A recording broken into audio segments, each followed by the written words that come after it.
right now, though, what the fuck did we gain right now? And what game do you foresee within the next 6 months? In the next fucking year? How many more bodies are gonna come through for Kitover? All right, Haitian, did the Iranian president apologize? Oh, yeah, he apologized. You know he apologized? You know he apologized for? You know what he said? You know what he said?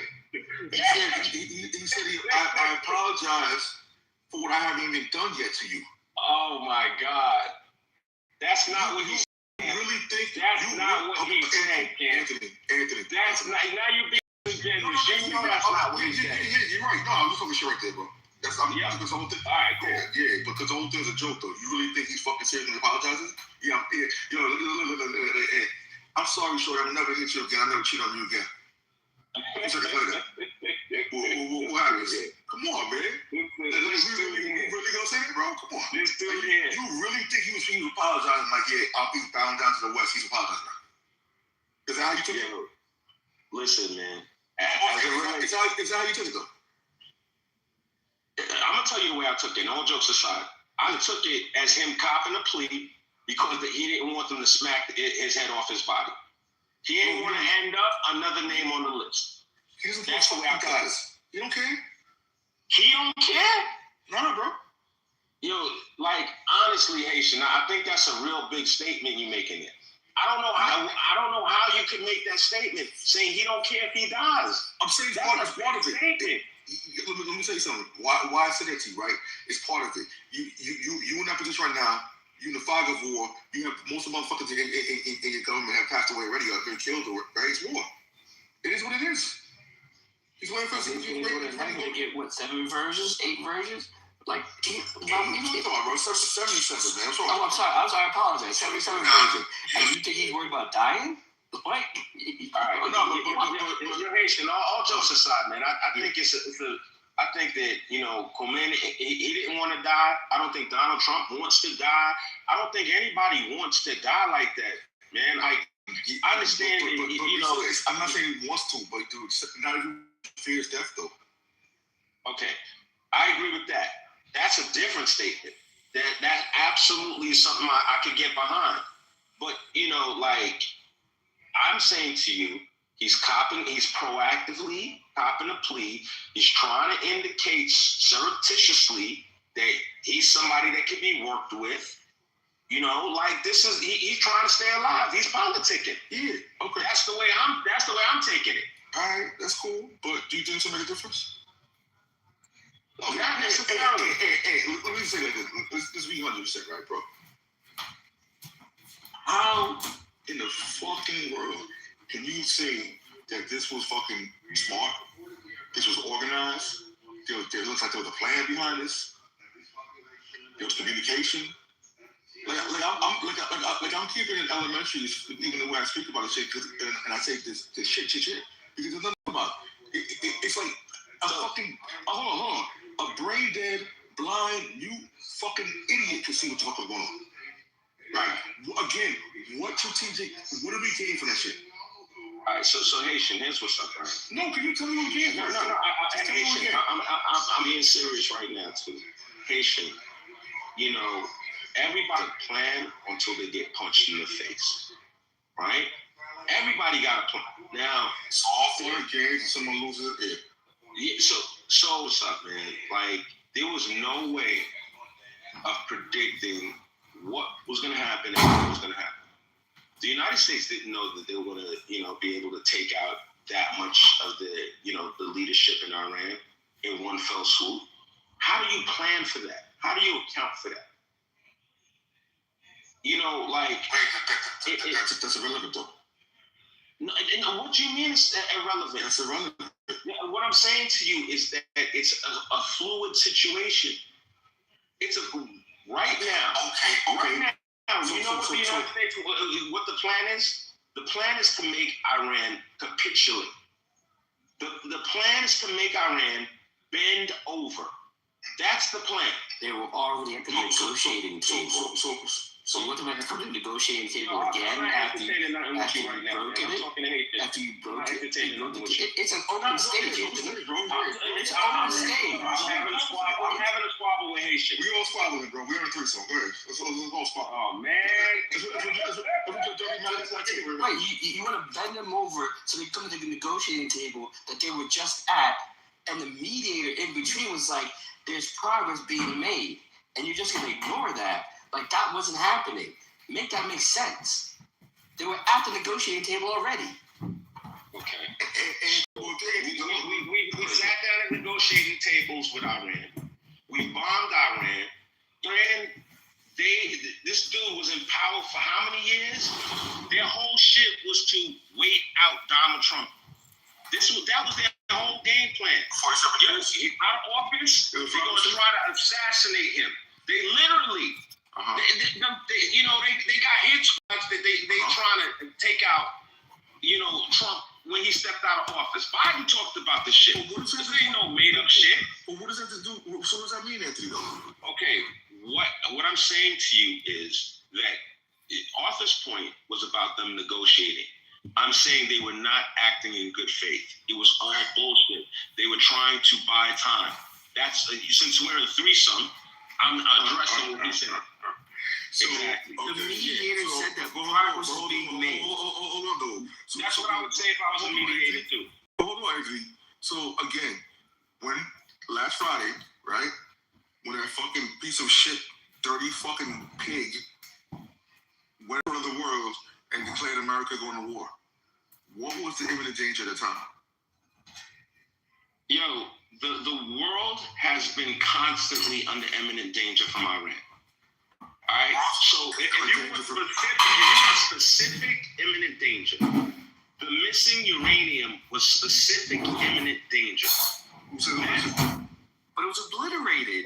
What do you mean? What do you mean? Who said it was missing? It was obliterated. Nobody knows what that uranium is. Nobody. It was obliterated. He said it was obliterated. He didn't say that. He literally said it was obliterated. He did not say the uranium was obliterated.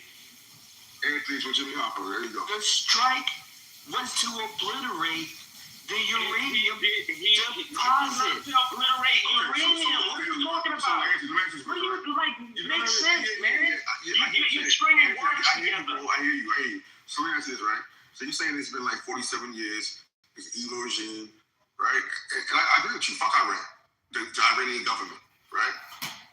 So if it's been that long, don't you think we would have a good plan if we attack them? What happens like after that? Okay, so No. again, Would you think that there would be some type of strategic plan in place?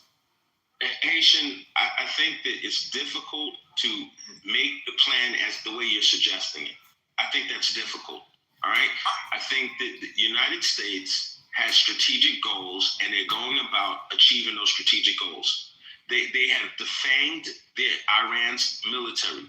They've taken the fangs out. The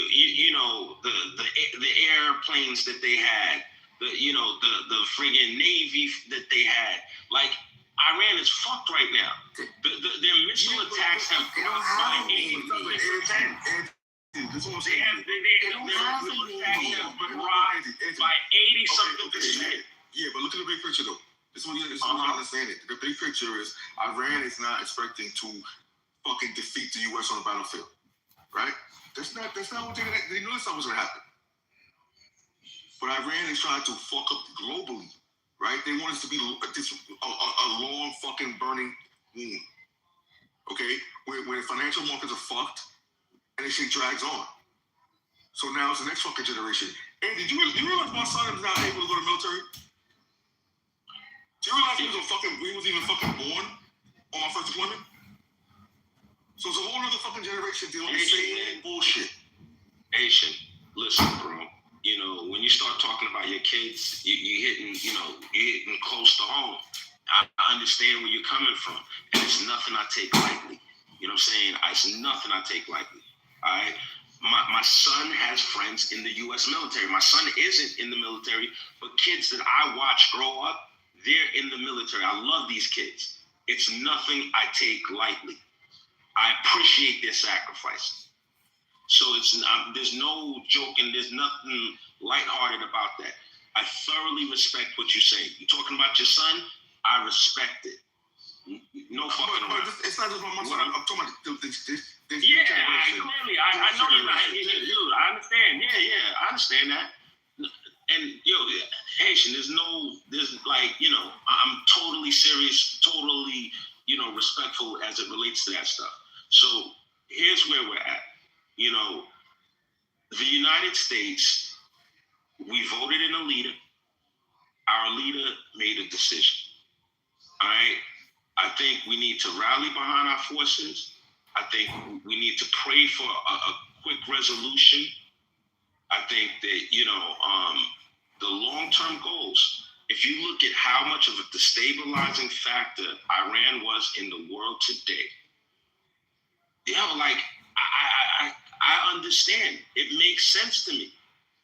It makes sense. So for some people, no matter what this dude does, it's going to be the wrong thing. That reflexively, automatically, he did it, it's wrong. I don't think like that. Yeah, and there's some people that no matter what the fuck he does, they're gonna make an excuse for it. So right now, let's not even focus on him, right? Yeah, he's a piece of shit who let it take because his daddy told him to do this, right? But again, what the fuck did we gain by doing it last week, right?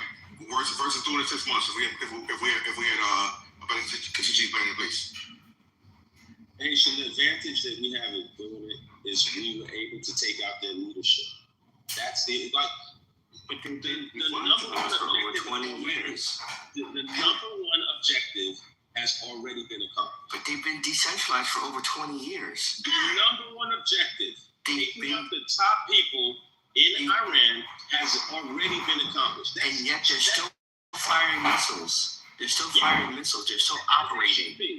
As they should be. Right. So whether you're the leader or not, the decentralized nature that they put in 20 years ago is withstanding this effort that you're talking about. Okay, so you're saying that it's withstanding. I'm saying to you, they have no navy to speak of. They have no air force. They never had a navy. They didn't have a boat that got sunk? Like some kind of... Wait, hold on. In terms of naval power, Iran has no navy to speak of. Okay. If you want to talk about like comparing their navy versus China versus the United States, then yes, they have no navy to speak of, but they had naval forces. They absolutely did. So what I'm saying to you, that their missile deployments have dropped by over 80%. You're acting like there's no progress being made. There's clearly progress. 80%? Anthony, what does that indicate? Anthony, listen. They're running out of ammunition. Anthony, listen. This is my take, right? Good. Decimate them, do the fuck you gotta do. That's fine. Like, again, I'm not crying over any motherfucking regime fucking being blown up. I don't give a fuck about them. Okay? But what the fuck is the plan the next day? The plan is to bomb them into submission. Okay, and then what? Okay, and then at that point, have a puppet government that will stop them from supporting terrorism all around the world. So who's the puppet government? So who do you have that you fucking vetted that's on the list? The Shah? The Shah? He already says that, bro, that motherfucker is trying to be part of a transitional, not staying there. Yeah, exactly. He's going to be a puppet. He's trying to be a transitional puppet. No, Anthony. When I say transitional, he's talking about like a year. You're not talking about fucking being the He's talking about getting them through some kind of election process. Wait. Trump already said Reza Pahlavi, the Shah, is not going to be the leader. So I know what you're talking about. Second of all, if you're looking at the chat, so, hey, what's up? So there's a classified report that by the National Intelligence Council that said, warned Trump, even a large-scale assault, if it were to be launched on Iran, it's unlikely that out the Islamic Republic and their military. So we don't take heed to caution from our intelligence? Nope. Okay. Because MAGAs don't know. Because the ones who know experience don't know. Our intelligence tell us what they think may happen. All right? It's not so. Ace. They have Our facts. It's not an intelligence. opinion. Excuse me. They're not just coming up with this out of their ass. So, Ace, what you're saying is that they know for a fact what's going to happen. They can go into the future and see what's going to happen definitively. They can assess the outcome. Yeah. Okay. So have they ever been wrong?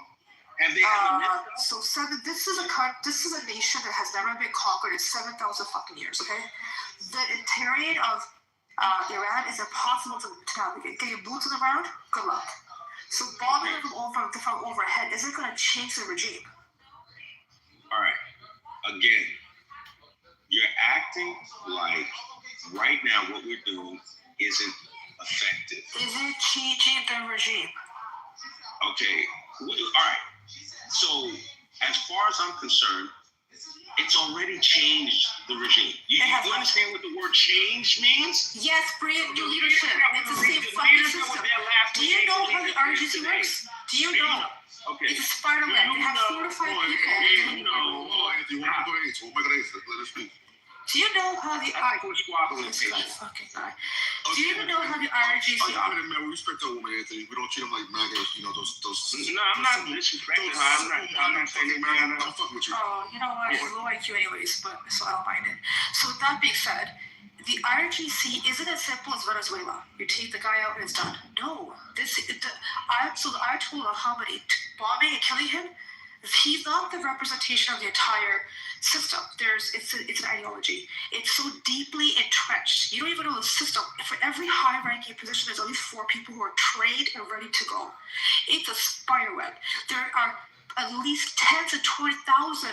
They're seeing at least 50,000 members, is what they say, for the IRGC. They have 1 million military personnel, boots on the ground, ready to go. If you talk about what they have, and they've set videos underground.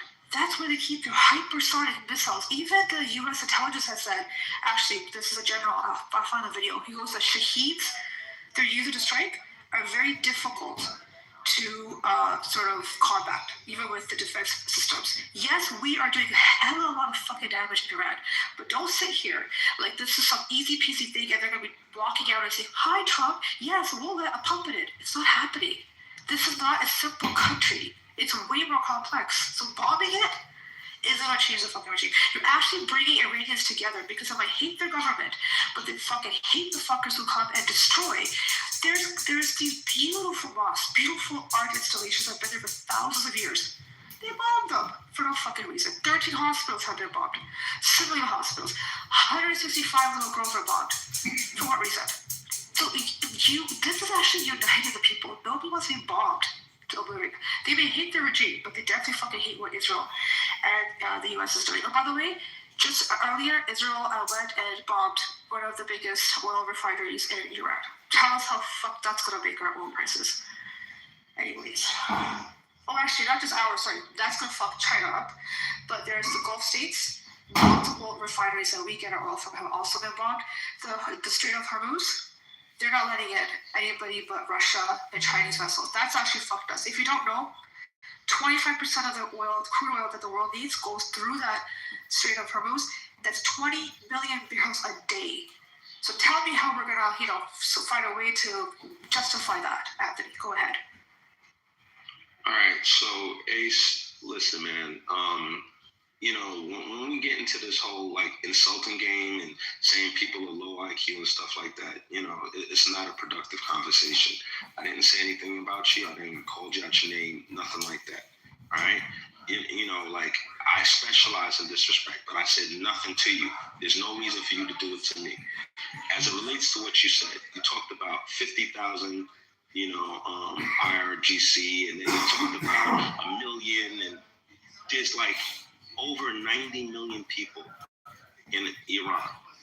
And, in terms of the will of the people, universally, I've heard the people praising this intervention. I've heard the people thanking the United States and Israel. This is what I've heard. I understand that, certain people live in echo chambers and they want to see America and Israel lose. They hate Donald Trump more than they love America. I get that. it's not. I'm not upset about it. I'm not like, it's not anything that I'm looking for a fuss or a fight about. You knock yourself out. Donald Trump, he's going to continue to do what he's doing. He's going to bomb them into oblivion. Why wouldn't they have led with the hypersonics? Where's the hypersonics? Why didn't they just drop those early and do maximum damage? Take the heart out of Israel. Take the heart out of, attack U.S. Bases with the hypersonics. But, listen, you have access to all the information. You know more than Netanyahu. You know more than Trump. You know more than Mossad. You got it all. Well, BB Drucker ain't good at anything. He's the same motherfucker who got us into Iraq, remember? And I ain't see IDF boots on the ground with us. Just saying. Listen, bro. The whole situation in Iraq was a bunch of neocons running shit, and that's a whole other story. As it stands right now, I think that I can see progress. When you hear the president, progress wiping your eyes. Come on, really? No progress, bro. The progress I'm hearing is 80% less missiles. 80%. That's not minor. That's huge. The progress I'm hearing is the president of Iran apologizing, and then some hardliners in there criticizing him. So we have in their ranks, we have dissension, we have disagreement, we have different ideas in the ranks. We got the president apologizing. Make it make sense to the regional people that they attacked. Did you hear what they said? The president said, our target are not our brothers in the Gulf states, but if you hold a base, people that they attacked. Yeah, but no. If you hold a base, we will use it. Do you know what happened after you said it? By families at Dubai. They bombed the Dubai airport. Okay, so try that.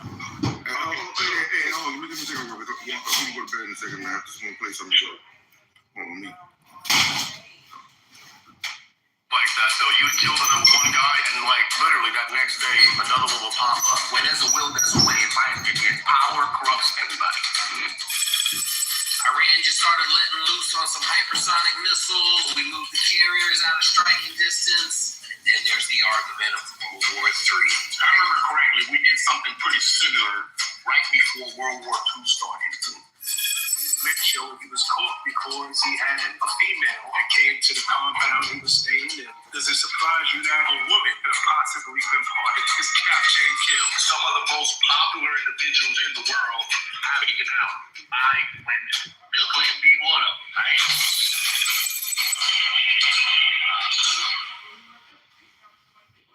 What's going on, folks? Welcome back to the Green Beret Chronicles show. We got a good one for you guys today. So, war with Iran has broken out. I have a few reactions as far as what everybody's saying about what's going on that I want to share with you guys. The first one being Chad Wright. And then, guys, I'm going to let you hear what James Swain has to say about what's going on in Iran. And then we're going to talk about Mexico, guys, the cartels going on over there. I'll let you guys hear a clip as far as what Nick Irvin thinks is going to happen when it comes to drugs. What's going on over there, right? And then, guys, we'll end it with another clip from Nick Irvin talking about what led to El Mancho's demise, right? Guys, if this is your first time watching me, my name is Jay Dorius, retired U.S. Army Green Beret, and the intent behind the channel is to coach, teach, and mentor the next generation of war fighters. So if you haven't done so already, guys, like, subscribe, share the channel, greatly appreciate it. Also, I noticed about 68% of you guys watching aren't yet subscribed. Doesn't cost you anything, but it helps me over here. Lets me know you like what I'm doing, right? So if you don't mind, subscribe, share the channel. Really appreciate it. With all that said, guys, let's jump into the first clip with Chad Wright talking about Iran and the role we play in it and how that's going to turn out. Let's take a listen. I'm just wondering how many people have bought into the narrative that Donald Trump gave to us about this war with Iran. I listened to his address, and he did a very good job painting a picture of. Just for context, one guy speaking is a retired Green Beret. The other one speaking retired Navy SEAL. Iran as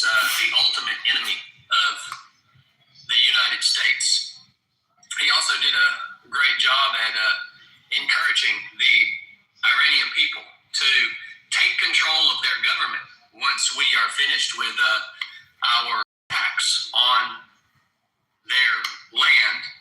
And I thought, are you telling them to take control of their government like the Iraqis did? Take control of their government like the Afghans did? Like the South Vietnamese did? What do you guys thought about what Chad is saying so far, guys? And where do you guys stand on what's going on right now with Iran? Guys, as a warfighter, I know exactly where I stand, but I'm eager to hear what you guys think as far as the general population and warfighters as far as where you at on this. Because we are, day 2, day 3 of going to war with Iran. And so far, guys, it's getting pretty ugly. But I want to hear from you guys as far as how do you think this is going to turn out? And also, do you see any correlation between Afghanistan, Iraq, Vietnam, and all the other places that we as a country have been throughout the Middle East? Keep watching. Have you realized that your president is a guy that builds hotels? Have you realized that? So, anyways, I'm assuming that most of you understand by this time that there must be war, always, because war is the primary fuel of the machine.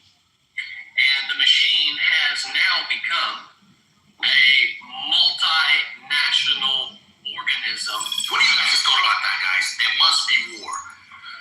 Man, was it 2001? Since 2001, I don't think we've had a break at anything. I came to this country in 1994, and of course in 1994 there was war then because I was in Haiti, and I remember the helicopters and all that stuff with pending invasion of Haiti, right? And then again, fast forward 2001, 9/11 broke out. 2003, I joined. Iraq was going on. 20 years later, right, we're in both of those countries simultaneously in Syria, simultaneously doing other things in the Middle East. I retired in 2023. Of course, ISIS is still going on. We've been in other conflicts. 2026 alone, now we're in Iran. And of course, we went into Venezuela and did work. Like, what do you guys just thought about what he's saying as far as there has to be war, there has to be conflict?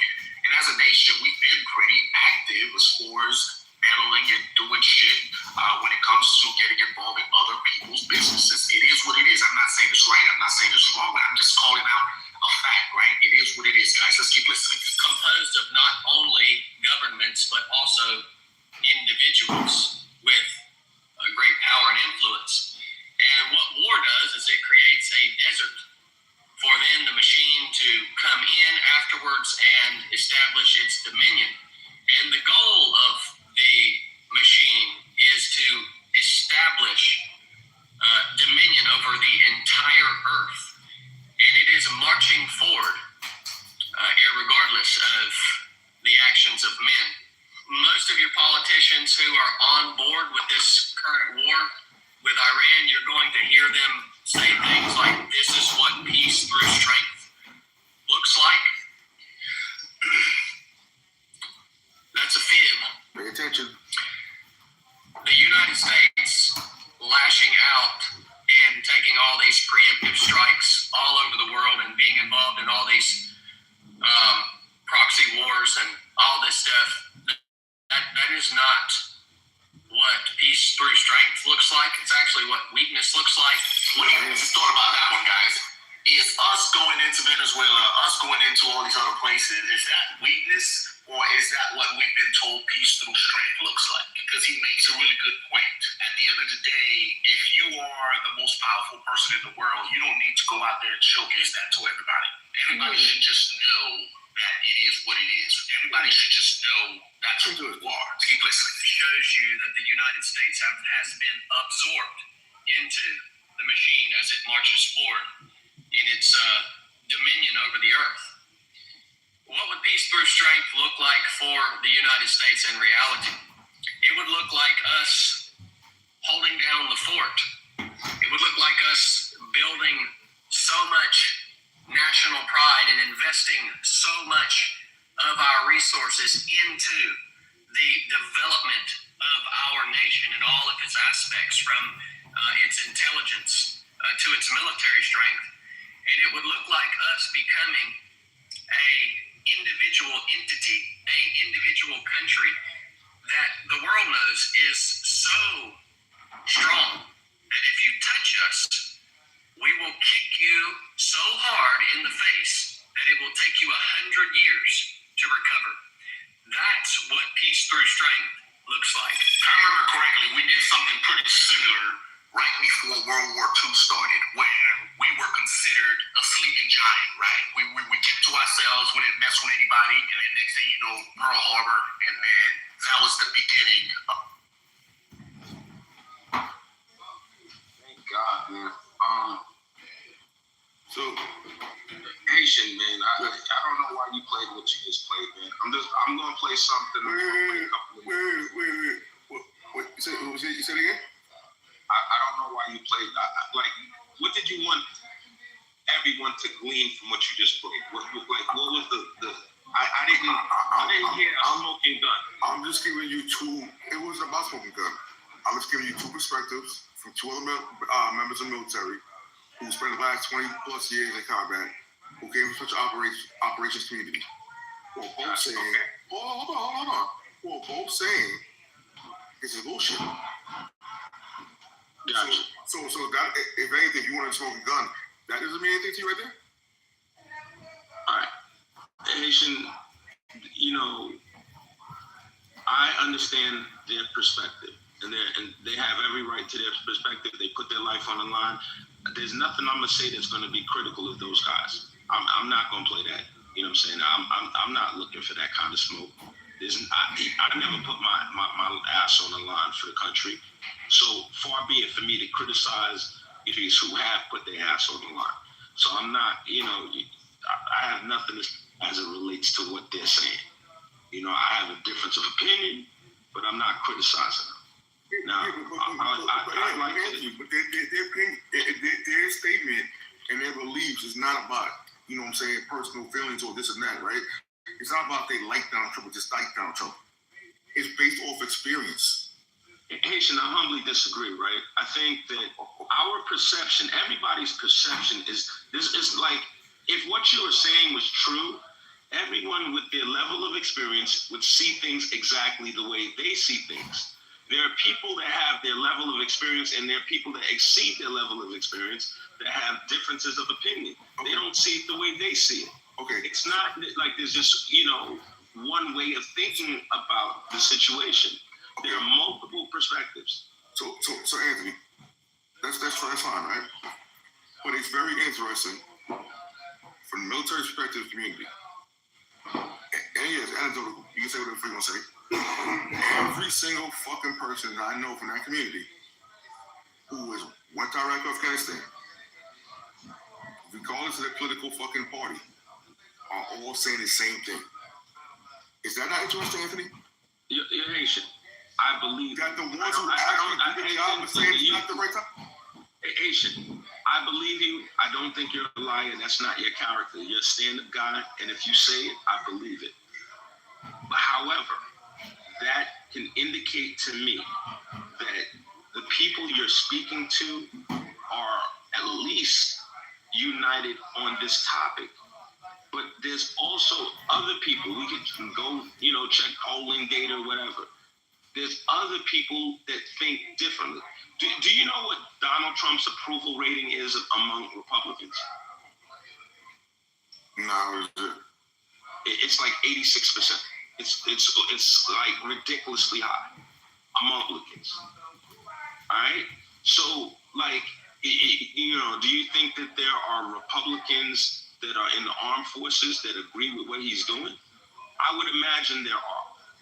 You know what I'm saying? And this is so like, you may speak to a lot of people, former military, currently in the military, and they may be against it. I don't think that like you said, the key word you mentioned was anecdotal. So, listen, man, I just want to play a quick clip. Just going to play a couple of minutes from it. Thank you. I appreciate it. All right, cool. Here it comes. Iran missile launches are down 86%. Oh, so there's data. Yeah, there's something called data, right? It's down 80 to the rock. Who is this? This is Admiral, I believe his name is Cooper. Admiral 4-star, Brad Cooper. Bradley Cooper, respect to you. Great role. This is where he gives an update on the amount of Iranian missiles that are being shot right now. Okay, go for it. If I just look back over 4 hours of the operation compared to where we were at start, ballistic missile attacks have decreased by 90% since day one. Drone attacks have decreased by 83% since day one. Having said this, we remain vigilant. Our strikes against the Iranian drone attacks were down what? 98. President say just a little while ago that we sunk or destroyed 24 ships. That was true at the moment. We're now up over 30 ships. And in just the last few hours, we hit an Iranian drone carrier ship, roughly the size of a World War II aircraft carrier. And as we speak, it's on fire. Have you seen those straight bullets? Almost be a comedy skit. Yeah. What he's talking about here is these ships that they make to hold the drones. They look like beehives, and so we figured out where they were launching the drones. Yeah, there's way more that I could play, and there's a lot more that gets said. But I think that shows progress. You may disagree, all right? I think that that's significant. You may disagree. I think the Iranian president apologizing is significant. You may disagree. Significant in what way, Anthony? What happens? What happens when the bomber stops? Is what I'm asking. All right. So that's to be determined. But that's the problem. So no, and I don't think that's a problem, man. I really believe you're talking about Mossad, you're talking about NSA, you're talking about CIA, you're talking about compromised people that are informing. Dude, the tentacles are everywhere. You know what Stuxnet is? You've heard of Stuxnet. You know what they did with that shit. The tentacles are everywhere. Before we got to this, they assassinated Iran's top general in Iran. They're blowing up embassies in Damascus. These dudes are not messing around. They're escalating shit. They're not taking no prisoners. Nobody right now, because of fear, because nobody wants to be in the seat. The secession plans are all messed up. Nobody wants that hot seat. So, to act like, this is not effective. What they're doing, they have no plan, and it's not. I don't think I want to take it. Positive is coming out of it. Maybe I'm not being clear as far as the way I'm articulating myself, right? Again, you can do a great job. It's not fucking hard to blow shit up. It's not hard to fucking kill. The question is, what the fuck happens after? Are we going to be there for another 2 years? A year? 20 years? 25 years? That's the question, Anthony. Anthony, we spent 20 years and $2 trillion, and Afghanistan was even more of a cakewalk. We absolutely smashed them. For what? That's what some of us are confusing. In our name. Confusion. I'm just trying to understand what you're saying, right? Let's effectively communicate. Are you seriously comparing Iran to Afghanistan?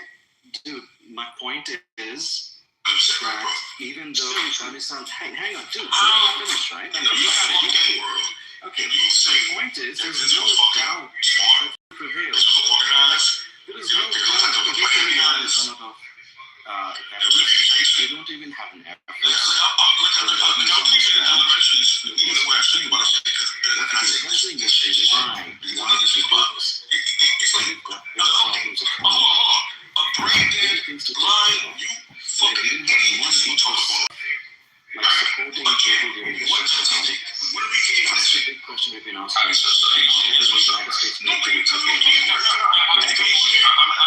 I'm serious right now too. So confusion. I'm not even sure what this. The United States has money. All right. CIA, way of predicting. I said whatever was going to happen we in have money for. The United States didn't know that they would, be able to take out that much of the, leadership. Listen, I support our in one fell swoop. but I don't understand, where this idea is coming from. The The United States can't what you mean, Senator? What I'm saying to you is that it's the not United a States fluid government is not like you situation. or I, where we have financial Right now, constraints. The United States you know what government has no financial what the plan is? Right. The plan is to make So Iran 39 trillion doesn't matter, right? The plan is to make Iran Hang on. To answer your question, That's the plan. yes, that's exactly what So money is needed to take care of it.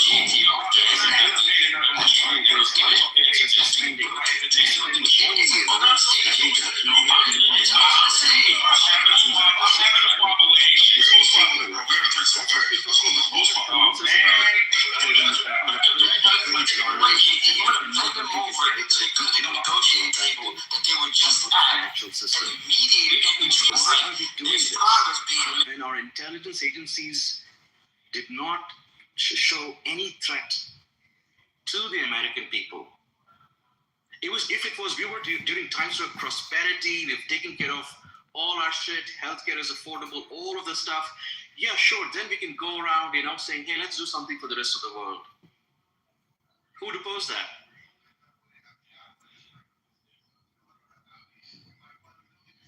Okay, you muted up. Cool. So, bro, listen, man. Iran was a threat all over the world. All right. There are people that don't like Donald. I'll drop a link to an op-ed piece in the New York Times. And An op-ed piece in the New York Times, for fuck's sake. I'm sorry the language. Hey, what's up, Pastor? How you doing, man? Op-ed in the New confusion. York I Times. didn't interrupt you one time, man. I just that's good. So confusion. Then listen. There are plenty of people who think that this war was necessary, and it makes a lot of sense.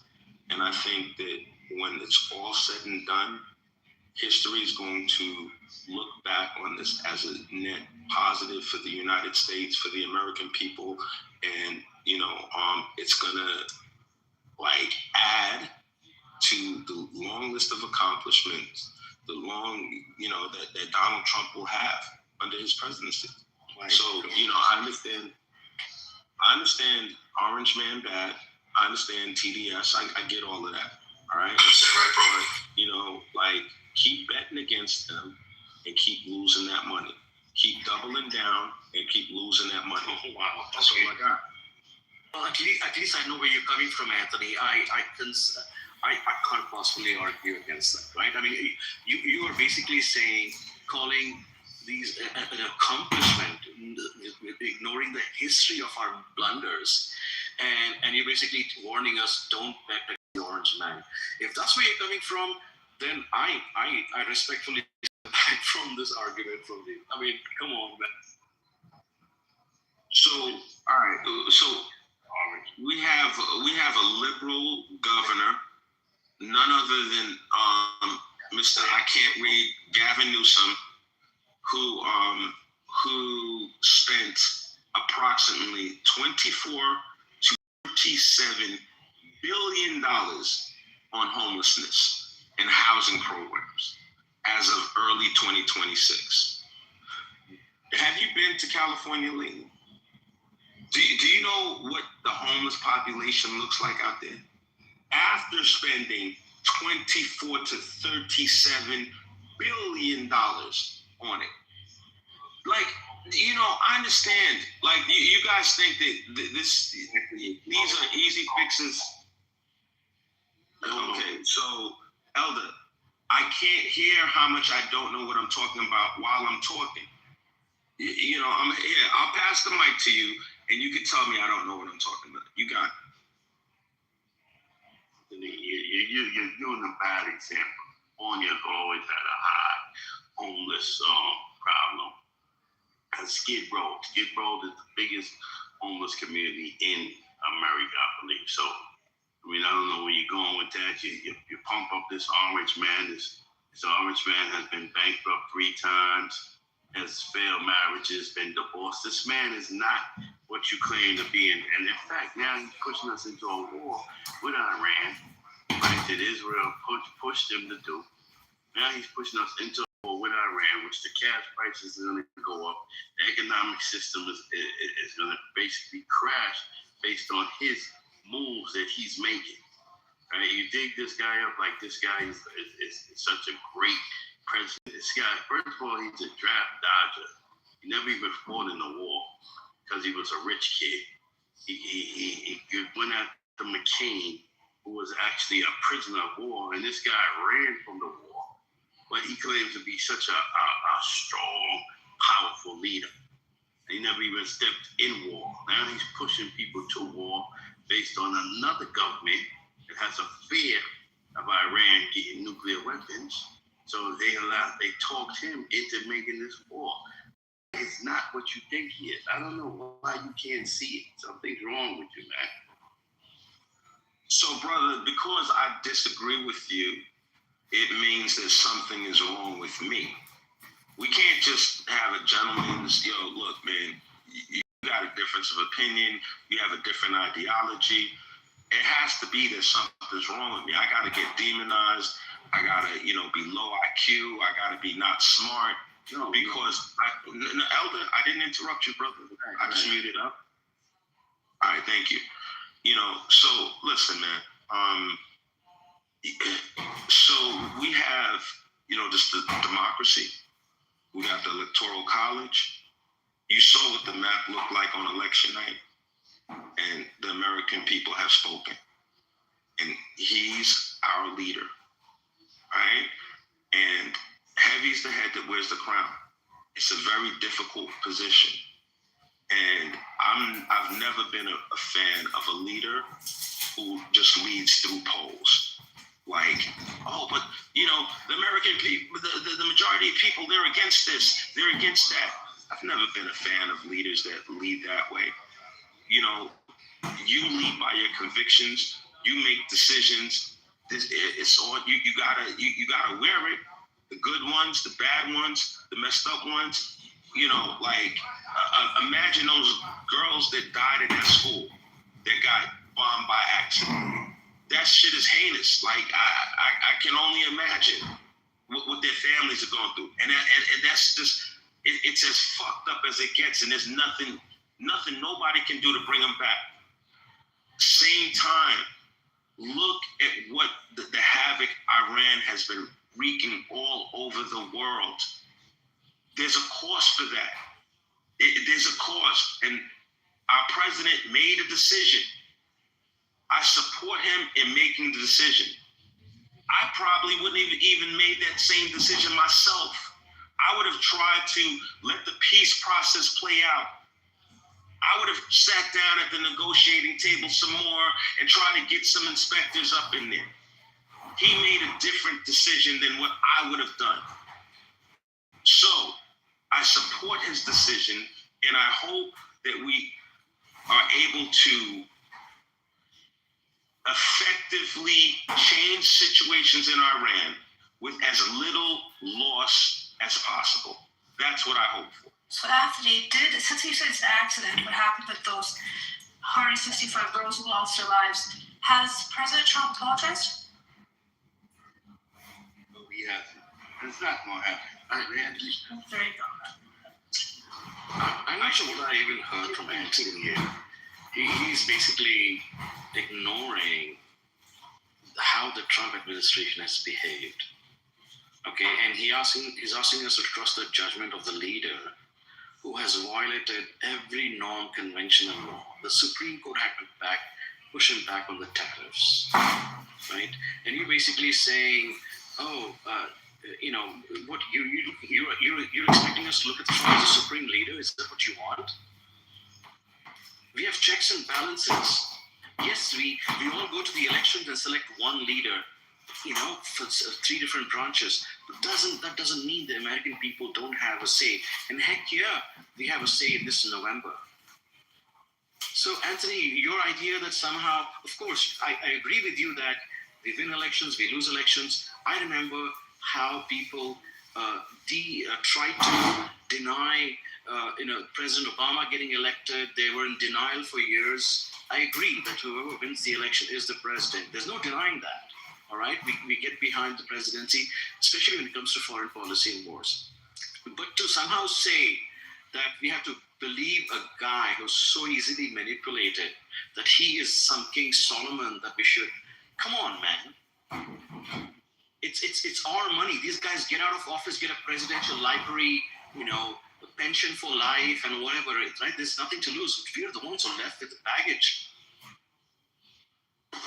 Hey, Daryl. We can't keep making these mistakes over and over again in our name. We're the ones, the society gets burdened. All we're trying to say is that the bigger problems that conveniently get ignored because there's no money, and to buy into the bullshit that Iran was somehow responsible for terrorism, that was just lies. How many times do we buy the same lie? Was it the same weapons of mass destruction? But people believe it. Come on, guys. But people believe it. But Anthony, People believe it. Trump is in no position to be the savior of the world, Anthony. He's the man that just recently lied and said he was looking for drugs, went into Venezuela, took out the president and his wife, which he was not supposed to do. No way are you supposed to take out a president out of his own country and bring him over here. Elder, that's who? And hold on. And you lied because it wasn't about drugs. It was about the oil. Stop It's lying. about a number of things. It was about you wanted to take the oil. You wanted to take the oil and control the oil because you were worried about China and Russia. Stop lying. That was not about drugs because you just pardoned a man that was bringing tons of drugs into the United States. You just pardoned him. So We also these just lies. killed Mark Hold on, I'm almost finished. in El Salvador. What are you talking about, man? What are you talking about? That was not about drugs. It's That was Land, about oil. please. That was about oil. It was not about drugs. He wanted to take the oil from Venezuela. They've been going at it from the days of Hugo Chavez. They wanted to take the oil from Venezuela. He lied and said it was about drugs. He pardoned a man that was sending tons of drugs into the United States. At the same time, Who are you referring to? at the same time, I forgot exactly who the person was, but You just thought you got tons of, no, I'm not, you can actually look it up. He pardoned somebody that was bringing in tons of drugs into the United States. Not just talking. You could actually go and. So, Elder, you're telling me that Venezuela is not a narco state? Is that what you're saying? Venezuela was not responsible. That's not what I asked you. It's irrelevant in a narco state. Why is that irrelevant? Because it's thought that if you want to say Venezuela is a narco state, how many fucking places in the U.S. is saying, we're going to say Venezuela is a narco state? So what does that matter? Not a topic, man. We didn't So it's like, that gives us the right to go fucking. state. That gives us the right to go fucking attack them and kill their citizens. We're moving to go. That gives us the right to kill their citizens. Also, what it is, we did it. Okay, so then what does that mean? We did it. So what does that mean? Because you can say here what we ought to have done and what we should have done. We went and snatched them with the best and the brightest. I bet when they woke up and he stood at the barrel of that M4, and they said, "Hey, get up." He's like, "Where's my security team? They're all dead. Get up. Hey, you, ma'am, you get up too." Leader was paid off by the CIA government. It wasn't no brilliant. It was paid off, and the intel allowed them to go. Elder, you would say anything, brother. Elder, you will literally say anything. Hold on. Elder, Big security. hold on. Cuban, Regardless, those are real people. regardless if you agree with it or not, that shit was a fucking spectacular the way it went down. It was flawless. Brother, So there's no way you could say whatever you want to say as I far was as really dead. Most of those people were special security forces from Cuba. They actually did a freaking memorial in Cuba. Those people are really people that died. Stop being silly, Elder. You'll make stuff up and you'll say anything just like to hear yourself talk, man. To not give them dudes props for pulling off that operation. the precision, come on, bro. Motherfuckers came in true government and walking Tom, you saying that was just whatever? Come on. No, listen. They arrested top leader.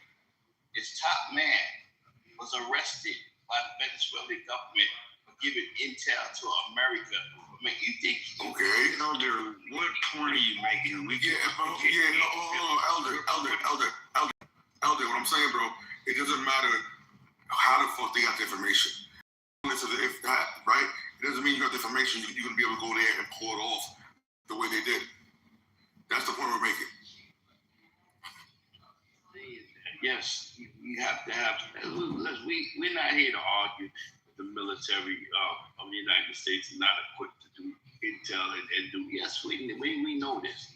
But what I'm saying is the man is making it seem like it was just some brilliant move. Because it was, bro. Yeah, We dropped into a whole country, snatched that guy up and his wife, and we took him to serve for their crimes. Yeah, that's bullshit right there, but so that's the case. Fucking what about Trump? Why he's not in jail?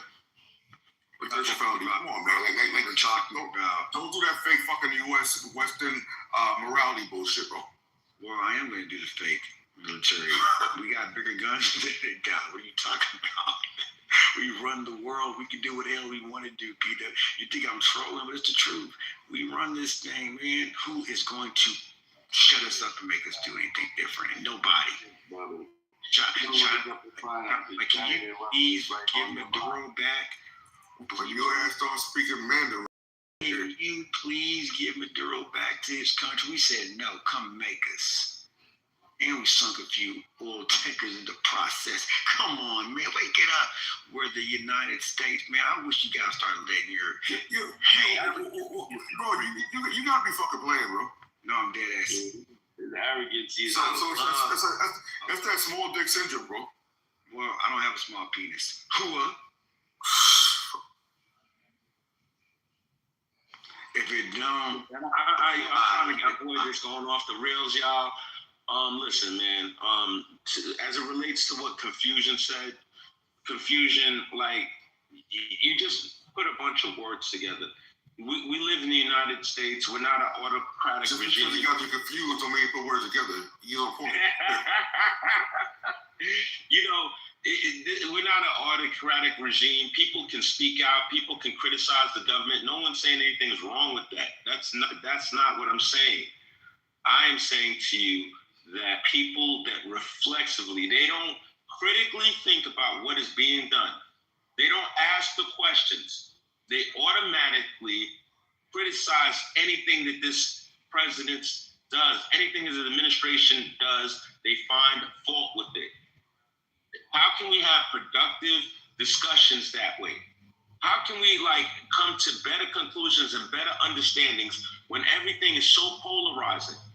How can we talk about stuff reasonably when one side is calling the other side? Because if you support the fucking Anthony, right? Hold on. If you support the devil himself, well, really, what is there to do, Anthony? No. Just motherfuckers morally bankrupt, bro. Anthony, hang on. On that point, fuck that. Stop trying to be nice to these motherfucking maggots, man. Just one second. Anthony, that's not what I said. I didn't say, I don't want the same thing how they delegitimize Obama just because he's a black president. I'm not saying that we do that to Trump because this is our fucking government, okay? Whoever's elected is doing the job on our fucking behalf. It's our government. I'm not saying that to blindly oppose whatever Trump does. Who said that? You made that up. You basically... I said no. That's what people do. The thing I objected to, Anthony, is somehow the notion that you were trying to paint Trump like some sort of King Solomon, where he is the most easily influenced person. That's what Trump is. We know where Trump started, on the Howard Stern show, and then on The Apprentice. Come on, we know his history, okay? And we know sometimes he actually says the loud, the quiet part out loud. Like, for example, he came out and said yesterday, he actually doesn't care if the next Iranian government is democratic at all. Doesn't care. He came out and said that. Read it up. He even said he doesn't mind if the next Iranian leader is a religious leader. He came out and said that. That's Trump. That's your wise man. He says, I just want to be the one who selects that next leader. So I'm not objecting to Trump reflexively because we're paying his salary. We're paying for Air Force One. Heck yeah, I want my money's worth. I want him to do his fucking job. I'm not going to oppose him. Confusion. Here's what's up, bro. Anthony, No, just give me 1 second. I just want to respond. I'm just having a little squabble real quick, bro. I'll pass it right to you. Confusion. Here's what's up. I agree when he says he doesn't care about whether or not it's a religious person that needs or whatever. Yo, if the person is going to play ball and he's a stabilizing force in the region, and he's not going to, be on the fuck shit the previous regime was on, I absolutely agree. I just want somebody that's going to be able to be a stabilizing force and it's not going to do stuff that's going to compromise that region that's so important to the world's economy. I'm not, nobody's dogmatic about, they can't be a religious leader. It's just stupid. It's really dumb. The goal is to have effective leadership, whoever that comes from. And that's fine, because in a certain sense, any American president, yes, does have a job, among other things. There's domestic, there's foreign affairs, to secure American interests. No one's going to argue against that. Every prime minister and president is expected to do that. We're not talking about that. What we are being, some of us, at least I can say that for myself, what we get offended about is when people take us for idiots, okay, with propaganda. And I say this to the Iranian friends in the chat: stop with that bullshit. We're willing to have a conversation, but to try to say that Iran posed a grave threat to the United States people, the people of the United States. Did the Iranian regime pose a grave threat to the American commercial interests? It absolutely did. It absolutely did. 100%. We're not fighting the people. Iranian people are not fighting the people of the United States. We're fighting their power. Dude, that right there was disingenuous. Okay? No one has anything. What you fucking brain stop, bro? What you pause for, man? I don't know, because you start stuttering and shit, your brain?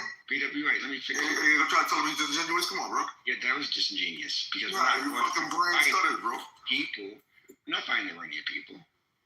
So one of the common things, hang on, Dad. One of the common things that people come to these panels. Hang on one second. How? He's dead. Hold on, let me just. Trump, listen, this is what Trump wants. Trump wants to pick the leader, right, of Iran. So they It's not Trump. Come on. Yo, Darren, stop with Mike, bro. Damn. Bro, I was talking. What are you talking about, humanity? Hold on, let me just finish real quick. He wants You're on time out now, son. Yeah, follow, bro. He wants to pick the leader of Iran so he can be sympathized. So he can sympathize with with Israel, so they can keep dropping bombs and killing the Palestinians and wiping them out. That's what he wants. He doesn't want anybody in that land that's going to fight for the Palestinians. This is what he wants to do.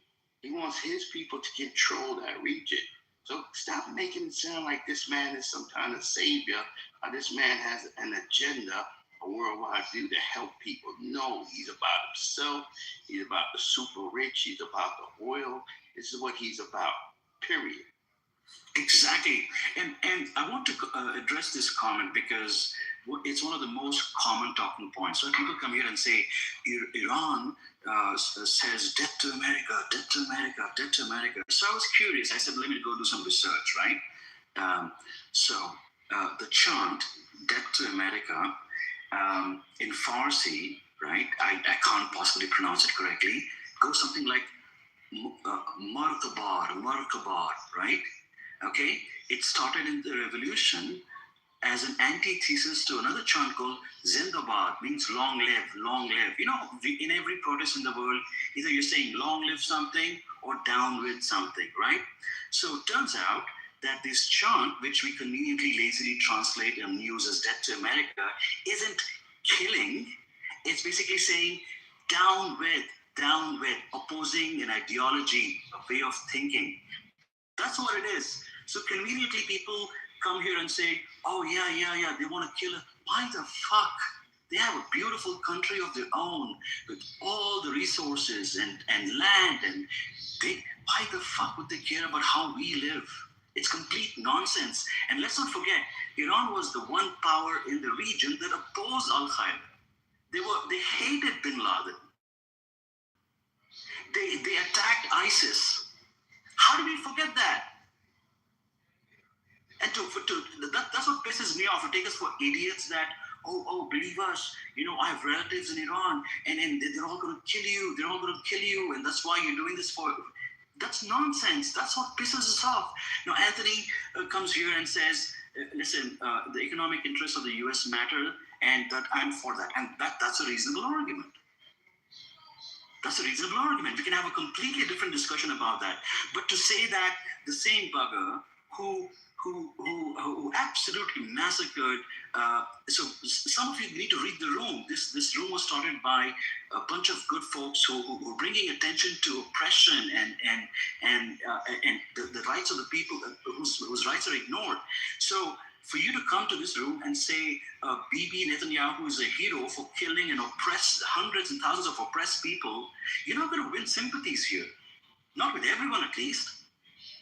Stop saying that. Yeah, fuck Bibi Netanyahu, the fucking devil. Who said we're trying to win sympathy from any of you guys? Who are you guys? We're just human beings, just like everybody else. You got. I don't care who started the group. You guys. Maggots are not human beings. They're filth. You want to be in the echo chamber? Maggots are filth. They're not human beings, bro. Your logic, your appeal. Ethos, logos, pathos. Your appeal to my emotions is, come on, bro.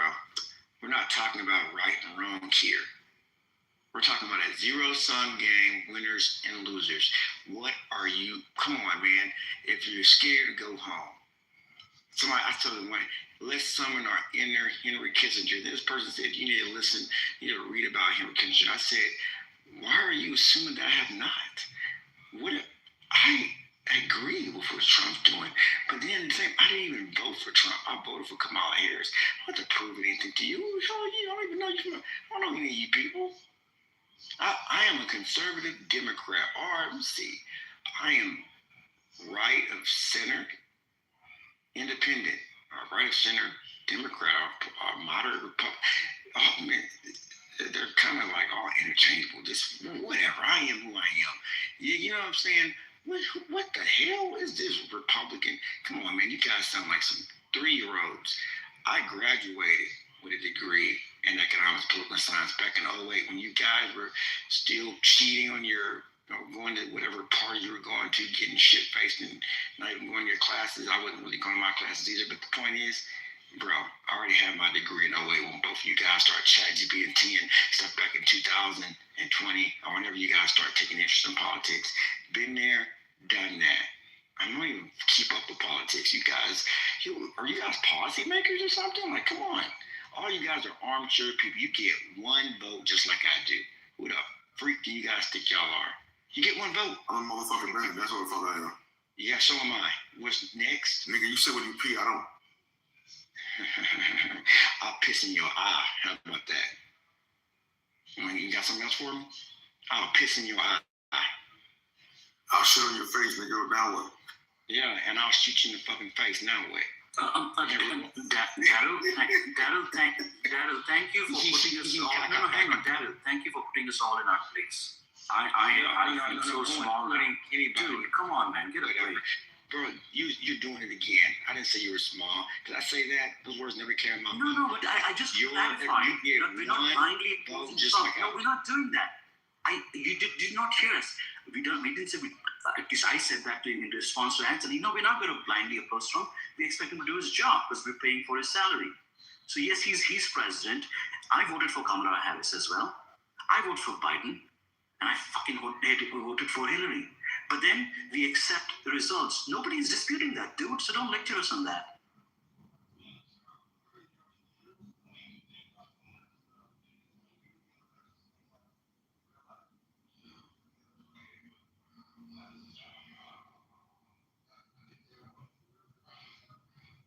Wait, why did he leave? Come on.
what's going on?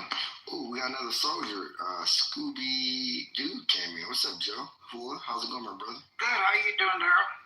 How's it going, man? Good to see another brother in arms. Yeah. If you don't know who I am, Patty knows who I am. I fired the first Patriot missile in Desert Storm. Oh man, that's amazing, man. Yeah. What, like And just 1990? Huh? What was that? Yeah. 1990? 1991. The first in 1991, January 15th. Okay, cool, man. I was the cable dog, man. 31 Lima. I joined March 3rd of 2002. My senior year was 9/11. Cool. Yeah, I jumped in 88. Okay. Yeah, I was born in 84, man. So you got me beat. Oh, we got 11 Bravo here too. Ty, what's up, man? How's it going, brother? Cool. Went to Benning? Ty? Oh, 03. Yep, Ty. We got a Fort Benning guy. We got some Desert Storm people here. They are not all these people that are talking. Many of these people, parents served, and they would roll in their grave if they heard some of their kids talk the way they're talking about as it relates to American people. People died for the right for us to be up here talking shit. I don't even like died for the World Bankers, Daryl. I don't even like Donald Trump. I don't like Donald Trump, bro. No, you can't put words. You don't know who I am. You can't tell me. You died for the World Bankers, Daryl. That's who you died for. You died for the world elites to keep. Man, bro, I died for the world. I leave. That's who you died for, Daryl. Daryl, I'm alive. What are you talking about? I'm not dead. No, I'm saying you want to say what they died for. Died for the world elites. Okay, and what did the Iranian Supreme Leader Ayatollah, what he died for? He died for what he believed in, right? I mean, he died for his group, his Muslim religion, and what he believed in. And okay, all right. So you're gonna sit here and disrespect the people who actually believed and died for God, country? That's what they believed. No, you think you're dying for freedom and rights for people. If you're actually dying for world leaders that's controlling you and telling you who to go after because they want to continue taking the oil and continue taking the rest of the world. I agree with you, but that's what I was about to. But Elder, hold on. That's what I was telling confusion. Like, we're not going against the freaking Iranian people. You see how people bait and switch that? I don't have anything against the Iranian people, man. They're good. Let me ask you something, Dow. Let me ask you something. Do you feel that gentleman that went and stood up and said, "They're dying for Israel, this war was for Israel," and they broke his hand, that Marine? Do you consider him a traitor? You think he just kept his mouth shut, or does he have the right to protest that? Say it one more time, Elder. The Marine that recently stood up and said, "You're dying. This war was for Israel. We should not die for Israel," and they broke his hand. Did you see that? It was just learned about it. One of the senators actually broke his hand while he was trying to remove him out. Do you feel he's a traitor, or do you feel he has the right to do that? I feel like he has the right to do that. Okay. Next. Okay. Because he does have the right to do that. What are you talking about? He has a right to say what he says, what he wants to say. But when it comes to protesting, that's a different story. You can't do that in the military. I mean, you can protest. Technically, you might get. Scooby Doo. Could they chapter you after that? I'm not quite sure. I don't know. Well, I know you can get in trouble for it. I know it's. I don't know that. It matters what you're involved in, I guess. You know what? I know Hexef just told military people that they cannot speak at Harvard, Yale, Princeton, like any of the Ivy Leagues or woke places. So Pete Hexef, their boss, he's their second boss, their actual boss, who, it's just how the country's set up. Donald Trump was a draft dodger 5 times. Bone Spurs, but that doesn't mean he's not the commander-in-chief. He's the commander-in-chief because people voted him to become the commander-in-chief. So whether I know he got out of and finagled getting out of serving, I know that, but that doesn't mean he's not the commander-in-chief. Half the country voted for the guy. Look, man, don't get mad at that. He just a man by the name of McCain I'm pretty sure you know there was a prisoner of war. Yeah, I know what he said about John McCain. I like John McCain. John McCain's a hero. John McCain's a hero. Weird point. I thought that was the stupidest thing he possibly could have said. I thought that was retarded. It was the dumbest thing you could possibly do to talk to someone who actually was a prisoner of war. In fact, interesting thing as it relates to John McCain. John McCain, his father was was a big time guy in the military, and they offered to let John McCain go home, but John McCain said nope. I'm not leaving until the last man leaves. That's just a testament to who John McCain is. Hats off to John McCain. All right. Trump disrespected him. Bro, I didn't disrespect him. Trump disrespected him. I don't like Trump. You don't understand. I didn't vote for Trump. I got you, brother. Okay. Now I'm clear. I got you.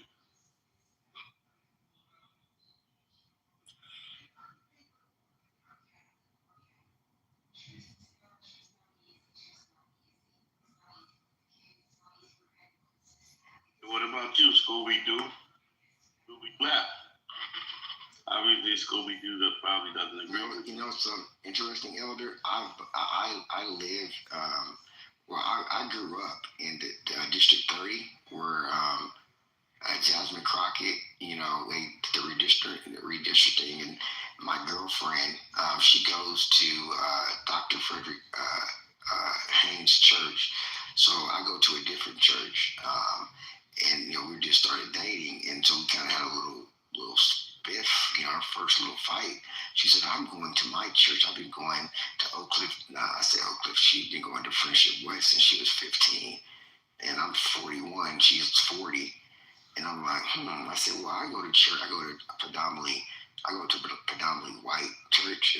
It's called a multicultural church, and it's another part of Dallas. And I was like, I said, you know what? Because, you know, as a man, we're the leader of the household, right? I said, you know what? As the leader, I think I can let her have this one. I said, you know what? As the leader, I literally had this conversation, so I'm not like being funny. I said, you know what? As the leader of this relationship, I was being facetious when I told her that. I was like, I think we can go to listen to Freddie Haynes tomorrow, because he just got nominated. He won a nomination. Jasmine Crockett lost, right? Obviously, I mean, like, she was going to win, and it didn't even matter what Democrat won the nomination. Shoot, they're not going to win the Senate. I mean, it's going to be Paxton or John Cornyn, but there's no way in hell there's going to be a Democratic senator in Texas. It ain't going to happen. We haven't had a Democratic governor since the Ann Richard days. Man, it's like, dude, I was freaking a baby when I was a little kid when that happened, but it was over damn near 40 freaking years ago that we've had a Democratic freaking governor in Texas. It ain't going to happen, Captain. It'll probably be another 10, 15 years before there'd be a Democratic freaking senator. And if it's going to be one, it's going to be a white male. It's not going to be a black, loud chick. And by the way, I like my sisters loud. I like a little toxicity when it comes to my sisters. A little spicy, you know, like a Latinas, you know what I'm saying? So I don't mind Jasmine Crockett. But Jasmine Crockett never was going to be a senator in Texas, bro. But guess what? It's okay. She's already a wealthy black woman before she became a U.S. Congresswoman. You know what? She's about to make more money. She's going to make so much money, Anthony. Can you imagine what Jasmine Crockett's like first speaking engagement? She's going to get some keynotes. If she's smart, she'll probably do her a book like Michelle Obama, like the Becoming book. She's going to do a book. Can you imagine all the African American women, the most educated ethnic group in the country, right? So think about all those black women. I don't know if she's Greek. I think she's a Delta. But think about all those Deltas and forget Delta. Think about all the Divine Nines going to be having her be a keynote speaker. She's going to call out so much speeches. Guys, Jasmine Crockett's going to be okay. She's going to be okay. She's going to make so much money. You think she should just relax? She did a good job. She's going to be rich. She was already a millionaire before she became a congresswoman, guys. Yeah. Oh, I thought she was just some ordinary black woman. Y'all didn't know she was already a millionaire? Oh my God, I actually thought she represented all black women. Guys, Jasmine Crockett's rich. She has more in common with, I'm going to be facetious here, she has more in common with Mitt Romney than she has with the average black person working at Amazon warehouse that does drugs all the time and can barely, pay their SNAP benefits. So she probably came from that. I don't know where she came from, but and those probably a lot of the people that support her. But guys, that's not who Jasmine Crockett is. Jasmine Crockett talks all this crap. I mean, that's who she is. Now, Jasmine Crockett is just who she is. Like, I don't think she's faking, right? But she is just who she is. And I think a lot of times Jasmine Crockett is no different than Donald Trump from this extent, from this perspective. She's a voice for a lot of people who don't have a voice. Donald Trump's a voice for a lot of tiki torch white people who don't have the voice, that believe that this country was stolen from them because they actually believed that somebody lied to them and thought that they were special. I think Confucius said something like this earlier. This is the funniest thing. When I was working at this company, there was this guy named David Mangus. I use his real name. What the hell you got to do with me, right? And I remember one time we was all walking around. I was in a sales role, and I was a top producer. I basically would call CPAs and stuff like that and get them to, get their 7 and 66 and basically add wealth managers. They can increase their enterprise values. They can do roll-ups and sell off the PE firm, blah, blah, blah, blah, blah, blah. Who gives a fuck? But the point of the matter is David Mangus was a white guy from the rural area, never had a college degree, which he hated me because I had a degree, had my 766 at the 3. I was just a bad mofo. I just was, man. I'm not trying to be funny. But this guy didn't have a degree. And he said, one day he said, you know that Barack Obama, he's sure good with a teleprompter. I looked at that dude, I said, bro, you sound fucking retarded. He said, what was it, something I said to him? Bro, this dude was the president of the Harvard Review. He went to Occidental College. Do you know who his mom and dad were, bro? Bro, the dude's just smart. Like, why can't you just give it to him? He doesn't sound like that because he's speaking from a teleprompter, bro. He is a highly intelligent dude that just happened to be black and white. Well, it's what they identify as, because racism itself is a social construct. But I didn't tell his dumb ass that because he couldn't even get off of first base. He was so fucking retarded. So why would I talk to him about, why would I blow his brains away? Not like literally, but why would I hit him with some mitochondrial Eve and they were all for the same, or 99.9%? He probably would have shot him. He probably would have committed suicide. I told him shit like that. He'd be like, what are you seeing? I'm black. We wouldn't have been able to. I didn't want to do him like that, Anthony. He wasn't ready for that. I could have destroyed his little white ego. Well, that's a construct invented by the Europeans, back up 600 years ago. Yeah, it's time that we get over that bullshit. Guys, we're 99.9% the same. We're all the same species. Homo sapiens. That's who we are. If your white mommy sleeps with my dingo daddy, they're going to have a kid, and that kid is not sterile. We're the same species, all right? We can procreate. If I showed you who my great-great-grandfather was, right? Why not show you my great-grandfather? You wouldn't even tell. You couldn't tell if my great-grandfather was white or black. And guess what? He was biracial. His dad was a slave owner, and his mother was a mulatto slave. That's why I descended from on my dad's side. And my mom's side, 100% Cherokee, 3 generations, great. I know her name. I got a picture with her. You can't take that away from me. She was 100% Cherokee, 1903. She married a guy named Andrew Teamer. They came to, that's why I always mess with Patty. Me and Pat said, Patty, we cousins. Patty got Cherokee blood. I got Cherokee blood. Guess what, guys? A lot of us have Cherokee blood. got some indigenous in us, but that doesn't really show up during our DNA. You know what I'm saying? That whatever the thing is, they don't really do a good job for that part. But there's nothing, bro. DNA works. Go out there, do 23andMe, Ancestry.com, learn something, and I guarantee you'll stop talking so much shit on the damn app. Guys, we're all related. We're all cousins. Everybody came from black people. I'm sorry, white people, but you don't exist. You do, but you don't. Kind of, whatever. You know what I'm trying to say. Maybe you don't. I don't care.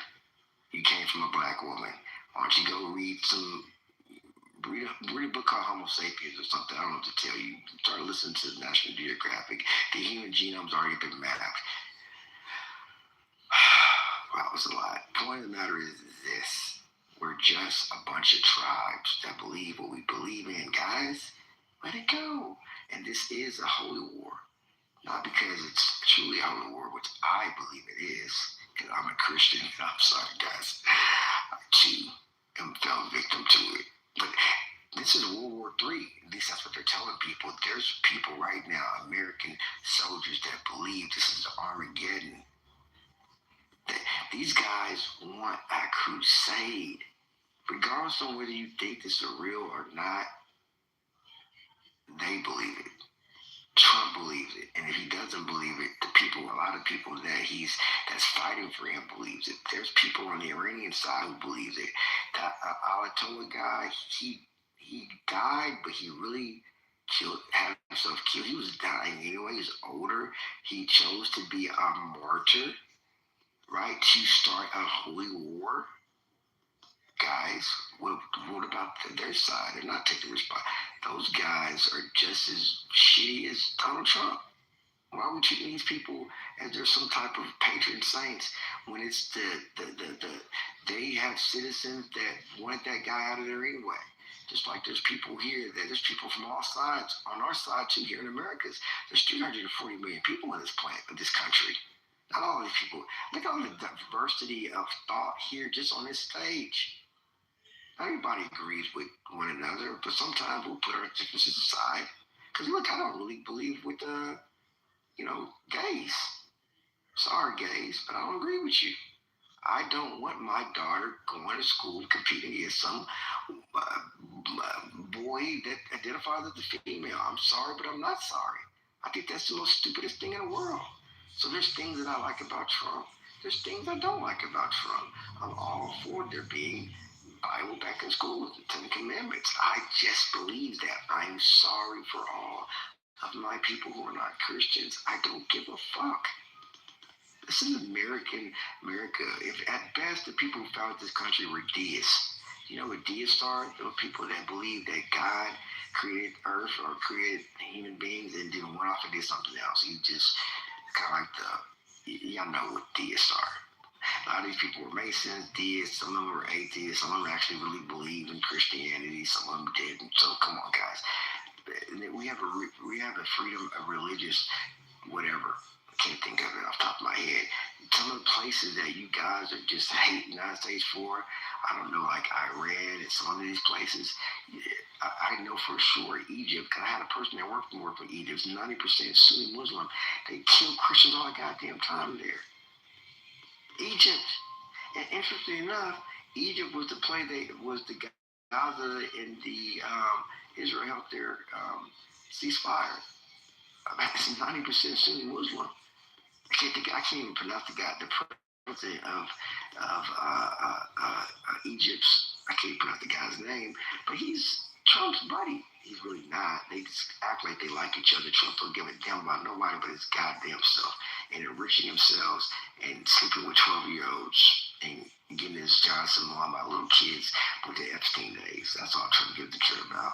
And Trump is a rich white dude that does what the hell he wants to do, and nobody can stop him because his dad told him about zero sum, kill or be killed, survival of the fittest.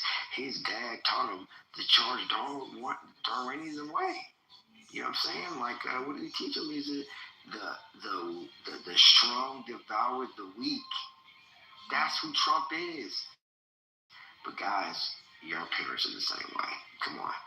We see it every day. Nobody has a problem with Michael Jordan being the dominant person. All right, Kobe, we always talk about Kobe Bryant, Black Mamba. Just kill him, destroy him on the court. See, we're okay when it comes to that. The gladiators, we're okay when we start talking about the gladiators. We're okay when we're reading about our history with the Alexander the Greats and the Napoleons and the Julius Caesars. Guys, these were probably people worse than Donald Trump when you read their accounts.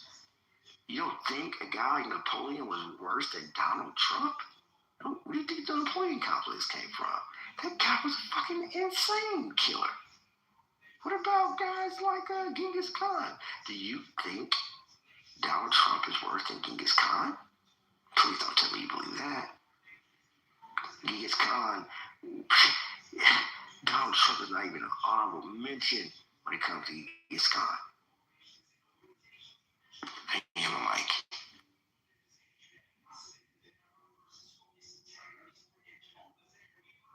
Hello, Daryl. Is anyone awake? Well, you know, I wanted to be background music for these people since they're all asleep. I think I get some free licks in so no one's going to kick me because they were asleep. Okay then. If this was in the morning time, if it was like 9, 10 o'clock, Patty would have threw me off the goddamn stage. I'd have been in the goo. If Dan was in here, he would have already booted me and told me to come back tomorrow. I would have got 1 minute of this conversation off. So I kind of something got to get in with your fear here, right? Neo, liberal, what's your name? Liberal shield? Yeah, you. And then it's kind of a little bit even because I got Anthony up here too. Anthony Edwards, although he may not necessarily agree with everything I have to say, he's a little bit more of a free thinker, man. He's not a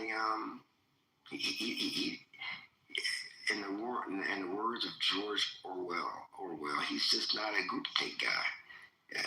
Anthony thinks for himself. End the room here because everyone is asleep. Yeah, it's fine. Cool. Have a good night, everyone. So go in the next room to be a free thought guy. Have a good one. Bye-bye.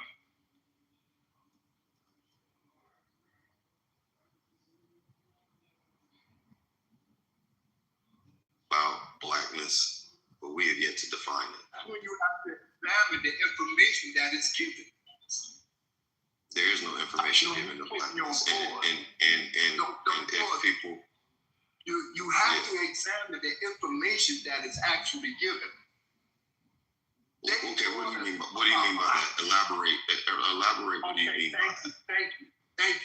Thank you. You must understand the origin of the information and where it comes from. Example, i.e., Christopher Columbus discovered America. We have to examine that. Did you really discover America? There was people here before you. Or maybe you meant that discovering America, you talk about you discover America for the people who you represent. And that's where we have to examine information. We have to examine the whole frontal of religion. Shoot, you know what I'm saying? Because there was a time where we wasn't even down to the. I step back to allow you to do that. I went right here. Even down. I'll land right here. Even down to the law, to the word more. The origin and etymology of that word and where it comes from. I'll land. All right, so none of that made any fundamental sense to what I was talking about. The truth of the matter is that outside of all of that, you cannot show me where black is represented as a people group on any fucking stage in the world. I never said that I uphold the word black. I said you have to understand that black That is It's what I'm not talking a about. color. They're It's not not. a color. No, that's your definition. You have an ideology that no one accepts. No one in a powerful authority accepts your submission of that. No one's going to take the time to even listen to you, to even research that in a powerful authority. In a power of authority. In a power of authority. This is what I'm saying before you get upset.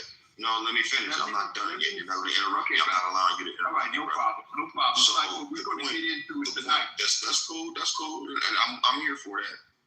For a limited time only though. But yeah. So here's the thing. You know what you're talking about. And I'm going to show you. Yeah. All right, bro. All right. Okay, cool. So here's the point. Blackness, nobody in a position of power and authority that will recognize anything that you or I say will take the time to acknowledge what you are saying. I'm not even saying that portions or if not most of what you're saying is true or not. Your position has to be different. We have to acknowledge accurately who we are, articulate that, and put action behind it. What that looks like is why you establish and patent yourself as such a prototype of people.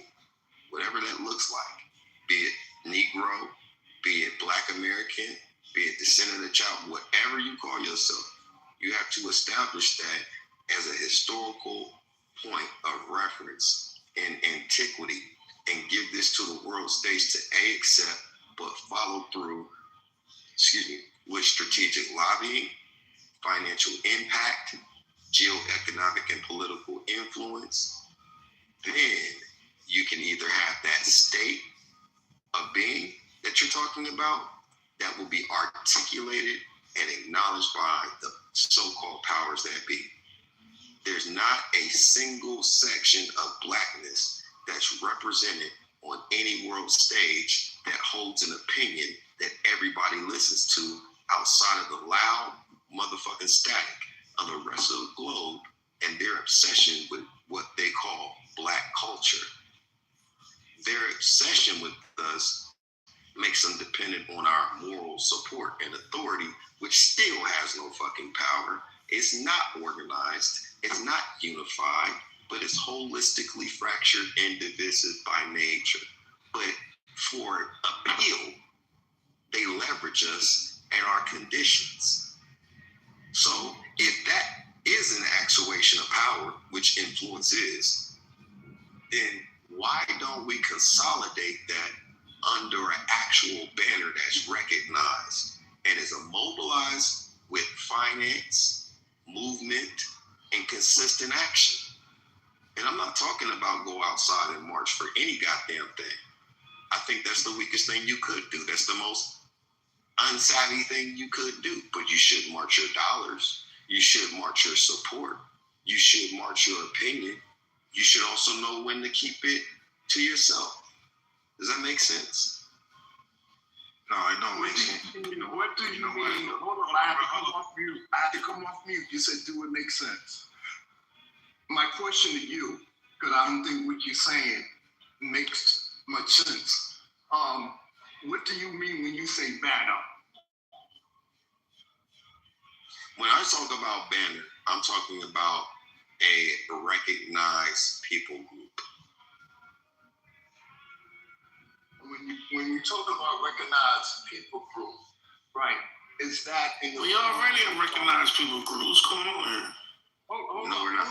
That's not true, bro. What's going on here? Black Americans, no, Black Americans are not a recognized. That's not true, bro. I can put it in the chat. Look, I'm not talking about. Listen, I'm not talking about African. The UN. I'm not talking. No. There is no. The UN recognized Black Americans. What's going on here, yo? The UN recognized Black Americans. Okay, so show me a UN council with the Black Americans. Show me a UN council that has Black Americans on it. Cypher, let me ask you a question. Do you think Black Americans, FBA, Boule, however you want to name us, because I know y'all niggas in here, y'all get upset, right? Native American, right? You think this people group that's on stage and in the group is not a recognized people group amongst the globe? Why are you saying that? I am saying that the word black, as it pertains to black Americans, is not a recognized. Okay, I think you're trying to be like Richard Allen. I think the problem is you're trying to reinvent. Earlier, if you were following the conversation, you would have heard I was following the conversation. You just said we're not recognized. I disagree. I travel the globe, and I disagree with what Cypher said. But go ahead. He ain't got no facts. His ID say black. It don't say nothing else. The hell? Hey, y'all trying to reinvent the wheel, man. That's the crazy part. Yeah, trying to outsmart. Hey, but we trying to stay in that's why in the environment of the law, he want to get contracts under the same concept of being under Negro, under being black, or being what, a nigga? It's under being black, brother, with your government contract. So miss me with the recognition of whoever you trying to claim we slow out here. No, ain't nobody slow. You slow. Okay. I don't see anything on my driver's license that says I'm a black American. Yeah, but that's bad because the Latino, it don't say Latino on the Latino driver license. Yeah. That's why I stated that you have to have a blueprint before you build the house, because you have to undo the miseducation that was passed around. Right. So I don't know. You wasn't here. I don't think you were here then yesterday. No, that's why I know that you didn't hear me. You didn't hear me. You didn't hear me yesterday. No, I know that you wasn't in the room yesterday when I actually gave the 5-minute and 10-second blueprint that I sent to Michelle. Hopefully, I think I sent one to Erica. But I literally specifically have a 17-page articulable report. So how did you? Hold on, bro. Allow me to finish. Why is it that I can't finish my sentence? Why can't I finish my sentence? I'm saying, so, how come why can't I finish my sentence? Why can't I finish my sentence? Why can't I finish my sentence? Why can't I finish my sentence? Because I'm trying. Why can't I finish my sentence? Why can't I finish my sentence? Why can't I finish my sentence? Why can't I finish my sentence, brother? I know you have better self-control. Just 10 seconds. Unless you know what the fuck I'm about to say, please don't do that. I'll be careful not to do that with you. Okay? Literally, I laid this out yesterday. You might not have been here for that. But there, like we said earlier, there are people in real life that you don't even know you're talking to that's doing the very thing that you're talking about. It's just that some of us don't like being out front because so many niggas got opinions and will trip your motherfucking ass up because they ain't great and will never be great. Because they think that of themselves. They hate to see another nigga do their idea better than they could.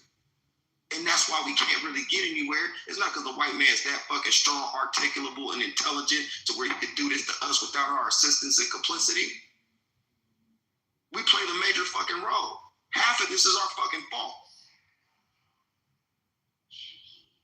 30 minutes ago. Can I comment now? You ain't got no solution for that. Either you with the white nigga, hold up, family. Either you get rid of the white nigga or you get rid of the black nigga. We had this conversation with the Circle of God 15, 20 years ago. You're talking the same spinning circle conversation that we have in the mosque a long time ago. Hey, mister, they had these convos 200 years ago, actually. They had these conversations 200 years ago. I just started screaming over the main dog. Jesus. Hold on, fam. So what that said is, if you ain't got no solution, either you wake them up or you don't wake them up. You build or you destroy. The world's problem and the world's solution at the same time. Yeah, but were you in the group? Was you here yesterday, bro? Have you been listening to these conversations? There's niggas been saying solutions for a long damn time. I literally have a solution. That's why I was telling you that I articulated that to Shu when I said, oh, you wasn't in the room yesterday when I laid this out. It's 17 fucking page long. Michelle, I don't know if you up, but did you get the audio that you requested? Erica, I don't know if you responded back to the email or to the joint, but I was like, hey, I can send it to you on Telegram. I'm not even putting my name on this shit. If you'd like to hear it, I'll send it to you too, brother. But what I'm saying is, there are niggas like, hold on, bro, I'm letting it right here. literally, there are people like Sean, myself, even Sweets, low key, even though he don't talk about it often. There's niggas, Eugene, clearly, you know what I'm saying? Michelle, Erica. There's a lot of motherfuckers in here that do shit on their level and at a bigger level that they don't even talk about. But I highlighted something earlier that said people like us don't like to be out front because there's so many different. Look at all the pushback I'm getting from niggas when I talk about black banking. When I talk about, hey man, all this war shit y'all niggas crying about, y'all can't do nothing about it. Let's go get some goddamn government contracts. Get an LLC. Here this nigga go with that LLC. There this nigga with financial risk. Here go this nigga with the black bank. What the fuck? I got a solution for that. And once upon a time, FOI had government contracts on the East Coast, taking over all the ghettos doing security. Government find out the Nation of Islam got these contracts, shut it all down.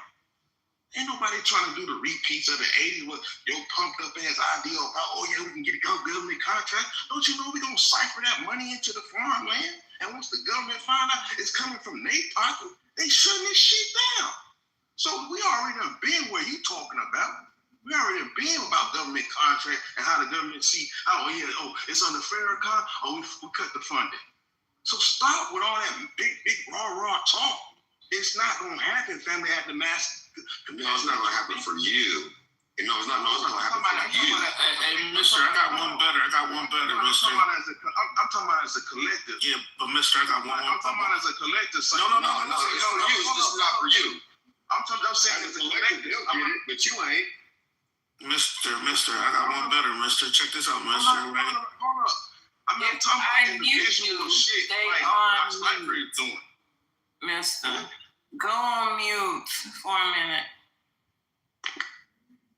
No. Like y'all, I don't know what y'all be doing. Go ahead, Omar. Thanks, Erica. No, I was ready to back you up, mister. What I wanted to say was, I know sometimes we think we reinventing the wheel with government contracts, right? I think I ain't gonna say the last, because there's been people even after him, but one of the most successful men that were getting government contracts and private contracts from different governments around the world was Maynard Jackson, right down there in Atlanta. Right? And the one thing Maynard Jackson did, and I'm sure Cypher, your plan ain't nowhere near Maynard Jackson's, right? He built a whole damn black middle class and a lot of black wealth in Atlanta, right? And he used government funds. What did he do? He used government contracts to build an airport, right? From that airport, he created over hundreds of millionaires in Atlanta, right? And a lot of that black wealth is still there in Atlanta today, right? So I know, Cypher, your plan ain't nowhere near as bright as Maynard Jackson's plan was, right? And I think I have a problem when we have some black people that get on these stages and think they got the master plan for the black race, when a lot of this stuff, to your point, mister, has already been done before. It's not no new stuff when people come on these stages like they're gonna do this and do that. This shit been done before and mastered before. But go ahead. Point is, I ain't talking to no more individuals. Man, we be shitting on each other as a collective, you know what I'm saying? I'm trying to think for the whole, not for individuals. And the funniest thing about it is, I can go get the LLC. Just like everybody get the LLC, just like everybody else can get the LLC. Everybody gonna do that. As an individual, you gonna grind and get money. But as a collective, as a group, no, that shit ain't gonna work like that. And to be honest, Atlanta's just black managed. It ain't really black owned. It's black managed. Because once the Fortune 500 companies start coming right after the damn airport was built and the Olympics. Yeah, but can we agree there's a lot of black ownership in Atlanta and there's a lot of black wealth in Atlanta? Can we agree on that, Sean? If that's the case, 11,000 black millionaires that's in Atlanta. Yeah, but I know you can. And how much of them niggas got their money? Listen. I know we praise 11,000 black millionaires that are worth more than $1 million. I'll give you that. Okay, cool. Right, that's the point I'm trying to say. And I appreciate the people that are in Atlanta and the wealth that they built. But did they go on and build a black hospital? Did they build a black school? And what is the curriculum that they are teaching? But that's not fair. I'm saying why it's not fair. That's not fair because do the Chinese got a hospital in Los Angeles? Do the Chinese, we can always move these goalposts. The Chinese don't have a Chinese hospital. What I'm saying is, Sean, the Chinese don't have a Chinese hospital in San Francisco, right? We can move the goalposts all the time. Like in China, we talk about in America. We're not in China. We're in America. We're in America. My point is that here in America, right, we don't own the regime. I'm talking about our own regime. At least the Chinese. We're talking about in America. I'm gonna land on it. Even though a Chinese guy or family can come over here and build a store in a black neighborhood and suck the money, he still has his country that he can go to. Where is your country? My country is here. I'm born here. I don't know no other country, bro. I don't know. Yeah, that's my country right here. So I'm talking about. Yeah, my country's here, bro. I ain't trying to go to Africa, nothing like that. Okay, wait a minute. Under whose regime? Listen, I'm under my regime. I'm in Philadelphia. I pay my taxes. I'm under a black mayor. I got my little enclave here in Philadelphia. I ain't under no regime. I'm under my own regime. Brother, I used to live in Philly. Yeah, I'm in Philly right now. I got a black mayor, sister, good, clean sister, Cheryl Parker. But talk to me, Cheryl. It's still under European. I don't know about that. I don't know. I walk out my house. I wouldn't even see the European right now. The city laws has been the same, whether it's been a black man or a white man. We run this shit now, Shoe. We run it now, bro. You're not running it. Okay, all right. That's I pay my taxes. I got my say. Yeah, pay your taxes. Who their taxes go to? Hey, listen. The black regime? Hey, listen. It gets my roads, it gets my potholes filled up. Come on, bro. Y'all gotta stop this like we stateless. Black Americans are not a chill. Organization or the company that's filling up your in the street. You know what I'm saying? They are owned by Caucasians. That contract is owned by Caucasians. Point blank. Okay, you know, they may have some black. Hey, you're not getting to what I'm saying. You know the crew that came out and filled my potholes? They was all young black brothers in their 30s. Yeah, right? Okay, right. Providing for their family, right? One thing I will say, black power stuff too, this and that. But home is here, brother. You ain't no African brother. Come on, I have my roots in Africa. Listen, brother, you ain't never. My DNA is from Africa. Brother, you never even been to Africa, brother. Yes, I have been to Africa. Come on, brother. Nigga, I have been to Africa. Man, y'all ain't shit, man. I'm going to bed. Several times. I've been to Africa several times, my brother. I'm from Philadelphia, brother. Man, we is the greatest trolls ever. We can't deal with these niggas, man. Man, I'm about to go to bed, man. My niggas. He said, my brother.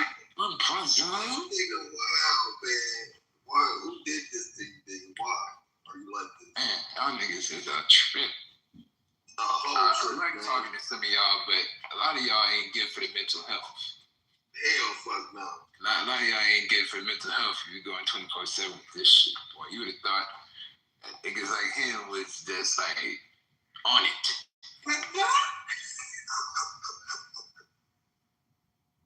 Cause nigga, like I said, man, I think my LLC and C corporation route is way better. Black man, you gotta start moving as a company.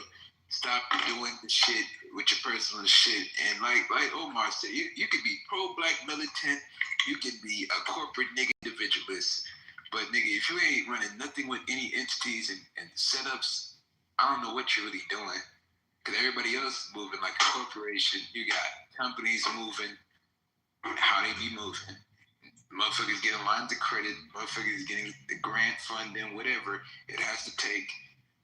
But my brother, you need to stop with that bullshit. We ain't from Africa, brother. See, Philly niggas is funny, man. Philly niggas and New York niggas is like. This nigga wild, man. Philly got the best I can't entertainment. agree on some of the shit that Omar be saying sometimes. We fundamentally disagree on some other things. This nigga is undoubtedly. Omar is funny, man. That nigga wild. Omar is funny as hell. Like I said, man, I appreciate sometimes when y'all be popping in the room. I really do, man. Because I know I'm not the only one that's tripping. It feel like I'm the only nigga tripping. I'm like, I know niggas know that. Y'all black ass ain't from no damn Africa. When I went to the continent, nigga, I said, nigga, we is fairly different, nigga. Ain't no nigga gonna eat no damn monkey brain. And know that this some goddamn monkey brain. You gotta slip some shit in, like the nigga don't know what it is. Then you say, nigga got you, bitch. But nah, ain't no nigga gonna openly eat this shit. Nah, man. Like I said, man, I have no problem with niggas in the content, but I think when motherfuckers try to make us all African and shit, knowing that, nigga, you know damn well these people is just trying to get a buck out of you, nigga. They'll tell you anything. They'll tell you anything. Hey, Sean, you know what they say? They say, oh, yeah, Omar, you're not a son of the soil. You know what I mean? And I know what they mean by that. I get it. You know, I'm not African. I'm African descent, but I'm not African. I get it. You know, my mom and dad was born in Philly. You know, my grandfather was born in Philadelphia. So I get it. I know I'm not African. Shit. Ain't nobody on stage. Chaya, check your back, Chaya. Ain't nobody on stage African. Mr. We know. The Caucasian name Africa after his brother. Another one named America Beachy or whatever. So we're not African American. But let me ask you a question. How many bloodlines are you going back? Check your back, Chaya. Check it out. How many bloodlines are you going back? Check it out, fam. Man, my family been here 10 generations, Sue. What's going on, Sue? What's going on? And that's all you have is 10? That's all. That's more than some nation states. Hey, listen, that's older than some nations, motherfucker. Shit. No. Shit. That is older than some nations. It's older than some nations. I'm asking about your bloodline. Yeah. Italy ain't even that old, my nigga. Come on, what's what we talking about here? You want to go back 10? Only 10? Shit. 10 generations. How long does this nigga think a generation is? This nigga generation is a year or something. He's thinking 6 months. I had a house right on Wellfield Street in Germantown. So you can't tell me nothing about Philly and how Philly is run. I mean, I can go more Philly than the other Philly nigga. Yeah, I get it, OG. You can't tell me nothing. I used to live in Philly. So is y'all confused on how long we've been on the planet or what continent we've been living? Yeah. How long your bloodline been on the planet? That's a whole nother story. I'm trying to stay in America, but y'all want to go somewhere. In order for you to get to the now, you have to know. But listen, my DNA goes back millions of years, brother. Okay. Well, then that's where you find your purpose. I'm the original man, brother. That's where you find your purpose and cause at. Would you say 500 million years? Because mine go further than that. 2 million. That's it? 2 million. I'm going all the way back to make it 3 million. Make it 3 million. 72 trillion years because we the alpha and omega. So even to qualify for that, you got to know you've been here for longer than 72 million years. Yeah, I mean God's still on the planet, right? He said he's gonna be at the end. So somebody got the bloodline, right, family? I said I knew y'all. If you was there, then who is running this bitch? 72 but I didn't million think he years. was not dumb enough to think that God would not preserve one of us with his bloodline. If that's the case, then who is running this bitch 72 million years? Since you older than God and shit, since you and God is real tight. And whoever got the most powerful thoughts. Nigga, what drugs you on? Whoever got the most powerful thoughts running it. That's my opinion. You said who's running it? Do you got the most powerful thoughts? Man. Is it us? Is it another corporation? Man. Like you say, LLC? Yeah, nigga. wrapped up in your evidence. Sean, some niggas drugs is attention, bro. Them drugs is strong. That's that low vibration. The worst part. Y'all go there to try to trap people. Like, shut up, in bro. between lust, envy, and jealousy, and self-hate, the lower world between the neighbors. Bring that shit back up to the best part. Oh my God. Drugs, what the hell? Drugs ain't got shit to do. You and Shoe, boy, y'all. Shoe sound like the OG that be outside the Get liquor off the store. app then if it's that serious. Huh? Get off the app if it's that serious. Okay, nigga, pull up Make there. motion. Make motion. Okay, nigga, pull up there. You staying right here in this same box where I'm at. Clubhouse. Nah, nigga, what? Hell no. He said be up in real life, nigga. What? This nigga sound like a nigga that live in a box for real. You ain't shit. I know how to Yeah, man. He on some old dirty You bastard. sound like Eddie Kane Jr.'s daddy and shit. Old dirty bastard. See, I think outside the box. Cypher. Like my nigga, You live in the box. You say you live in the box. You crazy. That nigga sound like Eddie Kane Jr.'s daddy, nigga. You ain't shit. Nights like this, ain't shit. Man, I'm God. And if you keep slipping, I'll be your God. You a little god, nigga. To a dog. Smack the shit out of his dog. Matter of fact, I'm supposed to say that God, we gonna get you. Now what? You what? Omar was beef with the other. You ain't gonna find nobody else on stage gonna come in and say they God.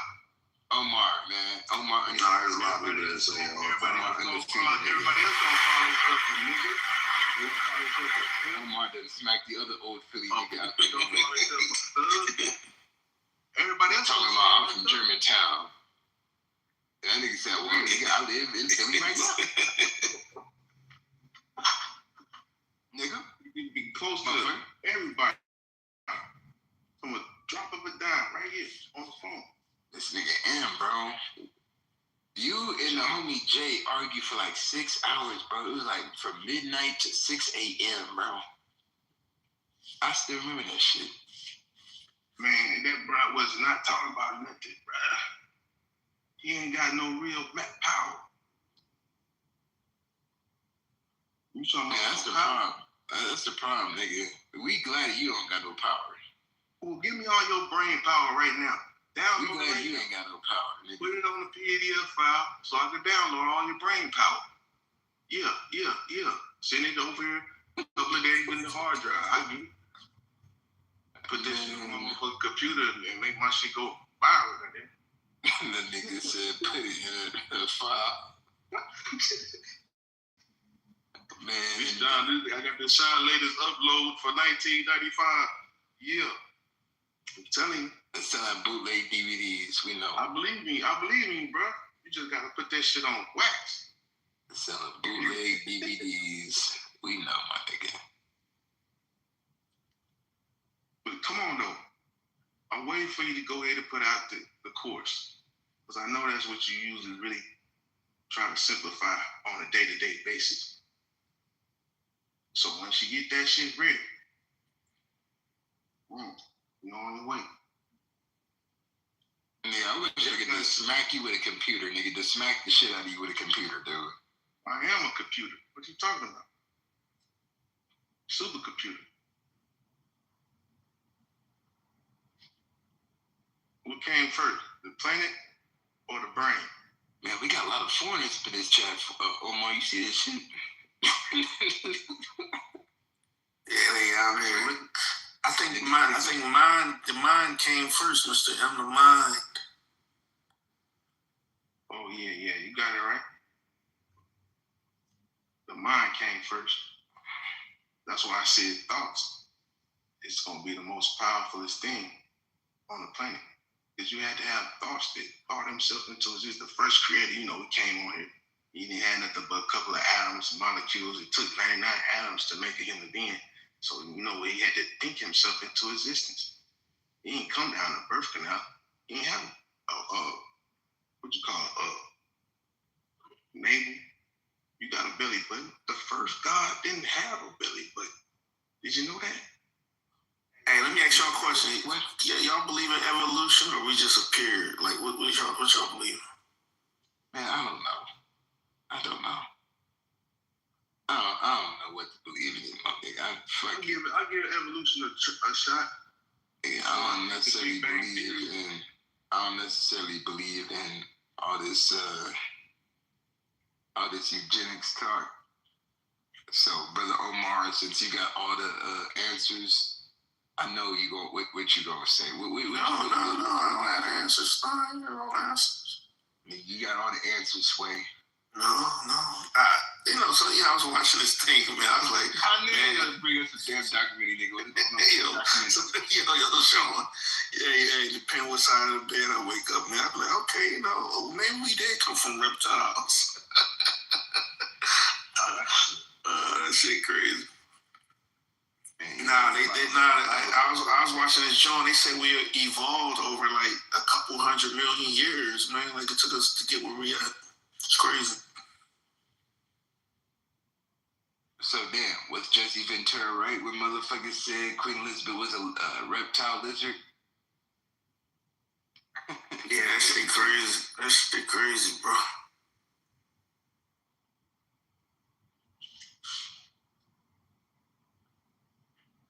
What the hell they got to do with God?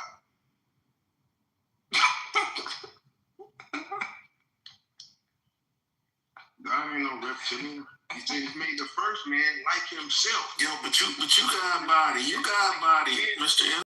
Body. But you go off trying to figure out the reptilian. The reptilian was no lizard. He wasn't. Nigga, you wasn't there. Shut the fuck up, bro. You wasn't there, nigga. I'm telling you right now. Act like you there. Like you saw it from the post light, nigga. You can go there. All you gotta do is start how your mom and daddy made you. But how did they make it? Start with the atom. Start with the sperm and the egg. But that's what the reptile was saying. They said we started out as tadpoles, like little tadpoles, swirling in the ocean, right? Then we got bigger and bigger. At first, we could only swim, and then we had one tadpole went on land, and then over the course of time, they developed legs. Think about it. They said that shit kept going on for hundreds of millions of years. Check it out. Remember, you answered the question earlier. You said the brain came before the planet. So you out in triple darkness deep in space in black matter. Omar, bro. I don't see how this nigga be arguing. You out there in the black matter, in water. They said water was way out there deep in space. They said water is connected to light. Why would you be on a planet and you ain't even thought about a planet yet? You still swimming around like a lizard. That's what I'm saying. This is over hundreds of millions of years, bro. No, trillions. You start listening. Could be true. Okay, we going semantics now, right? What I'm saying is you're floating. You're floating around the water. Then you eventually go on land, right? Let's say a million years you go on land. Now you're starting to develop these limbs. Over 1,000 years now, you start to develop four legs. Eventually, you become eventually you become upright. Almost like a mammal to a certain degree. No, you talk to me, brother. Come on, brother. You said the brain came first. So you saying but the consciousness is already there. With the planet, or did you evolve and think yourself into existence first? Now you just floating around in space. Now you say I need somewhere to live. No. Now you creating a planet floating around. I want to know, how did you get on Earth? Is what I'm trying to explain it. Consciousness is already there, whether it's through a tadpole or primate, right? So now let's say it's 50 million years from now, right? So you trying to say I'm a comet for billions of years floating around in space, evolving, and eventually I'm gonna make matter? You wasn't in space, brother. You was on the planet Earth, brother. Here we go. You ain't got atmosphere. You ain't got oxygen. You ain't got. No, you got atmosphere. You got an atmosphere. You contain a body. 99 atoms. Listen, brother. Then the Big Bang come, right? Boom. That shakes up things. Now you're a primate. And now another 2 million years go by. Now you're Homo erectus. Now remind you, when you come on, brother. Now remind you, when you get to the planet, there's no moon. The Earth and the moon is connected, and the water is on it. No, that's too far back, brother. You still gotta separate the moon from the Earth. That's too far. And you gotta make mountains. No, that's too far back, brother. The Earth is flat, ain't got no mountains to help it rotate real smooth, give you a nice ride. So you gotta make mountains, you gotta make pyramids, you gotta do all this, you gotta make rivers. This took trillions and trillions of years. Okay, if it took trillion, okay, let's say it takes trillion. We're gonna go by your argument. It takes trillions, right? How does that, go against what I'm saying though? Over the development of where we at now. You can't find a Mr. M 1 million years ago. Consciousness, walking upright, having a meat. Why not? You ain't had no. How was you going to feed yourself? You ain't have no agricultures. You ain't even have a tool 1 million years ago. You ain't even got a tool, miss. How you gonna feed yourself? How you gonna hunt animals? You don't even know how to sharpen your knife 1 million years ago. How many years ago? 1 million. Yeah, we had tools. We didn't lose our tools. I don't We know, lose our brother. mind until the devil came 6,000 years ago. Knowledge itself. I don't think you got tools 1 million years ago. Knowledge itself. We put ourselves to sleep and buried all our information under sea, ocean, and desert 6,000 years ago. Why did we go to sleep for 6,000 years? But 6,000 years and 1 million years ago is way off. Knowledge itself. You said 100,000 years ago, or 1 million years ago, we didn't have no tools. I don't believe that, unless you're leaning on white thought. What tools did you have 1 million years ago, brother? You using white thought from the white man. The white man didn't have no tools 1 million years. He didn't have nothing. That's what you're leaning on. Yeah.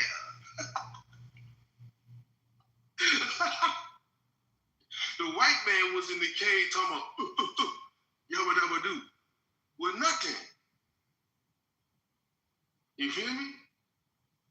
If you lean on his thoughts, 1 million years ago you got nothing. You was asleep 6,000 years ago. Why did you go to sleep? Is the question.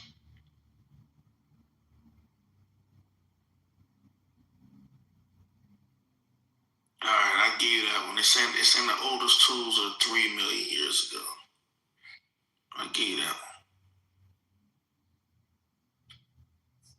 And that's not even Homo erectus though. I was talking about Homo erectus. Man, let's go further than that. Let's go back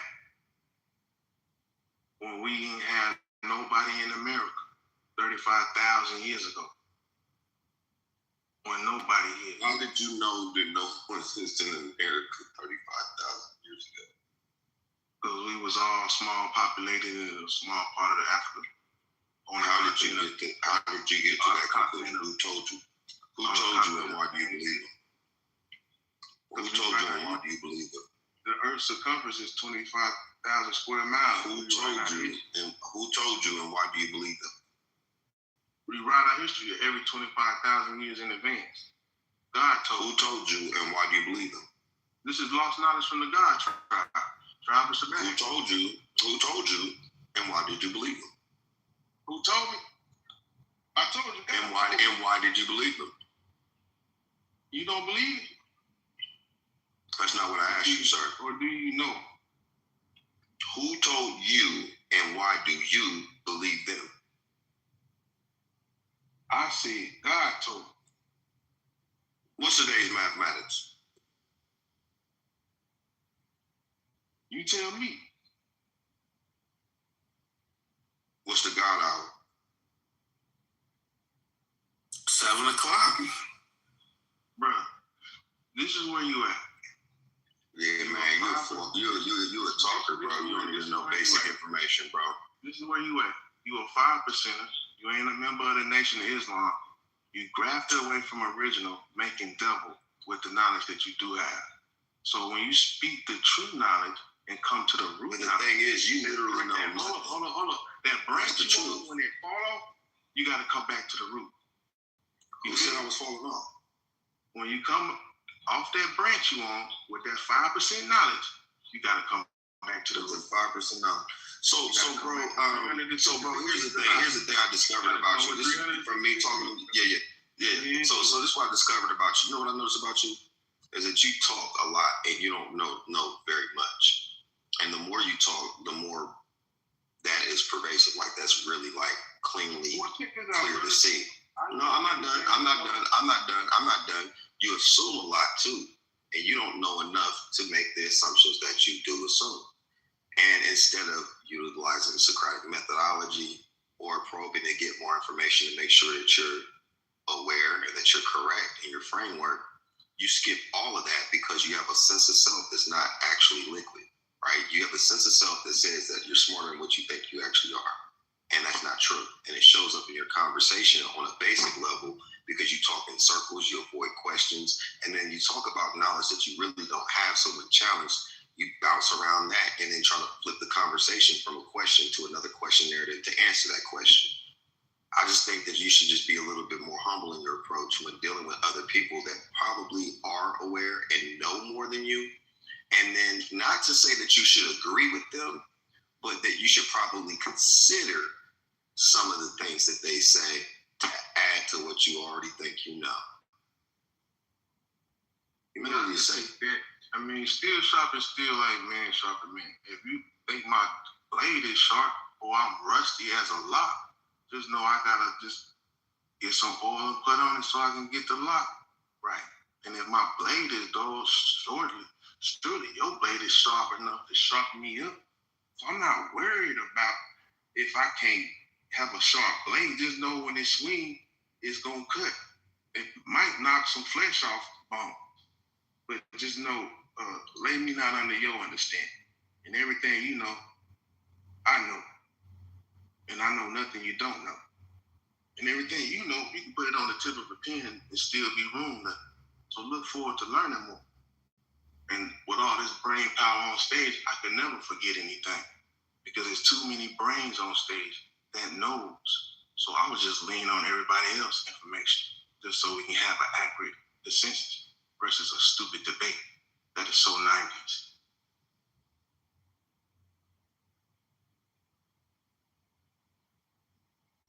What you doing, my brother? my brother.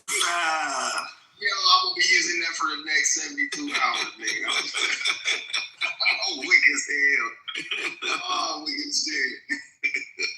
Where you at, Cyrene? You got Columbia right now? No, I'm actually headed back soon. I just came back from LA to Ohio, so I'm in Ohio. I heard that. Yes, sir. How about yourself? You in Philly still? Yeah, I'm in Philly right now. Yeah. I might be heading down probably later this month. One of my good brothers from Philly, he owns like 10 villas in Cartagena. Oh, okay. Good brother of mine, man. Good brother of mine out there. You know, that's what's up. Everybody link up when I get out there, man. You know what I'm saying? Yeah, some good guys from Philly, man. Some good dudes. Yeah, I like that technology, son, for bro. You sharpen me up, bro. It's like saying Jesus is the way. You know, Jesus Christ is the way to go. You know, Jesus Christ is your Lord and Savior. That's how we usually do each other. You know, Jesus is the way. Have you repented today? And you know damn well you talking to somebody that got the knowledge, but you gonna tell them that to see how they respond, because we gotta deal with these people that believe that way. I don't think that's my call. You pray for Jesus, you know he can't hear you. Only God can hear you. So you know, Omar, your boy Dave East is gonna be here next week, right? One of my other uncles is bringing him down. Oh yeah. And you're gonna do a like a stop through, whatever you call that shit, at my homeboy's chicken spot. It's like a nice little hood little spot, and man, we're gonna do a thing called Such Is Life by the summer. And it's a pickup from what I did back in 2019 at like the libraries and open public spaces where I buy like thousands of dollars worth of food, and they come in. Life stands for life and financial education. So what we gonna do there is that my man's gonna buy out his food for like 2-3 hours, open to the public. But the caveat is you gotta sit down and eat. You just can't get up and just right. I like that. You know what I'm saying? So they sit down and there's a panel discussion: insurance agents, real estate, credit monitoring, banks, all that shit. Black banks and Delphi Bank, all them motherfuckers gonna be there, and we gonna have a powwow with the community because it's in the center of the hood, like the area that's being gentrified that niggas are not aware of. It's in the center of that mecca, right? And we're trying to keep a stronghold on it. But by supporting a resource, I'll probably spend about $2,500 on food, whatever, food, drinks, and then afterwards we'll have a mixer, all that other shit. I want to kind of start doing that more often. I used to do it once a month before COVID and everything, but I kind of got away from it. And one of my social media platforms, I got like a couple thousand people in the group, well, about 1,000 people now in the group, and I want to rejuvenate that. Now, the thing is, I know I can't hit all 1 million fucking plus people in Columbus, but even that 1,000, that experience, if even 100 or 200 come out, that experience and what they'll talk about to other motherfuckers can eventually reach a significant demographic. And by keeping up the pace of that, maybe not monthly, but maybe quarterly or annually, whatever the case may be, I think that those are small little step solutions. So when I go back to Columbia, I'm just, working with my people to do it, just giving them the money and the architect. And then when I come back, I just, pop in town, do that little thing. And I'm not hosting nothing myself. I mean, I'm hosting it, but it's not my face. I'm kind of like, what's his name? From Def Jam. Fuck is the nigga name, man? Simmons. Russell Simmons. Yeah. You remember how he did Def Comedy Jam? It come out the end like yeah. Thanks for coming out. Yeah, things like come out. You're not here. Yeah, I'm that nigga. You know what I'm saying? That's all I'm gonna do is just be like, hey, thank y'all for coming out. Good night, whatever. And that's something that we want to continue to do, but we want to expand it. So when I hear conversations about niggas, what they gonna do, y'all passport bros, or this, that, and the third. And I'm like, well, nigga, I love to do things for my people in the city, and we do these things. It's like something I've been doing since 2019. But you always have the niggas too. There's a group of niggas that's significant, even though they're minority. You have the flunkies that are afraid or fearful of success that will say what you can't do, how oppressed you are, make excuses for why they can't go nowhere, do anything. And that be the reason why a lot of niggas like to just be in the shadow. Now, I could talk shit all damn day, and I do. And I tell y'all niggas the truth 100%, because I know half y'all motherfuckers that can't do shit about what the fuck I do. The other side of it, though, too, is that, I'm giving it out there, but I know half y'all niggas wouldn't even believe it, which is great, right? Because I work through proxies. I'm hiring white motherfuckers, Latin motherfuckers, all kinds of motherfuckers that do shit for me, right? But if niggas actually knew who was behind the things that are trying to liberate them, they would self-sabotage. If niggas also knew what was behind the motherfucking hand that's been oppressing us, I would not be surprised if it was another nigga. What's wrong with the shadows? See, you don't listen. You didn't hear anything I said for you to ask that question. Yeah, that's why I use technology and asked it that way. To see, that's why I need to read more books. I'm asking and understand, and you're not worthy. You're not worthy of an answer. I just literally, there's no reason why you could have answered me that question. Listen to Sofa, bro. Unless you can tell me verbatim what I Listen said. to Sofa, bro. Start with As a Man Thinketh as a book. You might change your mind. You want to gatekeep them. No, you're just not worthy of going in through the gate. You can't sit at my table. No. But I'm not gatekeeping anything. You just don't listen. You're not equipped to follow along.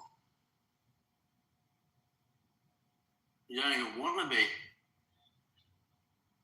Yeah.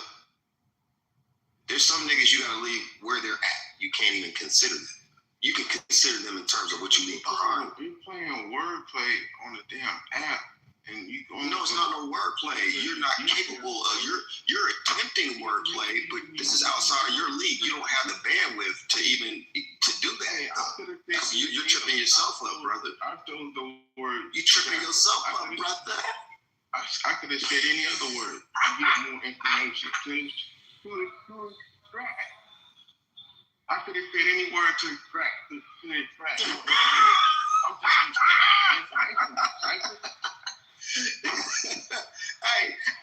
Hey, Omar, when I say Mike, I want you to fill it in, okay? I will talk some shit. Then when I say Mike, I want you to go and catch it like, brother. I'm just a reflection of you, bro. I'm just a reflection of you, brother. That's all. Not at all, Mike. Brother. I'm just a reflection of you, brother. I'm just saying, Mike. Brother. You gotta pay attention if you want to follow along and get down with the get down, my good brother.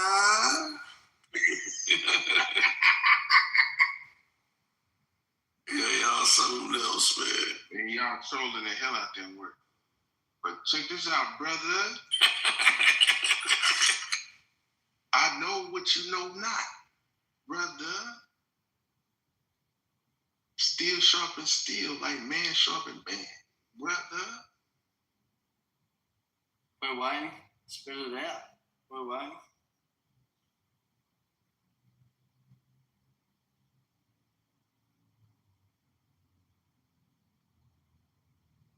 I'm gonna say this, man. From what I've heard from Cypher, bruv, he's trying to uplift. Coming from a white person, right? He's trying to uplift your whole community. And as soon as he starts spitting you with some serious knowledge, he gets shut down. Well, not from all of you, but from the majority of you. And this is like, from my experience, being best friends with a Nigerian and in Australia, and his parents own a $50 million waterfront property on the Brisbane River. And my best friend, even though he's Nigerian, he doesn't feel like he belongs there. But his parents, they housed my boat on their dock and things like that.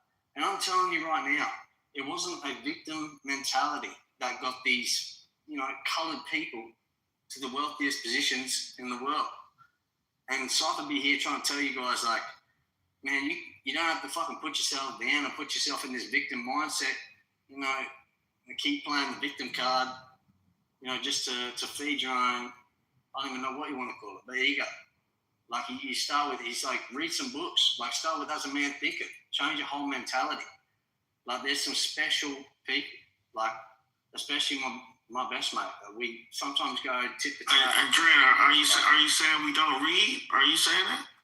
No, I'm not saying you don't. I'm just saying some of you don't, like, I'm not saying you don't. Hey, Adrian, are you saying we don't read books like 48 Laws of Power, As a Man Thinketh, Barbershop, Rich Dad, Poor Dad? You saying black folks don't do that? Do you? Eating, man, this is crazy. Wow. Do you? The Alchemist. You don't think black folks read books like The Alchemist? I'm not saying you. When did I say you didn't read, man? Hey, check this out, dude. You think Cypher was talking to anybody on stage or in the audience? Do you actually think you turn on the app and he actually can be specifically talking to the people on the app, or the people that he could be talking about when he's off the app, wherever he's at? I had Cypher and Sean. But people on the app that's on stage live right now. But like before, when I was here 2 hours ago, you couldn't get a word in. People would like getting so emotional, like it was like a fucking zoo, man. Yo, zoo. What's going on here? Don't do that, Warren. No. What you mean with that, my brother? Yeah. Talk to me. Why did you say Zudo? Oh man, don't do it. Because no. So here we go. We're gonna because I'm obviously, even though I got all my brothers, I don't look at people as colored, although it seems to be like in the clubhouse. It's a black. Don't do it. Don't say that. You don't do it. Don't do it, Adrian. Don't do it. I'm not doing what? You haven't even heard it. But when I say zoo, it doesn't mean I'm talking about like I'm trying to objectify people. It's just like you can't even say something because it gets out of hand. All right. Have you ever been to a zoo? Yeah, it's fucking. They got animals. Fucking. That's why. You calling us animals? Have you ever experienced what you just described in a zoo? Be honest. A zoo? Have you been to a zoo? Have you ever experienced what you just described on stage in a real civilized? It's a commotion, man. It's a commotion. It's not organized. Could you speak though? Was it organized in the zoo? Are you serious? Live on stage?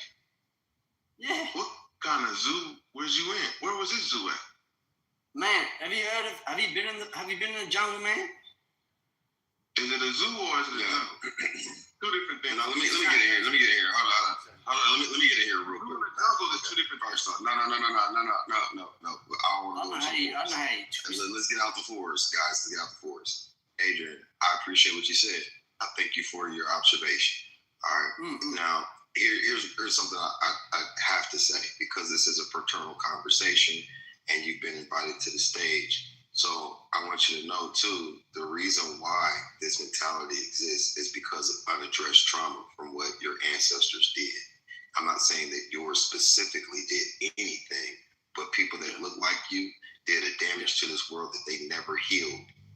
And because we've been left with the trauma of that, and it's been passed down generationally, it's also perpetuated in our faces. It's also perpetuated in media and music and TV and apparatuses that we do not holistically own. Although we could, we've been spiritually, mentally, physically abused and traumatized.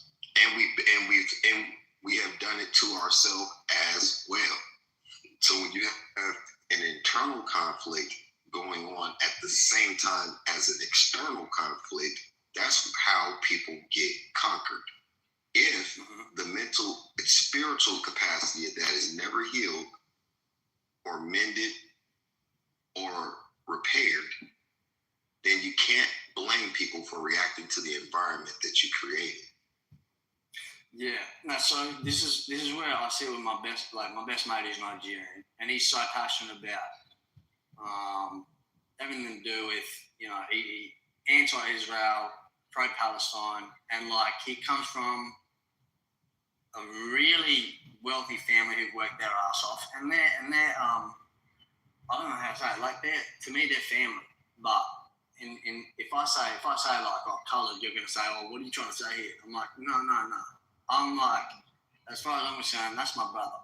But even, me and my brother get into certain like arguments and debates on where we stand. I'm like, bro, we came up the same thing. Like your family. Adrian, let me ask you a question. I know you're cool with that one brother, your one brother. But what if I told you that, okay, let's bring 10,000 Black brothers to Brisbane and set up shop in your neighborhood? How would you feel about it if it was 10,000 folks that look like me, Pedro, Cypher, Mr. M? I know you're cool with that one guy, but what if 10,000 of us came? I'm a boxer, brother. So why you want to box now? No. So I'm just saying, I'm in the same with blokes who've come out and feel like, let's say they come from a standpoint of, I've got nothing, or we came from nothing. No. These are blacks that's coming with something. Because you got the Nigerian guy that has something. Man, I used to play rugby in Sunnybank. You wouldn't know because I'm from Australia. I used to play rugby in Sunnybank. moments. He can't even answer the question. You can't even answer the question, bro. That's crazy. His brain cells is What do you mean? going bonkers right now. I'll answer you straight. I'll answer you yes or no. Say it with your chest. Say it with your chest. Say what? Say it with your chest. Can I handle black people coming to hang? Yeah, 10,000 of us. I know you're cool with that one guy that's your neighbor, that one little neighbor. But what if 10,000 of us came? Yeah. And then after that, and then we bring another 20,000 of our relatives. Are you cool with that? Hell yeah, man! If we vibe on the same wavelength. No. These are black folks. Yeah. It doesn't matter what you look like, man. It matters like where your heart's at, what your soul's at, where your mindset is. I don't give a fuck what you look like, man. I know people from all over the world. Hey, Adrian, and that picture in your PTR, is that at 235th in New York at the rooftop? Yeah. That was. It was supposed to be big ass rooftop. It's like two levels of shit. Bro, they were supposed to have the domes on the top part. It was a snowstorm when I was there. And They had a little plastic bubble joints outside. 235th is dope. It's actually right across the street from the Museum of Sex. If you ever get a chance, you get a little. I've been there before. Museum of Sex. Yeah, it was freaky. It fucked me up a little bit. I was out there with the chair and shit. It was kind of freaky, but it was fun because a friend of mine, she from Jersey. I was out there like 2022, 2023, and I stayed at LES. So we went down there and chopped it up and went there. I was like, "You want to go to?" She's like, "I want to take you to the Museum of Sex." I'm like, "Museum of Sex? What the fuck you want? Like, you trying to give me some ass?" You know what I'm saying? So we went over there. It was actually fun. It was kind of like for what it is. Like they had Hugh Hefner's little robe and all this shit, the old little museum shit, the exhibition shit. It was kind of crazy. It was crazy, but it wasn't like straight up. It wasn't straight up just straight porn type shit. The way they did it, it was more like a museum for real. You know what I'm saying? So, and then we went across the street to 235th, one of the best rooftops in all of New York, in my opinion. Had a good time. Yeah, man, it was a vibe, man. As soon as I touched down in New York, I got to talk with like a lot of the people, bro. I was like, "Did you go to Harlem? Adrian? I didn't get to go out that way because I got some Italian people that I met on a cruise, and then I'm like, yeah, but I'll link up. And then we had some family in New York. I'm from Australia though, so but then I went to New York, had people that I know there. Might be tossing up a move to live there or do something there. Hey, Adrian, since you from Australia, tell me this. Yeah. What? Where in the hell did the white man come from? Shit, that's a fucking my brother. Tell me, my brother. All I know is I was chatting with my OG in the cafe the other day. His dad's Iranian and he grew up in West Sydney under Muslim ideology. And the funny thing is that we laughed about it pisses him off, but we laugh about the fact that in our Catholic schools, Jesus is painted as a white man. We're like, bro, he's not fucking white. He's Middle Eastern, he's like a brown man. And my bro, although it's another topic, but I know earlier, 2 hours ago, we were talking about what Trump's doing with Iran and stuff like that. He's like, man, the ideology of these motherfuckers is just insane. Like, he's like, I don't understand why people try to advocate for it, but what I came from, what I saw, this is my OG, and he was telling me, my dad's Iranian, and I grew up Muslim, and this is why I converted to Christianity, because the only way is embracing everyone is the only way. Like, even, it doesn't matter what you look like, who they are, yeah, class-wise. So that's a no. You don't know where the white man origins come from, right? You don't know. Well, from my perspective, are you talking about my ancestors? In Australia, where does the European come from? We're colonized by Britain. That's your answer? We were colonized by Britain, yeah.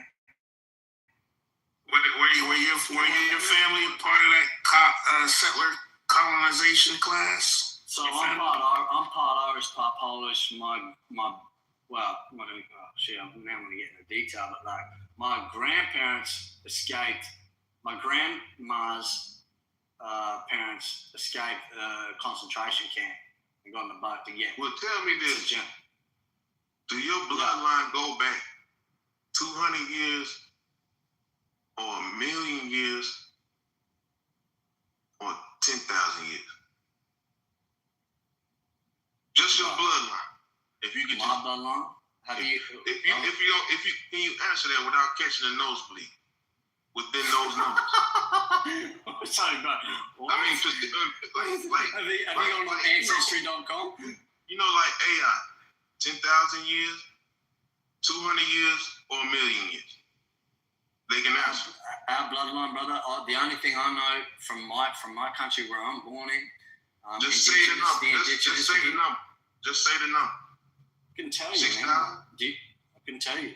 I can tell you. How about this, Adrian? How about this, Adrian? Hey, he catching the nosebleed. Right? Yeah. How about this, Adrian? Are there any indigenous native people left in Australia? Where did the black people go at? You know, I go to Australia, I see nothing but Adrians. Where did the black people go at? The black people are in the Northern Territory doing their thing there. Alice Springs, Northern Territory, Darwin, they're in Townsville, Cairns, mainly situated around where they were originally from, indigenous. It's the same, it's like asking where are the Native Americans from. You know, I've got Aboriginal friends, I've got Papua New Guinean friends, Nigerian friends. Yeah. Hey, but what about your wife? How many children y'all got? Or how many children do you want to have on Earth? If you could have any number of children, how many would you have? Man, when I'm in the financial position for children. Good numbers. I want. Man, I understand what y'all doing all night. And I should ask you crack about where you from and shit, you know. What's up, though? Get back, Sambo, get back. Sambo. No. Y'all was there. All right, Adrian, we done with you now, Adrian. We done with you now. We got Pedro there. Get back, Sambo. We got Pedro now. We got Pedro now. Okay, here go. Is that now I'm a cracker, man. Now I'm a cracker. Hey, Pedro, he got on stage. Hey, Pedro, he got on stage, right? He said there's a zoo in here. Oh, shit, he called the niggas monkeys. That's what you saying. He said, y'all was like a zoo in here. I said, a zoo? What you mean by that, Crocker? Then he could describe what it was like in a civilized zoo. Oh, that's Friday. He was trying to say that he was experienced, he couldn't talk like he was in a zoo. And I said, have you been in a civilized zoo? And could you talk in the zoo? And was it unorganized? And he said, I don't know. I asked him where that zoo at. I ain't never heard and Pedro, he also said, as black folks, we don't read books like Get Rich Dad Poor Dad, 48 Books of Power. You just read them shits in prison. When the hell did I mention them book names? Hey, look, Cracker. Wait. You can't don't fuck with this, boy. No. You can't call me a cracker because I didn't say anything racist. I didn't say anything racist. You just made this up. I'm racist, Cracker. What's wrong with you? There you go. All right, say nothing. Might as well go ahead and say nigga, man. Get your shit off. Cause I'm gonna call you a cracker, a honky, motherfucking wetback. You probably ain't even 100% cracker. You probably like half Spanish talking about you a cracker. You a fucking wetback. Go on over there, man. Just call him Caucasian. No, he ain't Caucasian. He's totally from Australia. No, he's from Australia. He's not white American. He can't like we do each other. You're Indian, you black. No, he's a Caucasian. He's not white American. He's not a hillbilly. He's not a redneck. But he's a cracker in Australia. Oh, come on, mister. You kind of tap dancing now. No, come on. He's from a settler. Hold on, bro. His family exterminated natives in Australia, right? Exterminated them, bro. He's part of the settler colonial class that came from England. And Europe and Ireland and all that shit. Come on, let's not let him off the hook. He's part of that class. Listen, hold on, but he don't even know where he's from. Listen, them crackers can't trace their own lineage back past the 1888 or some shit like that, 1887. That cracker don't know where the fuck he's from. He was telling you that. The bitch was talking about his grandparents, you know. I don't know, man. He's a cracker. But I'm talking to black people right now. Oh, he don't even know where he's from. Yeah. Be cool at ease, cracker. Damn, y'all, you can't be first right now. But yo, he not like a cracker. He like an offshoot version of a cracker. Like he a cracker because America said he a cracker, but he not like a cracker, like a European cracker. Like he's a mutt. Am I right, cracker? I'm a what? You like a mutt. You like a mixed breed. 100%. Yeah. Well, I say mixed breed, but what do you mean, man? Because do they say do y'all say white boy Australia? No, you said you was Poland and some more shit, cracker. Then yeah, I'm do y'all call this a white boy? No, not really. No, fuck no, bro. What the fuck? He said, bro, you're not like a Caucasian. You're like a cocker spaniel, bitch. You know what I'm saying? He ain't no, you know what I'm saying? He's a great boy. They's a great boy. Can you please stop butting in when I'm talking to black people? Damn. You crackers think y'all be first and everything. Like, you think I'm talking to you because I'm talking about you, cracker shit. He's a great boy. You've been talking about me the last fucking 10 minutes, man. You popped in. Cracker, if you got something to say, you can say now. I just said it, cracker. Shut up.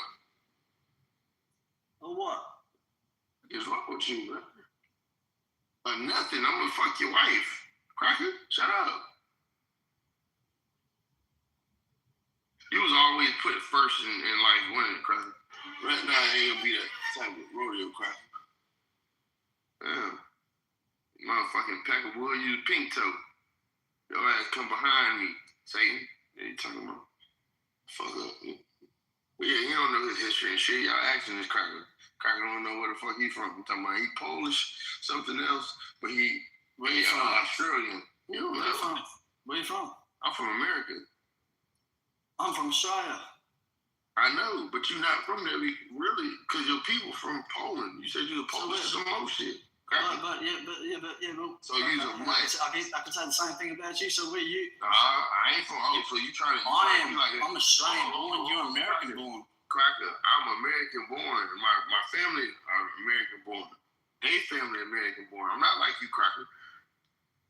You can call me Cracker as much as you want, man. If I hit you with the fucking universe, I'll be the bad guy. Hit it. I don't give a fuck, Cracker. Say that shit. Say it with your chest. You know what I mean? Pedro. I call you Big Dro. No. Call me a coon. You call me a motherfucking coon. That was it. Say. You want me to victimize you? You want me to fucking call you? Wow, that's crazy. Y'all call me a hate or some shit, man. What? You want me to call you? Why would you want me to call you that? I'm trying to see if you got nuts. This is good practice for brain power. See, to overthrow the white man, you gotta think 10 times faster than the white man. But listen, you see how I handle this cracker? Y'all trying to be diplomatic with this cracker. Fuck this cracker. Hey man, ain't nothing more than I hate than black people than crackers. I hate crackers way more. Hey, listen, Adrian, that's your name? I'm a nigga. You just met a Florida nigga, American nigga. I'm not like black people. Black people are like weak and they kind of like respect y'all. I can give a fuck about you, Peckerwood. I know you don't know nothing about your history. You don't know nothing about your motherfucking family like that. You know what I'm saying? These old fucking mixed inbred ass crackers. Like an offshoot though. You're not like a European cracker. You're not like the original cracker. You're just like an amalgam. Hey, but Pedro, some people will say that pseudo, what you're talking about. They say that pseudo. He is from Australia, but his people from Poland and some more shit. He not no authentic cracker. He's like, man, this motherfucker's a spearmint. What? No, so were you Native American? Yeah, I'm indigenous American, cracker. Indigenous Americans. Where, Yeah. And your family's been in America for how long? At least 200-300 years that I can recall. 200-300 years. Yeah. He's stage those from. So what was? Just saying. Yeah, no. Y'all got people up out of here aware of. Well, I'm I trying blame to me for nothing that happened in America. because they Go ahead. That cracker, listen, he an orphan trained cracker. All right, man. So listen, y'all run like Cabbage Patch. Yeah, you laughing. He don't even know his grandparents like that. Them motherfuckers get put on orphan trains. Yeah, tell him his history. He don't know that's where he come from. So Pedro, name your original tribe that was native man. Well, you want to know my original tribe? It's gonna be the Tamukins, and the Tamukins went into the Seminole, and then the Niji on my grandfather's side. On your grandfather's side, how long ago was that? Nigga, I just said about 200 years ago, cracker. That's as far as I can go back. My bloodline, cracker. Okay. Yeah. Now, let me show you the difference. Hold on, you pecking wood. Let me show you the difference between me and you. You the first generation Australian. You just told us one of your grandparents is Poland and another one is something else. So that means right then and there you are an immigrant to Australia by your parents, cracker. So yeah, you don't know the fuck you is, cracker. No. So we know the first people to Australia were black people. We know those melanated people. The indigenous people. You're talking about the Aboriginal people? Yeah. So now you know more about the black people in my country than I do. Okay. Talk to me about it. I know you're not from there. Talk to me about it. Yeah, you found that land, just like your ancestors, cracker. But hey, man, we don't care no motherfucking folks about you, cracker. Yeah. Talk to you like you're a motherfucking white hoe baby. That's what you is. You're a white hoe, bro. You're a white hoe baby. Here you go, like, you can say whatever you want, man. Yeah, you're a white hoe baby. I came in here because Cypher was spitting yarn. I wouldn't give a fuck. I wouldn't give a fuck who let you in here. You know what I'm saying? I'm gonna talk to them just like I talk to them niggas. Hey, just like I talk to black folk crazy. I'm gonna definitely talk to your white ass crazy. You's a white hoe baby. Okay. You think I give a fuck about your opinion? You don't even know where the fuck you from? I don't know where I'm from, bro. I'm just talking about where I'm from. And then look at you. You got recessive genes. Look at you. You like a fucking. You don't even know what you're talking about, brother. We might just be in two different tax brackets. Are you from Australia? I'm not poor. You're not talking to no poor nigga. The fuck, I'm in the motherfucking Bentley right now, cracker. Show us the family, bro. Man, Show us the family, man. Yeah, you dirty cracker. Oh, I'd love to link you if you're in that family. I'll tell you what, if you really give a damn about your cracker, that's my sleep. I call you a bitch right now. You from a dirty white bitch, cracker. Yeah. Go on. Yeah, cracker. Come on, I just took a picture with my white friend too. His name Timmy. He from Florida, man. I just took a picture of that cracker. He a Florida cracker though. He from East Park. Crazy, bro. I don't know who did you dirty, man. But for me to y'all did us dirty. I didn't, bro. I didn't. PTR. That's me standing in front of this bitch. You see me? Yeah, me and my boy. We just left the car show. Mate, brother. Wait, bro. If I wanted to. Somebody stop paying this shit. No, come back. You thought I was gonna say no. You gonna say no. If I want to be a World Tour, man, it'd be you ain't got no money. Look at your coat. Your coat don't even fit you, cracker. My coat is boss, man. That coat is boss, bro. That's a boss, man. That coat is boss. That coat is literally boss. Don't fit you. That coat is literally boss. That coat is literally boss, bro. That shit loose around the neck, cracker. That ain't your coat. That coat That's is your boss, brother's coat, cracker. Yeah, you get behind me saying that ain't your coat, cracker. It's like that one more time, man. I'm starting to think that's part of you. Like, man, you're desperate for me to say it, man. I don't know. Yeah, I'm itching for you. I'm trying to see if you're a man or not. Say that shit. Get it off your chest. Man, I can't. I'm not gonna be a man over the net, man. I'm not that kid going away, man. If I had to say it, man. Lower your tone, Peckerwood. Lower your tone. Talk like a hoe. Or what, bro? You don't hear me talking to you, bitch. You the motherfucking Peckerwood. You talk to me softly. Yeah, you talking about Why the hell raising you your voice. still in here, Adrian, letting this man do the shit? Because he's a soft ass cracker. Fuck the lingo. Yeah, soft ass cracker. Crackers gonna get handled. Them crackers get handled the way they get handled. You know what's going on. Yo, he said, why you guys don't read books like, The Alchemist and man, niggas read. Hold on. I didn't say alchemy. Listen. He talking about tax bracket. Hold on. Please do me. That's basic shit, Adrian. Come on, man. Hold on. Wait. Adrian, why is your collar loose? See, I gotta know how to play these crackers. Why you talking about money, different tax brackets? Your collar is loose on your coat. What is he talking about? Brother, could you afford this coat? Do you know what this coat? Could you recognize the brand on this coat? What brand is that? I mean, Adrian is giving off bottom shelf brand vibes. Yeah. Listen, he's not a top. He's not the top. Yeah. He's one of the offshoots of crack. I told you, Bottom shelf brand. Look, zoom in to his coat. Look at them bags. Get the fuck out of here. He got Ray-Bans on. Come on. Dirty cracker. He's a dirty cracker. You're not even a paid cracker. Who the hell wear Ray-Bans in 2026? Hey, Ryan, what you do for work, man? I'm a crane operator. I run heavy equipment. Yes, sir. Hands on. Okay. Yeah. Hands on like a motherfucker. He's a builder. He's a builder, man. He's a builder. What you do for a living, cracker? I thought of that, huh? What you do for a living? Nothing. You an IKEA worker, cracker. Oh, Shut what? up. You work at IKEA. Y'all got man, see, this is not even a race thing. I don't give a fuck. It's a race thing when I'm talking to you, pink toe. Your mama is a white hoe. You think I'm gonna respect you, boy? Boy. Damn, bro. Boy. Damn, bro. Yeah. But for that dude that asked me, Adrian, why you keep using the word racist?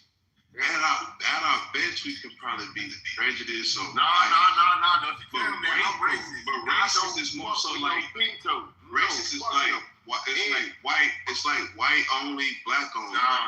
Come in here. You know, back in the 60s, this is racism. white only. This is racism. Act up by the law, the police, man. Look at the you trying to Constitution, scapegoat the military. That's being racist. When man, fuck that cracker.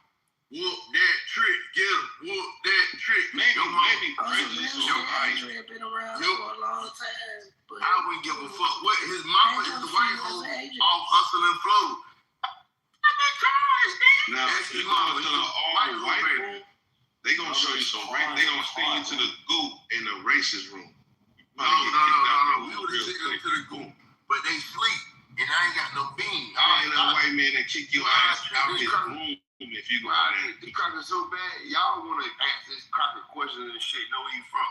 Well, I don't tolerate no pink toeism. Fuck that cracker. Yeah. Man, you cracker, shut up. You hear that black man talking to me? Trying to defend you? You shut up while he's talking to me. Well, you was beneath us. You recessive gene having motherfucker. Shut up. For what? Man, you know what, cracker? Adrian, you in the military? No. Look at him. He got a loose neck. Shit don't even fit the collar of the fucking coat. I'm not military. I'm Golden Glove champion though. But now he a boxer. Boy, if you don't shut your now he's a boxer. It's good. Shut your big ass up, boy. What you a welterweight? Get your bitch ass up out of here, man. I'm actually welterweight. Yeah. I know it. Yeah. That nigga bantamweight. He's a bantamweight. Hey, Adrian, when you gonna fight Gambosa? No. Down there with you? Gambosa? When you gonna fight him? He down there? He's a bit. No, to be fair, he's above me. He what? Yeah, he's a bit too far ahead of me. I need another year to get ready for Gambosa. Labs, I ain't in the chat. Y'all the same weight class. Labs, don't get mad. Don't tell me how to talk to little motherfucking Peckerwood, boy. you niggas. Where you see niggas be taking up? Man, when you gonna fight Gambosa, man? In 2 years? Man, hoping maybe, yeah, in 2 years, hopefully. Yeah. He washed up. I believe you can get him. He washed up. No, because to be fair, Devin Haney beat the brakes off Gambosa, so I knew it would happen. Pedro, man, you chirping like a fucking parrot, man. Just Why your daddy didn't marry your mama? Peckerwood. They already did, man. Did you? No, Peckerwood. Why? Come on. Where's your daddy? My daddy at home. Okay. All right. Why your parents ain't married, Peckerwood? My parents ain't married. I know they not married. I said, but why they not married? Shit, my mom is a fucking go get a woman. I'll give her that. She's a hoe. Hey, listen, I was telling these black brothers that shit. You Peckerwood, y'all ain't no better than us. Peckerwood. I don't even know where you're going with this, man. We're supposed to be talking about Donald Trump, and then you're talking about like. Yeah, you in here talking about reading books and shit, and you ain't even got a present father in the household, Peckerwood. Mate, I am the father. Across my 5 families, I'm that go-to. But anyway. I know it. I see how you want to be loud. You want to have laughter now. You know you want to laugh about it, Peckerwood. Laugh about what, man? How old are you?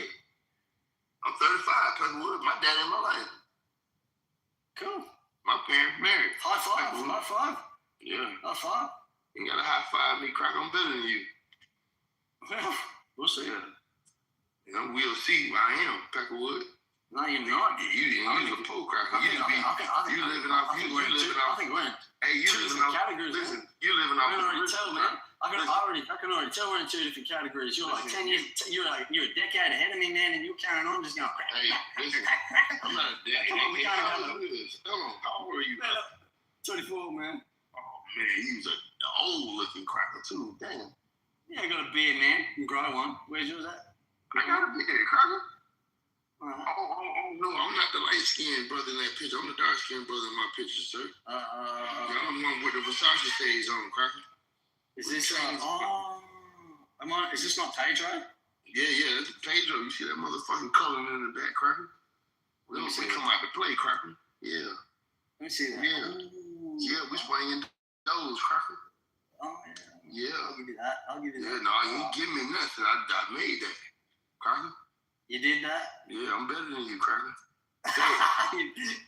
Tell the rest of the niggas. Say it, nigga. Say it, cracker. Say what? Say it. Say, Pedro, you better than me. You are. All right, I know that. And you better believe you're not. And don't you ever come in here and tell a nigga about a book that black people read in prison. We read that shit in prison, cracker. You don't get no cool points. In prison? You went to prison and you No, I ain't go to no prison. You want to put that on your neck? I need a favor, agent. Hey man, stop talking to this cracker like you got things. Hey, listen, don't call him agent. You call him cracker while I'm in this room. Oh, look, agent. I can't trust. I'm gonna make a lot of noise. You talk to that Peckerwood like he supposed to be talked to right now, boy. I am. Agent. Call him out his name. Don't call him out his name. I am. Watch this. Agent, I can't Don't trust call no him white agent. man. I'm not doing agent. Call him something else. They can't call themselves a black man. So if you white man, you gotta be able to call yourself a black man around me. All right? Sound good? What, black in color or black in soul or black in what? Like, what do you mean? Like you gotta be a black man around. You can't be no white man around. I only trust black people. So if you're gonna be around me, you gotta call yourself black. Look, brother, if you say, look, I'm only sticking to people my tribe that came from where I'm from. Hey, listen. Hold on, brother. Why did you call him out his name? Right? I done heard y'all call black people in this room out their name. You don't address Asian as Asian. Call him Peckerwood, a white host Stephanie child. Call him something. But do not call him by his name. I'll call him Lucifer. That's better. Oh, call him that. Damn. I've got you like I've got you like that. Agent, are you Lucifer? You tell me, man. Am I Lucifer? I'm asking you. Peckerwood, you know who you is. No, I'm quite frankly in mine. Mark Ron, Hey, how many sisters you got? supported. You got. No, don't give him that much power. Don't give him that much power. You got 3 minutes to answer. Are you Lucifer? No. Oh, he answered it. He could have said yeah, but Man. he said, Hey, cutting wood. Got some motherfucking shoes in my hand. Those some motherfucking hard cutting wood. Motherfucking shoes. I had to take my shoes off. Put my motherfucking around, sit in the puddle car. Bro's eyes are quiet. He needs to get his shoes off and sit down. Why you motherfucking with man, I just PTR. Look, then you PTR on swipe left. You got that loose ass road. You're just small and neat. Hey, champ, don't worry, champ. You don't have to stress so much, champ. You the premature car. Pedro, you're a champion, man. It's all good. Life will be good. Just like, you don't have to get so aggressive over nothing, man. Hey, Adrian, what's your boxing record? To be fair, 63. I'm Golden Glove champion. 100. Oh, You got any knockouts? Nah, because it's only that's why I want to challenge for the pro title at the end of the year. But in the amateurs, man, they pad your shit up so heavy, it's hard to get a knockout. We thought I was, but surprisingly I can't. Not yet. But when we go to the pro thing, no headgear, I'm ready to see what's up. To be What weight class? Bucko? 60. Nah, super light. Golly. Yeah. That's like 125 or something? That's what did Shakur and Tiafimo fight at? That was welterweight, wasn't it? 135 between 127 or something like that. Same with them boys, but I tell you what, man, watching Shakur, man, he's next Floyd. He's fucking crazy. Anyway, though, we don't have to go on with the cracker thing. Like, I'm not against like none of you. Like, it's all like, I don't know where this got so hostile, but you know, it's all love. I'm just saying, you know. So hey, man, you ain't gonna never get past Milton. That dude is gonna crush you, bro. I can see you fighting him in another couple of years because he's beating up all white boys right now. You next. Who's that? Milton. Yeah, he gonna beat you up next. He gonna come out there, or you gonna come to America. If you want some smoke, come to America. Yeah, man, I'm thinking about New York, but to be fair, them boxers in the pro boxers in America. If you stay in Australia, all you can do is just go into like a 3 series with Gambosis and take all his. Yeah. You know what I'm saying? Take all his clout. Take all his clout. Take his gym. Take everything from him. Take his coach. No, to be fair, the American boxers are just different breed, bro. I will admit that. That's why I'm like low-key keen. That's why I'd be keen to move to actually New York for a bit, because I was traveling Europe and I was in Barcelona. I'm like, you can't really switch on in Barcelona. This shit's too party heavy. But New York could be on. And it was good to meet. It was good to meet all the American people, like the genuine American people. This nigga said, take his coat. I'm logging on. Take his coat? What are you talking about? He gone now. He did. Pedro's gone. Man, where'd he go? I was missing him calling me cracker every fucking second word. Anyway, I want to hear you on the mic, man. You were spitting some game. Cypher? Yeah, Cypher. Cypher.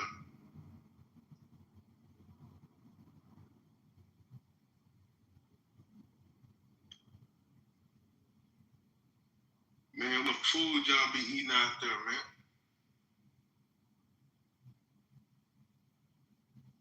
Australia.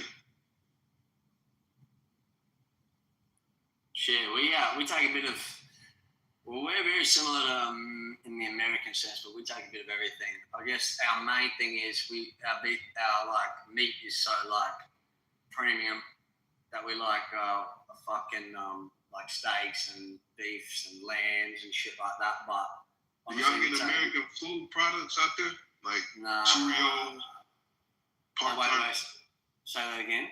Y'all get like Cheerios, Pop-Tarts, Captain Crunch?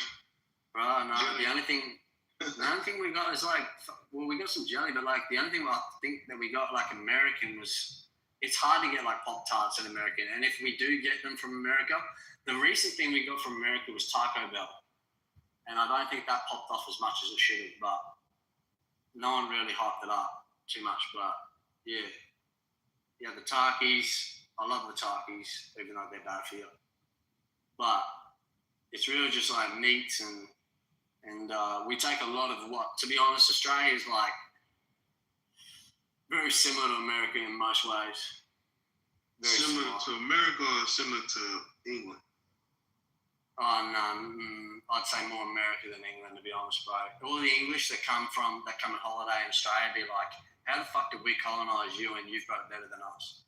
I'm like, look, you tell me. You think London's the fucking capital of the world, but London is a shit show. When I went there, I was like, get me the fuck out of here, man. Why you say that? Shit show. Man, just like shit show. Man, just like the weather, like rainy, like every day's like a cloudy, like glumping mess. Even though all my boys in London, like my homies in London, they're vibey, like, you know, like I couldn't wake up every day and just like try to go for a run in the morning, do some fitness or something, and you fucking got to put a coat on and gear up like you're ready to go to war in like the cold and shit like that, and just go for like a quick run. And no, you got to gear up like you just for like a run, whole raincoat and shit. It's like sieves this shit. Australia, I could walk out without a shirt on and go for a run around the block, and it'd be no problem. Yeah, you're gonna deal with that heat out there. Yeah, it gets hot, but Australian winters, they're primo, bro. The only thing y'all got a winter out there? I thought it was we do have rain and thunder. No, bro. We do have a winter, man. It gets down to like 14 degrees ish, like in the winter, and then like when the sun's out, it gets like up to like 21. That's when it's like premium. But like when Australian summer comes on. You ever seen a kangaroo try to like be aggressive and whatnot? Man, kangaroos, you don't see them in the cities. You see them everywhere outside of that. If that makes sense. In the main cities where I live, like Brisbane, you won't see no kangaroo, but you'll see them everywhere outside of that. But they've never got aggressive to me, even though I know they can be. Depends on if they're trying to protect, like, it's like with any of us, like if you're trying to protect something, they just think, I'll go at you, but like I haven't had that yet. Dude, the only reason most people don't come here is they're like, fuck that flight. And then I flew from New York to Australia, and I'm like, yeah, that flight is that was a fucking full-on flight, but I think most people would love it when they get here. Well, they say they wish they could live here, but... Hey, y'all be eating them kangaroos down there? Yeah, I think they do. Some certain places, not in the main city, though. See that? Like, they put it on the market like kangaroo meat? Like, if you go to the Whitsundays, if you were to holiday on the Whitsundays, you'd froth it, you'd love it, but that's where they do, like, some special shit. Like, they got crocodile meat, kangaroo meat. I'm like, what the fuck? I didn't even know that was a thing, but yeah. So do the natives eat kangaroo, or is it just... I imagine they probably would have, because they're very like hunter-gatherer sort of people. But the city in the city, it's very similar to like a New York style.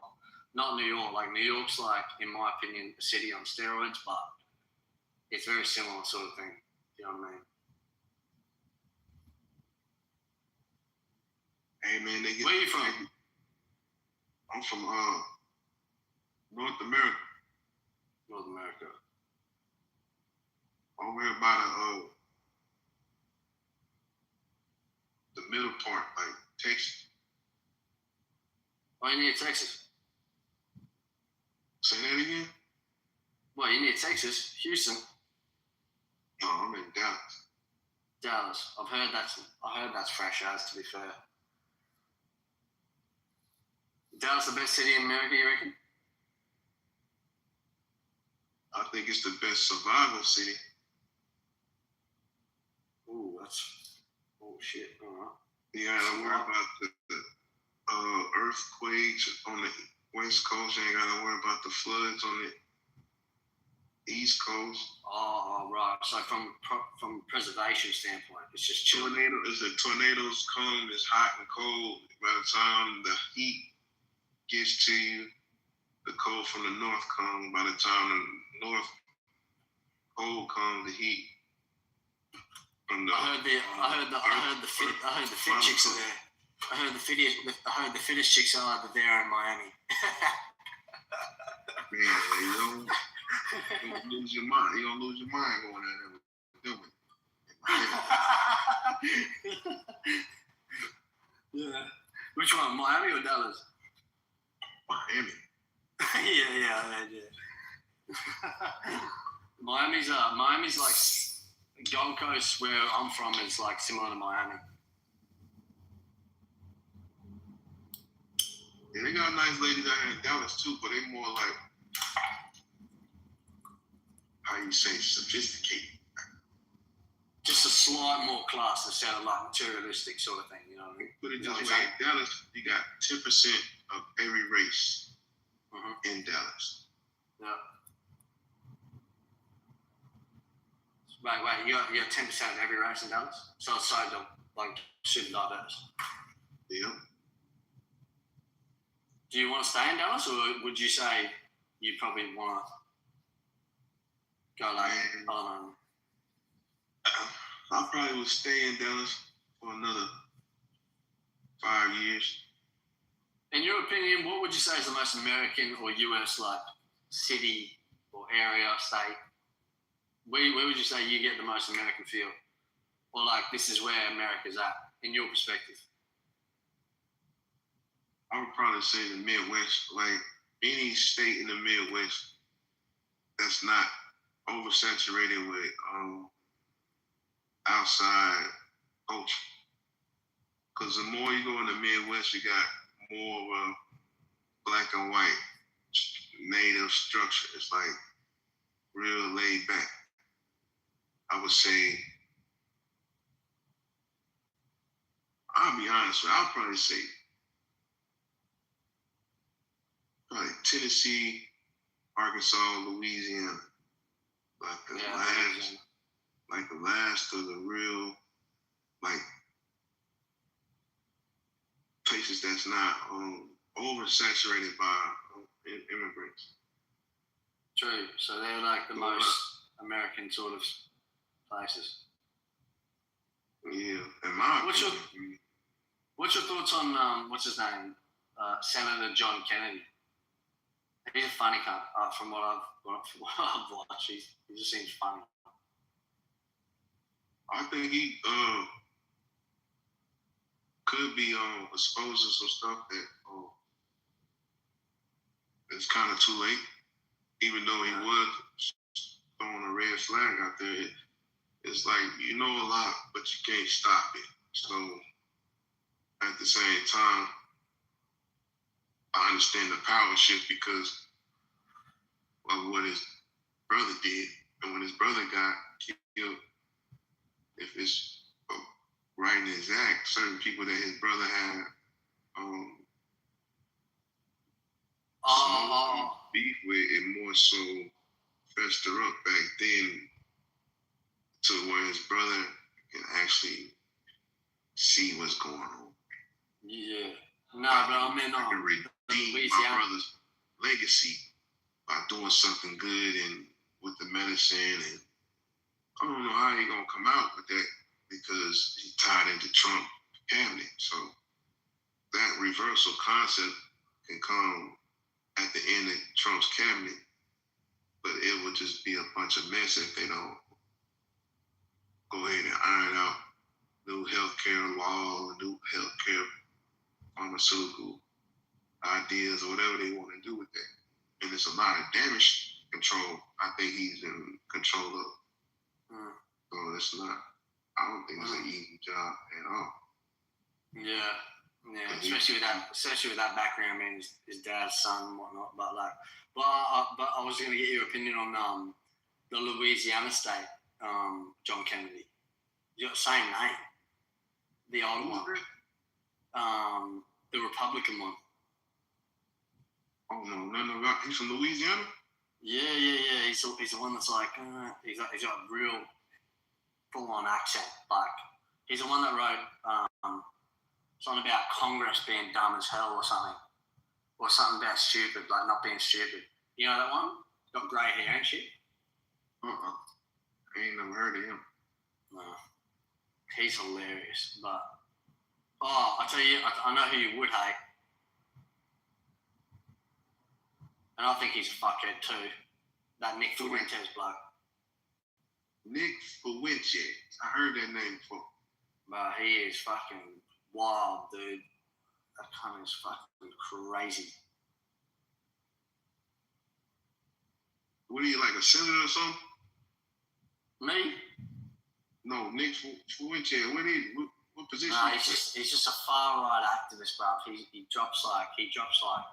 just says some outrageous shit on all stands, on all fronts. Man, I stopped keeping up with them people when Rush Limbaugh died.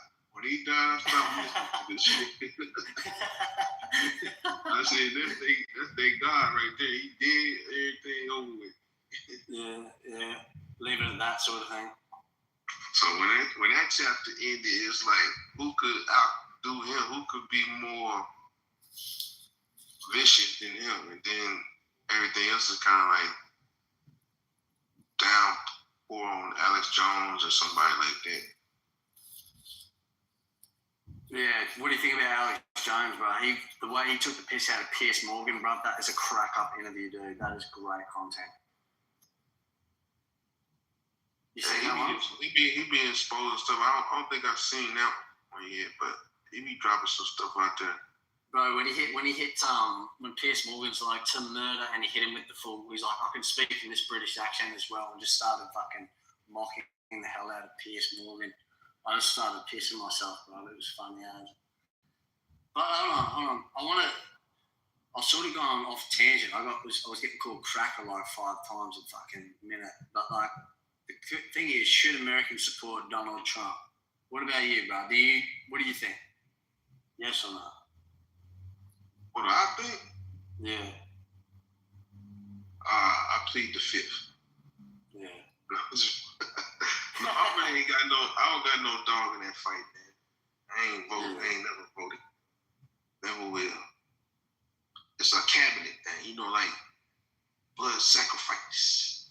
Sign that line, you got your blood and ink. Then you shaking hands with these people, and then they shaking hands with you. And now you're in this cabinet. Now you're in this contract with these people. So whatever they do it in your blood. You with it. Yeah, so you're trying to be independent, basically, like outside of all that shit. You don't want to. Yeah, man, more independent, conservative type. Yeah. I ain't finna be in your contract because I know you finna go do it in blood money. Right. And then once you crash out, America's like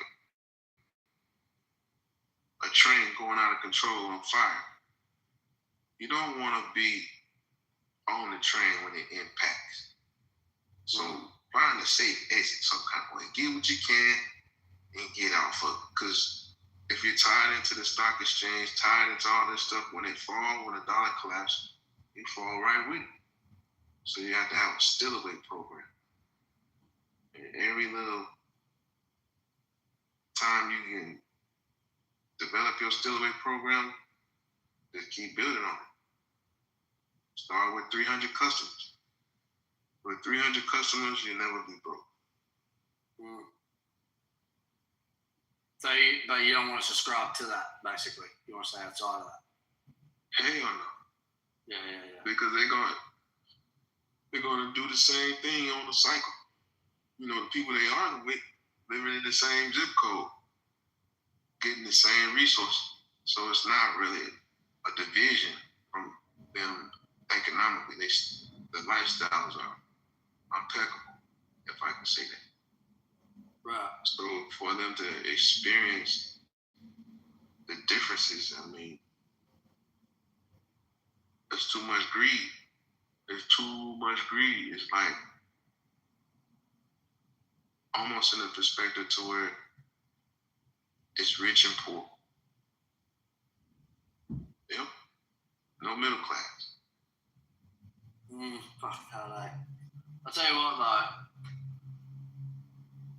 I'm hoping. From an outsider's perspective, because it does affect Australia as well. I will say one thing. I hope Donald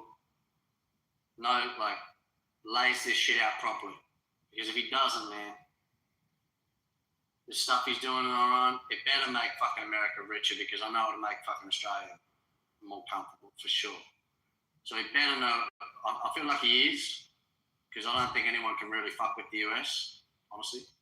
But the only thing I could describe America to turn into is these two movies, and that's like maybe three. That's The Matrix, the first one, Hunger Games, and Fifth Element. All those movies combined into one movie is where America is headed. Yeah. I don't know if you ever seen Fifth Element. And then you got the Hunger Games. I haven't seen Fifth Element, but I know what you're talking about with Hunger Games and The Matrix. Yeah, The Matrix, yeah. Fifth Element, is that? I haven't seen that. The Fifth Element is where they just had so much technology, they could regrow your arm on the body and be like, it was nothing. They can create your whole body over again. So in your perspective, are you satisfied with where you guys are headed or not? Satisfied. That's a good question. Yeah. Man, check this out. What they doing right now, it was like, a year ago, they said America's gonna go through a time machine. So I was like, how do you go through a time machine in 5 years?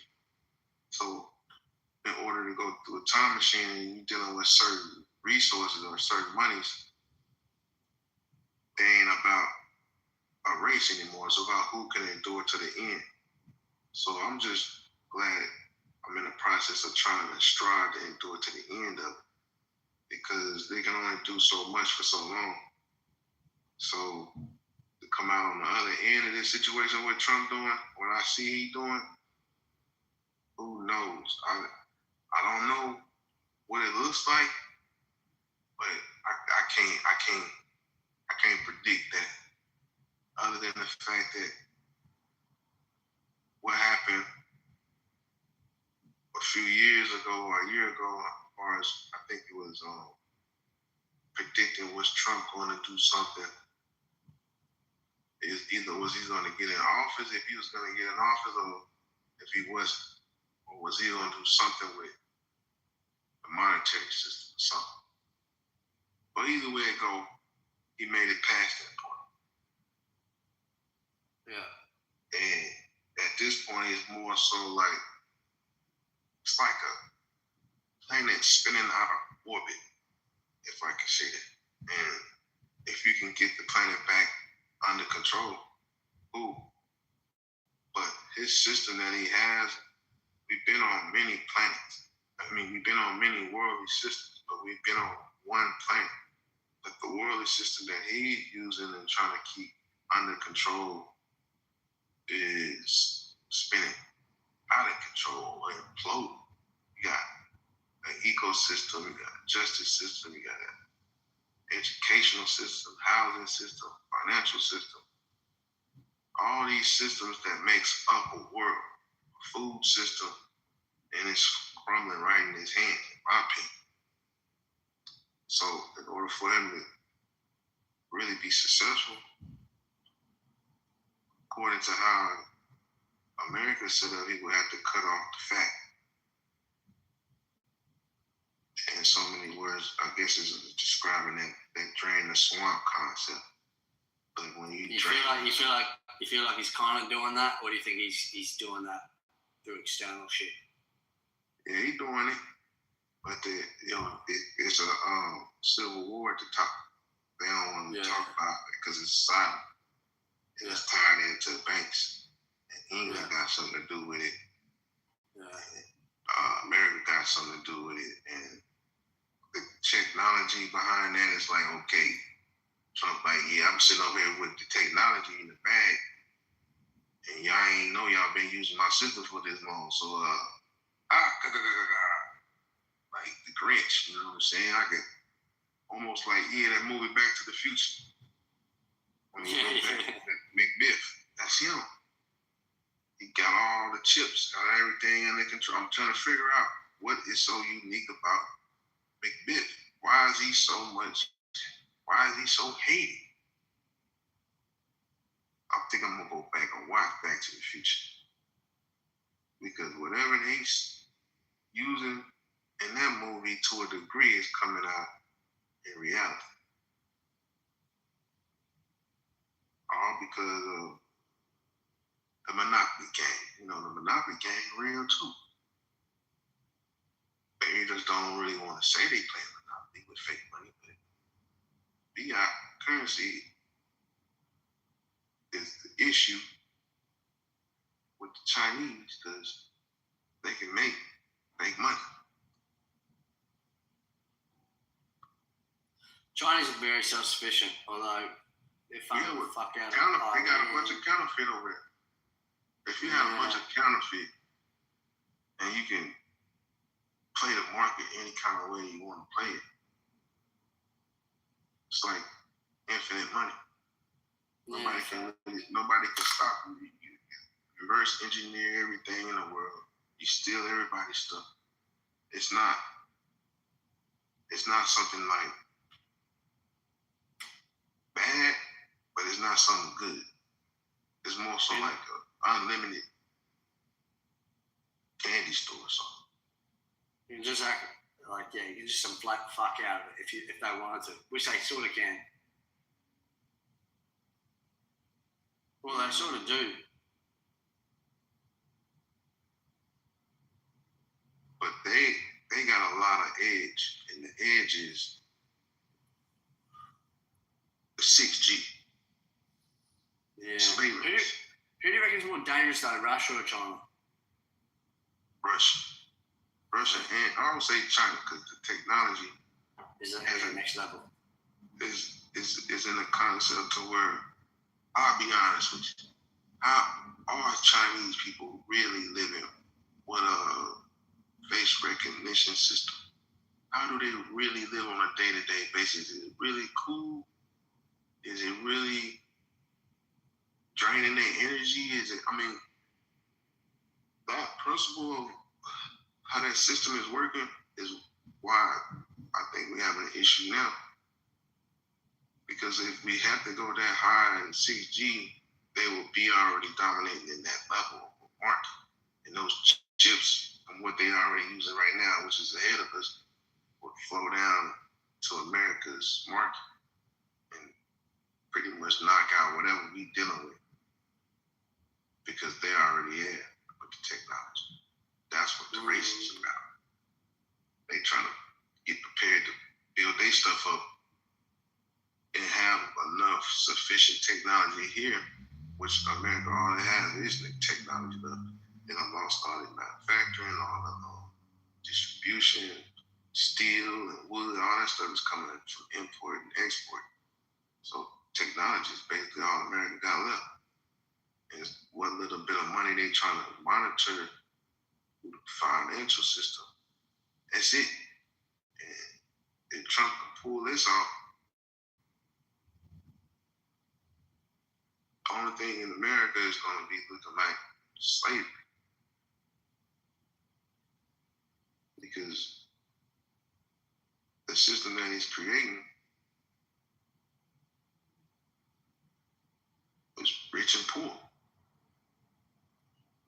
I just feel like if he sorts it all out, if he really does, and even though, you got Israel, who I think are pretty, they're full on, but like, if they really get a grip on it, and they reckon they can control the oil and shit, and they actually win this thing they're trying to do, and they get oil from here, there, it'll make fucking everyone in America's life very fucking sweet.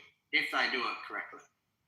If they fuck up, it would be a massive waste of everyone's taxpayers' dollars. If they succeed, shit. America. I think they're gonna fuck up. You know why they're gonna fuck up? Why? Because it's a cause and effect and everything. Yeah. They get this oil from here, and here. So it's taken from there, and there. Wherever it's taken from, that's the cause and effect. So the new market that they're capitalizing off of from Venezuela, from Iran, if they ever think they can get that, good luck. And but you know, as an American, you know you guys are the dominant country though, right? Like by far. Well, I mean, I can say dominant in probably like the military, that's it. But all this other stuff is over with, bro. Education, no. Ain't dominant in food, no. Dominant in housing, no. Dominant in what? Entertainment, yeah.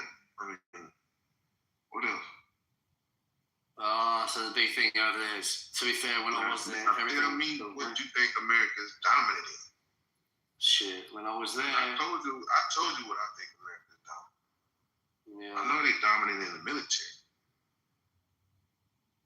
Yeah, then when you said, internally, man, if you're not balling like out the fucking woodworks, it'll be hard to live there. That's why it's going to take me some time to maybe move to New York, but all you gotta do is go around and don't talk. Just keep a mask on. Why? You know how it is, man. They won't even know you from Australia. I tell you what, New York is as soon as they're like, no, that's not American accent. Where are you from? I said Australia, and they're like, oh, best vibes, man. Especially from the wealthy people. They want to show you all around their rich shit. I'm like, okay, that's cool.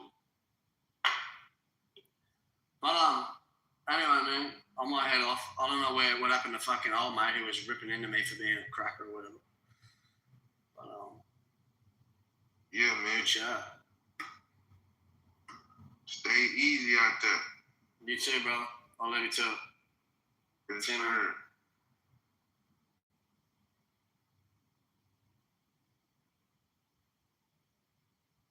Like you monkey motherfucking niggas left that white man alone. Man,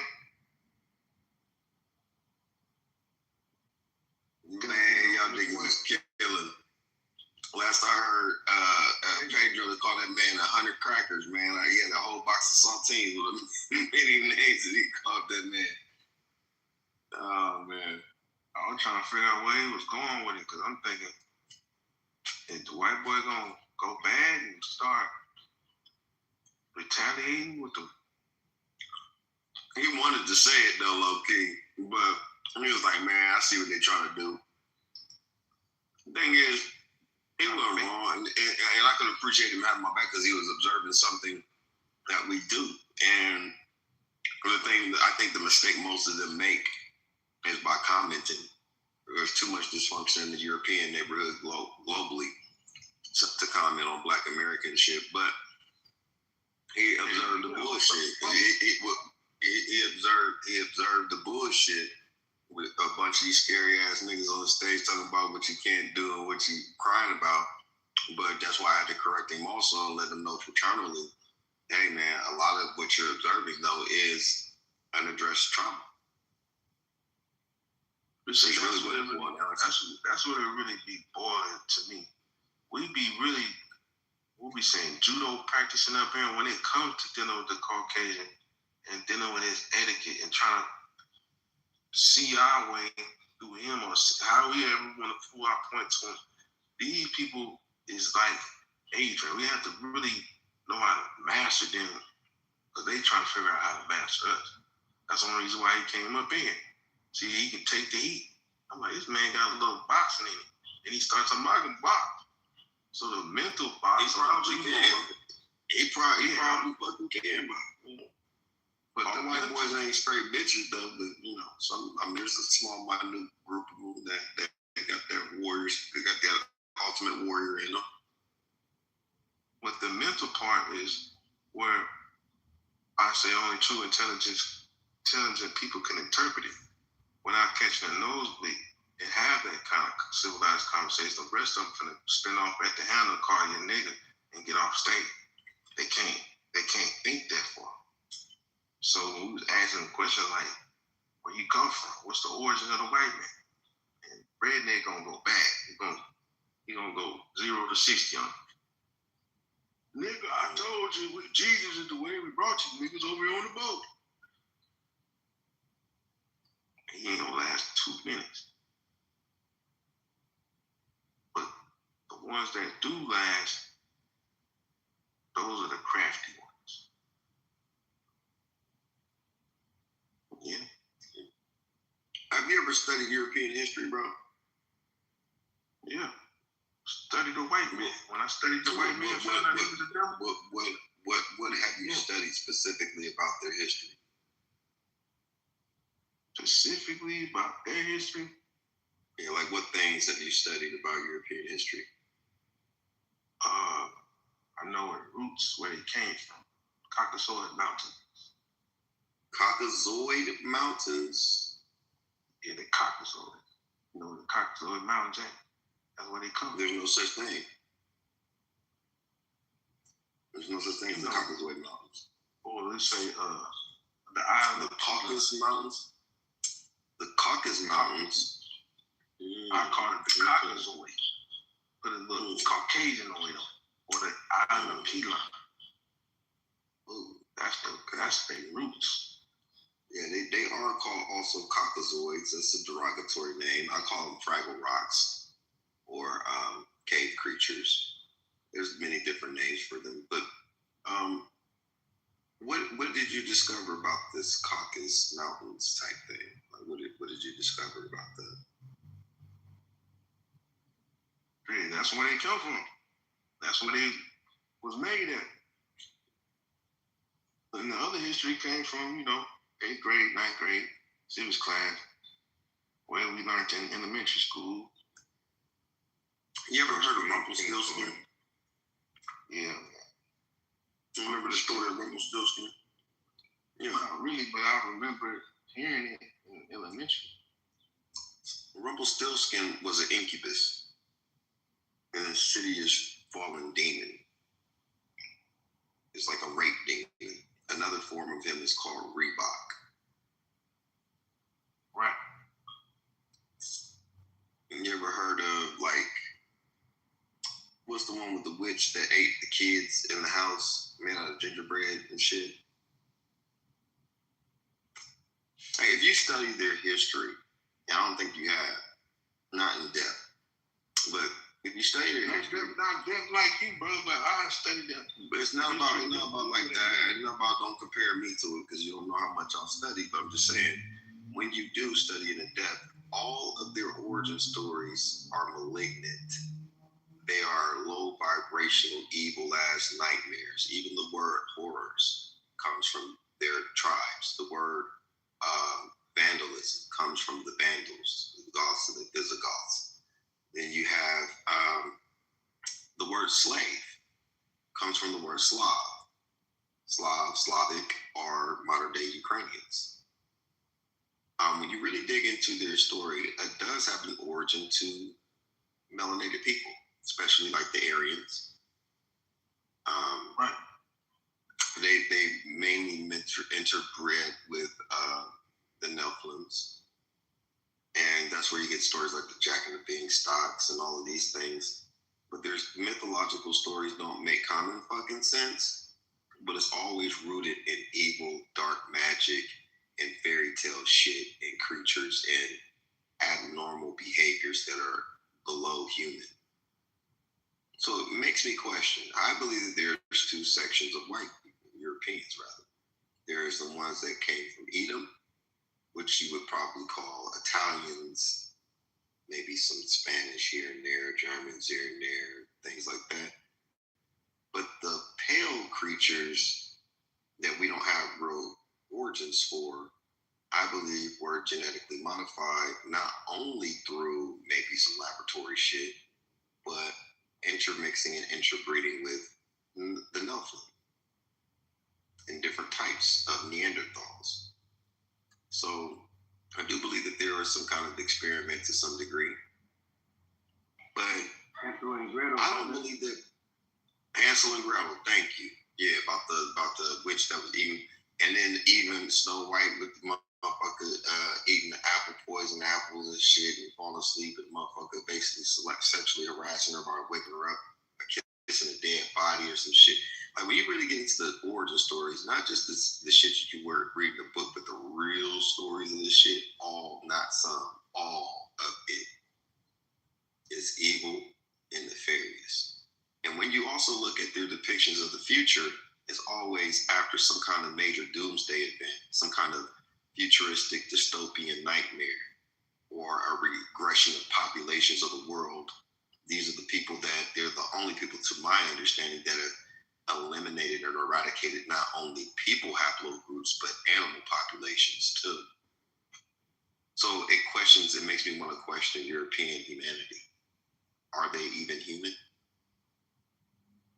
Especially with cannibalism, the type of malignant horrors that they bestowed upon melanated people across the globe, the advancements in torture tactics, and this extreme obsession with supremacy, domination, colonialism, brute force power, and also an idiotic behavior in terms of how they see themselves in the world. The projection of narcissistic abuse upon other nations and people populations. You have to be mentally fucked to even attempt half of the shit that they've done and then try to argue it as if you're right or that there's some kind of logic to it. So I fundamentally question European humanity. I agree, brother, 100%. The Caucasians don't even know why they kill the way they kill. You ask them why you kill the way you kill, man. What gave you that kind of thought? They don't even know. Because the principle of what they was made out of was out of death. They came to Earth by death. The only way they can get to the planet was through death. So if I had a light-skinned child and I had a dark-skinned child on the island, it was so long before that dark-skinned child would not have light. Somebody would say either he got sick, died at birth, and this went on for cycles. The dark-skinned child lived, the dark-skinned child died.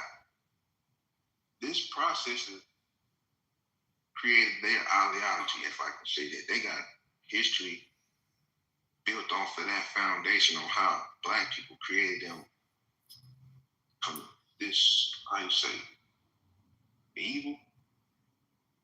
Yeah, you can say we brought the worst of self out of us, lust, envy, jealousy, and bottled it up in them. Damn, I'll put back in, bro. So when we distracted these people out of us, man, they looking a total opposite.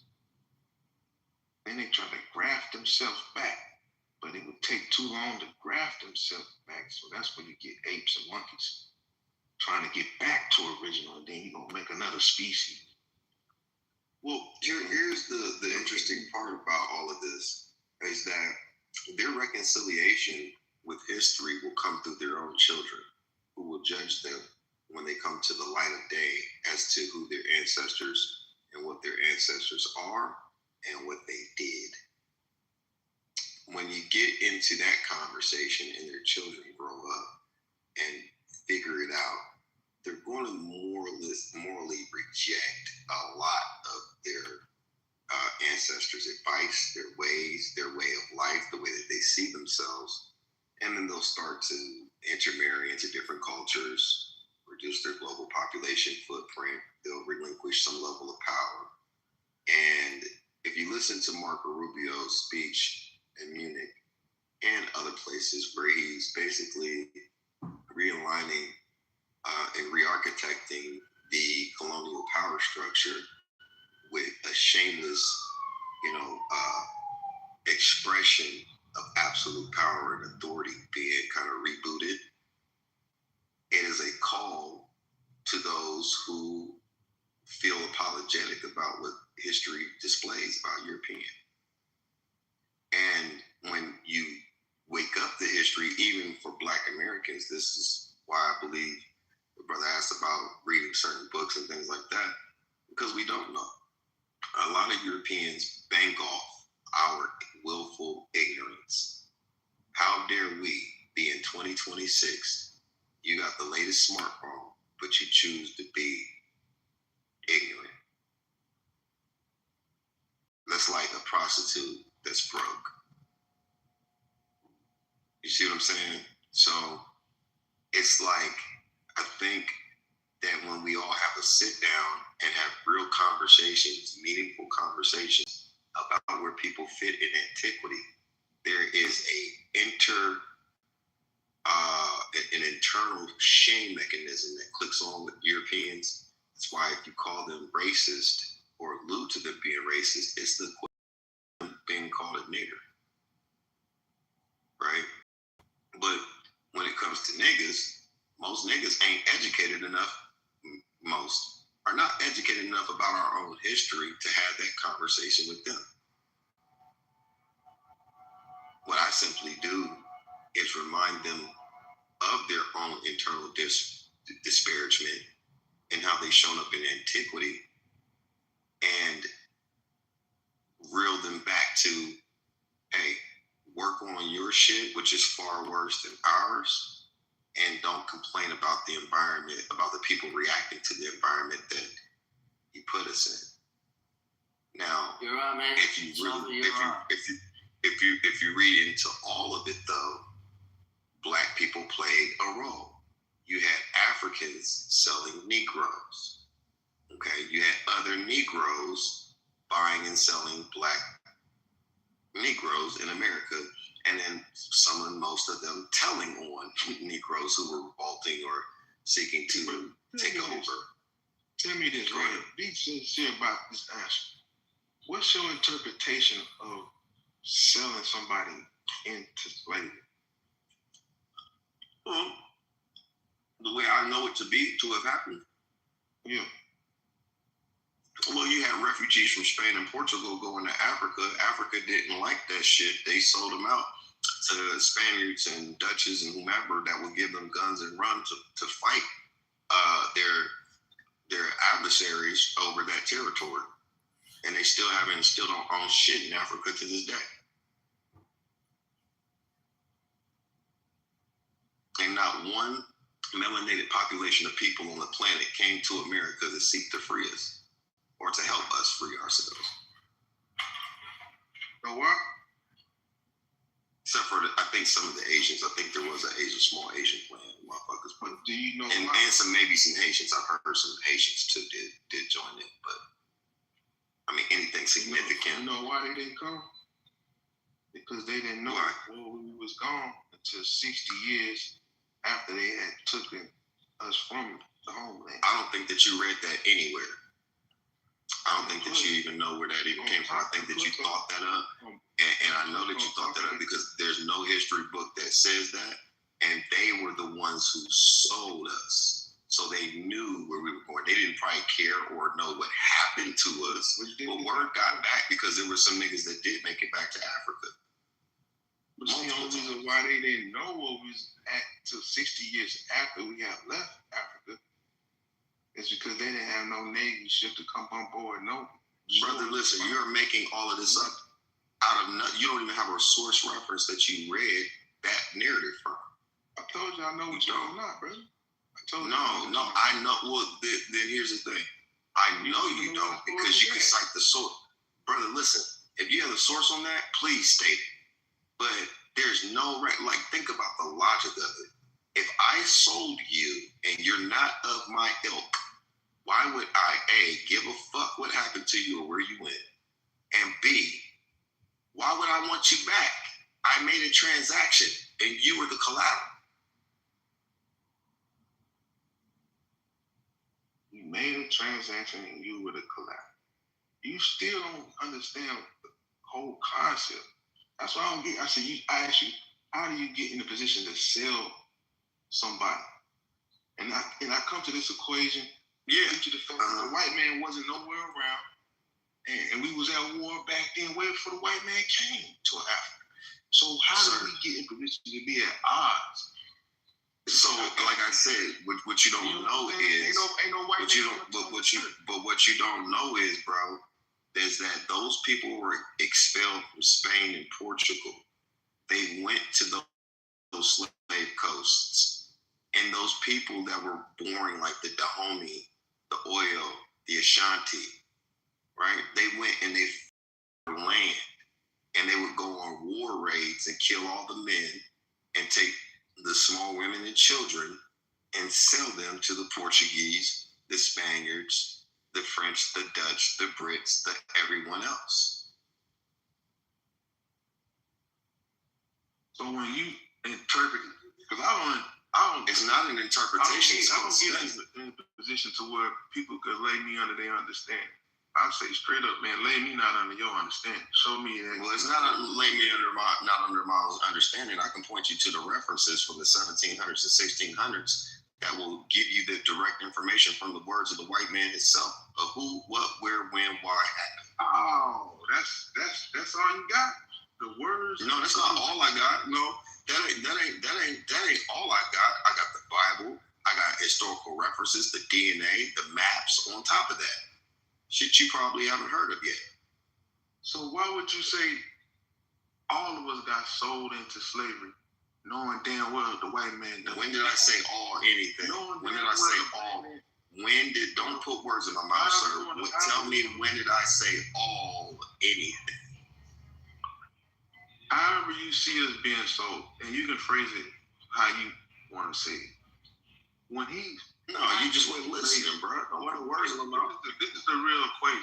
When he got the slaves from you, he came back and got you too. And no, he didn't.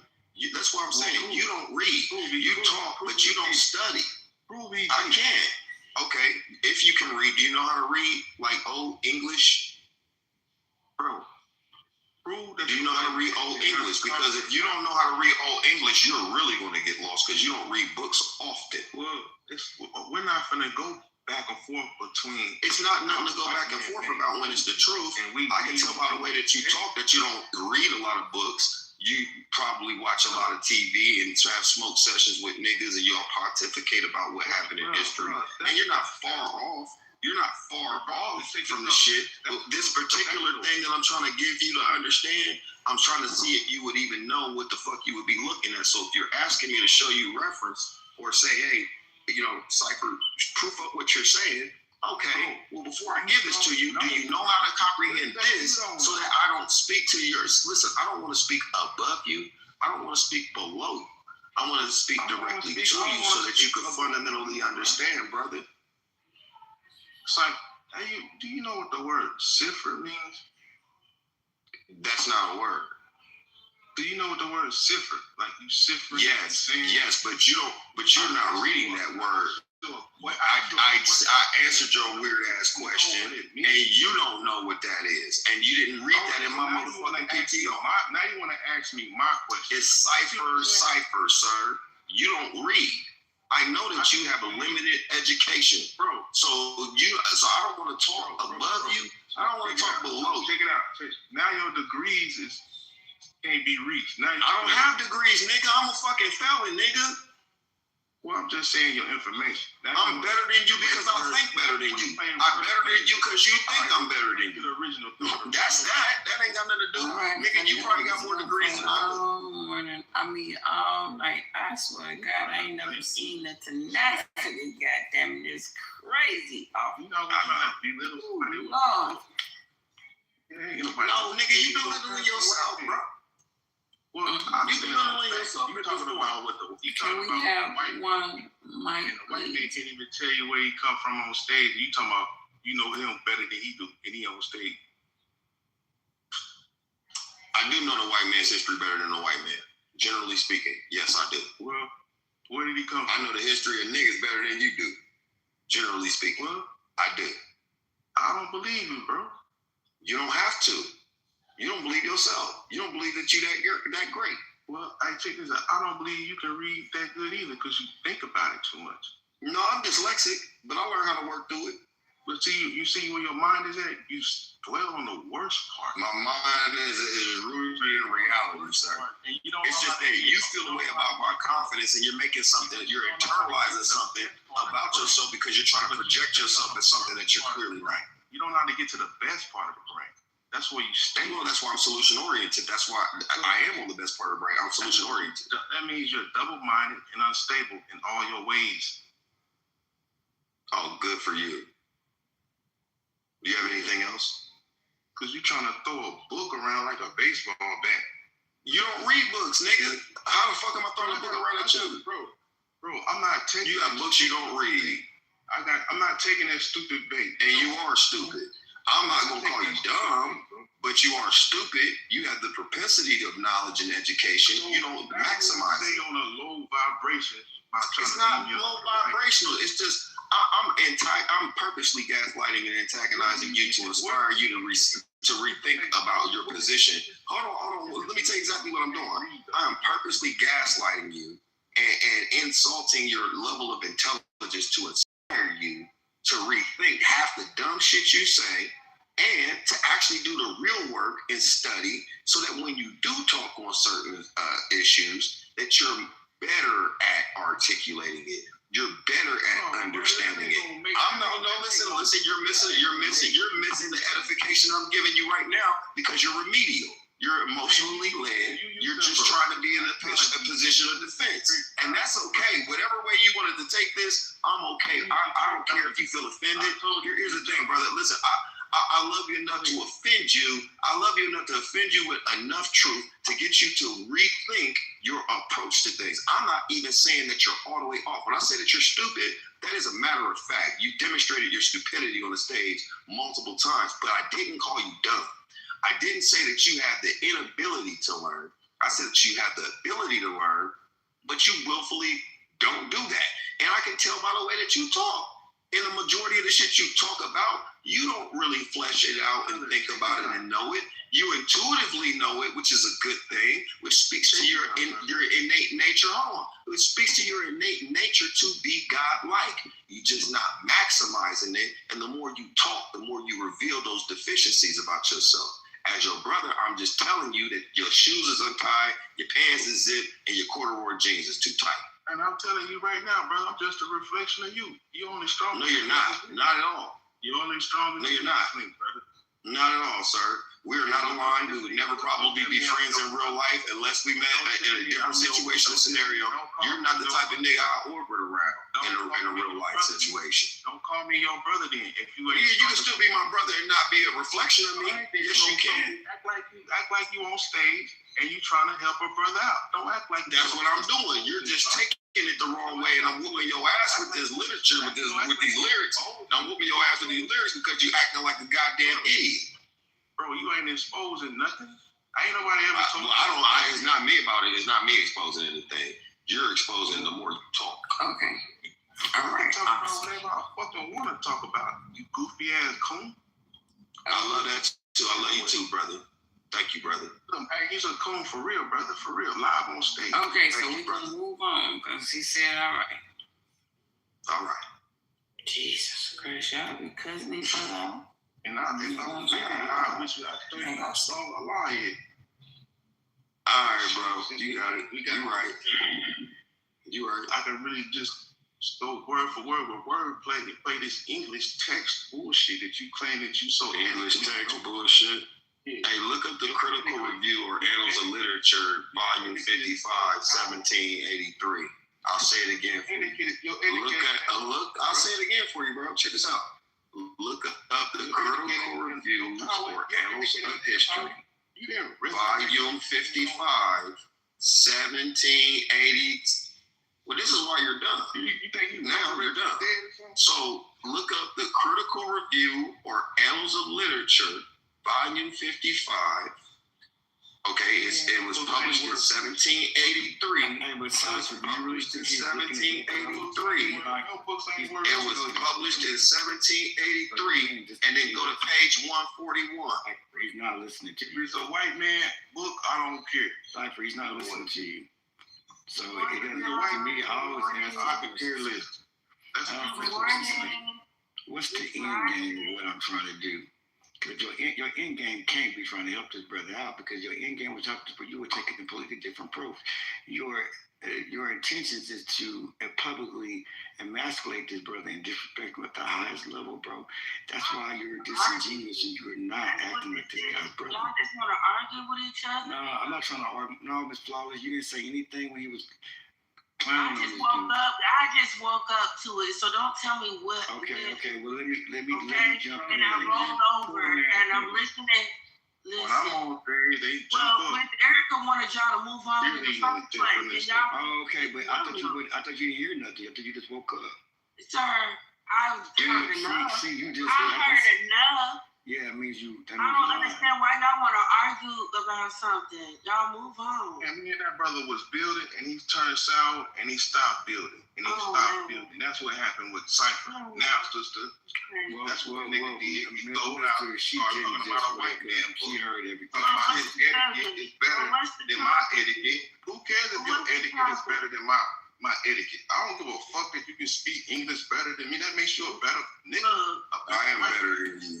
I'm better than you. You're right. You just better than me. You think that? Hey, Piper, at your best, you think you that? can't be nothing but a white man. I know that. At your best, you can't be nothing but a white man. I would never want to be a white man.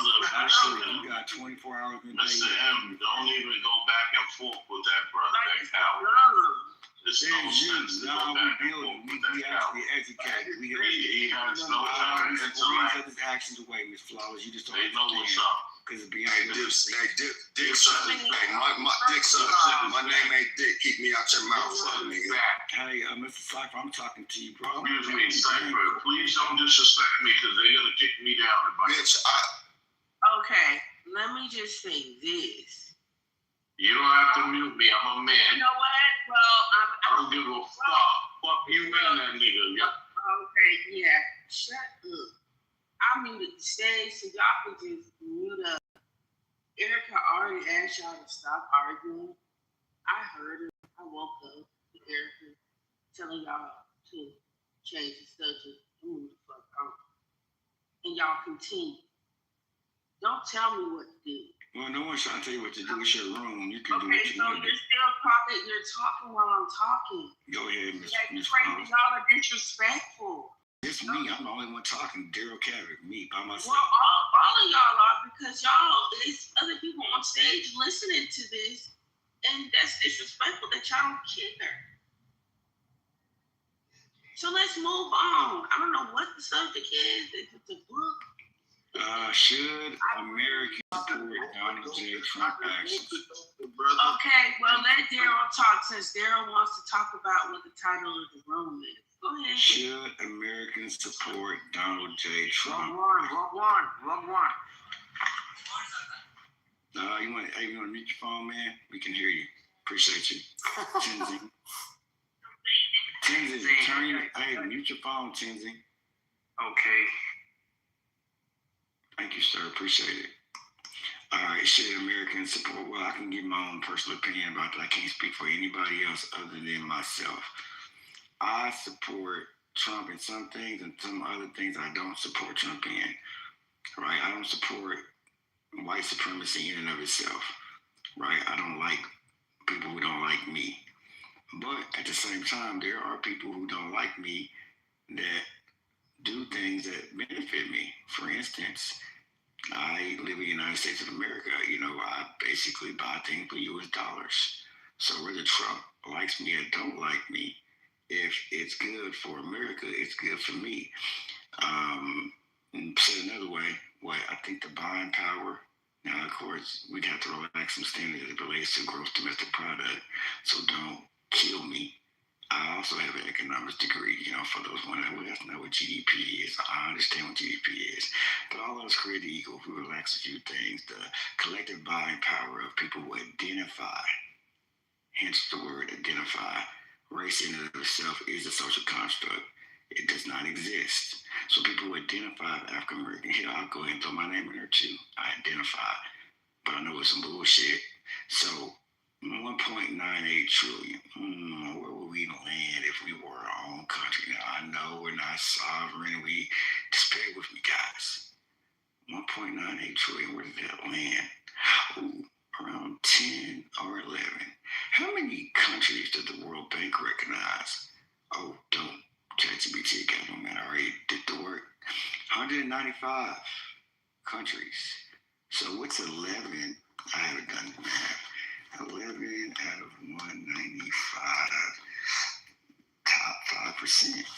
I remember I graduated second to the bottom of my high school class.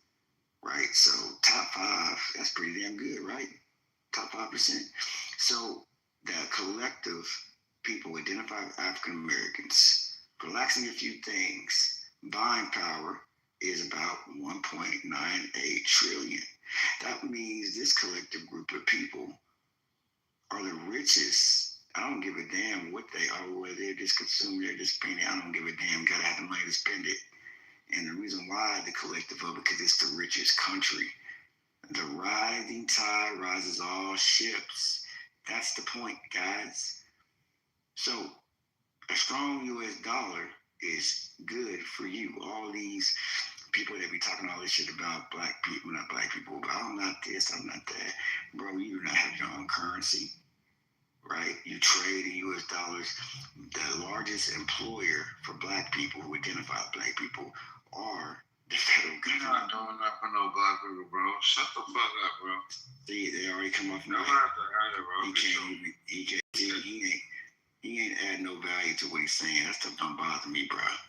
That stuff don't, bro. I'm from the streets too, bro. You know how I would do you if I see you like, bro, in real life, bro, you would not even say that to me, bro. Not from my hood, bro. Nobody, you would never talk to me like that in my hood, bro. You would get your ass dealt with, and you already know what time it is. You talking that shit, bro, because I can't tell bitch ass. Daryl, what's your end game? What's your end game? The end game is, bro, like, well, it's the title, kinfolk. Should Americans support Donald J. Trump? Should you support yourself? Do you like Starbucks? Do you like cheap gas? You answer that question for yourself. You might not like cheap gas. You might be cool with your gas being $10 an hour. You may not give a damn about inflation. Do you know there's things that are inflationary and anti-inflationary? Do you not know the real reason why we went over there and snatched that Maduro bitch ass out that motherfucking house? Well, not him and his wife. The fuck? Because they got 18% of their fucking oil reserves in that, and they was moving in assets on us. The fucking Chinese and the BRICS, Brazil, Russia, India, China. Do y'all not understand what this shit's about? Right, Dipset, before you say something, you're a bitch. Shut up. Dipset, you're a bitch. Shut up. Zero. Not on the stage, Adrian. Not on the stage, big dog. Not on the stage. Zero-sum game. You guys are all a part of the empire, whether you like it or not. Look at your driver's license. It says I didn't have my mic. Hell yeah, you should pull out Donald Trump. Who gives a fuck if we like black people or not? If the U.S. dollar's strong, you strong. Get to buy more shit. And if you don't like it, you can always be like, you don't got to leave the country, but you can go do some shit like this. You can be like, in Ghana, you can do like the dual. You can't be a citizen there. You can do a dual. They got something, I forgot what they call it. You can go live in Ghana. You can get paid your U.S. dollars. And why would you want to live in Ghana? Well, I mean, shit, South Africa, Sudan. Why would you want to live there? I mean, whatever, bro. You fill in the blank. Costa Rica, Canada, wherever the hell you want to live at, bro. Okay. Thailand, Switzerland. Oh, man. I mean, Thailand got some good shit. Bali. Yeah, it's 195 different countries to choose from. But it's only one. Every place but Great Britain, their currency is stronger than ours. Don't move there. Your dollar's not as strong. British pound is stronger than the U.S. dollar. That's the only currency. So are you advocating mass exodus of black people? No, hell no. Shit, you good here. You safe. Are we good? Are we good in America? I know if you're a black Christian and the Muslim beat over in Africa, they'll cut your head off. No, I'm just saying. I'm asking again. Do you think that black people are safe in America? Because I feel safer in Colombia. I honestly do. I honestly feel safer in Cartagena and Medellin than I do in America. I mean, bro, I've never been there, so I can't really speak on it, bro. Okay. I don't know. Well, I'm for black expansionism. I'm for black expats. I'm definitely for black financial exodus. But I also think that there's opportunities in America for those that don't want to move. I don't think that you have to move to be successful. I think for those that do want to get in the way of opportunity and go outside and see the world, like myself, I definitely am for that too, of course. But there's a bigger thing. One, we got to understand that some of these niggas ain't going to make it. Some of these niggas ain't supposed to make it. Okay? The other side of it is the little things that we do when we give out information or any of that shit. Like sometimes we can't. At least I'm not going to belittle myself to make other motherfuckers feel comfortable in their bullshit. That coddling behavior never works or immobilizes anything. I don't necessarily believe that you have to berate motherfuckers, but you should allow them to demonstrate how dumb they are and then tell them that that bullshit is dumb and then come back up, right? I don't know if you were here earlier, but when Brother Adrian was on the stage and what opened up as a salute to me, I appreciated it. But I also told him, like, hey, while this stuff is true and what he was saying was true about articulating his concern about how black people are when it comes to other black people trying to revolutionize and empower other black people, his observation is valid to that point. But then I also have to tuck him back in and say, hey, brother, this is also a fraternal conversation because we're also responding to the chaos that people like you, look like you, created for us. Even though he might not be a descendant of one or himself an oppressor of any kind. You know what I'm saying? Yes, sir. And he respected that. Respect. Mm-hmm. Yeah, he respected that. And so does a Donald Trump. Because literally, Trump is the only motherfucking president that's been on the Wu-Tang album. Been with all the motherfucking Democrat niggas back in the day. Jesse Jackson, all the niggas gave them money. Helped out Muhammad Ali, but what's his name from South Africa? Nelson Mandela. Jennifer Hudson's family got eliminated. He put her up in Trump Tower 6 months, clean, no rent, no nothing. Told on Jeffrey Epstein. You know what I'm saying?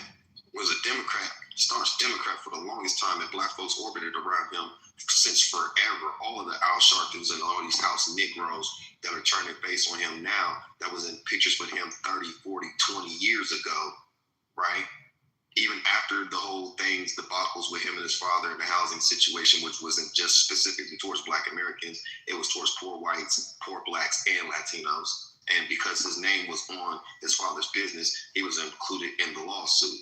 And then the 85 thing, when he talked about the Central Park 5, everybody wants him to apologize for some shit when he was going off of the news of them saying that they did it, you know.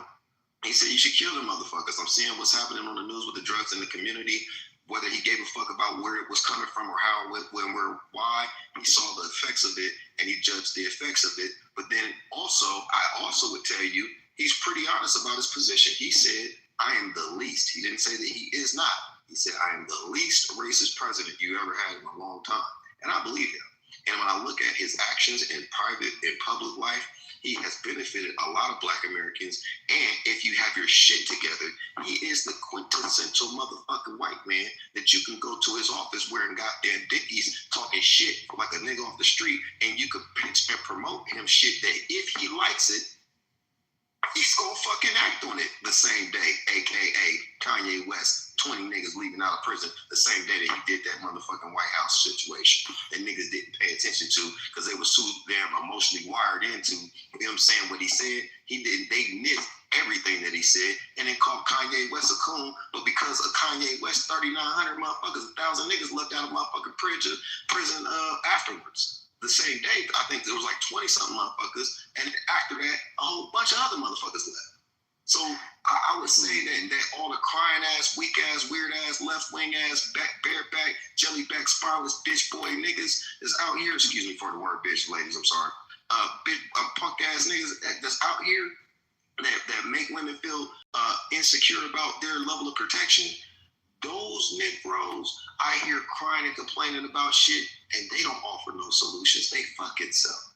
And then when the solution is, I'll land it right here, bro. When a motherfucker do come up with a solution, they're the first one to criticize it. I mean, what I want to add to you with that, man, is to build with you, man, because I think we look at it from another angle, too. So I remember it was this dude when I was young. See, my mom was from California, and we were from, and I was born in 84. And I shared the story. I already got started at this point in the story because when people, if I start at where I'm at right now, people are not like me. You know what I'm saying? They don't think I'm being boastful or whatever. So you always got to start from the beginning where I came from. The hood, just like many of the hoods a lot of black people came from. Poverty, poor, jumping at it in garbage cans, getting cans to take it to the can crusher because I didn't want my mom to give us away. You know, because I've heard someone saying you can't take care of these kids because my mom was a paranoid schizophrenic. You talk to herself and, you know what I'm saying, this throw crazy. You know, we had no car. We were walking every damn where, nigga, high as hell and like the summer nigga. You know what I'm saying? I remember one time I got in trouble. We had to walk to the dick. We had to walk to my parent, teacher, whatever the hell, counselor meeting. It was so embarrassing. It was raining. You know, people drive so close to Woodstock and they splash your ass. Splash me on my mom. I'm like, God damn, oh, that nigga shit. Shit, that nigga, you live in the projects, and nigga think they better than you because he lives in the houses. You know what I'm saying? This by everybody, Paul. You know what I'm saying? Zoot suit wearing ass motherfucker. Nigga, you just as broke as me. We live in that old ass house. Motherfucker, nigga. You know, come on, bro. This just can't make this shit up. You know what I'm saying? Then you see your whole body kill a motherfucker. And you're like, damn. That motherfucker died. You know what I'm saying? Then you go to school, you act like you was cool with the shit, brag, yeah, man, we got to. Really like thinking to myself, I gotta get the fuck away from these niggas. These niggas is crazy. They really think this shit's real. I thought this shit was a fucking game. I just want to get on some females. I'm a pretty boy. I mean, you know, I'll get in the paint and fight, but shit, pistol play, nigga, I ain't with this. Nigga, I never thought about shooting my gun. I'm like, hell, but hold on, that's just me. I'm what you call hood adjacent. Them niggas was on that shit. These niggas would kill niggas for real. I remember one time one of my partners, he dead now. I was saying, man, we went to, you know, back in high school, you'd be 30, 40 cars deep. Y'all have your hazard lights on. Anyway, we went to one set of party. They went to another set of party, and somebody came out. I mean, what's the guy got shot? They went back and they killed him. Like, damn, I had him, said, dude, to have my English class. Now he's dead, so it don't matter. It's a cold case for cows. It never gonna be solved because the dude's dead. I don't even know the dude they killed. But I remember is, hey man, I had my English 4 class. I said, man, I heard you got shot. He said, yeah, man, but we handled that though. I'm like, oh shit, hey man, did you do the Macbeth homework? How did we get here, bro? I'm lost. How did we get here? What I'm trying to say is, bro, I came from nothing, bro. But now I run a private equity firm.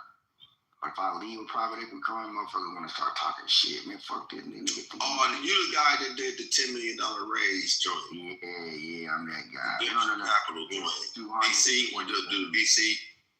It's not. It's private equity, not BC. I'm a private equity guy. But and I didn't raise 10 million. I raised 200. I'm probably a little north of 200, and probably close to about 270 now. 2 million. Yeah, that's. What was your vehicle? What was your SPV? Well, so say it again. So what was your SPV? So the client, well, I can give you the name of the clients. You talking about special purpose vehicle? It was the biggest client. I got you. The biggest client was his name was Robert Prado. It's an Encore. Oh no! I don't need to know the client's name. I was wondering, what was the mechanism?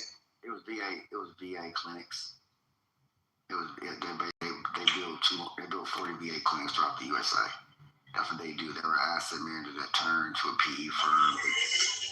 That's what it is.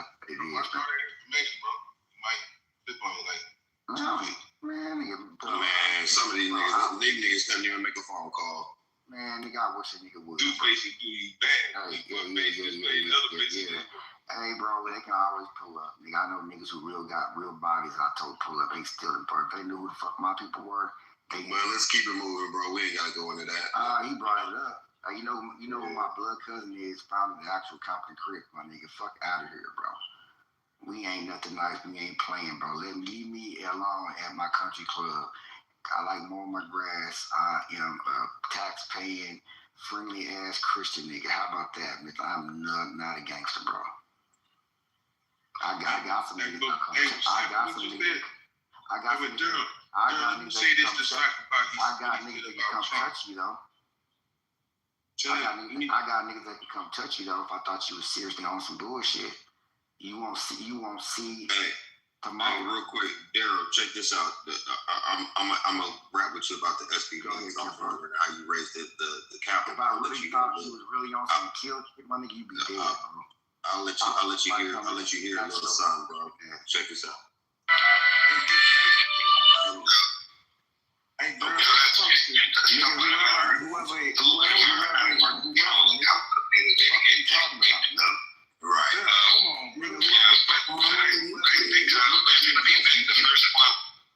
Hey, y'all missing it. Hey, you missing it. You missing it. Hey, Daryl, don't respond. Listen to what I'm playing real quick, Daryl, because I had a question for you. I want to get back to this deal. You gotta ignore it. Hey,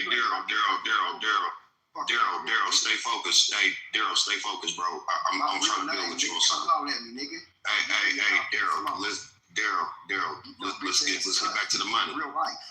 Let's get back to the money, big dog. Let's get back to the money. So listen what I'm saying. Man, let me screenshot this whole ass nigga. I can find out who this bitch ass nigga really is. Nigga, you better move your bitch ass around, nigga. Yeah, I'm about to pull up this morning. Damn, early on a Sunday morning. God damn. My bad, I took too long, Erica. I apologize. Oh my God. You're fine. I mean, I've been heard there. I've heard them all day, all night. They all been going at it. Yeah, I was trying to get to the bag expression. You know what I'm saying? Like, I don't know what's wrong with him. He was just on the. Mister, cut it out. Cut it out. But Mister, you part of it too, though, nigga. Like you be irritating, you be agitating the bullshit, low key.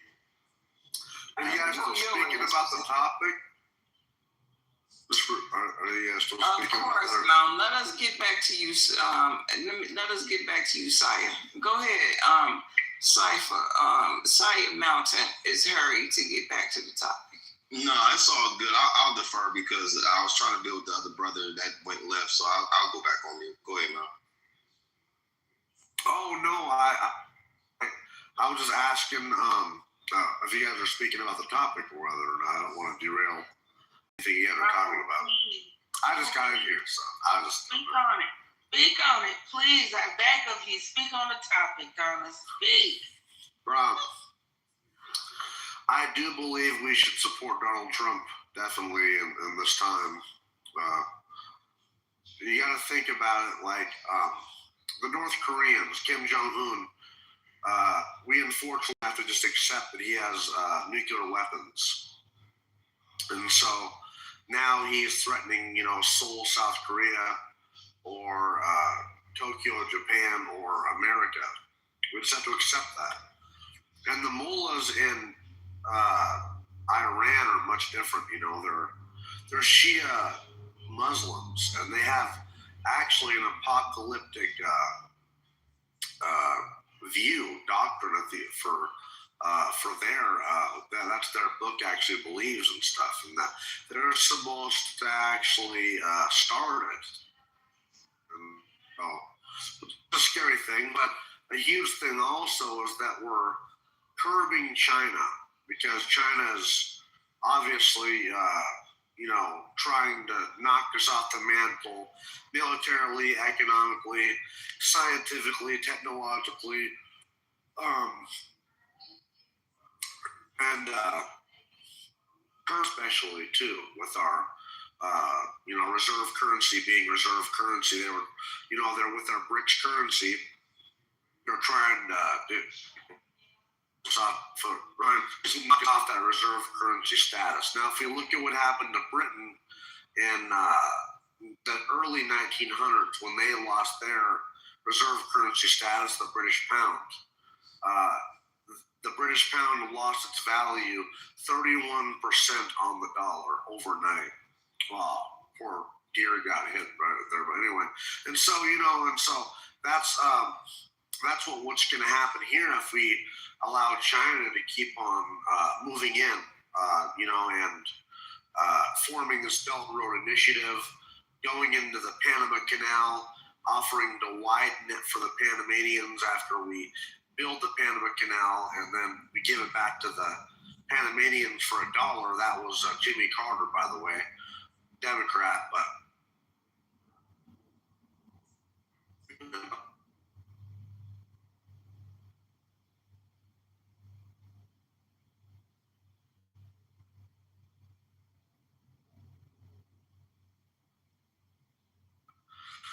if you look at what they, were doing in Venezuela, they were going to set up military bases in the southern part of the country. Our intelligence agencies confirmed that, but definitely it was hosting their military equipment, Russian and Chinese. And so what we have here, we have leverage over the Chinese. We can control in the Strait of Hormuz already with that. So China's getting 23.3% of their oil from Iran and 7% of their oil from Venezuela. We can stop that. Now, if we blockade the Strait of Hormuz, then we can also blockade any oil from Saudi Arabia, which is 19.6% of the oil destined for China. Iraq, which is 13.1% destined for China. Oman, which is 7.7% destined for China. 23.3% from Iran, which is destined for China. And 6.7% from Kuwait, which is destined for China. So we can literally blockade the Chinese, and they only have 90 days worth of reserves to be able to fight us long term, or Taiwan. So what we have here is leverage over the Chinese. You understand that? It's a beautiful move, because the Chinese are trying to move in on us all over the place. And in Greenland, the Chinese have all 17 rare earth minerals. And rare earth minerals, you need rare earth minerals for semiconductors and weapon systems and you name it, any technology, computers, whatever. If we want to maintain our dominance and not let the communists take over, we have to be able to make semiconductors. And so we have to protect Taiwan, and we have to make them ourselves. But if we don't have rare earth minerals, then we're fucked. The Chinese can withhold those rare earth minerals from us because they have a monopoly on that. So in Greenland, we have all 17 rare earth minerals. When you land, I got a question for you. Anyway, I'm pretty much done there, but this is a huge checkmate to China and the mullahs. Do you understand that? Yeah, I agree with you 100%. What are your feelings about Project Vault? I'm not familiar with it, I guess. Okay. Well, it's a $12 billion allocation for critical earth minerals and rare earth mineral extractions, logistics for startup companies to go into different countries of the world and or domestically in America through DFC, Eximo Bank, and a couple of other inter-government agencies. With those compliant oversights, you can get up to billions of dollars in funding for offtake agreements for the stockpile of the national government, of the United States government. It is a starting point. The start point is 12 billion in allocations. So, for instance, for me, our goal is to arbitrage 200,000 metric tons of lithium. That's about 10% of the global consumption. Nice. And so what we're doing though is that we're operating with the middle miners refineries in Brazil, Peru, Chile, Argentina. And we're doing answer the question when you're flying. Yeah, I got you, bro. So what we're doing is just selling the bulk of it to America, but then allocating a certain amount to other countries like China and others. So we're not hoarding all of the assets, we're controlling it. We're just telling China, if you want these, you got to get it from us, and you got to go about the right way. No more back doors, go through the front. You understand what I mean? Yeah, I understand. I just don't. I think we made a fatal mistake by letting the Chinese rise. Now we've had Democrats and Republicans both do that. In fact, it was Richard Nixon and Henry Kissinger that helped normalize relations with the Chinese, helped build them from a peasant country to what they are. And then it was Bill Clinton who signed NAFTA in 1994 that destroyed our supply chains. So, I mean, we've helped facilitate the rise of China, unfortunately. Well, Malcolm, here's the thing that I think is somewhat disingenuous, right? I think at the end of the day, we gotta be honest with ourselves, man. Sometimes, administration changes every 4 years, and it's not, Bill Clinton may have signed the NAFTA bill, but he did not draft the bill. And in order even to come to a point where even a bill has signed, you already know 2/3 of Congress and the Senate have to present the bill. So we already know how the bill's made, right? So all we gotta say is everybody had their hands in it, all down to the actual people. I'm sure they did. I mean, because we have a bunch of globalists in our fucking. I did not interrupt you, bro. So please allow me to land my plane. My question is not even, honestly, I don't even want to really address what you have to say, bro. I'm not even trying to be funny. Let me go back to Cypher. Money. Cypher, man, one of my clients, black dude, he went to FAMU, chemical engineer major, actually has a lithium battery patent. He went off and became a bigwig at Cons. Which is kind of weird, right? He was digital. He was like over digital transformation, but we all know what happened to Cons. Amazon happened to Cons. So they filed bankruptcy for a few years, and he invested in one of my deals. He was one of my LPs, and he got caught. The game. It's nobody's fault. It's like shit.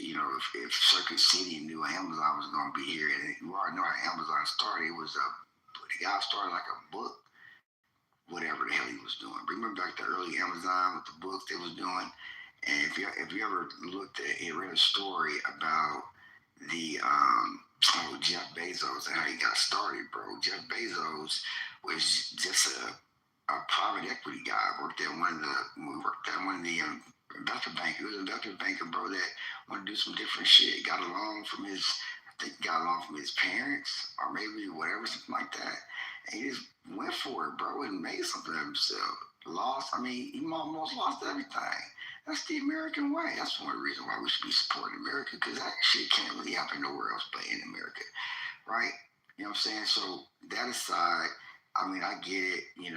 China became, part of the World Trade Organization, and they actually became part of the global market, and they benefited from us, doing things like Thomas Friedman said, the world is flat, and we would basically outsource everything, and they would pretty much the world manufacturer, and we kind of figured that we kind of fucked up. Probably figured about fucked up prior to COVID, but when our supply chain was jacked up and everything had to come from China, that's when we kind of realized, hey, America first, man. We need to bring some of this shit back to the Americas, right?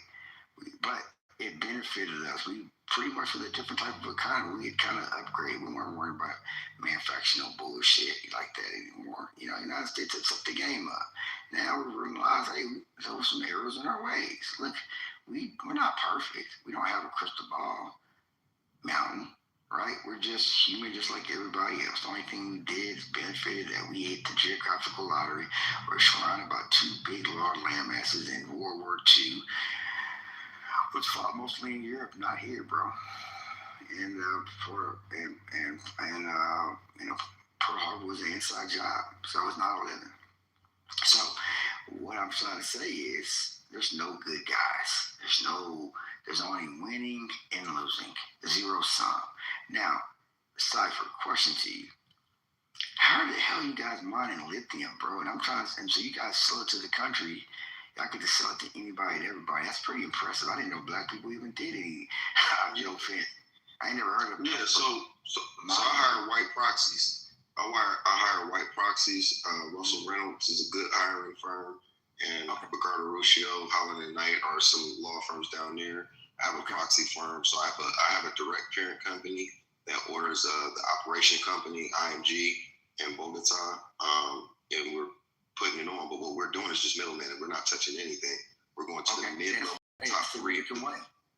Yeah, it's the top 3 mid-level refineries and saying, hey, I know y'all are not cash strapped, but you're not cash heavy. Here, we'll give you 3 5-year offtake agreements that are bankable so you could expand your money or resources. And then offtake agreements is just an order form saying we want to purchase X amount of metric tons of your whatever for however long. Usually it's 3 to 5 year contracts that are bankable that they can go to a bank, get a loan against, and then, just based on the LOI, and then expand the ore output and then say, okay, we'll refine that. And then those. You want to write it first. Okay, no, that's okay. Yeah, I'm kind of confused. All right, so what are you guys? Who's collateralizing what with a bank?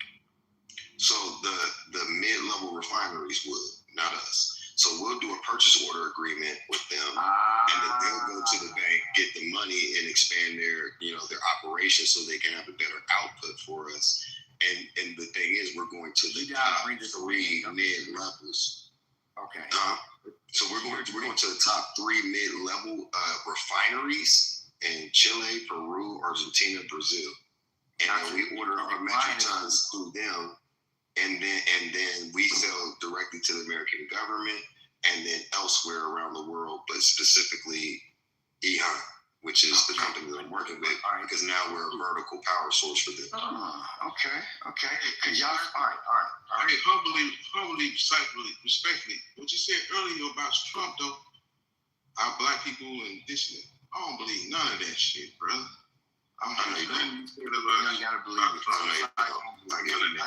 It's cool, so hey, Mr. Bro, and I was fucking with you, bro, but you come over, you gonna talk about you gonna rob me, bro, my nigga. Hey, bro, don't play like that, bro. We good, man. We don't let that go, bro. Hey, I'm not gonna talk to you no more about that. Hey, my nigga, and I better not find out you really on that shit. I'll kill your bitch ass in real life. How about that? Hey, bro, I'm not talking about that no more, fam. Yeah, nigga. Hey, my nigga. Hey, put your real. You didn't have no smoke for the white man. Hey, let's get back to the money. So Daryl. Y'all are probably it's all good. Y'all aren't little white girls. Y'all are probably when the white man came over, he was begging him, gave him real etiquette. Now you want to talk to him like you in the way, bro. You in the way. Me and this man was talking. Daryl, what was you saying again about the money and stuff? No, because he called him a bitch ass and told him he was killing him. And he ain't coming back up. Sorry, Daryl. Let that nigga trick you out your position, man. But, yeah. Well, you know what, though? If anybody is a mirror, I'll be transparent. Daryl's a mirror. Because I'm still divorcing and reconciling my nigger side, and we can't carry that nigger into certain boardrooms. That's why I operate via proxy too, Erica. Because sometimes my nigger side might say something to fuck up the deal. You know what I'm saying? So that's why I'd rather hire a white motherfucker or somebody else that's from the area, like Latin America. I got a Latin American CEO. And we'll hire those motherfuckers to say what I need them to say, and I'll just sit in the room and learn. But really, I'm running the whole goddamn show, because my nigga side ain't 100% in check. I mean, I know how to carry myself to be an absolute professional, but I know that there could probably be a time where it could get very tense or whatever, and I haven't gotten enough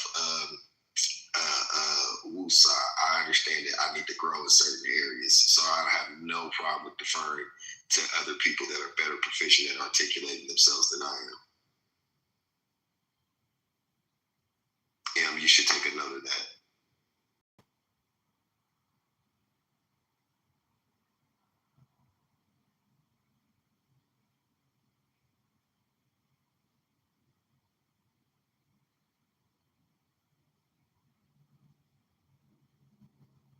Cypher, morning everybody. Cypher, quick question. What's up, dude? So, why do you feel that you can't speak as you speak in the boardroom? Because right now I'm not the Mark Cuban in the room. I'm going to be that, but Mark Cuban, when he goes to these meetings, he's in a t-shirt and some regular ass stonewashed jeans and some fucking sneakers. And because he's in that position, he can do that. But me, I'm not there yet. I'm in the room. I'm on the phone. I'm signing the shit off, but I just can't. I can't do that just yet. Do you the boss of your company or? Oh yeah. It's just that when you, if you're a researcher, you wouldn't find me on the paperwork, but internally, and the parent company, holdings firm, all that stuff is all me. But the thing is I operate via proxy because I have phases. So I have like for instance, for the capital raise that you're doing, I have a guy for that. For the tech stack audit, I have guys for that. When it comes to, my CTOs or my CEOs and things like that, we're hiring firms to fill those things. You see what I'm saying? So I have layers of proxies, but I'm in the room, I'm seeing and controlling everything. It's just that I don't myself have to do certain tasks that I could talk about, but maybe my articulation might be a weak point or perceived as one. But until I get to the point to where it doesn't matter anymore, then they will see more of me. But for right now, as we're putting things and getting things together, you got to kind of play the part. No, just on my review and how you speak and how you carry yourself, bro. Just on a couple of conversations that I've heard, I think you articulate yourself very well. To be fair, I appreciate that. I don't think that's something for you to hide from. That's just my opinion. You do what you want to do in life, bro. That's nothing to do with me. But I just don't think it's anything for you to hide. I think it's just stand on your stage and stand proud because you're an intellectual, articulated man, bro. And you've made power enough moves to become your own boss. I don't think how you speak. Your brain determines the action. But you've got good words and articulations to carry and hold up what your brain carries, if you get what I'm saying. So I believe if anybody else that sits, I feel like if anybody sits in the presence of, should also must respect the value of the person that is speaking. And I think that's what, I get caught up in that sometimes. Well, I used to, but I don't anymore. So if I hit a room, I speak how I speak because you're in the room, because my brain got you in the room in the first place. Do you know what I mean? I just want to put that out to you there, bro. And that's the only thing really I came onto stage to say, really, nothing else. But, I appreciate that. No worries, man. I appreciate that. Thank you for that affirmation. All the best in your business. All the best in your business as well, bro. Likewise, always. Same to you, good brother. I appreciate that.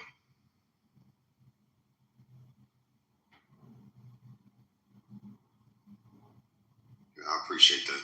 And you know what though, that is something that I must say I would struggle with, like sometimes making sure I could do what I do. I put things together at high levels, but I also know the high. But that's also segues to the point about this whole Donald Trump thing, is that he's a gift for niggas like me.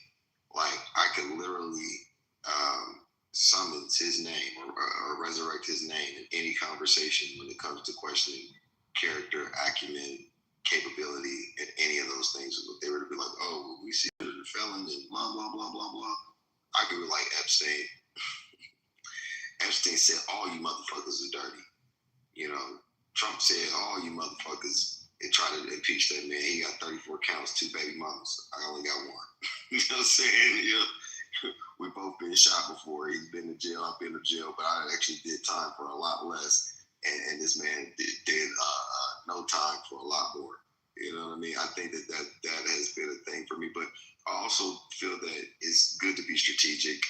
And I appreciate what the good brother said. That was a warm welcome. That's definitely something I'm gonna put into myself. But sometimes we do gotta, I think the banker / Django approach is best for introductions, because if certain people are in a room and certain conversations are being said and certain thought patterns are being, you can kind of turn off the opportunity before it gets a chance to kind of churn for you. You know what I'm saying? So sometimes you got to be like strategic and be like, you know what, I'm gonna just sit in the room, I'm gonna learn, I'm gonna be quiet, and if I have questions, I'll whisper to this motherfucker and then he gonna speak.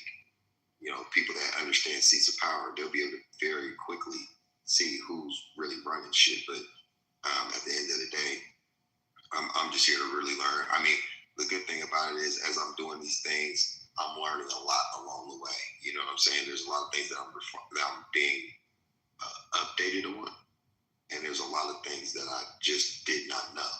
And you know, I'm just happy to be in a position. But what I intend to do with that, with those resources, is to put them through black banks, is to work on, you know, affordable housing solutions, education, things like that. You know, I think I've talked about some of those things on the stage before, but you know, this is just basically an ATM to finance a lot of other things that are for the benefit of my people. But it's just so sad sometimes when I hear my brothers talk, at least specifically, because we sound a lot of times I hear a lot of things that make it sound like a defeated people. And I don't particularly, you know, that's disheartening to me. I'm passionate about that.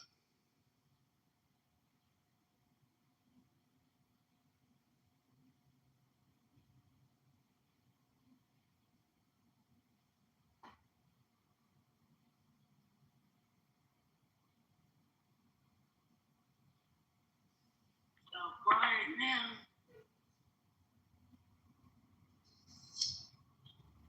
Y'all good?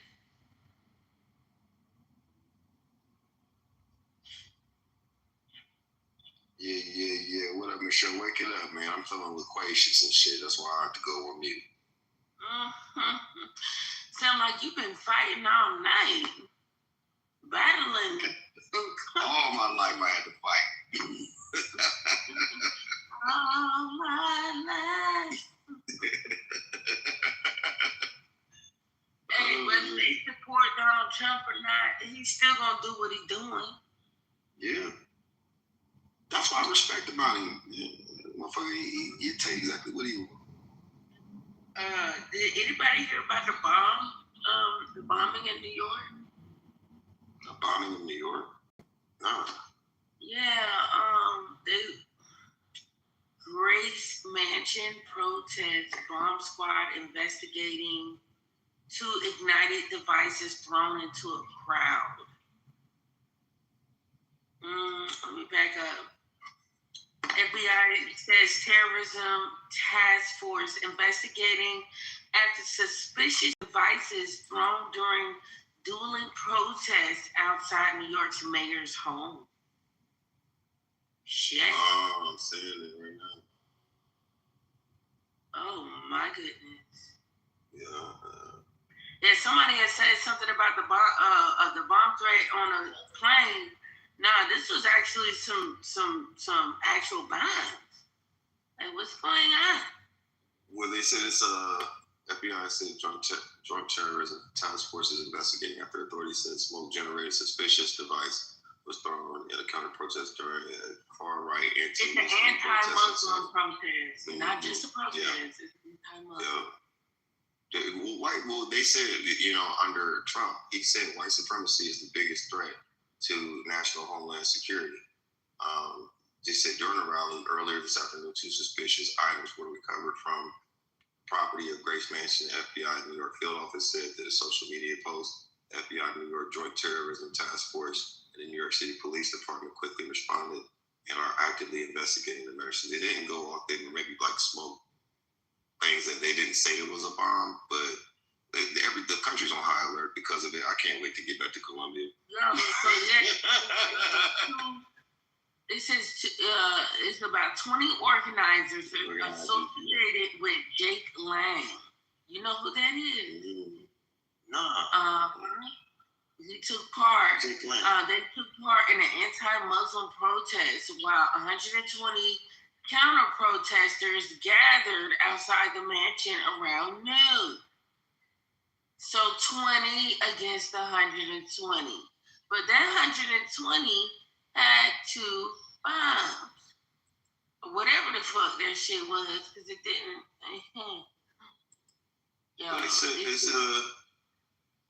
They said is a far-right influencer U.S. Senate candidate arrested for damaging anti-ICE sculpture. Jake Lang, a pardoned January 6th rioter, posted a video of himself kicking down the sculpture at Minnesota Capitol. Didn't they stab him? He's been arrested, and when he was part of January 6th.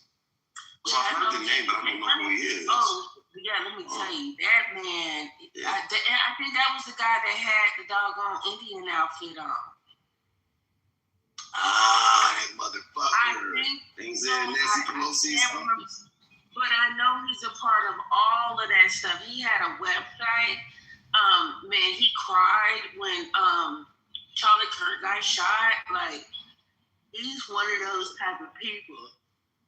But you know what, though? That's a win, though, too. Because in this, even though some of the right people are right, but the extremist white supremacists are coming out of the woodworks, and it validates everything that Black Americans have been saying about the American experience. Now, as a real American, I am American, but I do feel safer in South America.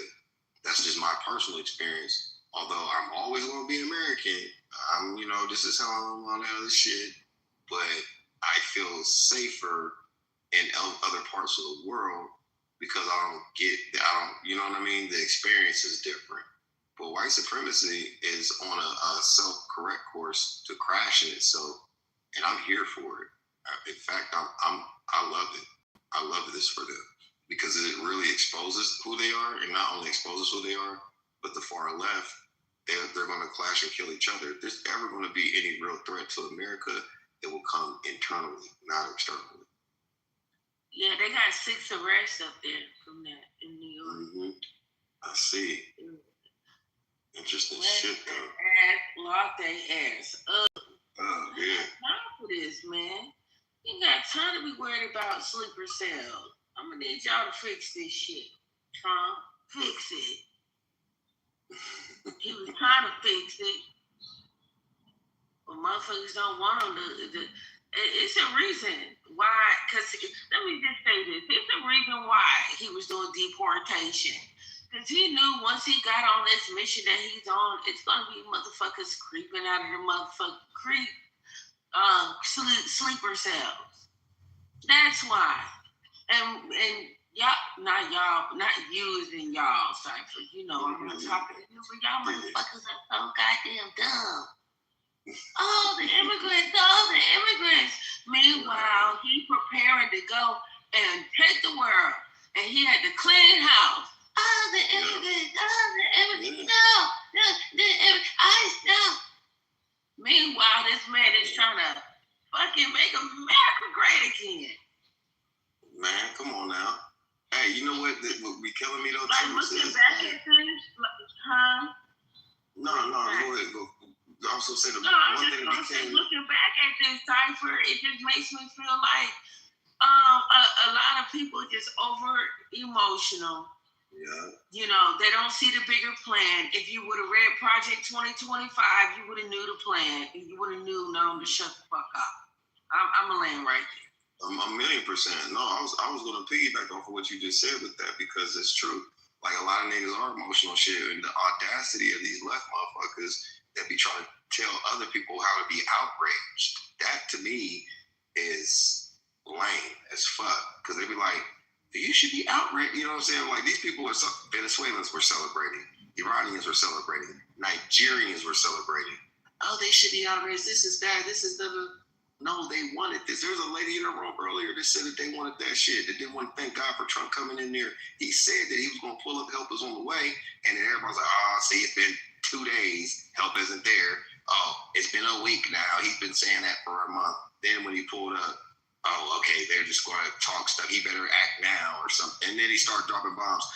He's doing the bombing, y'all. But then remember I played that clip, Michelle, when the motherfucking Hillary, Obama, Jim Crow Joe, and Kamala Harris all said that what they would do to motherfucking Iran. And this nigga actually did it, but he gave them 8 months of negotiation the first time, and he gave them over 30 days this time. And the last time he spoke when he said, I gave him 10 days, and he gave him 12, 13, and bombed him on the weekend. You know what? So how you gonna call this United States of Israel when we got the motherfucking bag? Israel works for us. It ain't we. I don't understand the logic of it. Just because they're a small country, we're paying for everything, that don't mean we're not doing what we want to do. No. US is a big dog, but to be fair, there's so many ties. Israel doing what he want to do and asking for backup with us, we don't have to back him up. But you know what? Right. Since he's in on the plan, he's in on the fucking plan because y'all don't even listen. I just said the past year, this motherfucker tried to clear this country of certain immigrants, illegal immigrants. He's looking for sleeper cells to get them up out of the country because once he starts fucking around in all these other countries, that's when, like I just said, they just tried to bomb anti-Muslim protests outside of the mayor's home in fucking New York. The shit is right in y'all face what he was trying to do. He was trying to clean this shit up. So when he got ready to do what he was going to do out there, we won't have problems at home. I land. Wake it up, baby. Yeah. Wake that shit up. Now, what's up, to be fair, you better look like George Michael. I'm not gonna lie.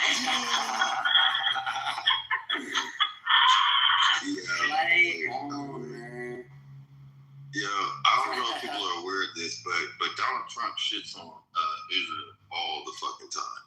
He shits on Bibi Netanyahu in the most embarrassing way. Like shit that just like the way he does it is like it's normal. Like you can tell that they have real candid conversations and he be low key punking him, but he fuck with it because guess what? Bibi is, which is not his real name, but he's his fucking son-in-law's godfather. They known each other 50 plus fucking years before Jared was in, Ivanka's life. So, and then they're in, I think, what 20 plus years, 15, 20 plus years. So Bibi gets shitted on. He gets screamed on all the time. Like he said, both of them, when they started doing that little 12-day war shit in April or whatever, they had this scrimmage. He said, both of them don't know what the fuck they're doing, blah, blah, blah, blah, blah. He told Iran, let's go meet up in Qatar. And then on the way to Qatar, the IDF, whatever, they bombed Qatar. And he shitted or he said, hands off of Qatar. Y'all fuck with Qatar, it's an issue. And it was directed towards Bibi directly because he was the only one that bombed the motherfuckers. He is the wild dog. He's the motherfucking, Marshawn and whatever her name was, the dogs that ate up the nigga in Django. That's Israel over there in the Middle East. Now, he keep them on a leash as much as necessary, but if you get too close or you do too much, he will let that motherfucker go. So I would disagree and say that America was Israel's bitch during Obama, Hillary, and the rest of the motherfuckers, but not during Trump. I would also add that while America is tightly aligned with Israel and basically would do whatever, go to any extent for Israel, I do find that rather annoying. But I mean, that's them. It ain't shit we could do to change it. Sorry, you know what I do back the US sort of funding Israel though, or matter of fact, the US intervention in the Middle East is because I'm as an Australian, I want the US. Like I know the genocide and all this shit sucks, but as an Australian, in terms of our way of life, we need the US to fucking stand their ground. We need it. And US is Israel is basically US's pitbull, unfortunately. And they've had to do some shit, but when my OG, I already mentioned it, his dad's Iranian. He told me he grew up in the Muslim community. He said, bro, their way of life is just insane. It's just not right. And any male or any woman that wanted to live that life, they get put in they get told to wear this or they get flogged. And it's like, we wouldn't do that to fucking our women, for one. And two, us working under that Muslim regime, it would not align with us whatsoever. It's just insanity. But Israel's been a pitbull, and they've have done some dog shit. Yeah. Some real fucked up shit.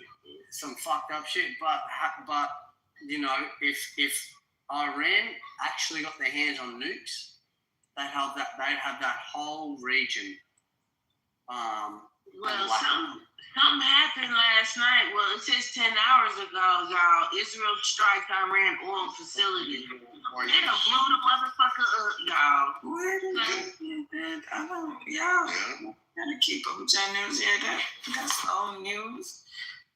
But listen, they gotta have a strategy and come on back out of there. I think the problem is nobody wants to go back into another forever war. Right. And I mean, to think that we're just over there to save these people, to release these people. I wish they stopped making them think this. Mm-hmm. They're not over there to save y'all. They don't treat their own fucking people right. I mean, this is craziness. Girl, they don't see that. They don't know what America is. They just see the luxury from the outside. That's all they keep talking about. Y'all get to do what y'all want to do. But y'all don't know that once y'all let America do this, y'all, man, ain't shit about to happen for y'all. Y'all gonna have another bad leader. What happened? Back in 1976, before the Iranian Ayatollah revolution happened, the problem with that is that Iran, the Persia state, was ruled by the Shah, who was a brutal fucking, a bit of a dickhead.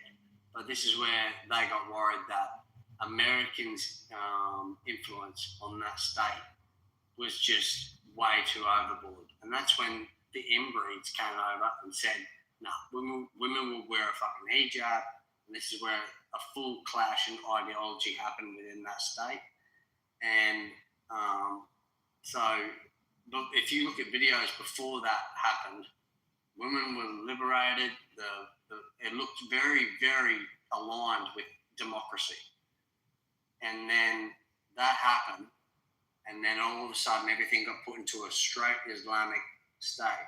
Now, I don't agree with the fact that slaughter has to happen and everything happens worldwide, but if Iran, who is let's just say, if you look back at ancient history times, is the central heart of Persia and the Persian history, Iran needs to be liberated for the West to take control. And if the West, which is predominantly, obviously, crowned by America, and this is where I think Trump might be onto something. If he isn't, I'll just be like, you know what, you're a fuckwit. But if he takes control of that, he makes allies with Saudi Arabia, all the oil companies, brings sufficient oil, liberates Iran, they're on the same page as America, then they bring a whole lot of resources America's way. And this is where I'm like, Trump, you better fucking make this happen.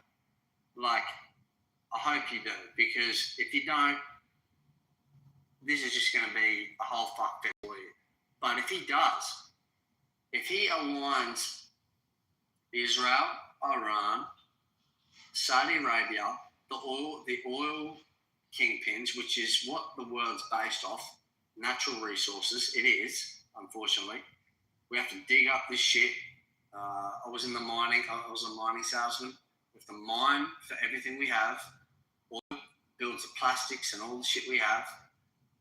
If Trump can really make this happen, liberate Iran, it will be a game changer. And on the same note, it will weaken Russia and China from being able to eventually dominate the US in future.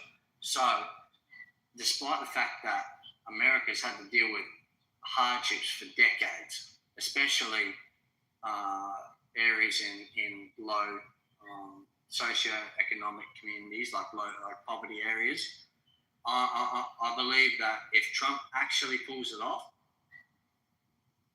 this might be a game changer for American people. I think he's that egotistical that he's that ready to make it happen. And I think he's not playing games. I think he really can pull it off. I think he's trying to do it, man. I do. I do. But he's had the balls to call out NATO in front of the world, and all the leaders were like, "Is this cunt serious?" Like, yeah, this cunt has the balls to fucking really say that. He's like, none of you are paying what the US taxpayers combined have fucking covered all of NATO, and now they're putting warships in that region saying, shut that shit down. And now Iran went and fired out all this shit because they're religious fanatics. They're not Christians, man. They're Islamists. Their leader, who my OG told me, their leader, the reason he converted from Muslim to Christianity, Muhammad married a 6-year-old girl. Like, it's just their whole, he's like, and he witnessed in his church when he was young, a father flogged his son to death for doing drugs, and it was celebrated in the Islam church. And he's like, bro, the way of life of these guys is just so fucked in the head. He's like, I'm actually on board with them. He's like, as a Christian, it's wrongful thinking, but I'd honestly rather than just carpet bomb the whole shit. But if Go ahead, bro. My bad. Go ahead. That was impulse. My bad. Go ahead. No, he just said, bro, like he got so angry witnessing what they put the ideology they forced him into. He grew up hating like Jews, and I'm not going to defend Jews, but he's like, I grew up hating Jews, and we didn't know why. And then he's like, I converted to Christ, and then I realized through Christianity that you can be open-armed and loving to everyone, no matter what they look like, no matter, it's just a different ideology. With them, it's you follow my ideology, my principles, or you fucking die. Or we put you in chains, or you get put in a fucking hijab. And the one thing that upsets me is, and he's like, he said this, it pissed him off. It's like the people that get so passionate about defending what they say, they don't even realise that these people they defend would fucking put them in like a regime that they never want to live in at all. So I was like, Well, you know, there's a caveat to that. There's another side to that coin. Okay. The reason why most European Christians hate Muslims is because they force them to bathe. They force them with education. And the hijab is actually to cover the woman's modesty instead of having her looking like a whore, so that the angels wouldn't want to molest the women. So the reason why that there's a stricter legal process, like there's really, fundamental differences here and there, but Islam is a Shemitic, they're basically the half brothers of Christianity. They're just a lot more strict. They are more adherent to what we would call the Old Testament. And about, Muhammad having sex with a 6-year-old girl, whatever that was said. There's a lot of that also in the Bible, with even Joseph being in his late 20s, early 30s, and Mary being around the age of 13. There's a lot of things that go on that we can't morally just be like, this one's better than that. They're all flawed because they're man-made. I'm more biblically based. I'm not religious. I have studied 16 different religions, but the reason why there's an aversion of Islam in the European anything is because of their history with Islam's dominance and their strict adherence to their laws. Now, not all of Islam or Muslims are that strict. You see what I'm saying? Like, there are Muslim nations that do well. Like, Dubai, Abu Dhabi, all them up, they're Islamic nations too. And they don't have the same problems as Iran, because that section of Iran's Islamic rulership is adherence to a strict order that seems terroristic, and it's not as free. I'm not a big fan of democracy, because one, America is a republic and a democratic republic, and other places are usually republics too.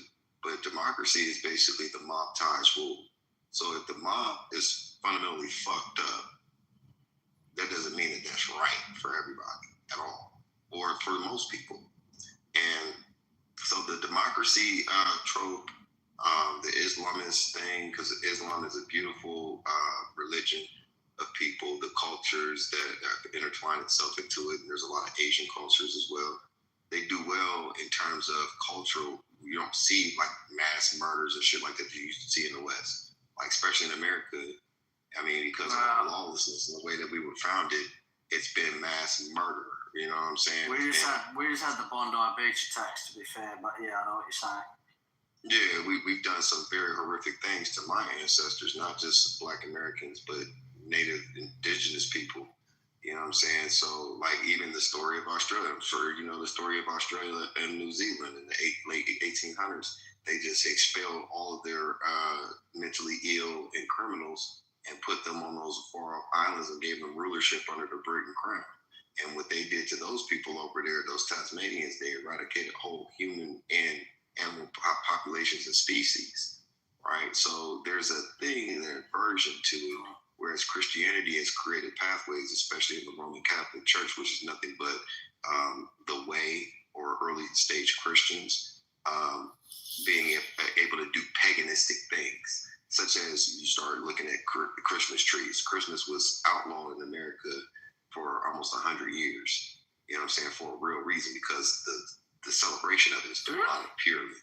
Absolutely. Look it up. Yeah, for hundreds of years it was outlawed until late, like I want to say early 1900s when it came back around. You know what I'm saying? Then not only that, you have the Halloweens and the Easters. The Easter egg bunny is a fucking fertility god from Egypt. It has nothing to do with Christ's resurrection.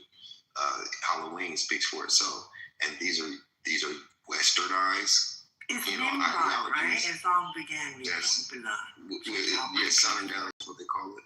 Yeah, Saturnalia is what they called it originally, but Nimrod, all this other stuff. Nimrod was born December 25th. Jesus was a Gemini. Shout out to the Gemini. What year is But it? Yes. What year? What time is it? The outlawing of it, I believe it was like 1821, almost to late. No, you're talking about the older time. So I thought you were talking about the outlaw. The Sumerian times, the Sumerian culture, but no, this goes back to the ancient world. That's true. Excuse me? Babylon. Yeah. So, but let me continue with this thoughts of the land real quick. Please. I just wanted to fully. No, it's okay. I just wanted to flesh out the thought in detail so I don't miss a point on it. But I'll say all that to say this: I'm not against Islam. I am against, and I don't really have a dog in the fight, bro. I would say this for you, Adrian. Me as a black, as an American Negro, the way I see this, it's God's will be done.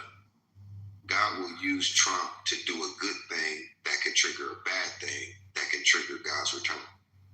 You see what I'm saying? So I'm not against him.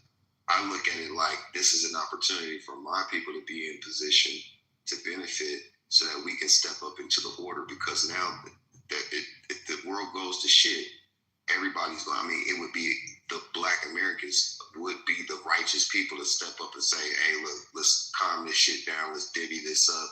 Let's break that down, because we are very fair arbiters. I did have a question about mining, but I'll stop right there because I've been filibustering. All sides over your Yeah, please don't filibuster tonight. Sunday morning. But get your Lord on some kind of way.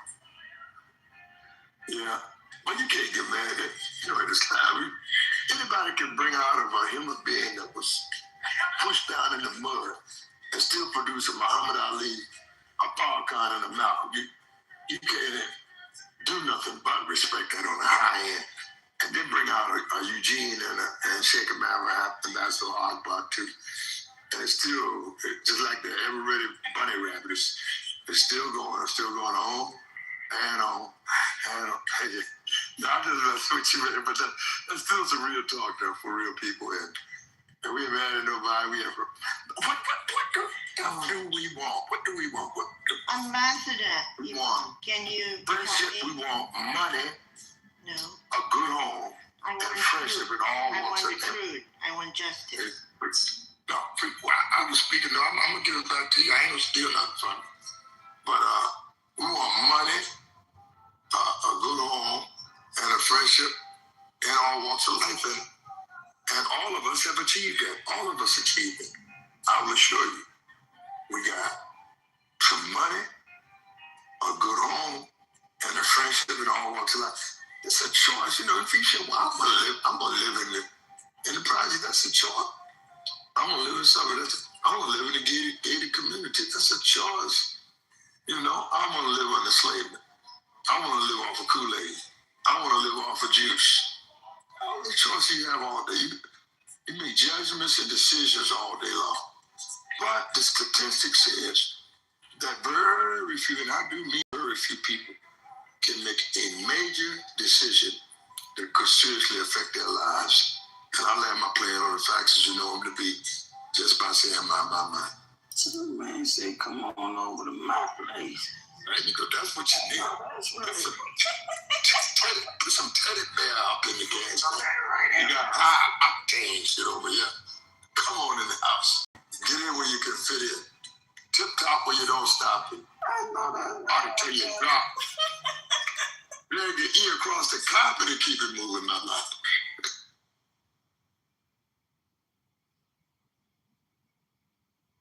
Y'all know when you get the asphalt on the blacktop. This nigga here. Eric, I got a question. You didn't think I was threatening nobody earlier, did you? I don't care about going to the goo. I just didn't want to be funky. Let's not go back to that shit. No. It's kind of like fast forward. Give me 2 snaps and a rewind. Fast forward and keep it moving.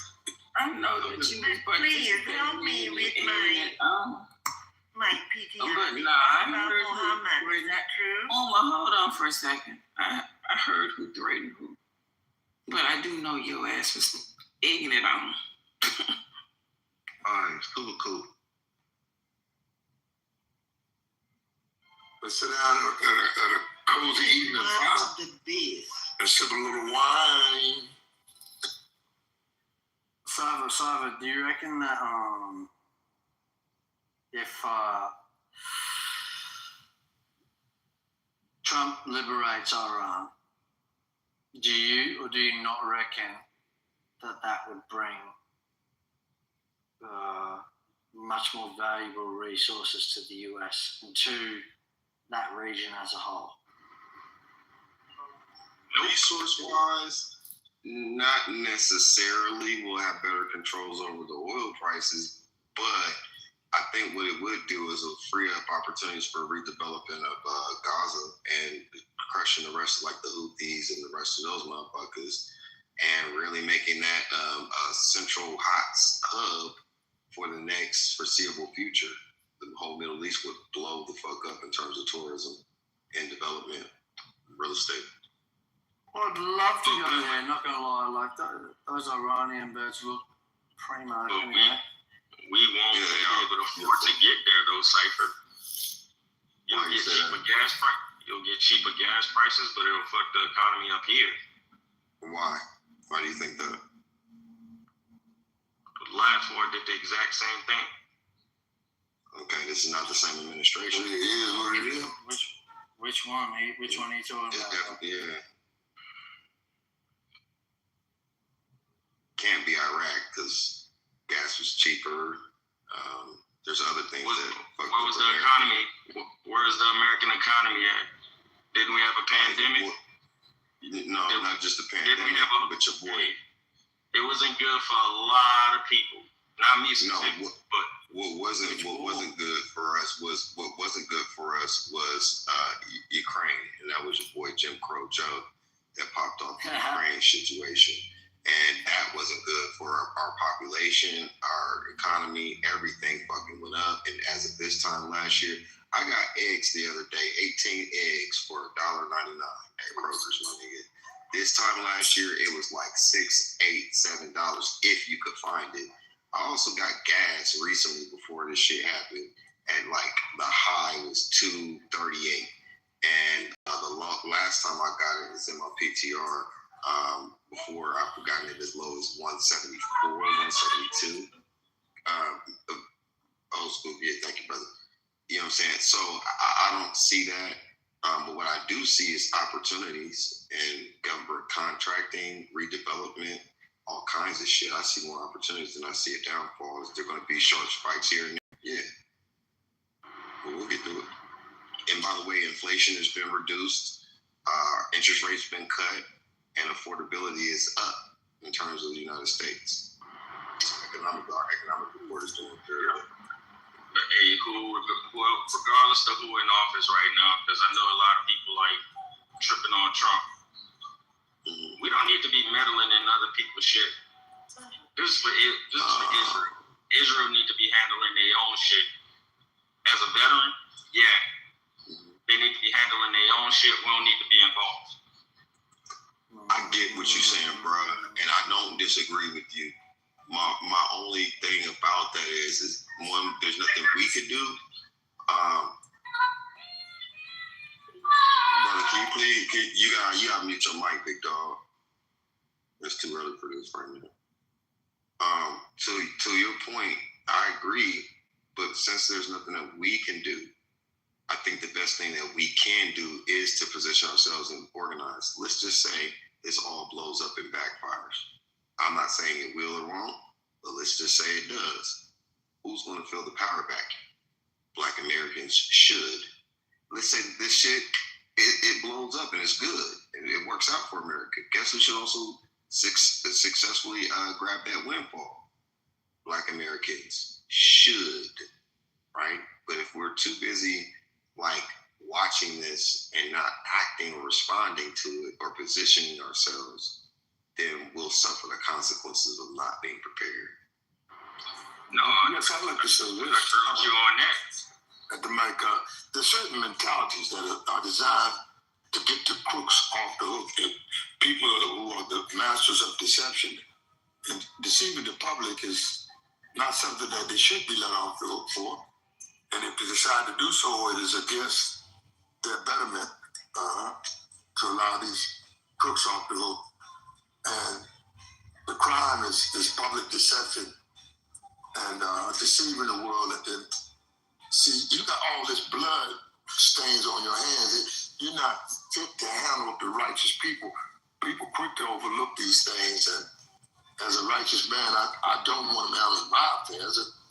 He go right ahead and handle your affairs, but to get the crook off the hook, I said, well, we don't want to the economy is great, but shit. I was at the gas pump. I've been up and down the seaboard back in the last few days from Jersey down to Virginia Beach. And I know the gradual gas moving up as well. Guy had a bad hair day. Could have had a bad toupee day, but nevertheless, it wasn't his day. And he's trying to get from under them goddamn Epstein file. And that's just what I think is just a fulfillment decoy. That's a master of public deception that if the people, you go for it, because I know I got this guy pegged precisely correct. Because my judge name is Al Grant from Houston, Texas. And he done walked on this guy a couple of times because he just knows that some deception, the degenerated behavior, the child pedophilia is becoming more public now. But we knew this. Me and Esther ain't know that shit all the time. It's old news. But to those that is new news to, you got a degenerated pedophile in the office with 34 charges that should be fully exposed and exploited out of Washington, D.C., let's say immediately, if not sooner, but you just don't catch on too quick. Now, Tricky Dick, he thought he wasn't going to go. I forgot Kim Stowe did. I was a close witness on the Watergate. The Watergate affairs took Tricky Dick as Richard Milhouse Nixon. Say he declared himself larger than charge, which he was.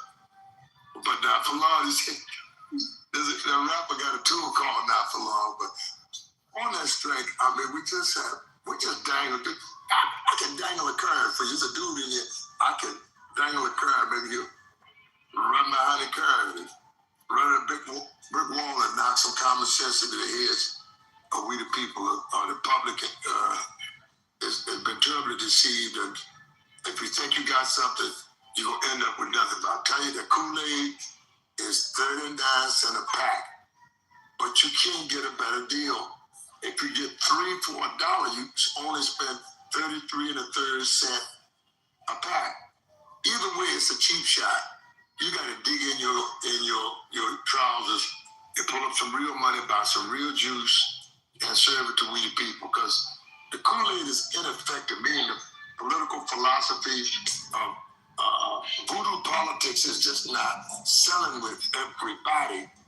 Maybe your body, but not my body. I'm not accepting voodoo politics from anybody, and especially not the orange toupee guy. I'm just saying, on the strength, you know what I mean? And I'm not after this guy. It's just that he shows up every day on the news with some new gimmicks, and you buy right into it.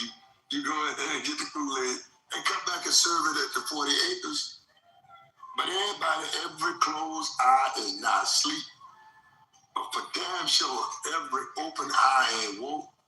And if I'm lying to you, there ain't no dead shit in the woods. They just say, my. Oh, I like how you said. I like how you said the politicians are involved in some scandalous shit, which is obviously disgusting. Yeah, but some of the stuff we're going up against right now, especially in the extremist Muslim regime, man. Let's say the Jeffrey Epstein case, for example, disgusting, pedophilic, everything that we're like, who in the flying fuck in their right mind thinks of shit like that? In Iran, that is legally documented as legal. They've got arranged marriages with girls at 10 years of age. And in America too. So Adrian, let me ask you this, right? It's legal to marry a 10-year-old in America too, in 3 different states. Which states? The states don't even matter. It's fucked up. It's fucked up. But the thing about it is, right, Adrian, do you worry about what's going on in another neighborhood, or do you figure out how to stop the shit in your own neighborhood? Because is that why we in Iran? Probably not. It's probably the politics that we tend to become, familiar with. But my thing is, we need to stop doing shit for other people. Okay? We need to stop getting involved in this shit until we square away what's going on here. Like, so many fucking jobs, people that got fired from so many damn jobs and let go. Like, we gotta figure that out. How the fuck are these companies still making money? It's because they're doing business to business, to be real with you, and it's just cheaper to let a motherfucker go. But you got a ton of fucking people that have lost their job, and this scandalous shit going on with, these Epstein files. Like, not less. We need to really walk that down. Who the fuck? Why is that even a worry? Why is that a thought? It's a worry because you need to figure out who the hell still making money while some egregious shit didn't happen here in America. Why does that even matter? What does that do for you? What does it do for me? Mm-hmm. It stops the shit. It stops it. How? It's still happening around the world. My focus is not the world. It's what's going on here. Yeah, 64,000 black girls go missing every year. Knowing about the Epstein files doesn't stop that. What do you do about that? You definitely don't start going to war with somebody else. You figure the shit out that's going on in your own home while people not building families and keeping oversight over their own situation. Iran's situation is America's security. Iran's situation is America's problem. Let me tell you how it is. Let me tell you how it is. Let me tell you how it is. Let me tell you how it is. But just let me tell you how it is. So, did you know that they were running operations out of Venezuela as well? Yeah. Iran. America got a base in every country. No, that's not what I just said. Are you aware? Are you aware? Yes. Okay, yes to what? What did I just say? We're not gonna do this, bro. Just go ahead and finish it. No. Answer his question. Yes to what? What am I saying? What are you saying yes to?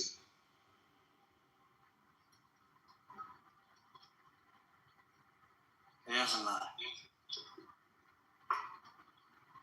He doesn't know. He doesn't know sci-fi. Yeah. Yeah, he doesn't. So that's the thing. Like you gotta read this. This is the irritating part about this shit.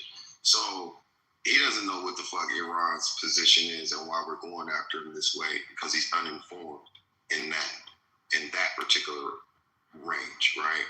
And if you don't understand the security interests, that's not. It's my assumption based off of no. It's my assumption based off of your actions and inactions. I asked you a question. I don't think that you literally heard me, but you heard words, and just to move the conversation along, you agreed. And then when I asked you what you were agreeing to, you couldn't articulate it, which lets me know that you weren't A, paying attention, and B, you don't know what the hell I was just saying.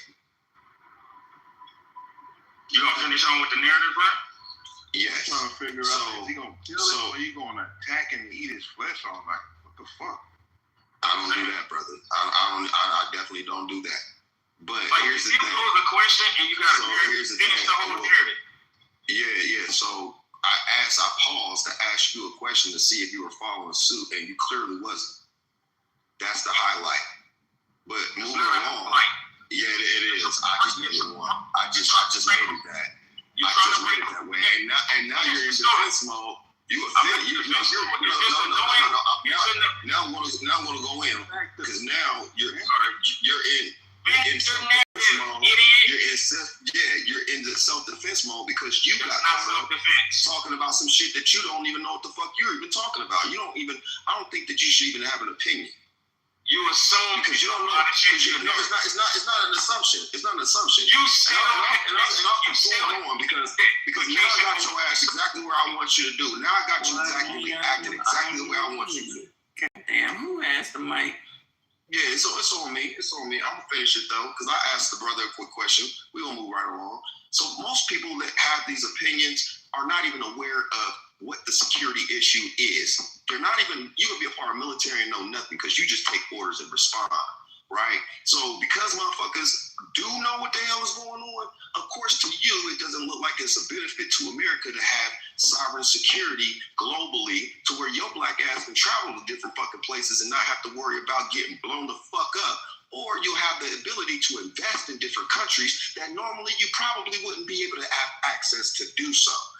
And on top of this, it lowers the gas prices. It keeps it from being so volatile and having that one fucking country fuck up not only the stock market, the American stock exchange, but the cost of oil, the cost of logistics. The supply chain becomes a little bit more secured and we're no longer supplying and relying on China, and it pushes them back so that they don't become a formidable competitor geopolitically that will have your ass sitting up here talking about, oh my God, the Chinese, this, that, and the third. The Chinese, they went up on this, that, and the third. We don't need them.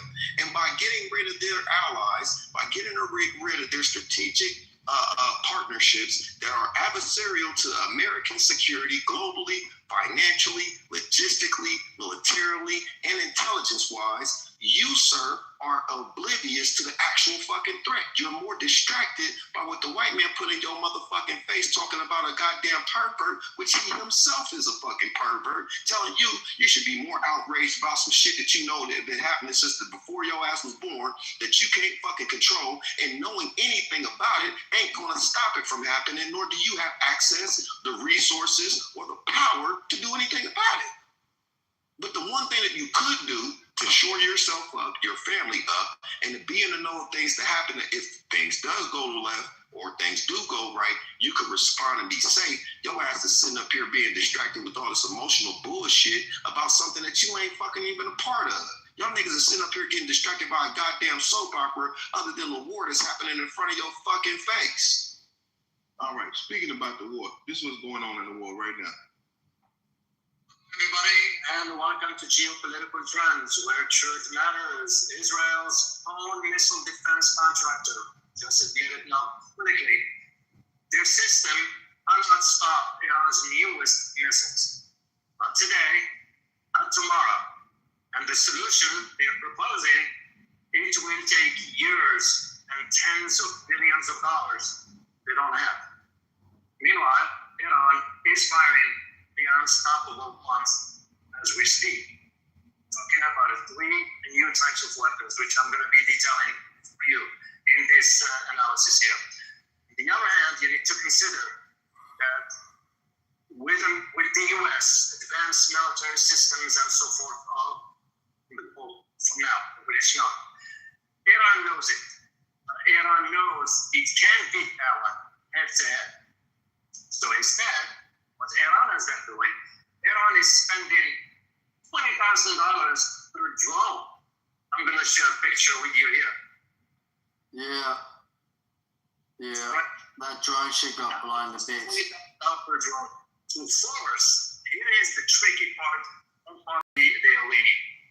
Strategy, per se. This is how this nigga learn. A $4 million. This is just propaganda. He's just feeding into it. Each time Iran launches a drone, the US feeding into this. For Israel, to that matter, at a cost of $4 million each. Let me guess, this is the same foreign minister of Iran that told you the Ayatollah wasn't dead when he was blown to bits?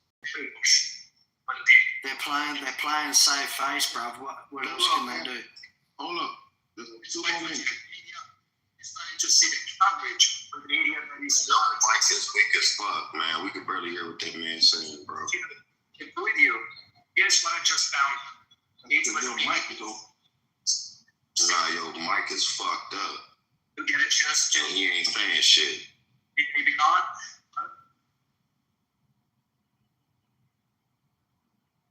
Thank you, Jesus. All right, my point was $20,000 for a drone versus America that's countering it with a $4 million rocket or a $2 million rocket. You don't even know what you're talking about, though, mister. Literally, you don't understand that they're not knocking out those fucking. You don't understand. You're saying shit you don't understand, bro. My point is America spending more money to win versus Iran? That's my point. You don't have no money in comparison to that. Well, here's the point. If they're knocking out their depots, I know you don't. I know you're right. That's right. Yeah, that's right. You're right. I got you. You're right. So yeah, you're right. You're right. That's what's up. You're right. You're right. That's what's up. You're right. You're right. That's what's up. So the missiles that they are using are going to their depots, their launch pads, their governments, their intelligence. They're breaking down their infrastructure and the ability for them to respond. The response is overwhelming because guess what? Their responses have been reduced by 80% on average across the fucking board. So they're not using missiles to knock down every single fucking drone. Some of them motherfuckers have taken hits. Some of them have other weapons that you don't fucking know about to knock them bitches about the goddamn sky. And they're not getting as far as you would like to think. But I would tell you this, the missiles that they are launching are going towards those strategic land sites. So yeah, if I know there's 1,000 fucking drones parked over here, I'm gonna use this big ass ballistic $2 million missile and blow up all of that. You don't account for that because you listen to YouTube and don't read.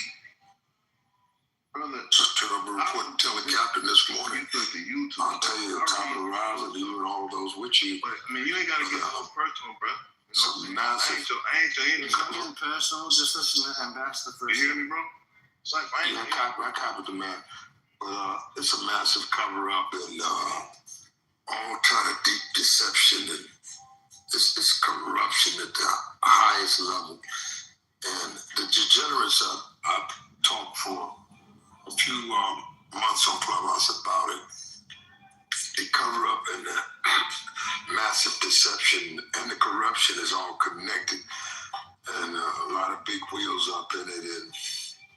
And this bombing campaign is just something to it's like a chattel of deception and a fulfillment decoy, but that will not get the orange to pay off the hook for lying to the public. Their elective duty is a bigger one. See, people don't know enough about this law, huh? Sir?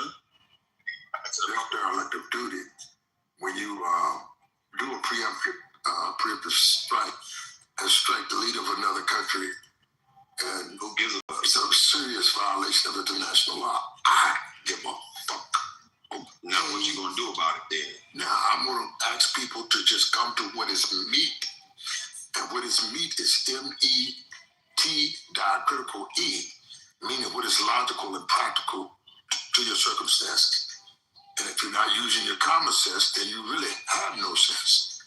And the common purpose is to reach the common ordinary people with the message of righteousness, checking the wicked in a hour of iniquity, in a strange, peculiar brand of iniquity, in which they have superimposed corruption on the people and made wrong fair seeming to the people, to we the people.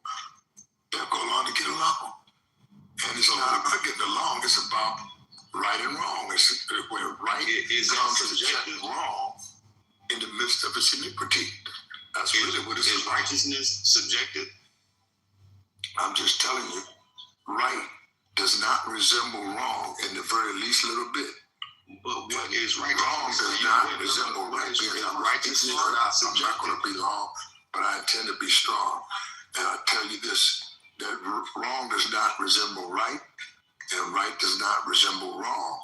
They are both diametrically opposed. They are both diametrically opposed. Never can the twain meet, because of the wicked being wrong and the righteous being right. There's nothing they can team up and do. And the victory, there's a war between right and wrong is going on right now while we're speaking. And it's going on everywhere. There won't be no stone that's not overturned. There won't be a tree to hide behind. And then make a tree cry, oh, wicked one, you cannot hide behind here.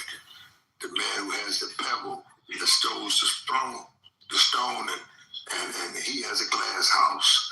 And we can see through it. It says, it's plain and clear as cellophane, the facts and the truth, and the righteous have come to check the wicked at this hour. Look, OJ, you got a powerful mind of thinking, but it's ideological. It's not reality, and it's not how the political scene is dealing with it. Despite how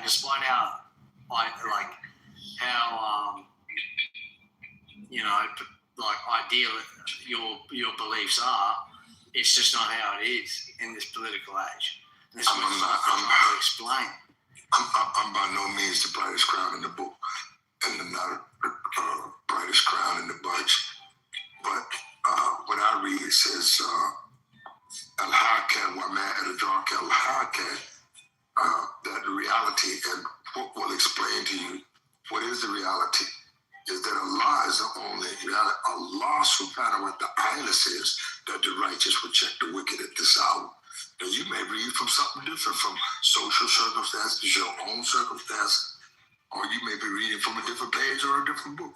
But the book that I read from says that the righteous will check the wicked at this hour, and then the pieces will fall. In my perspective, unfortunately, Trump is doing the bad things to defend the righteous. That's my perspective.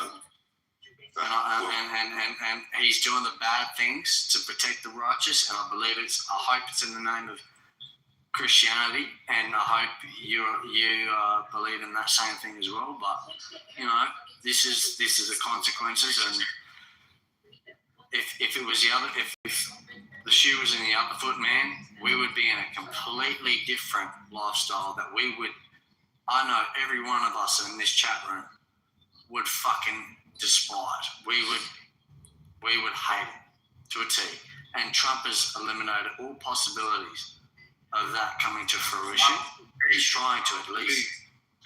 Well, as you scan up and down the globe, you will find that the hour is at hand when the Son of Man has been betrayed into the hands of the wicked, and the wicked have reached their fullness in the hour when the shaitan, the devil, reaches fullness. You see, they will mislead many of the righteous into the lizard's hole, and they will take on the habitations of lizards, snakes, and reptiles, according to the book. And on that strike, the righteous Isa ibn Maryam said, "Just Jesus, the son of Mary, that it is become expedient that I go away. For if I go not away, then your comforter will not be sent unto you, but your comforter shall come and teach you the truth, and teach you into knowledge of all truth. And know ye the truth, and the truth shall make you free." Many times people misunderstand that. Know ye the truth, and the truth shall make you free. And that's it's a lopsided equation. I believe you, but how do you apply that to the topic question? The application is that the truth will knock falsehood in the head and the lies in the head and knock their goddamn brains out. That's what I know to be the truth, and the facts is I know them to be my mind. So, Adrian, I got a question. For you. You was talking about you were a mining salesman. What did you do? And were you operating out of Australia? Yeah. So I was I was selling like $500,000 nose cones for BHP, Komatsu, Glencore, things like that. We were redoing the front of all the mining trucks, basically, sort of thing. Oh, so you sold the equipment, not the actual ore or refined assets? No, I didn't sell the actual ore, the mining materials, but I was involved in the mining sector, so my responsibility was to make sure that the trucks were maintained to be able to mine in Australia. Okay. Which in Australia is rich in coal. Yeah. Are you familiar with Queens and Mooloolaba? Yes. Yeah. Okay. Yeah, I was working with Bracken Mining in the 2010s. We were mining. He would start off mining sand, which makes construction glass and corporate glasses and shit like that. Yeah, for sure. But he went into tungsten and manganese out of West Timor in the Philippines. That's how I started getting into off-take agreements with Shandong, Caulking, and China Rail, and all of those other different companies doing off-take agreements and whatnot. But I was armored for Luke Brackett, who was the founder and owner of Brackett Mining, and then Slimco, Mr. Patel, that ran Slimco Mining in North Africa, mining copper, ore, nickel, all that shit. They had millions of metric tons in ground assets, and they were actually trying to develop a smelter, $150 million smelter in West Timor for refined phosphorus forms.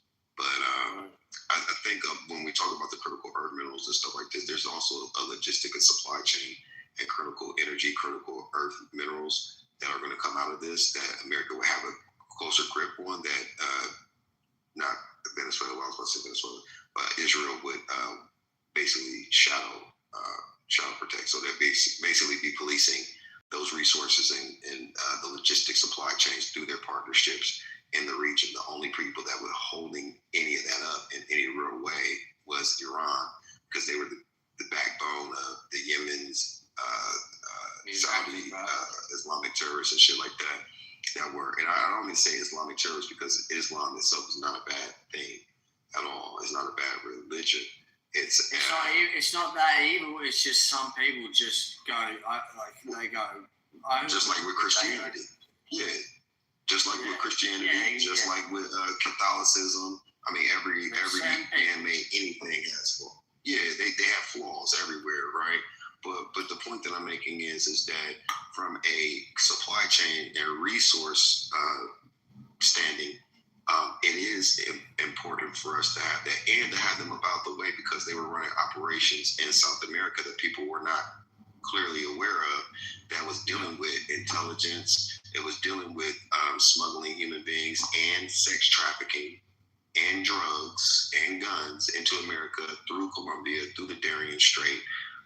And they were supplying intelligence for all of these operations that were working against America's better interests. And also on top of this, they were also coercing and orchestrating the drug trade in the Eastern Hemisphere via the South Pacific too.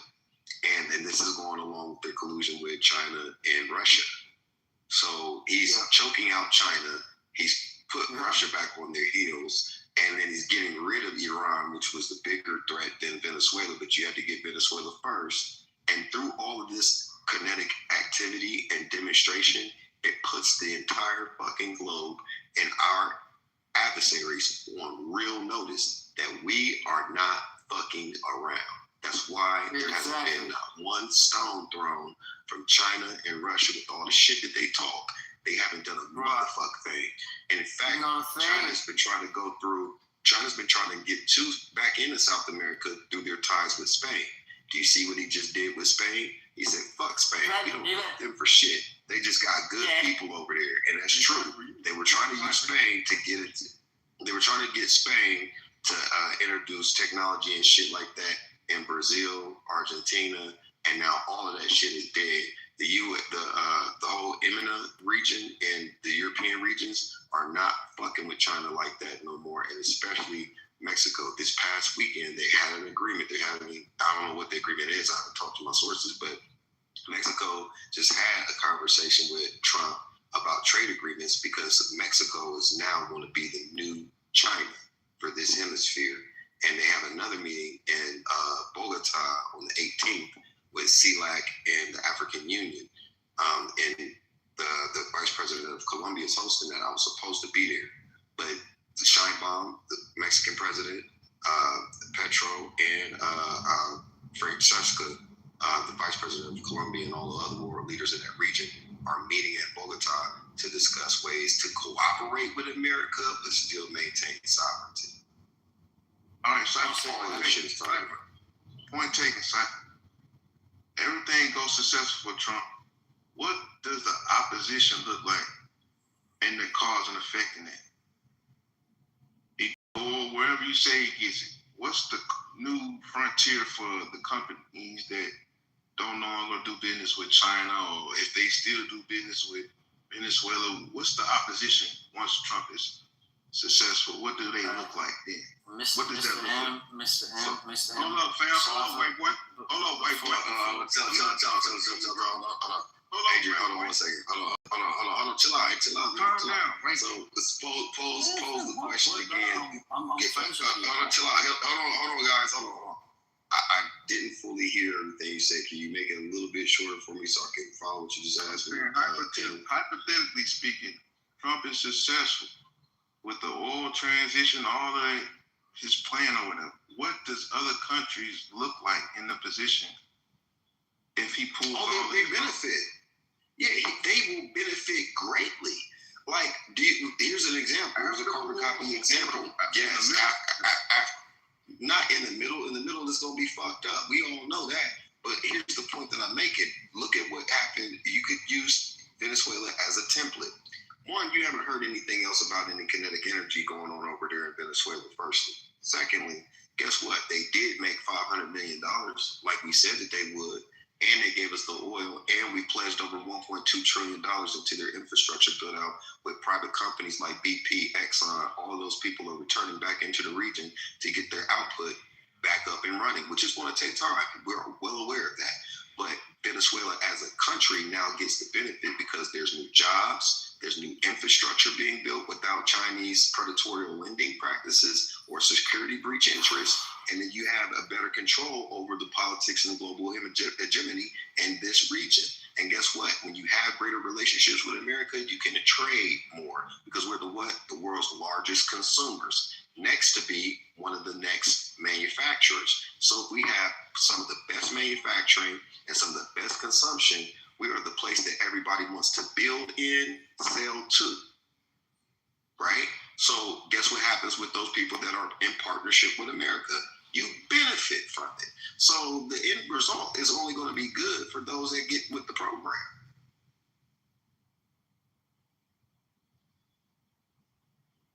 Do you believe that, brother? To say you know it, believe it is two different things, though. Well, I do live in Colombia, and I do deal with import and exports and international trade. So I happen to have my hand on these things. You don't. You listen to YouTube and don't read books. Brother, that ain't no... So you believe the shit that you're told. You have more faith than I do, sir. You literally do. There's a lot that you don't know that you believe. Bro, I'm extracting the information from you since you are dealing. No, you shouldn't. No. I need you to think that I'm a liar and then confirm everything that I just said. A wise man would. Brother, I'm not even into that field, Julian. I'm just building conversation. But if you're trying to put me that's on cool. Fine. It's not a pedestal, bro. I'm just saying, you talk about what I believe. Yeah, I get it. But you said, well, you're talking about what I believe. I'm talking about the books until you. Yeah, so you talk about what I believe, and I'm telling you what I know to be true, and you say, well, you believe. I said, well, you have to have more faith than I do, because there's a lot of things that you believe that you don't know, that you hear from YouTube and don't confirm through any other resources or books. Who told you that? That's something that you the way that well, here's the thing. I can confirm it by the way you talk. I can confirm that by the way you talk and what you say. Not just the way you talk, but what you say, right? So I know, and you haven't said that I'm lying about any of it. You didn't say, no, that's not true. How do you get the cause and effect from what I asked you about what it looks like if Trump is successful to come back and the cause and effect? I answered your question directly. Hold on. Go easy on him. I answered. Your boys It's all good. It's all good. No, so hold on. Get out the way. So here's the thing. Wait a minute. Here's the thing. Focus on me, bro. Hold on for a second. We only got there You got because you to talked calm about my faith down. in all these things that I believe. I let you know. People just be talking. America, let the man finish. Let God lead. He talked over me. Whoever was it said they don't do that. Who was it?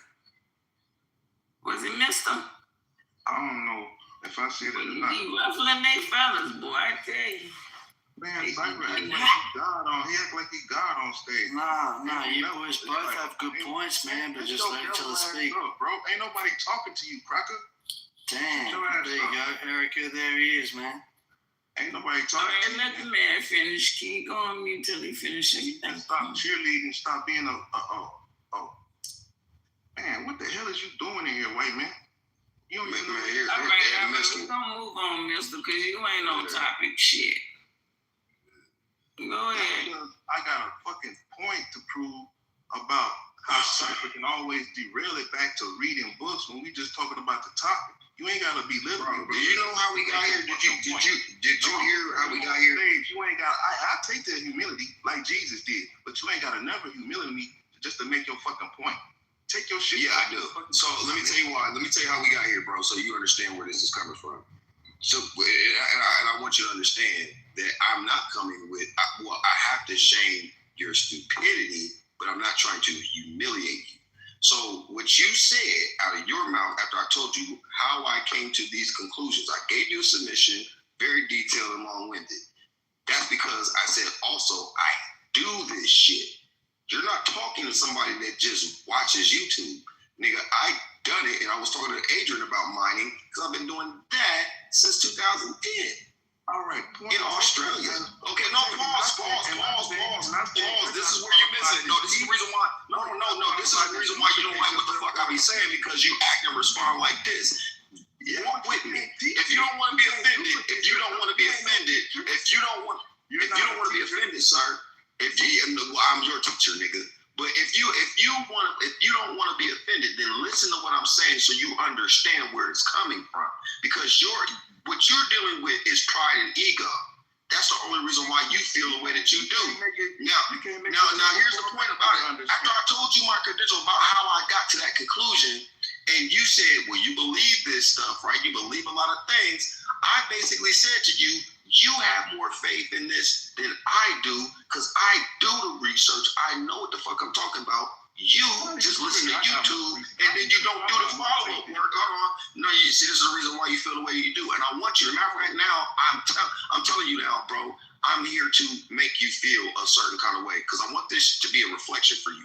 I want you to, after we have this conversation, whether we end on a good note or a bad note, I want you to reflect on it so that you can become better in your communication and your conflict management and the way you articulate yourself. And it's not about how well sounding you sound. It's not about how well sounding you sound. It's about knowing what you're talking about. And there's nothing wrong with exchanging shit. There's nothing wrong with it. See it right there. This is the reason why we're having this back and forth, and I'm talking over you, is because you don't have the humility to listen so that you don't be offended. Right? I'm trying to tell you how we got here, bro. So that you don't feel that I'm going after your head. Now you told me about I'm gonna finish what the fuck I was saying. You literally told me that I believe. My excitement now, goddamn, Mr. Both. I got it. You got it. Yeah, I just want to say one thing real quick, because respectfully, when I was listening to this brother speaking, I don't know you. I think his name's Cypher. But I heard you say a whole bunch of things that don't make sense. And so you're sitting up here telling people what they don't know, but I'm into politics. Geopolitics is that. Tell me what don't make sense about what I said. I'm about to tell you, because I like it when people talk like they got some sense, because that means we can have a good conversation, right?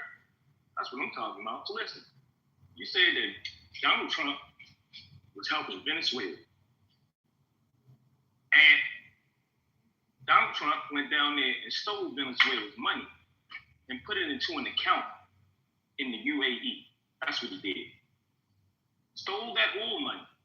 After they kidnapped the president just to do what? Steal the oil money. And you said that he was helping them out. Actually, they was trying to do regime change down there, but they can't do it. Because they would have to put boots on the ground, and that would have actually made a problem. Then he went over there to Iran, because they're trying to steal again. He acting like he cared about the Iranian people, right? And what he did? Oh, man. They started a war, a whole war, a regional war. Can you go on mute, brother? Because I ain't do all that while you was talking. Respect. I ain't asked for all this. Can you mute up while I'm speaking, brother? Because you over there hiding and hearing. We good. So my point is that I think we need to put things in the realm of facts. Donald Trump does not care about Venezuelans. Donald Trump does not care about Iranians. Donald Trump don't care about none of them damn people. Donald Trump is for hire. He's a prostitute. Hey! Do you live in America? Do you live in the U.S.? Then if he doesn't care, then what the fuck he's still doing there? Yeah, that's some wild shit. So you didn't tell me how. Where he at? Like, I mean, are you in America? The person that asked him if he's in America? Yeah, no, I'm not. But the people that keep it. No, man, just go ahead and go back on mute. Don't do that. Yeah, so I like to respond to the Goog's point. I mean, he didn't say that I said anything wrong. He highlighted something that I would like to tap into to better understand. What money did he steal while taking Maduro? And how much was it and where did it come from?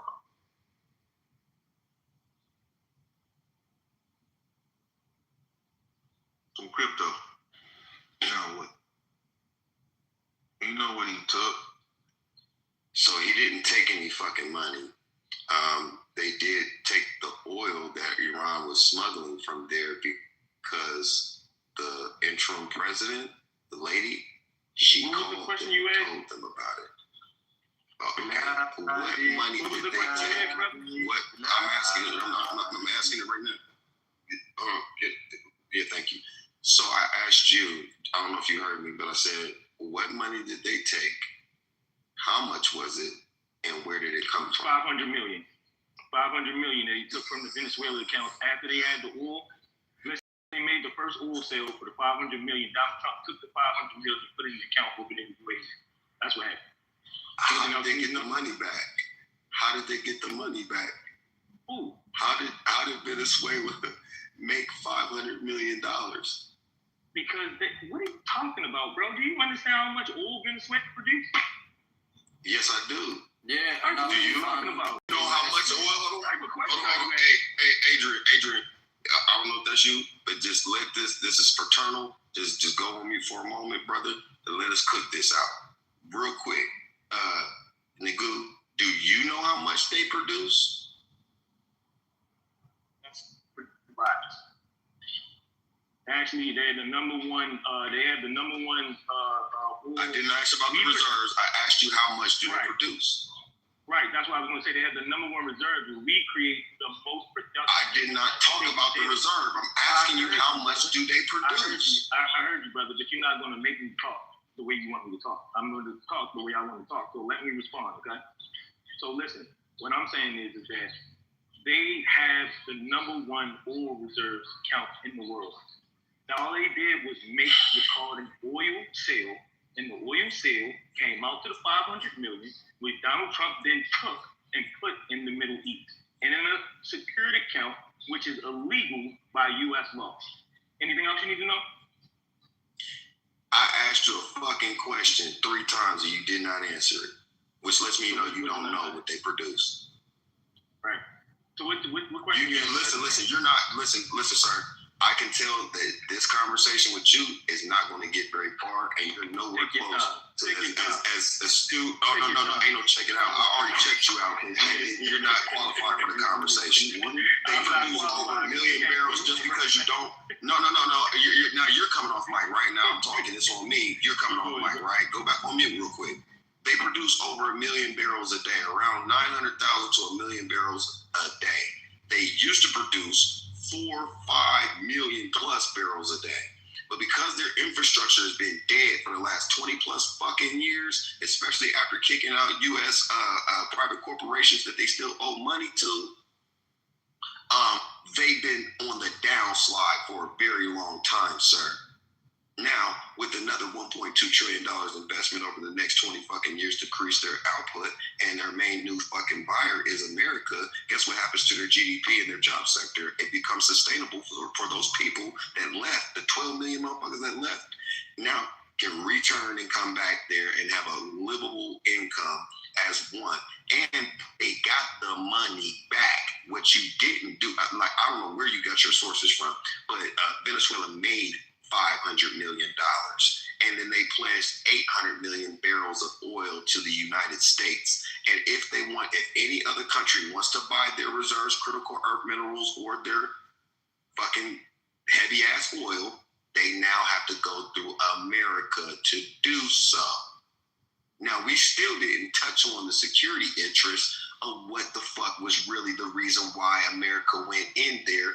And you probably don't even know about the December 28th fucking contract that they signed with China. Why you sitting there talking about geopolitics like you do some shit out here? That's the shit that I be talking about. Sometimes y'all niggas gotta know, like, hey, I'm not saying that I know it all, but even I know if I'm wrong about something or I don't know, I either don't say shit, I ask questions, I research, or I just admit it like I did not know that. Some of y'all niggas want to be right so fucking much that y'all overtalk yourself and expose that you don't know really much of shit. All right, you gonna let somebody else talk now, bro? Go ahead, little boy. Well, if I can buy the mic before y'all start back to arguing and shit, you know what I'm talking about? Because I really do believe that they were still pulling the same amount of oil, producing oil. They just was telling in the United States they weren't. I mean, it would be stupid to have that kind of money under your damn feet and you motherfucking playing game. You know, you over there working with the allies. What was happening is your ass was giving oil and shit to China. You know what I'm saying? And you was moving some motherfucking Russia oil because they ass was on the side. So I just think that it's all a lie. Ain't nobody being straightforward. Ain't no when the fuck them niggas walking around killing and greedy as they are, and they letting that oil just sit under their feet and they ain't retrieving it from the ground, and they got the goddamn tools they need to do it. That makes no sense. They was getting extorted by their own people, man. So Trump said, we're not having that, especially. He said, we're not having that in our country. You're not going to extort your own people. And matter of fact, we'll take your own oil and make your country better. That's extortion. That's been... we're getting extorted, man. That's what I'm telling you. I must correct something. I said 800 million barrels. That was incorrect. Bitch ass Nick. I'm sorry, that is his name. He just corrected me in the chat and said it's 80 million barrels. That is the correct number. And I did correct myself, stay corrected on that. Hey, can I ask y'all a question? Because I've been listening to y'all the past few days on this subject. Like every time I chime in and I'm hearing y'all going off on this subject, it sounds like I know it's like get down and lay down kind of situation. It sounds like even though you see this is like all these moves are wrong, we're still with it because we might profit from it later and not like looking at the consequences that'll happen after this. It might be a year or two. Like this is like a quick come up. This is like some bullshit. I'm looking at it. I'm hearing like, oh yeah, we're gonna get oil. We're doing. I'm like, yo, this is like a quick come up, and this is some bullshit, and it's gonna be work. It's not gonna end well. So I'm trying to see, how do you guys see this ending well? How do you see creating conflict in multiple directions, and how do you see that ending well? I don't understand. I mean, like you guys talking about the money, but they ran this game already. They already said, oh, they got something over there. We're gonna go over there and take the. This is part of their operation MO right now. It looks like this is what they do. They go into a sovereign people's country, take their fucking shit, and run off with it. So that's how it's playing out. No matter how much diplomacy and how much paperwork you come with it, and no matter espionage or whatever, that's what's happening. Like we're gonna sit here blindly and act like, okay, yeah, you know what? It's gonna bring us some paper. Let's roll with it. And then you're gonna say I'm childish for having this type of perspective. But like I said, I don't see this ending. Yeah, because bro, this is tribal shit. It's been happening since ancient history, and everyone looks out for their best interests. Fortunately for you and myself. Fortunately for you as an American, and for me as an Australian that relies on American alliances. What Trump's doing needs to happen for our longevity. It does. And it sucks that it has to happen the way it does, but it needs to happen. We just had the most brutal shit happen on Australia's home soil, and now Trump is trying to do everything he can to cleanse.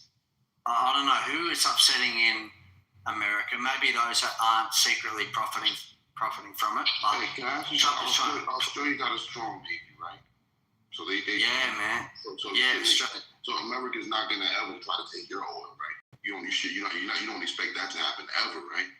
We're trade partners anyway. Australia's one of the biggest fucking islands with the biggest mining. The way things are right now, there are no real partners. I don't see real partners. I see people backstabbing, and like it's fucked up right now. Like anybody can get it. You know that, right? You know that. I'm sure. Yeah, I feel what you're saying, man. But there's difference. The thing is, the difference between what is now and what's happened historically. You can't. If you've studied history from ancient history to modern history, you'll never be able to erase the legacy behind how deep everything has happened since, religion is one thing, history is a whole other. The thing is, we act like we say this, we use just the word civilized and civilization, being civil, and all this bullshit, and like whatever was happening 200 years ago isn't good, But that's not that. Things like that. That's not how it goes. Yeah, but it is. Yeah, but it is. That's happened yet. Yeah. The fuck. Adrian, you cool with Trump taking your homeland, Poland? Oh, Greenland? What you just said? You did said not just say that, man. Poland and that's Denmark, man. I don't know what you just said. That's all your family up there. Cool with that's why I said we talking that we revealing themselves. But then we I care about that shit, bro. You always worship with your family. Right. My pushback is you always dwelling on the worst part. You don't never come to the best part. Remember that. I back Cypher, but Mister, you're a good bloke too. But bro, you just said you could with Trump taking over Poland. That has nothing to do with him wanting Greenland, which is part of Denmark. I said Poland purposely because he ain't doing shit about Russia beating their motherfucking ass and sending them rockets over there as well. No. No one's doing nothing to Poland. Matter of fact. Yeah. No one's doing nothing to Poland. They have the most. What if Russia take it to him? What are you gonna do about it? Nothing. Brother.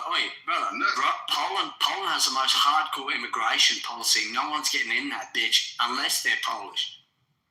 Hey, you want to research it? Go look at it. That's really good. Ain't nobody getting in there unless they Poland. That makes really. That's what the United States need to do, and people need to quit talking shit when we don't. But yeah, that's a good policy. Yeah. I'm saying. That's you just said. What's Poland doing? Hey, look, I want to throw something on the floor and see what you guys have to say about it. So the other day, Donald Trump and Pete Hegseth was asked about the situation with Russia. Giving intel to the Iranians, and neither one of them really gave a straight answer on it. But I was just wondering, what are you guys' thoughts? Because as of right now, they're going to war supposedly with Iran, and the Russians are supposed to be given. See, the problem with this is that you remember that they unleashed, they dropped sanctions on Russia, if I'm not mistaken. So India could basically get full. Okay? Now this is coming back to bite them because now the Russians are supposed to be providing intelligence to Iran for them to carry out strikes on U.S. assets. Safa, do you want to go? What's your guys' thoughts on that? Yeah, I'll say this. He answered the question cleanly. And why anybody would want sensitive information that's real-time tracked being leaked by a stupid ass question like that is not wise to me. But he did say that they're well aware of who's talking to who, what they're coordinating. And if you're paying attention, the drones that they're about to start really massively shooting down and through the training from Ukraine that's been successful, keep in mind that those same drones are what Russia is using on Ukraine. Ukraine said for training and mechanisms to shoot them things down and keep them down, we want at least $1 to $2 billion worth of Patriot missiles, which would critically hurt Russia. That's also a card that they're holding. And that's the open source of it. But they wouldn't release certain information to the public with a question like that in the middle of a conflict. So I was just going to say, I think it actually is a good question, and I think the non-answer speaks about the confusion in the misalignment and the problems that they had trying to figure out what they're actually doing right now. But I thought that it was pretty peculiar, though, also, that with the situation, right, we're not winning the actual war right now. And I think people are missing the point of what's actually going on in the world. We're losing the war, not just on paper, right? But we're losing the war in the public image. You have countries that actually have problems, like you have a whole global economic catastrophe about to go down if it gets any more worse, right? You've seen the gas price then went up like 30 cents over the last week. I'm just saying, that in itself, you got so many parts of the economy that's going to have a problem. You got many ships that are stuck still in the Strait of Hormuz. Donald Trump act like he's going to be able to bring insurance to them, but they don't even have enough insurance to actually insure those ships. Now, actually, I was watching a report on that yesterday, that they only have about $154 billion into the account that they're supposed to have, but they need about $350 billion to cover. So now they're saying that they need to actually put ships out there, right, to actually escort them, which is also going to put American troops in the iron sight of war. Again, I think this is kind of a bad situation, but I just wanted to hear what you guys thought. Russia.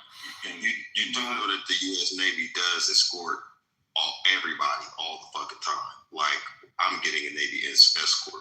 I was in the U.S. Navy, bro. I know. Yeah. I was in the U.S. Navy. You guys get commissioned. Yeah, I know. And you get commissioned to do that all the time. It's not abnormal, especially during conflict, the military conflict. Like, of course that's going to happen. That goofy move, they said Trump pulled up a submarine out of the middle of nowhere, revealing what submarines is like a dummy. I mean, but Trump ain't driving the goddamn submarines. Y'all so goddamn crazy. What he do? Call him goddamn, let's say full top. What the fuck? Come on. It's on Trump's watch. It's Trump's watch. These niggas don't like Trump, though. They don't even know why. Maybe because a left-wing white man told them not to. Maybe because Joe Biden said that unchained Wall Street, and these niggas believed it. This shit is sad. Motherfuckers don't even know when they win.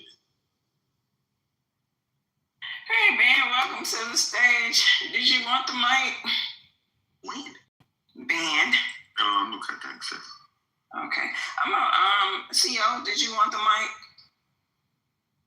I'm gonna circle back with you in a minute. Thank you, babe. Okay. AMPSC, you're on the stage. Did you want the mic? All right then. I'll set them up. Okay, I'm gonna play this.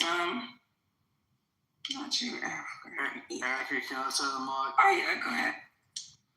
Yeah. So let's be honest. If everyone here is from the US, as an outsider who relies, Australia relies on the United States, and our Prime Minister is under complete fire.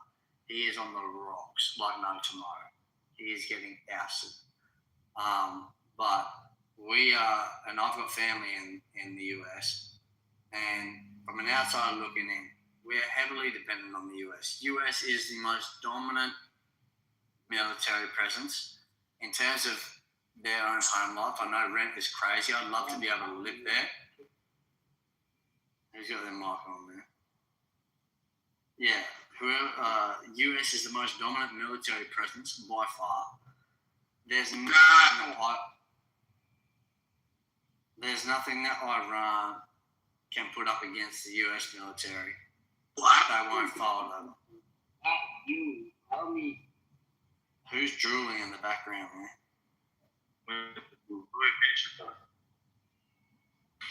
Hey, say Adrian, I got a question for you. Hey, but let him finish this thought before you give AJ his question, okay? Go ahead and finish. Good morning to you too, Erica. Did you get some sleep? No, I don't do the mornings, but top of the day to you too, sir. Go ahead, mornings to you. Go ahead, Adrian, and finish your commission. So what? Like as we've been talking about, the US is by far the most dominant force. It's literally proven. And the thing is, Donald Trump has had to be the bad guy. Everyone, because of previous history, the US has had to be the diplomats, and everyone wants to be look at the US as, look, you're the peacekeepers. But honestly, if the US wants to wreak havoc, they will, and they can. And there's three players that are involved in that. It's US, number one, Russia, and China. The fact that Russia and China have decided not to fucking get involved at all with what the US is doing in the Middle East is a very telling sign. And the fact that, everyone goes, okay, but we got to worry about Iran's drones.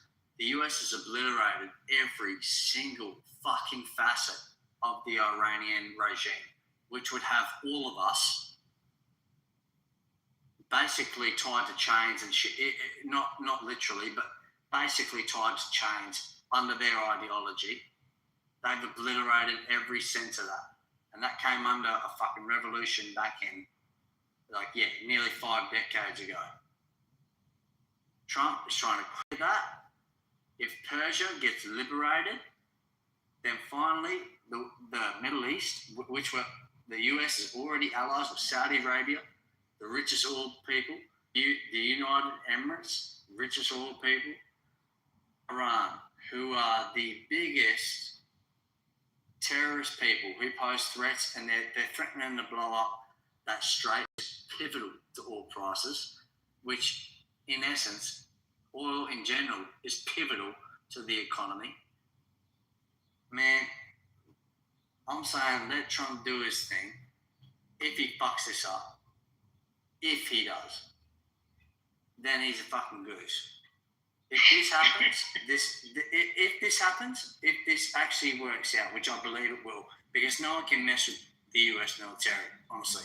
Ukraine is even sending counter drones that the US helped supply Ukraine against Russia.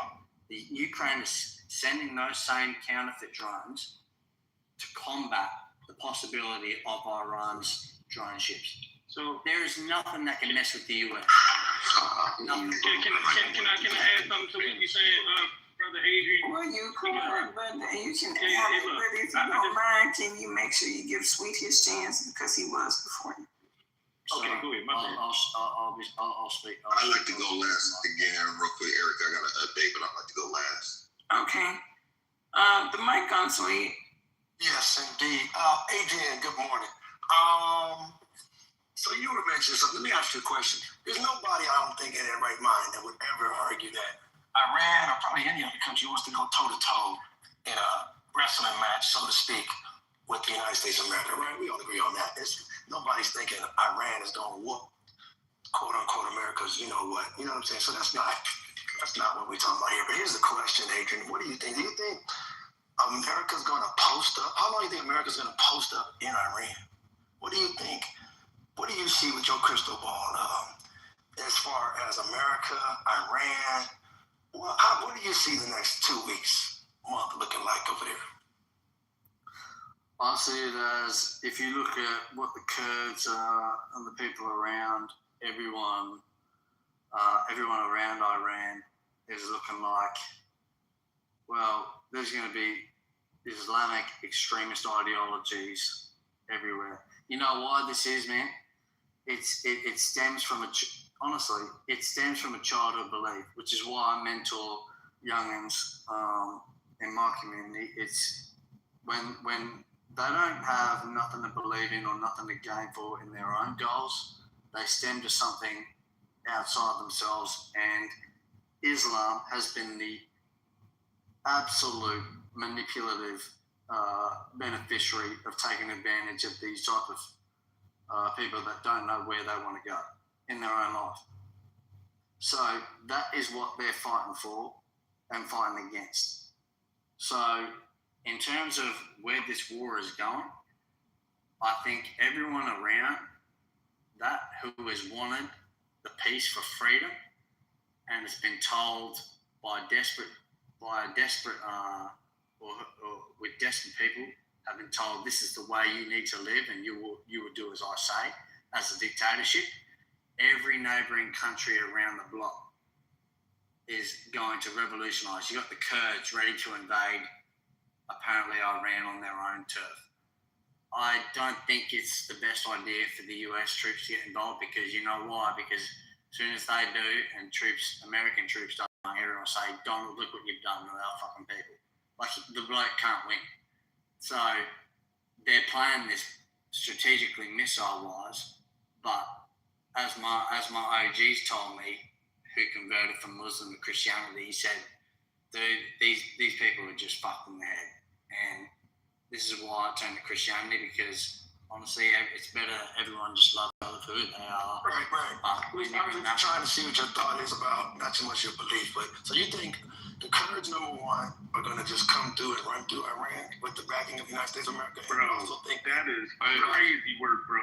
Everybody around there is going to give up on Islam? Is that what you're saying? My friend, I am Kurdish, and I am in North Iraq, around the border with Iran.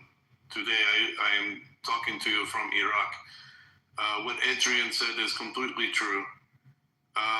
This is more of a struggle between America power, Western power, and preventing the destabilization throughout the region that impacts all of the Gulf countries and the world economies because of oil trade. The Kurds are going to run through Iran? Is what you're saying? Okay, do you understand? So first of all, a majority of the population of the lands in North Iran Turkey, Iraq, Syria is entire region known as Kurdistan. Right. So my family in Hamadan, which is in Iran, is entirely Kurdish region. So we are uniting our fronts with our military combat units to assist with the American and Israelis against this regime. Okay, so the idea to take over, so it's going to take over Iraq. Hold on, sweet. Is he saying that the Kurds is going to actually do something in Iran, bro? You're saying America and Israel is going to back the Kurds, and they're going to... No, my friend, Kurdish people. Listen. Go ahead, He's not saying mic nothing. This is on me. Can I have the mic, please? Sorry. Appreciate it. Thank you so much. All right, who's that? Put the mic back on, RJ. Go ahead and finish, RJ. And when you finish, with your mic, please.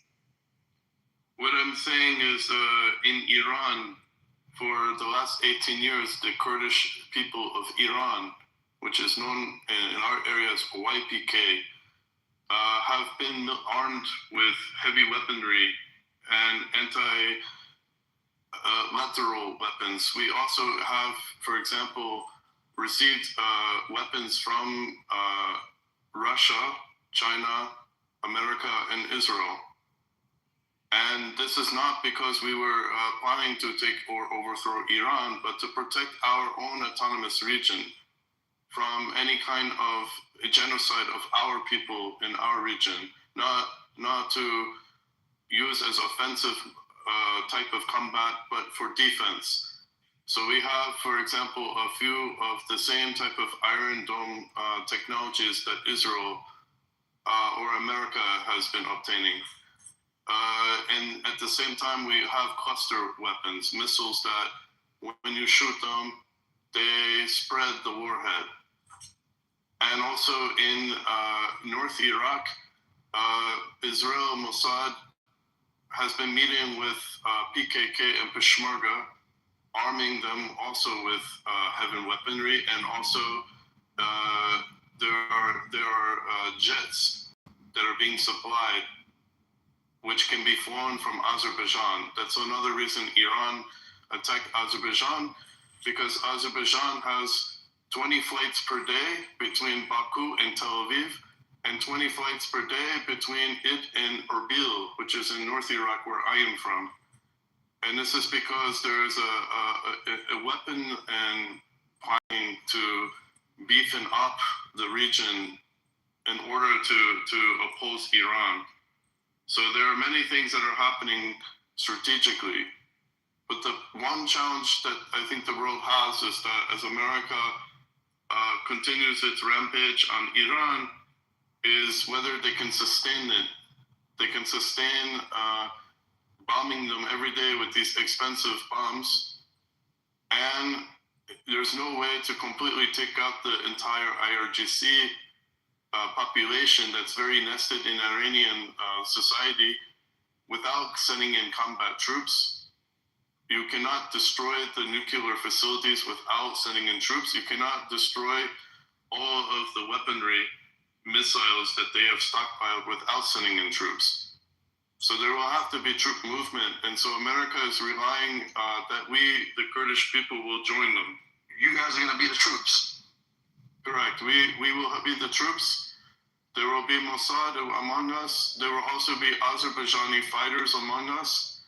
There will also be many Russian Turkmen that are called Tatar Turk, because in Azerbaijan, there's a very big population of Tatar Turk people. So you guys just want to fight. I mean, you guys don't have a beef right now with Iran, do you? Yeah, they do. They've been having. We do. We have 18%. I'm just trying to figure out why they trust. 18% of Iranian people are Kurdish minority. So you just want to take over Iran? It's the largest population, but they treat us like slaves. They have always killed our people, genocided our people. And so now it's a reckoning. This should get kind of bloody, right? It should probably get bloody. Guys. No, they support, bro. They support Iran, bro. Man, I speak now. Guys, Please, because this is my turn, I didn't speak. So just one. Somebody is running. I hear Marty. Okay, give me a second. I hear Marty. I'm sorry. Answering the mic. Was it man? Did you get the mic back? Hey, Eric, I have a question after the person speaks. Okay, and then you go ahead and go. So that's what I was gonna say. I think that, no disrespect, and I hope this doesn't come in any disrespectful way to you people, but I think it's laughable when the United States got up there and said that the Kurds was gonna invade in Iraq. When we have to understand the geopolitics here is that Kurds are only 10% of the population in Iraq. And that's what we're talking about is the actual Kurds that live on the outskirts, as the brother was just talking about, right? So the problem is that they're Sunni and they're Shia. All right? We know that the Iranians, they were actually helping the U.S. as it pertains to ISIS, because ISIS was not what they were under in Islam. They have the Sunni and the Shia. So what he's speaking on right now is another engagement between Sunni and Shia. Problem that you have is that the Iranian government has support. And you guys making it seem like the Iranians are just out there by themselves. They are not. We just got reports over the last couple of days that the Chinese people was helping them with support. Right? We got reports that the Russians is giving them intelligence to hit U.S. assets. Right? Like, think about this. Now, I believe that Russia is funneling money to Iran because they're partners. That's what they do, right? Iran was giving them drones, they were giving them intel. You see how this kind of works out. That's called a partnership. They're an ally. I don't think that this is a good thing if anybody, especially if the United States, puts boots on the ground over there. We are going to lose a lot of people. And I mean a whole lot of people. And as of right now, people are looking at this like, oh, they're bombing Iran, they're bombing. Look at all the places Iran been bombed over. They didn't kill hella people in Israel. They done bombed 3 places in Dubai. In Kuwait. Fuck all. Right? In the UAE. And you can go all the way down the line. They didn't stop the Strait of Hormuz. They are controlling what's going on, unfortunately. I mean, apologize enough for bombing people, that Iranian president. Yeah, but he kept bombing. He was capping. The reason. After that, what happened was Donald Trump got on the news and basically made it, he kind of bait them and mocked them, and that's when they went back on their word and said, you know what, you're right. Might as well keep bombing people. Can I respond? The reason. No. Go ahead. All right, the mic is on. The one that It was me. It was me. Brother Band. Go ahead, Ben, because that's right. Let me. Yeah, I like to go out to band just to put that out there. Oh, sorry. Did you want to do the $1 trillion thing real quick? Yeah, but I'll do it after you do your submission. Oh, I mean, and you could be right. I could be misreading it, but I saw $1.9 billion. I didn't see a trillion. Anyway, how y'all doing? So Adrian said the regime was gone. Excuse me. Hey, yes, I had a question for the bro before you start, please. Real quick. When Adrian was talking, I mentioned the conflict the Kurds are having with Iran, and he mentioned that. Go ahead, Ben. Somebody muted you. I'm not sure who it was. If he muted us. Yeah. Mute yourself, you? Yeah, I didn't mute myself. I don't know what happened, but what I was saying was that it's worth looking at talking just a second. I'm sorry. Listen, I got it. Please, God dog it. Go ahead and finish, man. Go ahead. I'll be quick, y'all. I'm just listening for the most part. But yeah, what I wanted to ask Adrian was, does he know that that Black Americans in the United States have had the similar conflict, and And I want to ask y'all, how would y'all feel if another nation said they wanted to come help the Black Americans in the United States to war against the United States? I mean, it's happened before. Haiti came to the United States to help fight a war. It's happened. Brother, Okay. All right, go ahead. I'm gonna pause on because Yeah, the mic's on there. Go ahead. I'm sorry, I'm not.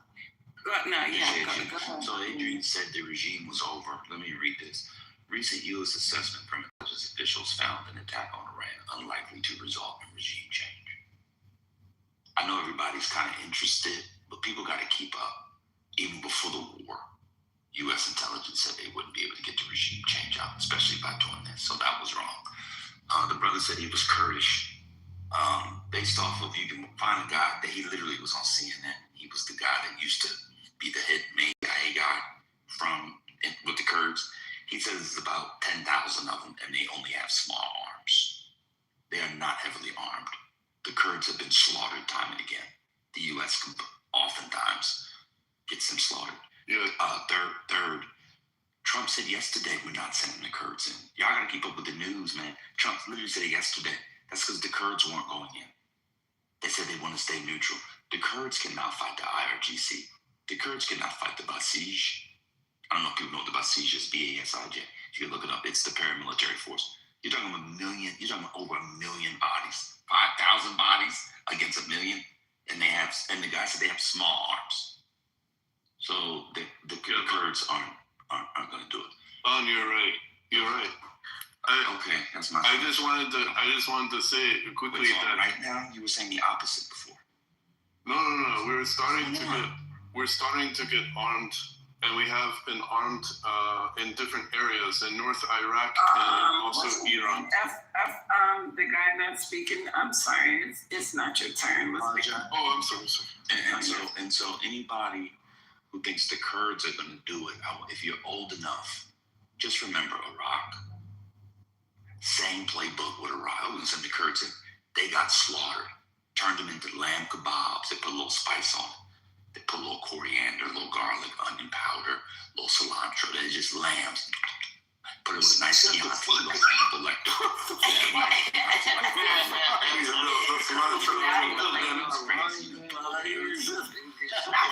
Open fire, brother. Delicious. So anyway, Kurds aren't doing anything. They put nooses around their necks and they tarred them. Iran, that's the slaughter, brother. Iran has, by the way, just so people, if you're not keeping up, the ballistic missile count went down and people thought they were running out. Guess what happened today? It's back up again. Right? The Kurds can't handle that. It's a mess. Tell them again for the people in the back. They can't hear you. I'm not gonna lie, it's amazing to see how Americans are rooting to lose. They're wishing for the downfall of America, bro. You guys are insane. We'll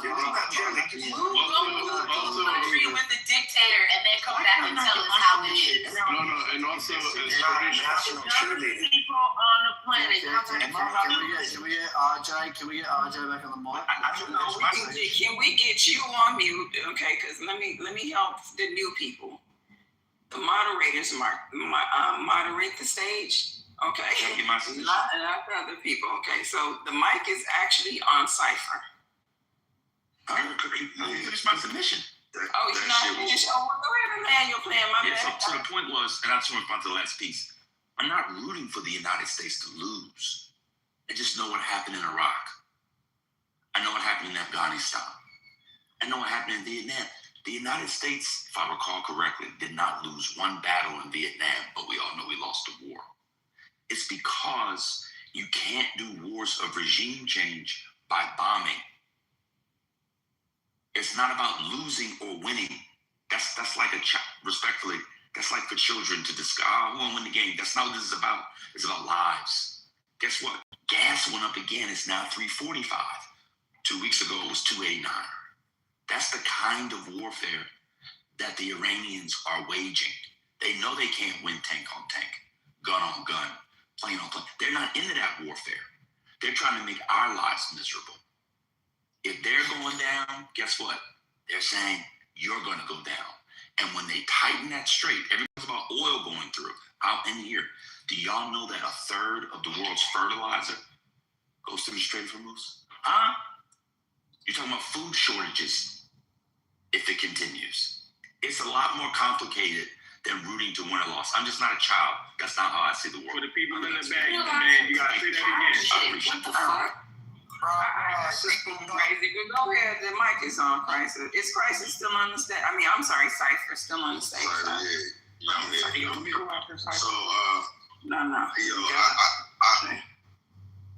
I have to say this nigga man is a hilarious individual, and I can't discount his intelligence. I can't discount his. Don't start this shit. Don't start this shit. Look, so I have to stand corrected again. Okay, so I was dead set on and was talking hella shit about the $1 trillion. Now I'm gonna tell you what it is, and how I came to that conclusion. But I do have to submit to the fact that I was wrong again. So it was 2 times on this stage I have to admit that I was wrong about facts that I stated.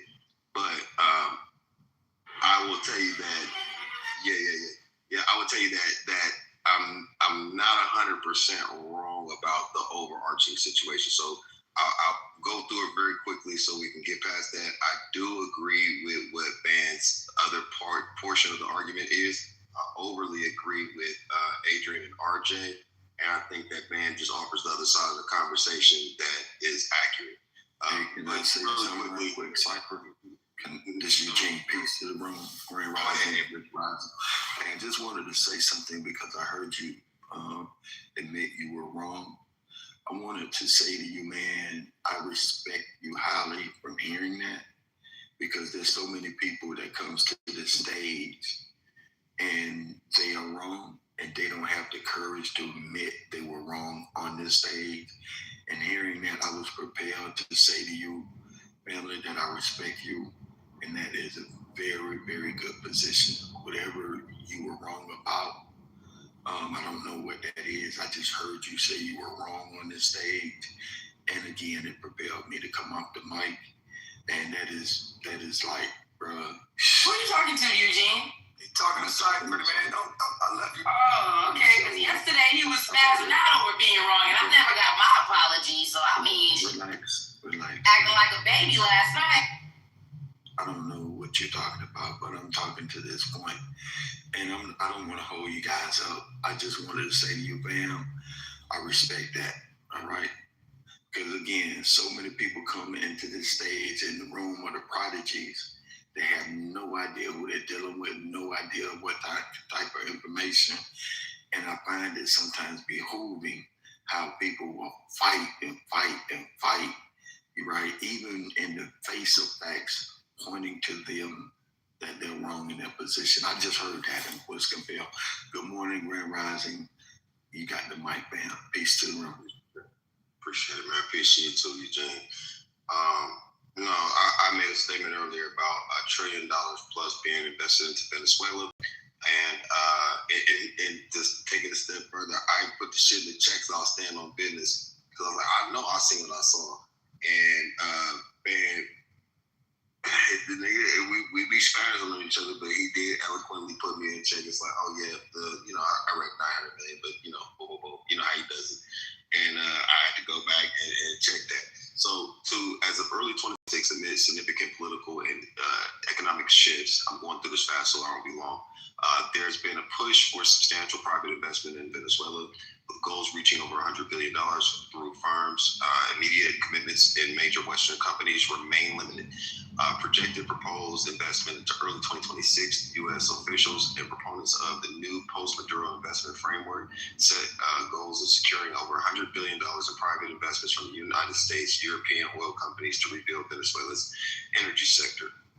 Immediate activity, 2025-2026 activity, while major firms like ExxonMobil, ConocoPhillips have expressed caution regarding the legal framework. Other companies have shown interest. The Venezuelan government reported receiving a total of $900 million in investment for oil deals from international and local firms in 2025 referred to as productive partnership contracts, CPPs, and mining sector following the March 26th visit to Caracas by U.S. officials have over 24 American mining and trading companies expressed interest in billions and billions of dollars in infrastructure investment in Venezuelan minerals, including gold, rare earth metals, oil and gas. Venezuela's legislature passed a law in January 2026 opening the sector to private investments. Reports indicate that companies like Shell have signed new exploration agreements. Infrastructure and industry analysis suggests a short-term, low-hanging fruit investment of $3 to $6 billion could be needed to reactivate oil fields, with an additional 25 billion required for long-term expansions. The historical context, this, that, and the third, I'll go over that part. That has nothing to do with the other part. But the other part is, too, following the removal of Nicolas Maduro, the U.S. is pushing for over $100 billion.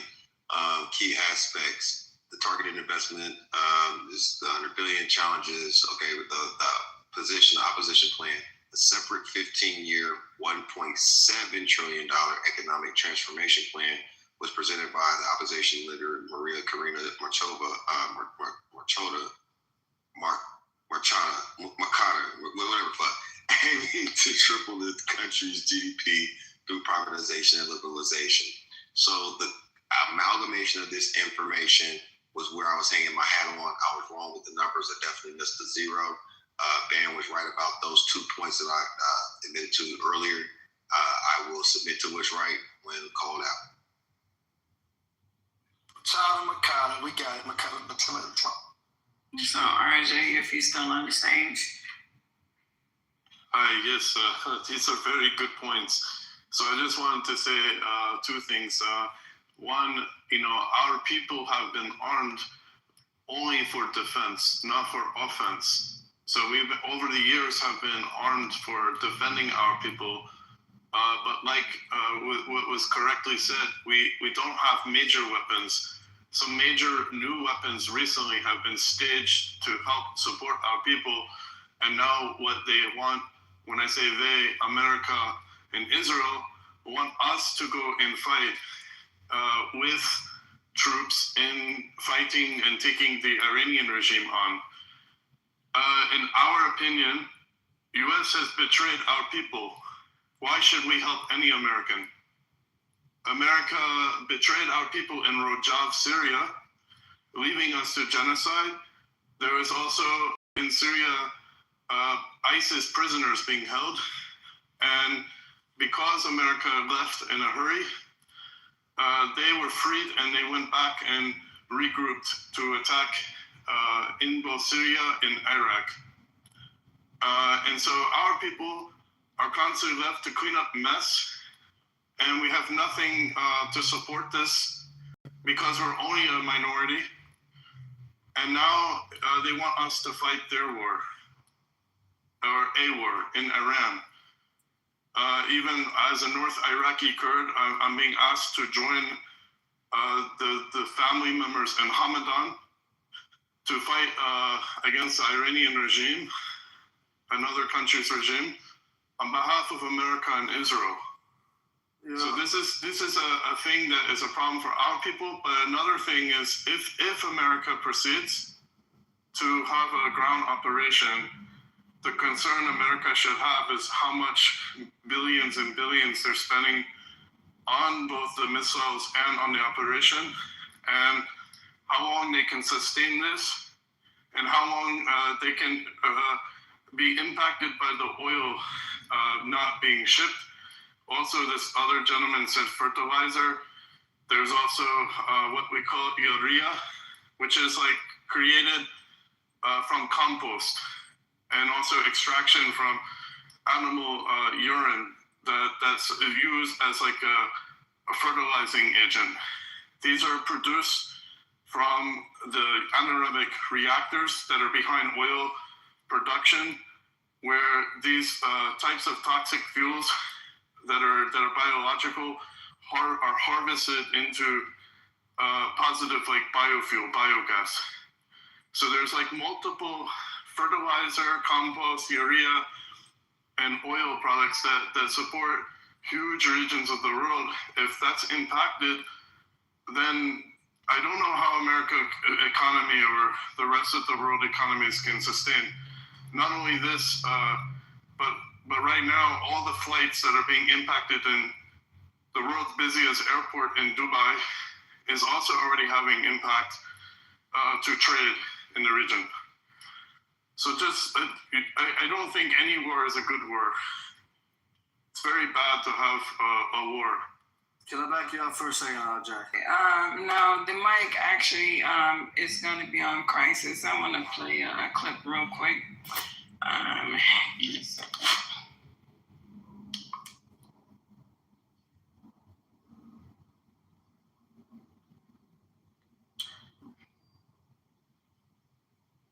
Everybody, I'm going to get right into it because we have senators of the U.S. government telling us that we are about to put boots on the ground inside of Iran. We also have concerning warnings coming out from members of our military who have said that their leadership has instructed them that this is a religious war, Christianity versus the extreme Islamification of the Western world. They're going to try to bring about prophecies in Iran. This is wild to me. The fact that we even have this spoken in the military, if true, will lead us in an entirely different direction. Let's go ahead and jump right into Senator Blumenthal here, where he discusses that the United States of America is about to put American soldiers on Iranian soil. I just want to say I am more fearful than ever after this briefing that we may be putting boots on the ground and that troops from the United States may be necessary to accomplish objectives that the administration seems to have, but I also am no more clear on what the priorities are going to be of the administration. Now, there is word that Iran is bringing Khamenei, which is the supreme leadership or the Ayatollah's, one of his sons, his eldest son, into his exact position. Now, if you're looking at this from a wartime footing, you can see that Americans and the Israelis, they will not let the son of the supreme leader fulfill these ideologies that his father had, which, remember, if you get killed in your religious duties and battles, that's martyrdom. They will not let the martyr and his son continue to have reign over the Iranian government because nothing will change. It will just be a change of who's actually sitting in that position. So it looks like we're going to see continued operations. Today, some of the largest that we have ever seen have taken place. This video, for everybody out there that's a prepper or a survivalist, this is probably one of the most important videos that you will see. It shows piece by piece how to continue communicating when GPS is blocked, when your cell phones are down, when you have no internet connection using high frequency waves. You can put this together yourself. I've seen some of these kits. If you're tech savvy like we are, you can probably put them together without a kit. But I've seen them as low as $300. Let's take a look. We're in Israel, and we're currently in the shelter. And what you see here, this is the safe cooling system, which in case we don't have internet for any reason, we are able to communicate to other countries and even send emails without the internet. So now I'm going to switch frequency here. This is all based on HF communication. That's the transceiver. Here is a small PC. That's a foldable keyboard. The touch screen. That's the transceiver itself, and that's the battery that can give you juice for about 24 hours or more. And now we are. So if you're going to start piecing this together yourself, you've got the SafeCom link, you've got a transceiver. So a transceiver has to be able to both send and receive messages over the frequencies. You've got a little CPU, a keyboard, and a touch screen. You can make yourself grid down bulletproof for just a couple of $100, but you'll have to dive into that yourself. The Federal Reserve yesterday, this is how you know that it's starting to affect everyday American life. The Federal Reserve announced that ACH, which is how you pass money back and forth, electronic transfer of money, was currently down at the time. It has so far been resolved, but everything is spotty. Lots of misinformation, lots of disinformation there. The Reserve, the Fed, they're urging customers not to resend their payments because they have been choked out. So a goal of everybody who hates America right now for either what they've done in the past or what they're doing right now, they're going to attack your information. They're going to attack your money. We've already seen banking systems get hit. They're going to attack your infrastructure. So your ability to keep the lights on, the water running at your sink. We just went to a gas station to do a fill up on another utility up here. The people at the gas station walking right after each other were, hey, hey, is price going up tomorrow? Hey, do you know anything that's going on about the oil? Because that uncertainty is now beginning to reach the American people. And at this uncertainty, you're probably going to see some level of unrest inside of the country. This video shows inside of Iran the drive-through of what is an active war zone.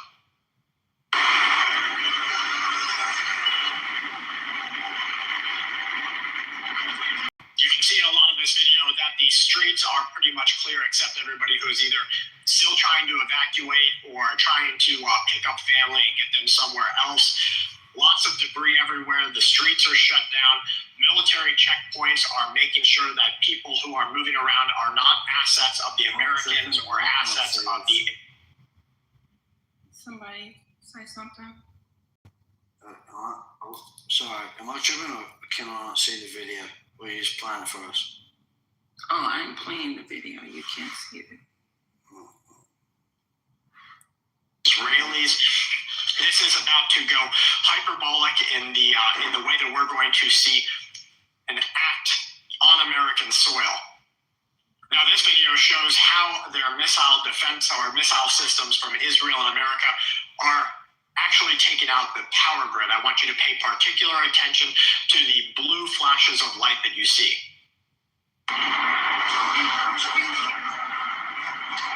So you got there, 2, 3, 4, 5, 6.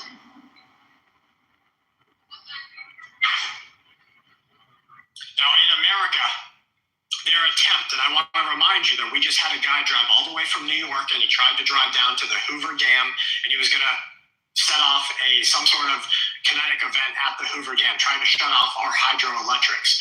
He made it over to another area, and so he decided to try to take out a substation. This is probably just one of many attacks we're going to see like this. Be expectant that you won't have access to 24/7 power. Get ready for that type of thing.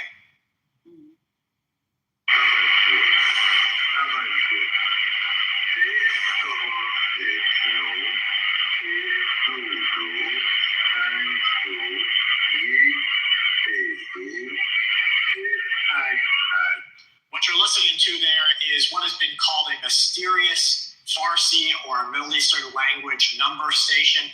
This was received inside of Italy. They received this signal. They said it's one of the most interesting signals because you only see this type of frequency and signal being sent out when they're calling sleeper cells or groups to action. So they might be telling the entire world, everybody who's listening to what they have to say, that now is the time to act on plan B or C or D. So guys, we have seen a lot of kinetic events across our country. When you go out into Walmart or everywhere, just please keep your wits about you. The Department of Homeland Security, they warn of rising retaliation. Kristi Noem, the secretary, told senators of the U.S. government that the strikes that are happening right now on the Iranian government, we can expect to see retaliatory strikes on our homeland soil. She said that federal agencies, including the Coast Guard and the Secret Service, are currently operating heightened security environments. And I'm going to go ahead and push that down a little because we do have local law enforcement. And I just spoke with an officer today. They said that they, from their higher-ups. Go ahead. Do you mind if we can put this link in the chat for us to review? Sure. Give me a second. Have been told to watch out for everybody. Everybody who looks like they might be from a Middle Eastern country and everybody who looks like they might be from America. Because it's probably not going to be the guy with some extremist viewpoint that acts. Why would you do that? You're not a very good employee of an extremist organization if you look like you're part of an extremist organization. They knew to go gray before anyone else. Bankers, people working inside of very low-level government. That's the people who have embedded themselves, integrated themselves into American culture. They pay their taxes. They don't speed. They don't drink and drive. When they're called to act, like maybe that frequency that we just heard, they're called to act. They act. And that's one of the concerns that law enforcement has right now. The White House outlined the objectives. In the past week, according to the White House release, President Trump made the decision to launch Operation Epic Fury. The launch was meant to annihilate their navy, destroy missile capabilities, and ensure that the entire Iranian administration and their proxy groups cannot destabilize the region or the world, cannot attack American forces, roadside kinetic events. And those have gravely wounded people, and he says he's meant to ensure that Iran can never obtain a nuclear weapon. Now, it is with an individual. Say it again? Do you mind if we can leave it there? Because that's pretty much the summary. I would like for us to get finished, but you keep interrupting the video. I'd like to get back to the people who came to talk about. Any of the mods on the stage? Oh, my bad. I'm here. Okay. Now I'm going back to playing the video. We only have like a minute left. Jesus. Yeah, keep playing that shit. I mean, we almost done, y'all. I promise. Radiology, radiation business. They said that anything above 20% has absolutely zero civilian use, not even at a professional level. It's only used for making bombs. Iran admitted to having like 600 kilograms, I believe, and don't quote me on that, but it was in the hundreds of kilograms of 60% plus enriched radiological material. How much of it is already inside the USA? Well, folks, you're watching Full Spectrum Survival on YouTube, where I do the scrolling, so you and... All right, there you go, sir. I am done. I know it was rough, but you made it. Yeah, so the way this is the trajectory right now, what's most likely going to end up happening is the U.S. will put boots on the ground to secure the financial and industrial centers so that they can reopen the Straits of Hormuz. The Kurds historically are willing to fight, but have been grossly under-equipped. So what you're going to most likely see in the coming days is you're going to see people like the Mustafa Hajiri. You're going to see names like that start to come to the forefront, because those are going to be the ones those are going to be the forces that they lean on to fight in the mountainous regions. The U.S. has no interest in putting boots on the ground to fight in the mountains, because they don't know the terrain the way that the locals know the terrain. The U.S. boots on the ground will most likely just be there to secure the financial and industrial centers. I am interested, the brother who said that he's a Kurdish, he's Kurdish.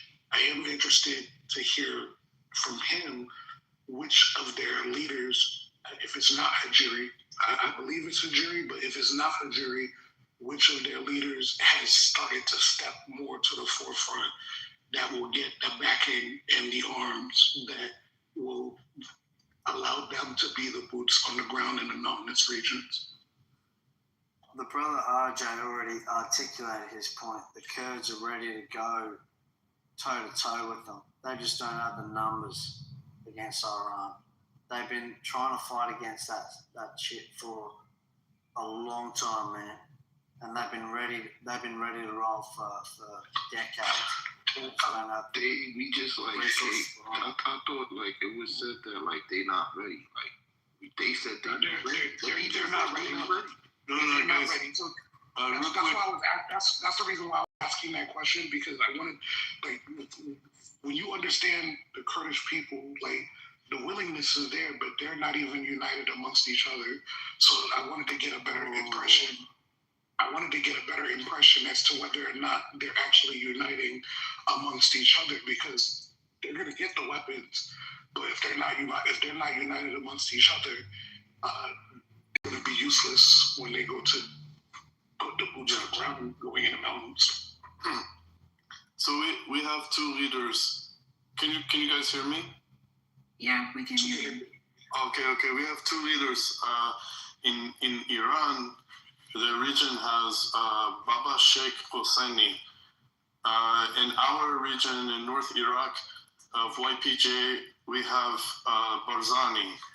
And Barzani and Baba Sheikh Hosseini have made a concurrent to engage only if America invests in their troops on the ground. Meaning we will not go fight a ground war with Iran regime until there is a partner, because how many times our people are put in jeopardy and left, like last time in Syria, when America left us for genocide. We will go and fight if we have a partner to help us fight.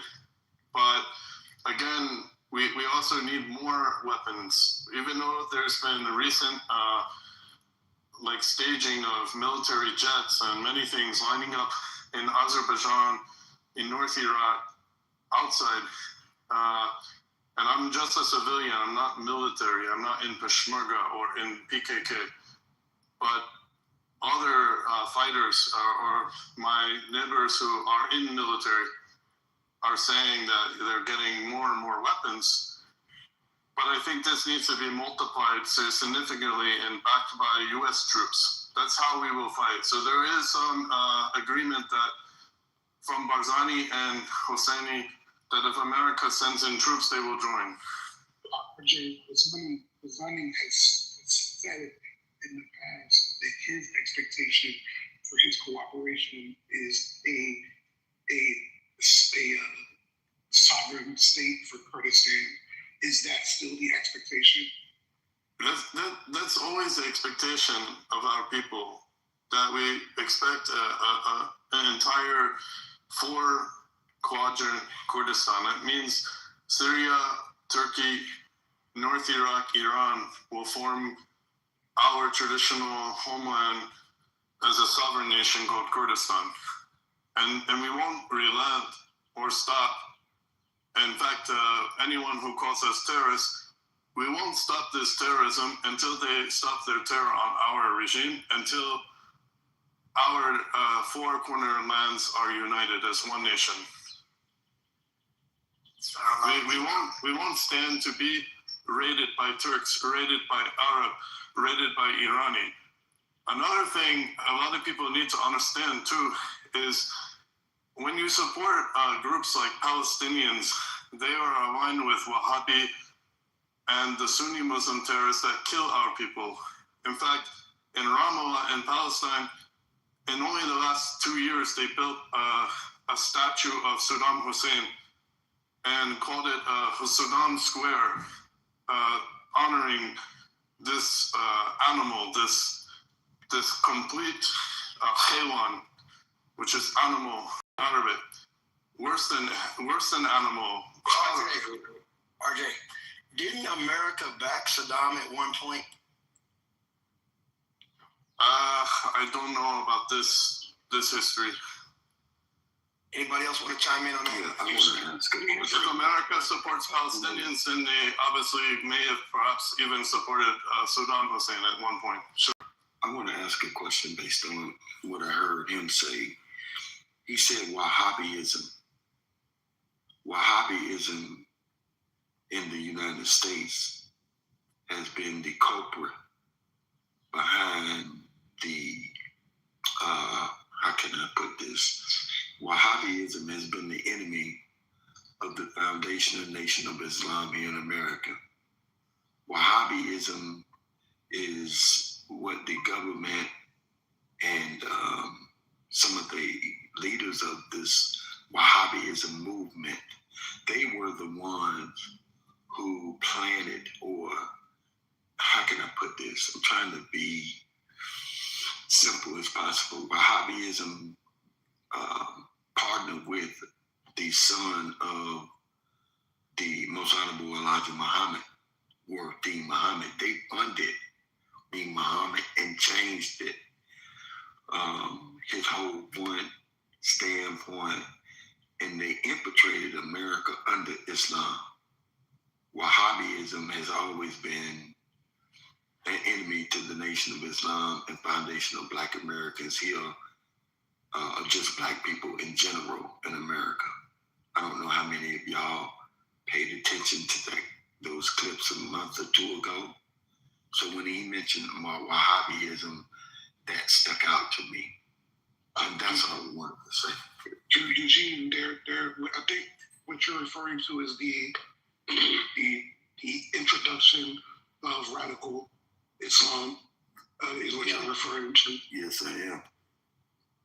Not only that, but see, I was trying to see what you Hold on for a second, Sweet, which is totally different from Sunni, though. Because I did realize, I heard the Wahhabism too, but I also heard in Sunni, they're not the same. Let me ask a question, RJ, real quick, and I'm going to continue to get dressed. So Wahhabism, and I don't want you to spend a long time on it because I want you guys to continue your conversation. I'm curious, when you mention Wahhabism, how's the sentiments there about Wahhabism and how it affects the Iranian people? Or what were your, I guess, talking point around mentioning Wahhabism? I hope I made sense with phrasing that 3 different ways. Yeah, no. Sunni, we have Sunni Islam, Shia Islam, Al-Ghali Islam, Sufi Islam, and then there's Wahhabi. And Sunni and Shia are, of course, different branches. Al-Ghali and other faiths like Druze are interconnected to Islam, but have their own deviations. Like Al-Ghali is a particular ethnic tribe that follows Shia Islam, and Khalivi is like another Islamic deviation that is of Shia Islam. My family, we are Zoroastrian. We're not Muslim in my family. Our people represent like maybe 5% of Kurdish people, but represent a larger population that is also a minority religion in Iran. But in the Islamic situation, Wahhabi is like Sufi Islam. It's like a spiritual movement of Islam that branches away from main Sunni. It's like you would consider if you were comparing maybe to your Christian and Judaism religions, that in Judaism they have 3 things like Reform, Conservative, Orthodox, but then they also have different ultra-Orthodox. Wahhabism is like ultra-Orthodox, where Sunni Muslims can become Wahhabi and joining this mystical or like specific belief. So Al-Qaeda, for example, is aligned more to Wahhabi Islam. This is also the group that had many people living in your country for years before they activated their cell. Meaning Muhammad Atta lived in your country in the state of North Carolina for 2 years before he planned the September 11th attack. RJ, was Ahmadinejad Wahhabi Sufi? Like He's Shia Muslim. So the Shia, are you familiar with the 12ers? Yes, also 12ers. Yes. Okay, so from your assessment, the people who are fighting back, are they the 12ers? They're the ones who are looking for the 12th Imam. They're going to fight to the point where it's chaos for what they believe will bring about the emergence of the Imam Mahdi? Yes, you are right. This is correct.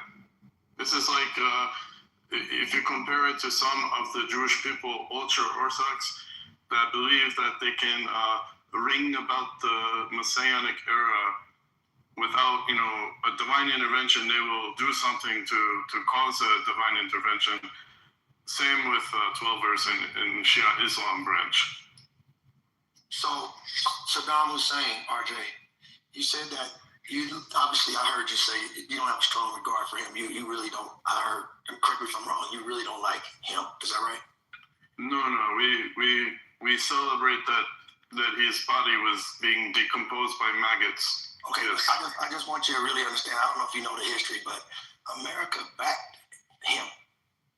You know what I'm saying? As you're talking about getting the backing of America and Israel to have you come in and do what you want to do in Iran and, fight this thing. And then now you end up where you personally can't stand dude. Understand, if America didn't back him, I don't know if the world would really know about him like they do. I'm just saying. Yeah, I know. What's your point on it? Well, if you can't understand it, then it wasn't for you. But he has a point. No, he has a point. America had backed Osama bin Laden in fighting the Russians. In the time that the Afghans needed a partner to, fight against these Russians.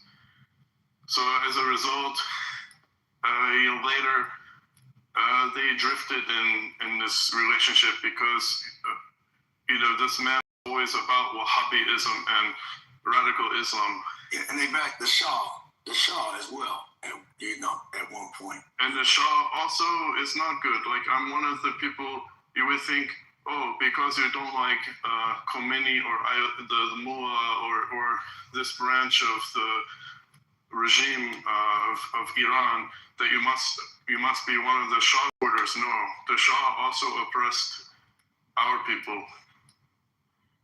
We don't support either the monarchy rule by the Shah or this Islamic, we call it Khazantan. What do the Iranian people want, in your opinion, RJ? Like, honestly, sorry, would it be a democratic setup, or would it be like some sort of what kind of ideology would? The new regime of Iran needs to be democratically voted by the Iranian people, not by our people, and our people will vote for our own leaders in our own land. So two things have to happen. The Kurdish people must be liberated to our nation of Kurdistan, and the Iranian people, they need to fight and vote for having their own leader that's representing their people in a way that doesn't oppress our people or their people. So RJ, there's been a lot of energy around defending the Iranian people, especially the young ones, like 30 and under. They're different.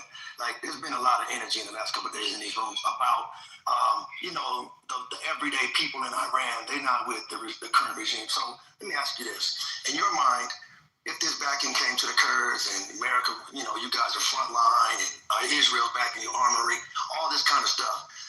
When you run into the everyday Iranian people, where do you think their mindset is? I mean, the young people, they want regime change for sure.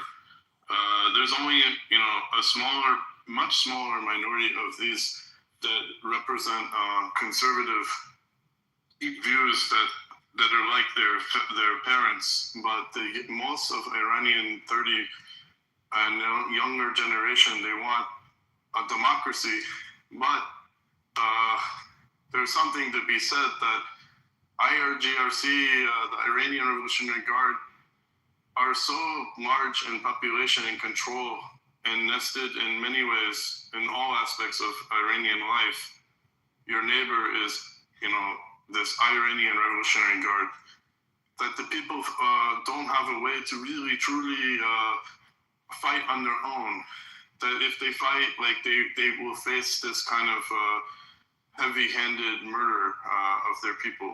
So that would be who the Kurds would be up against, right? We're gonna open the floor up because I don't want this to turn into a sweet interview or anybody else. You couldn't stand it. We're just gonna open up the floor just in case other people want to speak on the stage. Absolutely, and I'm just curious in terms of our involvement, meaning the U.S. involvement, based off of everything that's been said on the stage. The people on the ground who are against the regime, the people that the U.S. are expecting to arm to fight the regime, and the expectations of some of these people, what they want from a result of cooperating with the U.S.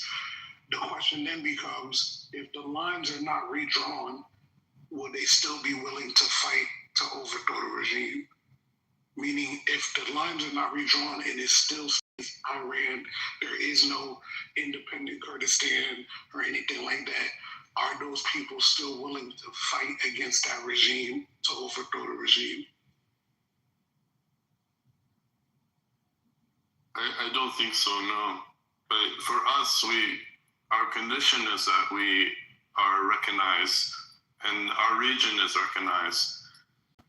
But since no one is willing to recognize, it's one of the conditions that they will have to recognize. If they don't, then we will not join.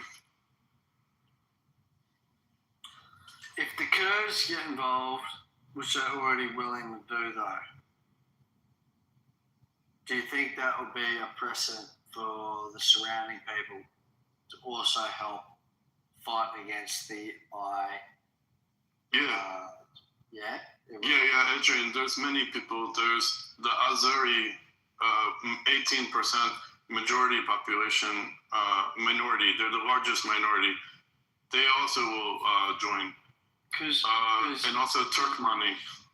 Because US are like, US and Israel are like, we'll bomb them. But like, they're like, we'll not get our troops involved. But if you guys, which I think is what they're really hoping for, stand up on principle and go, we're going to make the change, then that would be, I think, the dream scenario. The problem is you're going to have to go, obviously you like your people are going to have to go toe to toe to really make this change.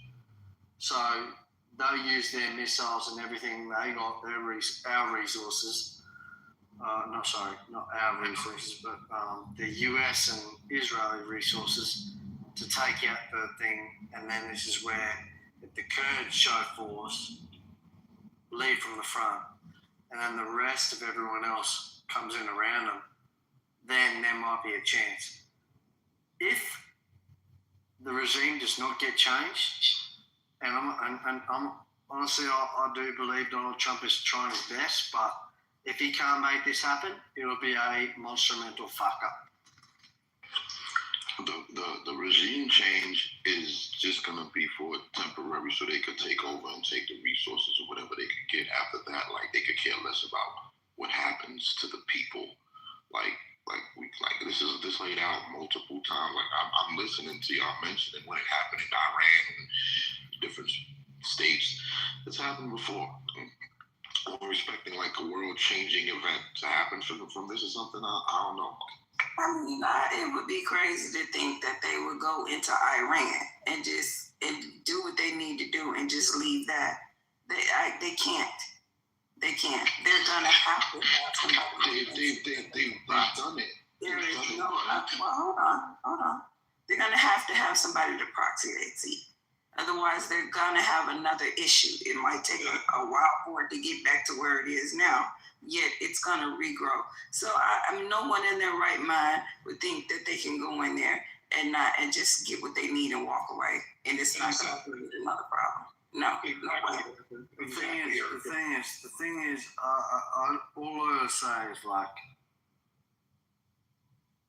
we all hate the fact that war's on the table. We all hate that people have to go, that people have to die for one ideology, and she has to be this extreme to an extent. But if we look at it and really ask ourselves, what have we grown up to enjoy? It's a Western civilization. Quite frankly, I'm not discrediting Muslims. There are some absolutely outstanding Muslims that I've met. But especially for Americans, Christianity, like that way of life is more accepting, more loving, more harmonious to people, right? So, no, not right. Yeah, that's your opinion, bro.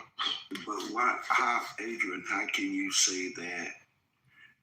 Because Islam has never hung, tortured, beat, rape. Who's asking me the question? Sorry. Let me finish. I'm sorry. I'm talking. Burned to the stake. Any of that to black people in America, Christianity. Matter of fact, the slave masters here in America, the history versus Islam and Christianity. Islam never did any of that. Christianity has been the, how can I put this, the foundation for the atrocity of us here in America. Even still to today, Christianity is doing, and this is no disrespect to anyone who has Christian faith. This is, I'm not doing that. I'm only responding to his statement. Islam has never done that. If you look at our communities today under Islam here in America, they have done far better in transforming the lives of our people than Christianity.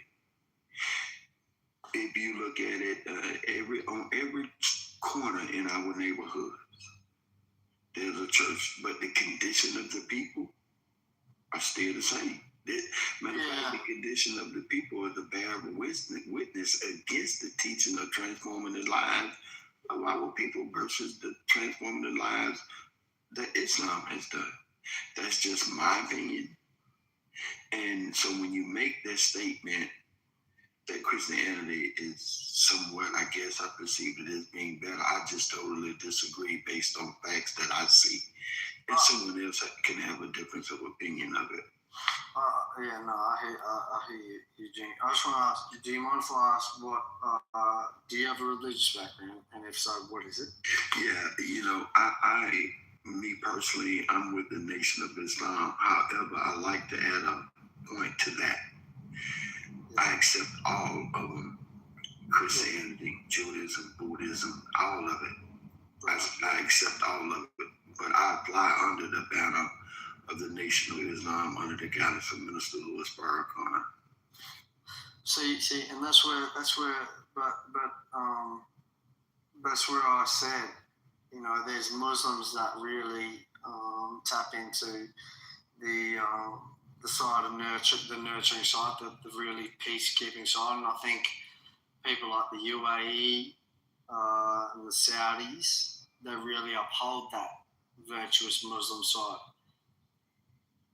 Iran, for a long time, has felt like their backs to a wall and have literally lashed out and turned to religious or indoctrinated a lot of people in, especially the youth, in religious extremist conditions, and they felt like their backs to the wall, and they've been so desperate to develop nuclear weapons.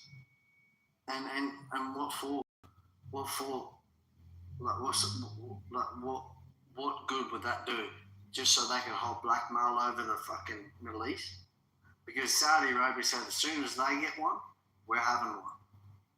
And that's no good. That's why the US, which we love, the Western society, and I don't mean any disrespect for saying to you that Christianity is the way, because there are some people that uphold their religions in a really righteous way, just like Buddhists do, just like some Judahists do. But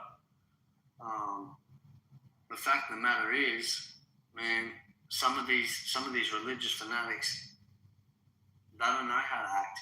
if you saw the way the first Ayatollah who overtook the who founded the revolution in Iran, his funeral was covered by almost 10 million people.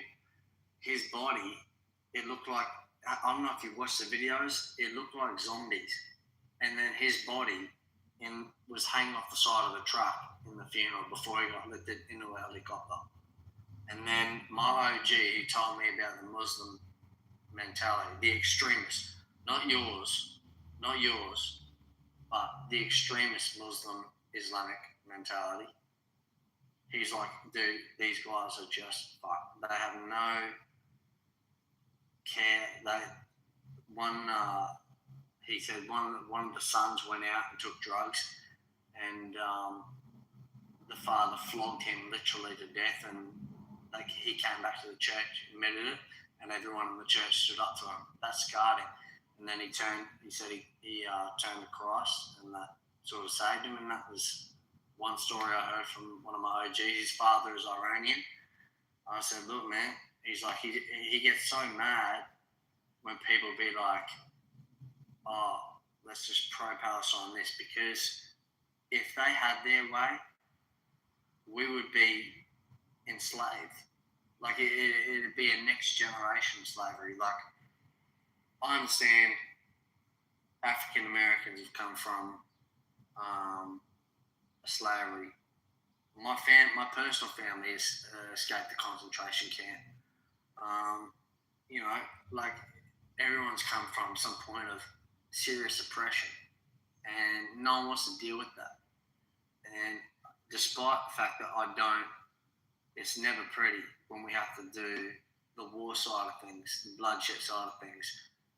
When there's oppression and there's an ideology that's just completely fucked up to the core. I don't mean to cut you off, but I think let's see if we can. We don't want you to dominate the stage.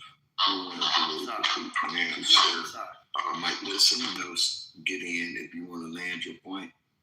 We definitely want to be able to share them. We don't want it to be turned into,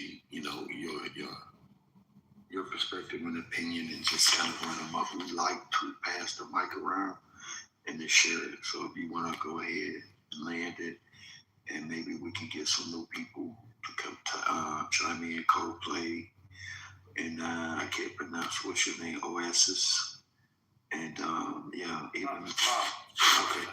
I'll finish in 15 seconds. Yeah. So, well, essentially that's what I'm saying. When people like RJ say the Kurds are ready to finally stand up against this, against what they felt has been oppressing them for a long time, it means something different. Like when you're hearing it from the inside out, when you're hearing that one regime is slaughtering their own people, it's enough of a sign. But I'm gonna leave it at that, and I want to pass the mic on to someone who else wants to have a take on that.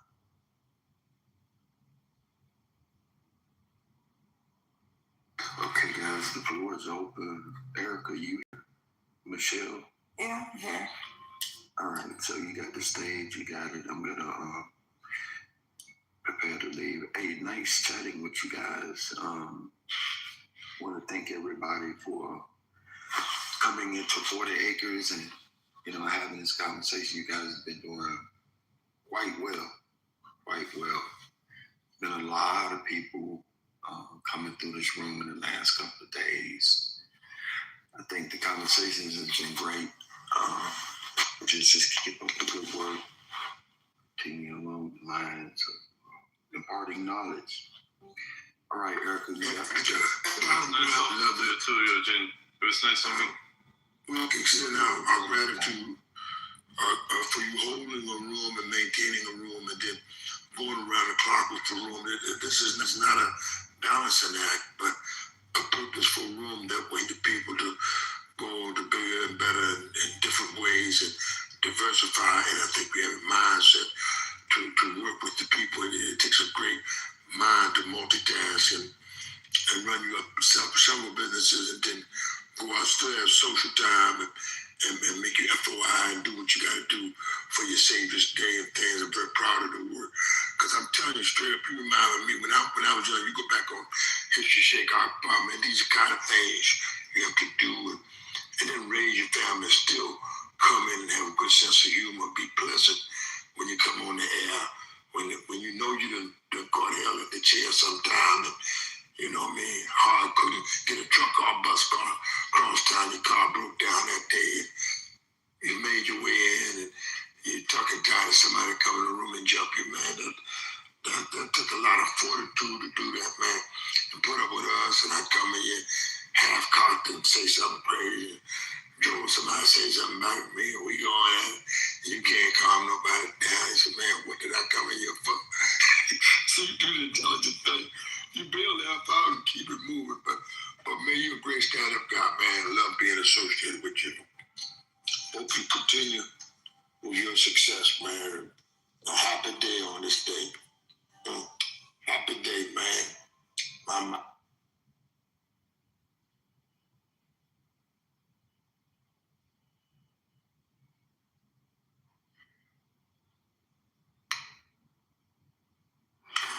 Well, all right, the floor is definitely open. I mean, for y'all that got some submissions that you want to make, otherwise, What happened to the Australian? Go ahead.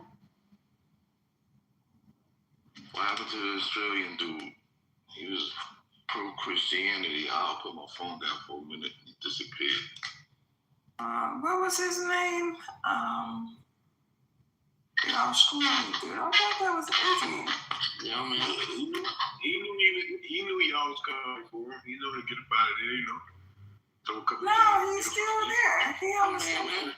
He said I'm getting up out of here, man. Adrian, he's still there. It's Adrian. Come on, man. So good. What's happening? You want to ask me something?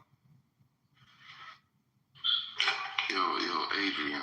Why do you think Christianity is so righteous? My beliefs based on well, quite frankly, I'm Catholic, but from my deepest beliefs, I'm based on what I've experienced recently. I was born as a Catholic and drifted to an atheist school just to learn because of how highly educated school was. They didn't necessarily tune into the religious side of things. And then I graduated, and then I got to start seeing things in my own eyes. And then I went to Cafe, and then got close with this brother who was really tight and who grew up in West and Southwest Sydney. And he explained how extreme Islam can be, or not that Islam is or Muslims are bad, but he experienced the dark side of it. And so when my brother and my grandmother, for example, were saying Jews are murderers, all this and that, and Israel are full of murderers, and I'm like, you know what? I can't deny you, but I want to get someone who actually knows more than what the fuck I'm gonna try and explain to you.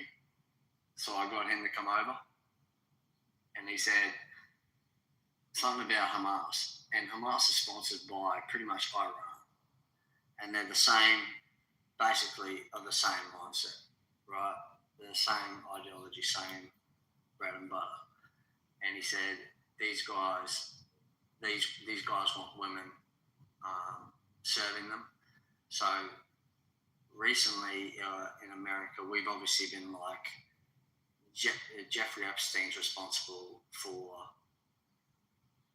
disgusting shit involving young women.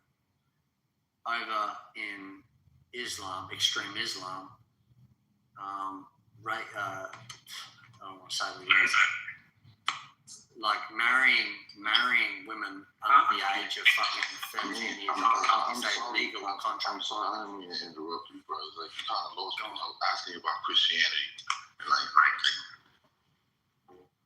Because, Like, for instance, right, you have your personal views on how you think it's like so rich people, right?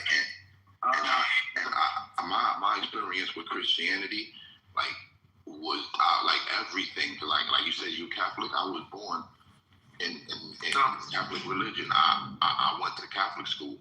You know what I mean? Like, so I had horrendous experience with that, and so did everyone that I know before that. Like, I mean, like, it's dealing with the schools in general, and then when you talk about the history of what the Roman Catholics did to what happened in the Caribbean islands and all through the world in general, you know, they tore shit up. I mean, like, and you know, so like, you're approaching the conversation with a biased viewpoint. You know what I mean? Instead of kind of like letting the information flow to you.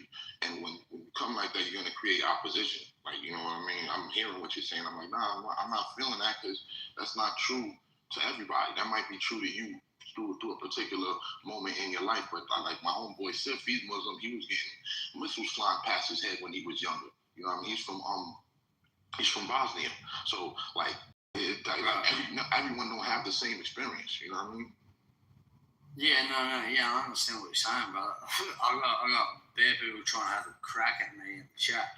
Look, I can never empathise with people under you know, shit that's been happening. But since we're talking about the topic, what's Donald Trump been involved in, and then what's been going on around that, let's be honest, the two biggest things are, one,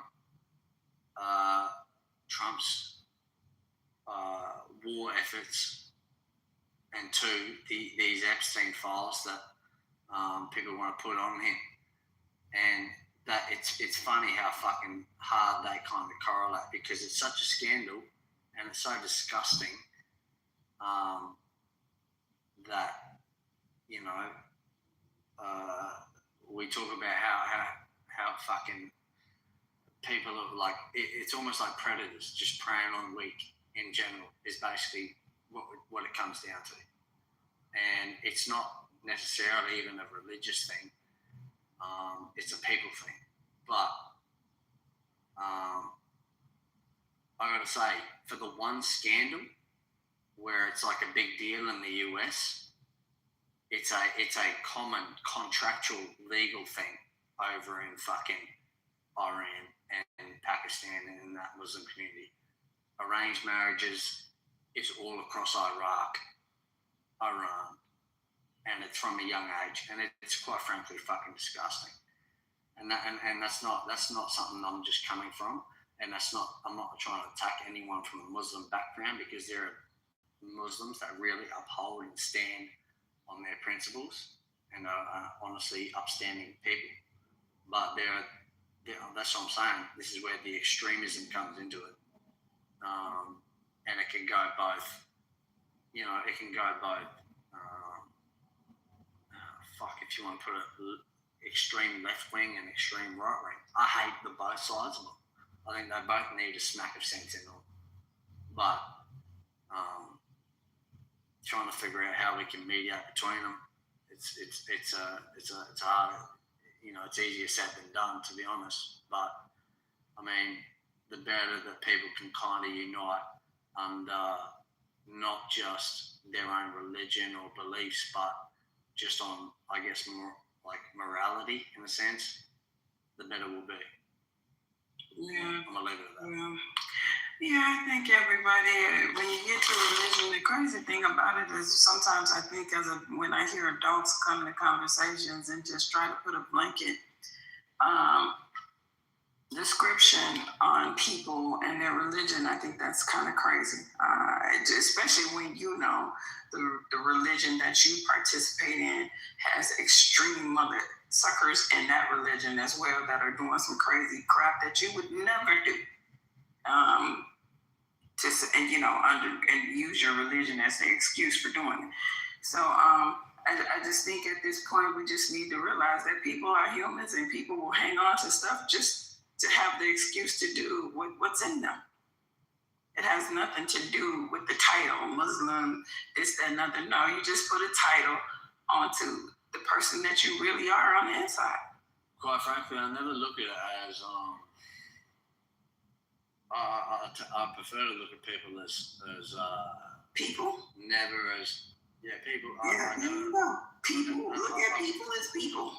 Yeah, I look at people as people. But in terms of if you want to go deeper than that, if you want. No, I don't want to go deeper. I just want to look at people as people, and I want to accept you the way you tell me. Whatever your actions are, then I'm gonna judge you based on that, not judge you based on I meet you and now I'm trying to figure out what your religion are so I can figure out whether I like you or not. But I don't know you.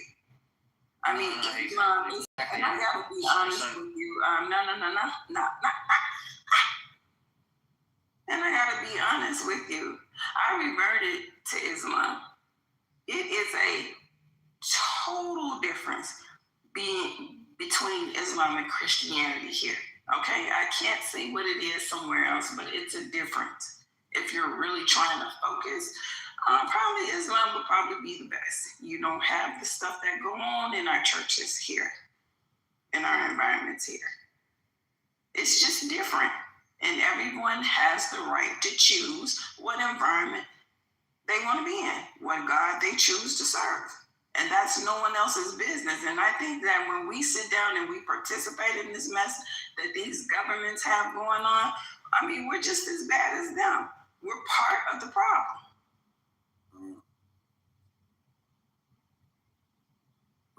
No, I agree with you. But that's what I was going to say. It's like people are people. And you can't necessarily just tie them down to, what their ideology is. I mean, people are people, but, beyond that, people have a soul. So some people have a bright soul. Some people have a misguided soul. Some people have a lost soul. Some people have an optimistic soul. Like, it's whatever. People have a soul, and that's the thing. That's what it really boils down to. Yeah. Some people have a dark soul, an evil one. So, I mean, that's how I kind of look at it. Well, you know what, real quick, what Erica just said is profound, Adrian, and for all of us. Religion is not what you confess. Every day, how you treat people. Yeah. Not the label. The label is a cover-up sometimes. It really doesn't describe the religion. It describes the behavior of individuals. Now, people might choose to pray standing up, sitting down, laying down, kneeling down, extra, looking in the sky. But then that's prayer. And a bunch of people, some meditate, some people, do whatever. But at the end of the day, I always hear, and all of us could be guilty of this, of judging people, judging even a group of people in that refers to themselves as this or that. And because there have been atrocities across the board, and people know that there were folks who called themselves Christian Knights. Oh, they went to church after they hung a group of black people, not just a group, but raped women, did all kind of stuff, and then didn't have no conscience, but they still refer to themselves as Christians. But most people would say, no, you the devil, based on your behavior, your mentality. So that's what you have to look at. Most of these things, even with what you see going on right now in the world, most of this ain't based on you believe in God. God ain't got a damn thing to do with somebody killing somebody, taking somebody's stuff, being the police of the world. That's a decision made by those who run this world order based on conquering. It's a big deal to conquer. It's a big deal to control resources. It's a big deal to say, I'm in charge. It's a big deal to say, you got to come through me, even though you got a Congress or you got a Senate or you got all of these line of governments that's called democracy. Deep down inside, that is it's another government called a shadow government. And it's some people that control them to control the people that control the resources, that control the media. So you won't get to the bottom of it because Satan has been in control for a minute. But that's all. That's all. Erica said it absolutely 100% right on point. Religion is not what you profess. Whatever label, title you have, it is absolutely what you practice every single day. You religiously lie, you religiously go to gym, you religiously eat. That's your religion. You're a little lazy. But anyway, that's your religion. You're little lazy. That's a fact. You're right, man. No, you're right. No, you're right. The only thing that makes you think about it is that when someone goes wrong or does something right, they're quick to label it. Like you said, it's a label, and they're quick to tie it back to that. Me, I know that, and it's got me into some heat when I've said, I believe in a higher power. I'm not going to say what it is, but quite frankly, good people are good people. It's as simple as that. And I just don't know what people agree with in terms of, the Iranian regime that was in power beforehand, but it didn't look pretty to me. I don't know. And I don't think any of us who've grown up and had a privilege to experience the Western society, maybe you hated the shit out of it, but I can't sit here and pretend like we had it good, because if we were in those, I don't think we'd last too long on the other side. Because I think humans adapt, just like those people over there are lasting. You know what I found strange though? Now that you say that, because I've heard several people come on the stage and say 40,000 people were killed, protesters. Did someone else hear that, or did I hear that wrong? 30,000. 30,000 protesters killed in Iran. Check this out. In the hell do you put 30,000 bodies?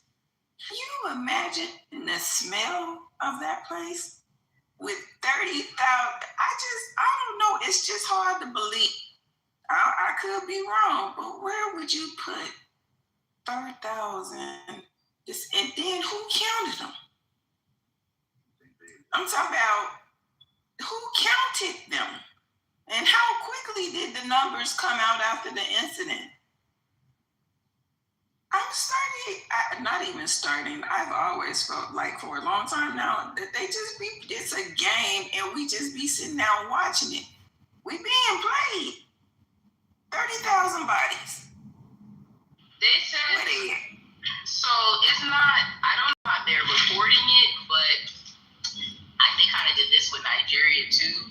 It's not in one incident. It's over the course of a year between December. I think it's just over the course of. It's not. It's over the course of a couple of months. It wasn't like one actual event that killed 30,000 people, because then something makes more sense. Like, where would you put all those bodies? But yeah, I think that it was different. Like, one, and to be honest with you, they don't have official reports of the amounts. They're all estimates. Because they're all estimates. Because I heard somebody say 50,000. I heard some people say 30,000. I heard 40,000. But nobody has a definitive amount. What is definitive is that the Iranian government killed about 4,000 people for sure, right? And then other human rights groups, they killed about 5,000. There's some additional leaked hospital data that states that the actual death toll is 30,000 plus. And that's where the claims are coming from. But I don't think that this is I don't think this has been confirmed, the actual amount. Have they been killing protesters? That's an absolute fact. But there's no definitive evidence that it was 30,000. And I don't think it was, and there's no definitive evidence that it happened in one event. It is over the course of time for either several months that we're talking about since last year to this year. And those are what the reports are actually saying. Oh, yeah, it can be all over the place. Hey, on another note, someone put Jairi in the chat. This person seems like they got a bit to say. Okay, so yeah, what happens is we try our best to leave the chat on the stage. If the person is courageous enough, they can come to the stage instead. But if they're not on the stage, we don't. But join the chat and address the chat if you like. We're not going to do their work for them. If they have a conversation and they want to bring it to the audience, then they need to come to the stage and do so. All right. I'm a son. Hey, Melissa, do you see how many people or protesters was killed before they started warring? Like, You said a few months before that. So this the reports I think are stemming since late last year, between last year and now. So as far as definitive amounts, definitely killed about 5,000 people. That's for sure by the Iranian government. But there's other groups that are involved that have been reporting different things. So, but this is prior to the war. I don't think they have been this is the majority of these 30,000 or whatever is happening now. This is all prior to us going over there. In regards with this thought about that Adrian and Erica were talking about in terms of this religions, and as Adrian was talking and RJ and other people, and just summing up everything I've experienced in my life, I gotta say, if I didn't come across the exact form of Islam that I did, I'm not convinced that I would have just ran over to it. I don't think I would have went to just any Islam wherever I would have found it. And I think that's crucial because as I listen to some of the stories about people, I can imagine even in Iran, never been there, and RJ was talking about that area. I can imagine if I was in a certain area, I probably would be like, hell no, I'm not joining that religion called Islam as it's playing out in that area. Even in America, Christianity, that's a broad statement, Christianity. And so Catholicism, Baptist, Seventh-day Adventist is in that boat. A lot of things in this boat of Christianity. And depending on the neighborhood, the zip code, who the preacher is, who the minister is, it's going to have a direct effect whether I roll with that particular group. And that's exactly the reason why myself, I roll with who I roll with because of him and because of the way he gets down and the way he duplicates the understanding and like that. So I say that to say I'm thankful that I've come across the information and I've embraced that if you're a good Christian, you're going to be on the same page I'm on. In my mind, if you're a good person, a Jewish person that's down Judaism a certain kind of way, we're going to be on the same page. And if you're a good, quote-unquote, Muslim a certain kind of way, we're going to include. You don't have to even profess a religion. If you're just a certain kind of way, we can roll. So I'm thankful that my mind hasn't locked in, and I pray it never does, on if you don't profess that one of those three words, then if you don't profess the right word, Islam, then we can't roll together. But hey, I understand how others' minds can be locked in like that.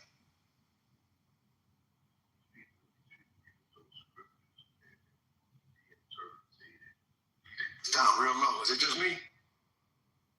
Yeah, sorry about that. Yeah, I was saying that these dudes use these religions and they use the people. They control the people's will with these religions. I'm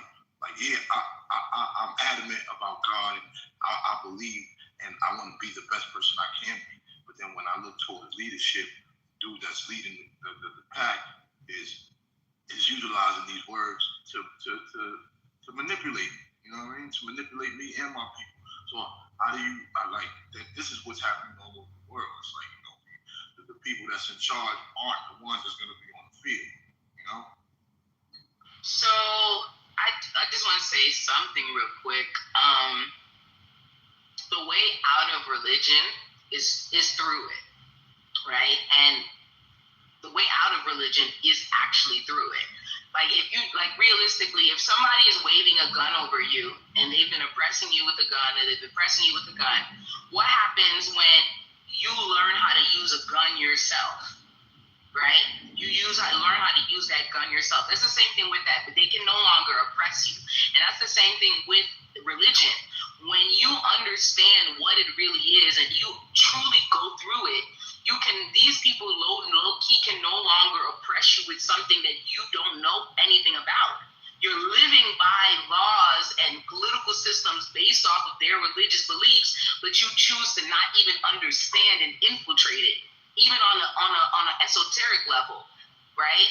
And that's what the problem is. You can't be mad somebody's waving a gun over you, and then you don't want to go learn how to use the gun to oppose them. You don't want to learn how to infiltrate and use the very weapon they're using against you. That makes you a sucker. And I'm not talking to any one specific person, but the way out of religion is clearly through it. Because all in these rooms and stuff like that, a lot of the understanding that we get, we're one world order, and the threat of Iran, and the Mahdi, and the mark of the beast. How would you know not to take the COVID shot if it wasn't biblically ingrained in you not to do that? Like, we live by these principles, but on a day-to-day basis, we say they don't matter, but they're ingrained in our daily lives. And even when it comes to Islam, one thing that I respect about them, even though I don't call myself Islamic, right, is that they understand the usage of all these religions. There's never been a time where I see they put a bias on one of the Abrahamic religions.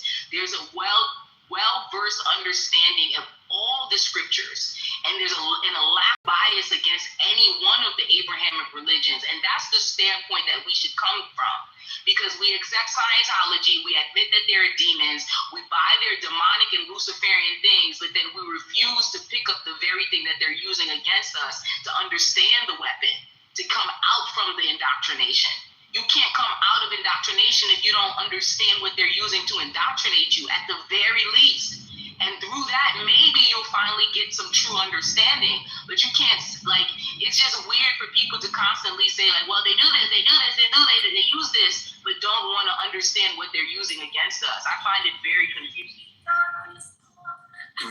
Bottom line, I think people are attempting to hand us an inheritance that's not rightfully ours. And in that attempt, we have inherited the misguidance.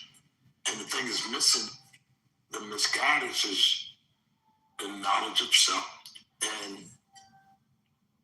we don't teach frequently here, but I could come in the room and just teach on you, Queen, on Queen Nefertiti, and never miss a syllable, and talk the rest of the day just on Queen Nefertiti and free everybody here that was willing to get free.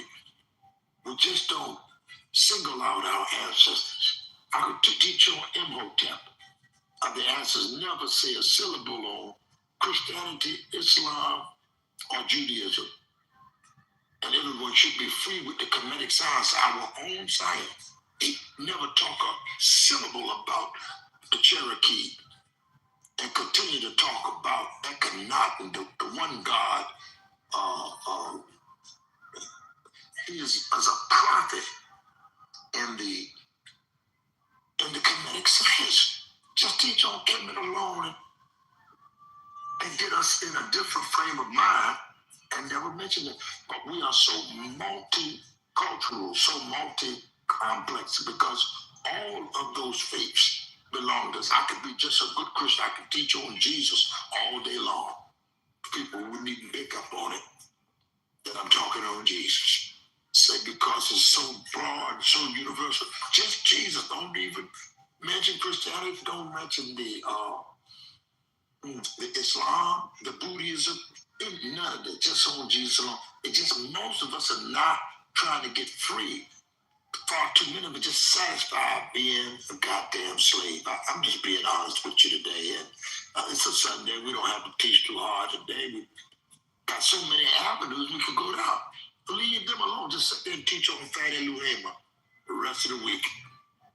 We don't want the freedom enough to do something to gain your freedom. We're not free. Far too many of us is a goddamn slave. If I taught on Malcolm, that would bring us out. If we taught on Shirley Chisholm, we'll get all of us social, political free. And if you knew her way of life, you could use that. Never mention religion. Just use the example of Shirley Chisholm will get us out of the muck and mire. We just don't want the freedom enough to do something about it. My. Oh, my. Y'all still look good last night, my mom. 300% with that sheep man, Remus man, but where was the teachers during slavery when, now the teachers are coming out, so say trying to teach. Well, we got ChatGPT, you know what I'm saying? So I won't be a part of those classes when we got, I can use discernment to tap into the Akashic records. So some of us, we need the teaching from the source at this point, if that makes sense. That makes perfect sense, my brother, that we free ourselves, that we abandon the opposition and free ourselves from enslavement. Beloved, we could free a lot more if they knew he was a goddamn slave. But he don't know he's a slave. Someone has persuaded him, I'm okay, you okay, buddy? So he tiptoed through the tools for a little while and he'll buck dance the rest of the day and be a sideshow, a monkey for the opposition. Dr. Collins taught hard against the buck dancing and scratching where you don't itch, just step and fetch it. It inherited too much garbage. The garbage can be satisfied living out of garbage can, even though he lives in a gated community, but his mind is stuck inside of a garbage can. Even though he's managing big wealth for us. These are black men managing big wealth, but they're stuck in the ghetto. His mind never left. You couldn't get the ghetto out the brother. Living in Portland, you know what I do? I build whole estate communities, and I don't build no one house, man. I build roads and the whole house from the bottom of the footing to topping out the roof line. I built estates for Brother Drucken Good in the medical field. And he was living ghetto up in there, right? And he put no maintenance on his stuff. House falling down on one side. We built the mansion for him and went back. He didn't put an ounce of maintenance out. And we had to put another few $100,000 in the renovation after 6-8 months a year. And we had to put another few $100,000 if he just had the man report to the lawn every now and then. Man, check the roof when you need to check it. Do what you gotta do on your heating, ventilation, and air conditioning system. You need to run that system year round to keep. You got to cool that bad boy down in the summer and heat that MF in the winter, but he didn't know that. We just discussing us getting free of enslavement, even though you live inside of $1 billion establishment, $1 billion house. Yeah, I don't want to go to slavery today, y'all. Can we not? Please, just. When I look at the man got $1 billion house, living like a slave, and that's hurting us, taking us down a notch. Yeah. I said we could get free. I wanted to use like a knot. I wanted to teach on Queen and Zinga. Don't you know that? Yeah. Some kinetic science so we could. Yeah, yes. I mean, we got company. Goddamn, do we gotta be a slave in front of everybody? No, I'm saying, wouldn't we be in better shape if we talked about Nzinga and didn't talk about nothing else the rest of the day? Right. Big brother, wait, for a second though, I mean, honestly, your history was tragic. I mean, but like, we've all got history. Like, I mean, we don't want to delve into it, but I mean, all of us came from split backgrounds. Our ancestors. Personally, my family escaped from a concentration camp. You know, so everyone's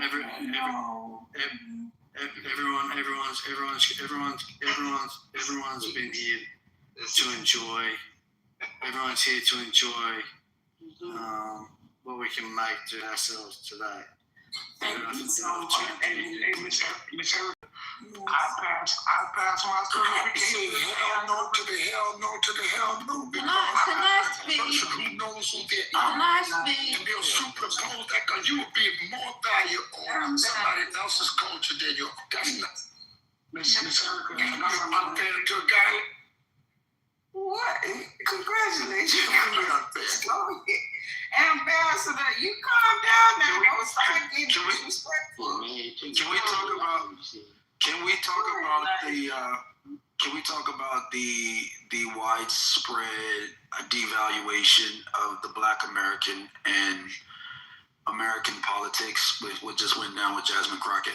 Oh, can we talk? We're gonna pass it to TT, and he's gonna open us up into the. I just wanted to wait a minute. It's excellent. It's guys. Please, I'm gonna be 1 minute, please. I just wanted to touch on the fact that the Iron Dome is collapsed. They mashed up the people, them things, and they said they got through. So what's gonna happen next? What now?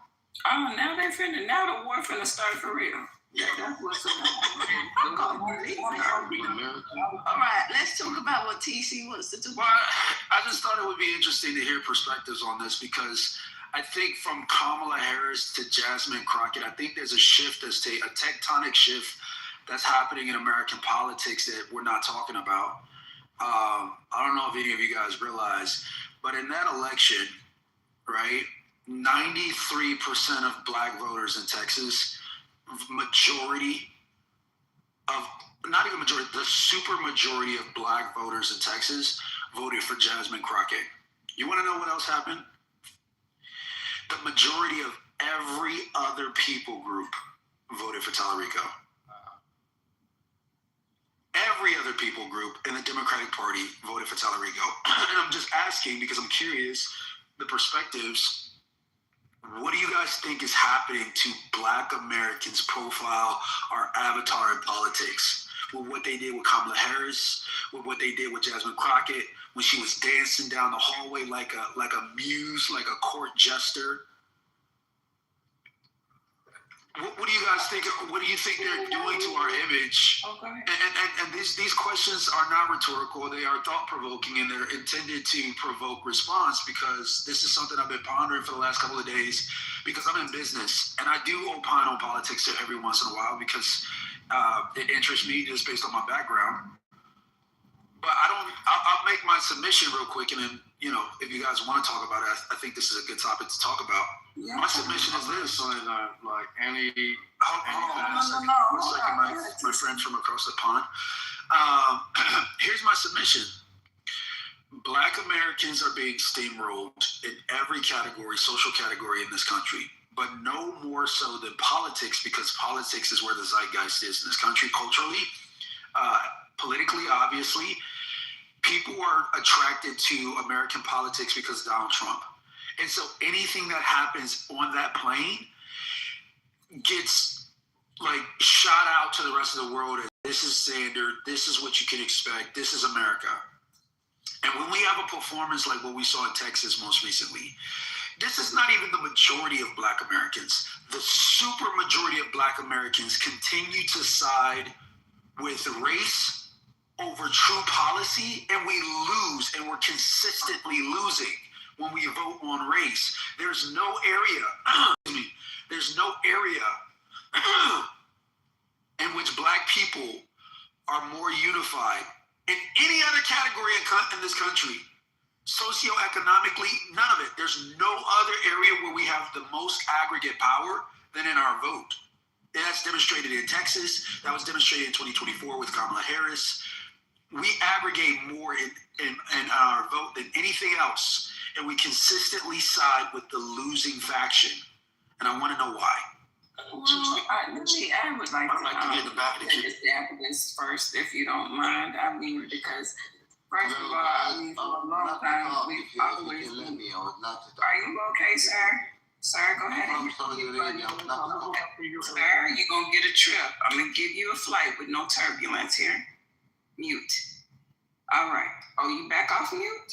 Yeah, can I? Okay, well, I'm going to give you that flight. Hold on for a second, okay? I got you. Have a nice trip. Okay. All right. All right. So, yeah, what I was, damn, fucked up my, but what I'm trying to say is, we've always known in this country that we've been put in spots for either an agenda that they have in place, meaning that you're just a puppet. You're doing what's told, and you're being sent because you look like the people you're being sent to. So naturally, you're gonna garner some trust. For a long time, that's what's been going on. And then the other part of our value to this country has been work, free labor, or entertainment. And we are directly responsible for that. Okay. And I don't think it's anything wrong the way we vote, because we're not the only people that vote that way. We're not the only community that votes that way. Hence, all the blacks went with her and the other people went with them. We're not the only ones that vote this way. And loser, these are people are bamboozled. Maybe we can find some people to go wake them up and say, this is what's happening. You don't have to go with the other side, but you definitely need to leave this side alone and find you some goddamn other options. Thank you. Erica, I didn't get to ask you, or Eugene, what are your thoughts on? Yeah, your moderators, I would like to speak. Could you give me some time when it's available? I want to. Yeah, you can go off for Adrian. I hope he stays on the topic of the question that's already been put on the floor. Yeah, what's the question again? What's the question again? So we can be on the topic. Because I have a lot of things to say. Do you have any opinion on where? Maybe I should just make the question more precise. In light of the Jasmine Crockett turnout and performance, where do you see Black Americans in the political game in the next 10 years? Crucial.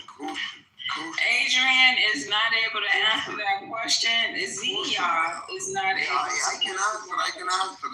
Listen.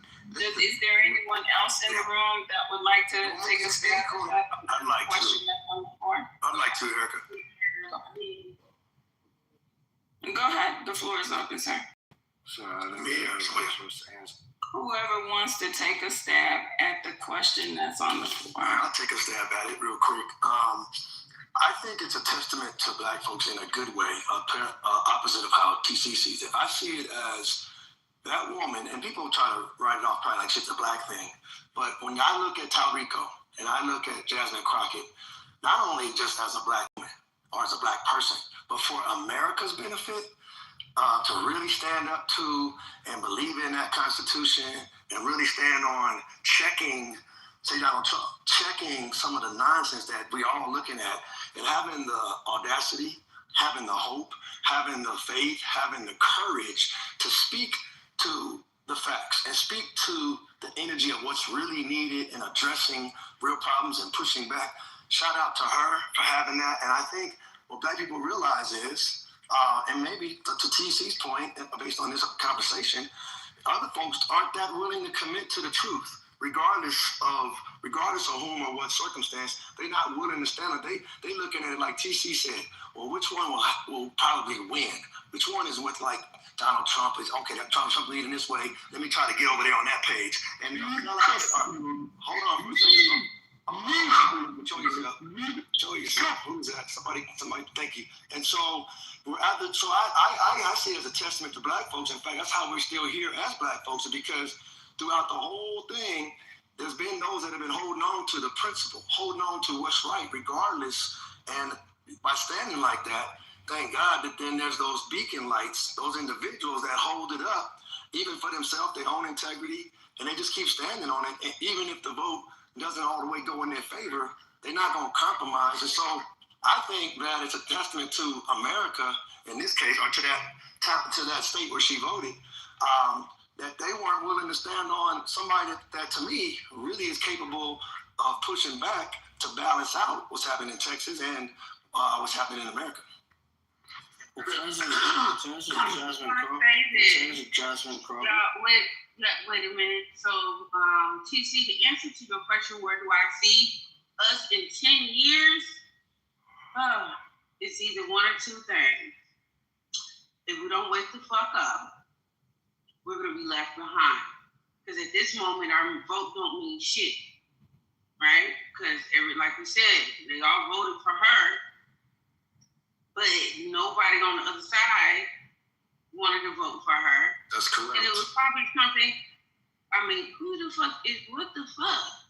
Like, I can't even get my point out. Can I get my point out?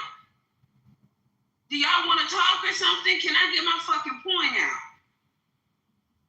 Nobody wanted to vote for her because she's victimized herself. And I've been watching her.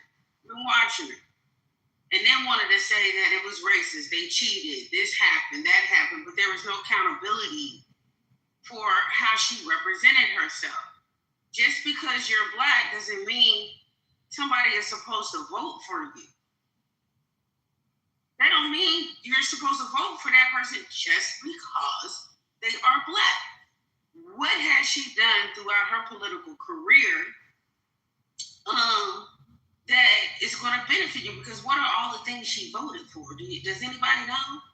All of the crazy shit she voted yes for, but then we still turned around and backed her. I don't think Black people know politics. I don't think they're paying attention.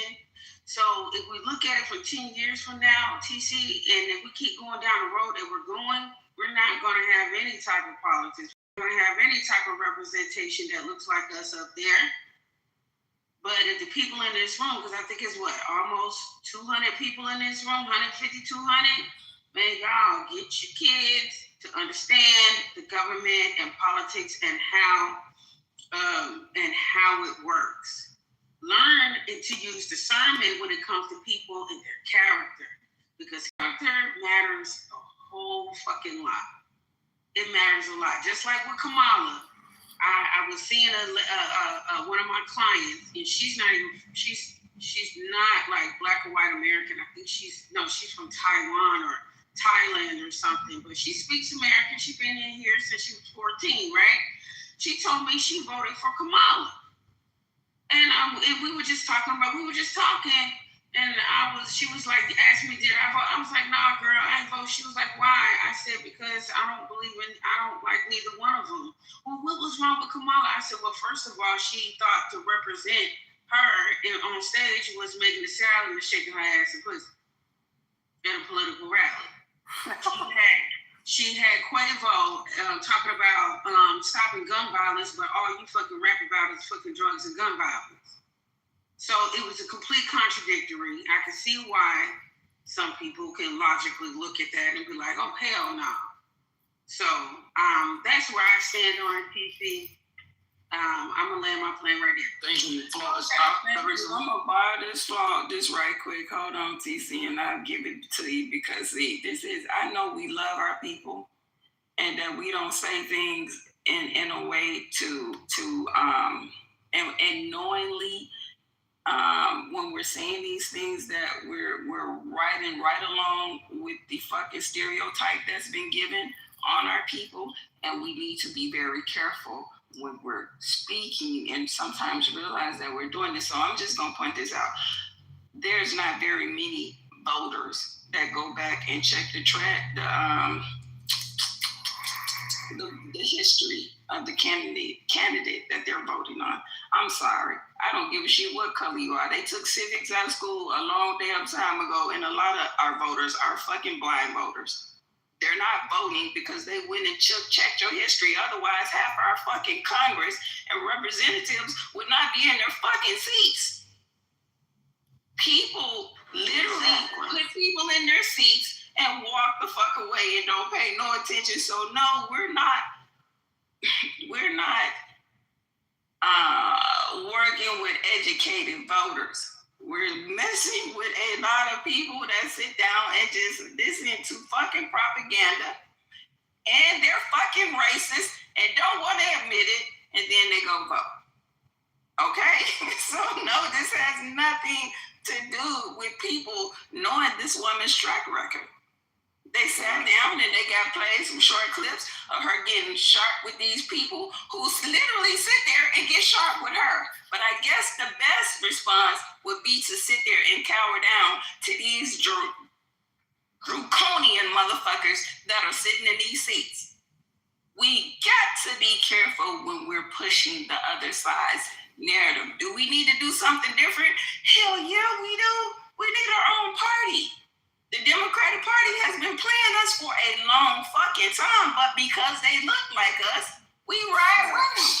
We gotta wake the fuck up. But no, this ain't because they was educated and you're not to fuck with her. They're racist. People are racist. Can I ask you a question about Jasmine Crockett? Let me just respond to a couple of people that was coming in. There was a couple of people coming in. I just wanted to react to some of the stuff that was shared. It was a lot. To Sweet first, I think Sweet missed my point entirely. Of course, there are things that we can celebrate about people, their individual, characteristics, their the things they stand up for. That's not what I'm talking about. I'm talking about the wholesale representation of Black America. The point that I made in my original submission is that unlike any other people group, with the exception of the Jews, which the Jews get that exception because they play both sides. They literally fund both sides, the Democrats and the Republicans equally. But with the exception of the Jews, Black Americans are the only people group that vote consistently for one party to the extent of 89 to 90% of the time. And secondly, with that observation, what I was conveying earlier is that demonstrates our value system. Is somebody having a hard time breathing? I don't know why he's breathing on the mic. That conveys our value system. And that tells the world something about our value system, but it tells the world something even more, I think, harmful. That we consistently side not only with the losing candidate, but the losing issues. Jasmine Crockett danced in Congress, in the halls of Congress, to They Not Like Us, showing her ass for the world to see. And we voted 93% in the whole state of Texas. The one city that has the largest population of Black people voted 70% for Jasmine Crockett. The argument that Black Americans don't have any power is a lie. We have an immense amount of power. The problem is the people that we continue to get behind and the issues we continue to side with are not our issues. They've never been our issues. And what I'm saying is in the next 10 years, and I think Flawless hit it on the head, Black Americans are going to be dead last, but here's the problem. We've been dead last for the last 70 years. We've been dead last. There's no change. We continue to do the same goddamn thing. And it's about time somebody starts talking about it. Jasmine Crockett is probably the best example, coming off the heels of a Kamala Harris loss, in which we did the same goddamn thing. And I turn on my social media and I see, Black people with our antics saying, raising their eyebrows, pinching their lips, sniffing, they're, snorting hard, trying to convey discontent with the American political system. It's not the American political system, Black folks, it's us. We don't have a forward-looking perspective on our fucking worldview. It's a backward-looking perspective.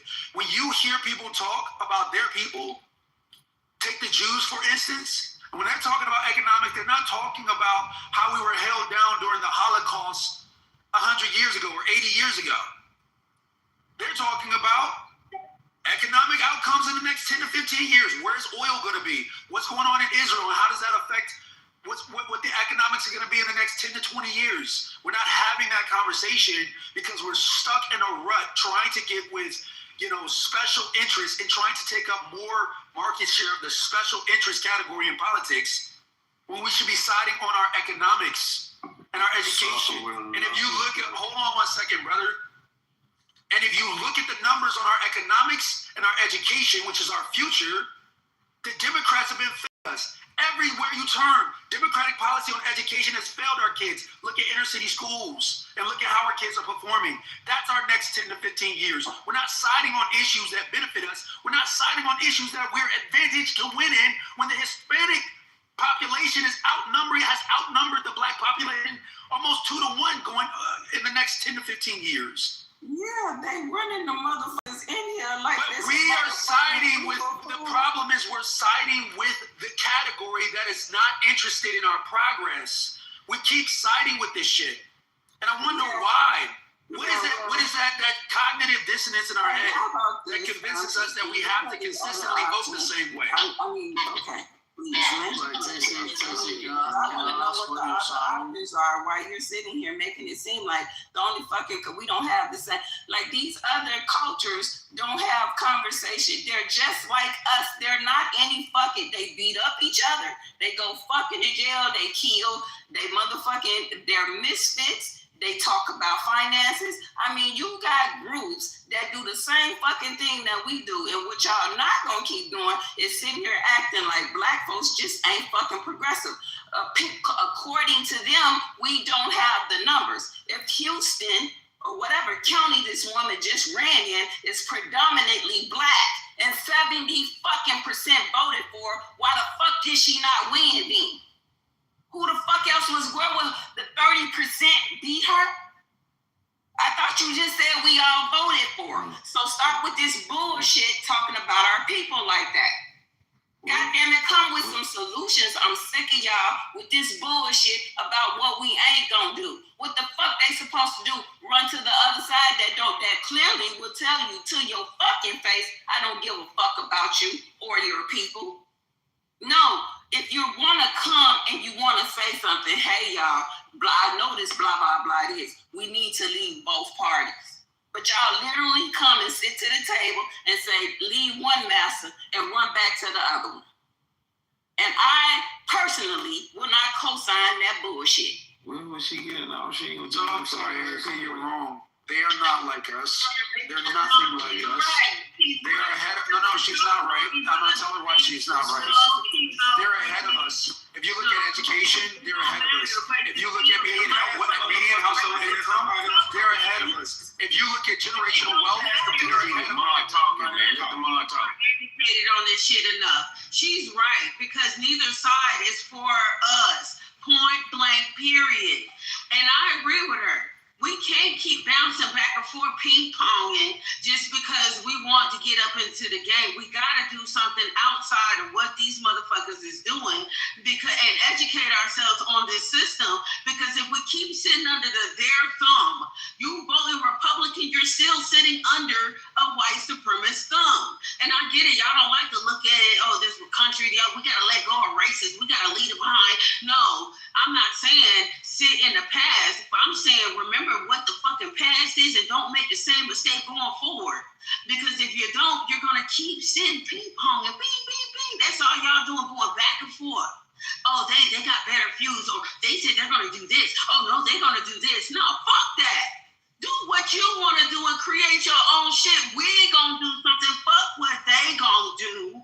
We got to do something. Fuck them. Yeah, I get it. Like, you have to promote this. You have to promote this innovation. If I can just respond for a second, please. As soon as they get finished with this, I'm on next. finish y'all last. I'm on next. As soon as Give me my name in the mix. Can I respond to something? One second. Let's wait till. Give me 1 second. Because this is something that I dive into every single day, and it was prior to coming on Clubhouse. What has to happen is, I think Michelle said it earlier, a lot of people need to get political literate. You have to learn the politics. You have to learn the game. I would never tell you what party to go for, because that's a personal decision on you and however you feel you need to vote. But what I will tell you is to educate yourself. And no, don't go for somebody just because they look like you. Don't go for another party just because they don't look like you and maybe they're not telling you things that will benefit you and your children 20 to 30 years down the line. Because the one thing that they have always done was play the long game. The things that we vote on, we vote for them to either be implemented and last for decades.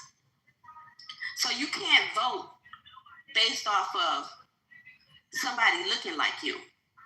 You literally have to vote and be educated on what they have approved, what they have not approved, how they walk, what they do, how many people have sold, they have taken money from. You have to vote on those different choices because that's what's going to have you hemmed up somewhere. The best thing is to probably at this point create a different policy. Create a different party. The Republicans, not really it.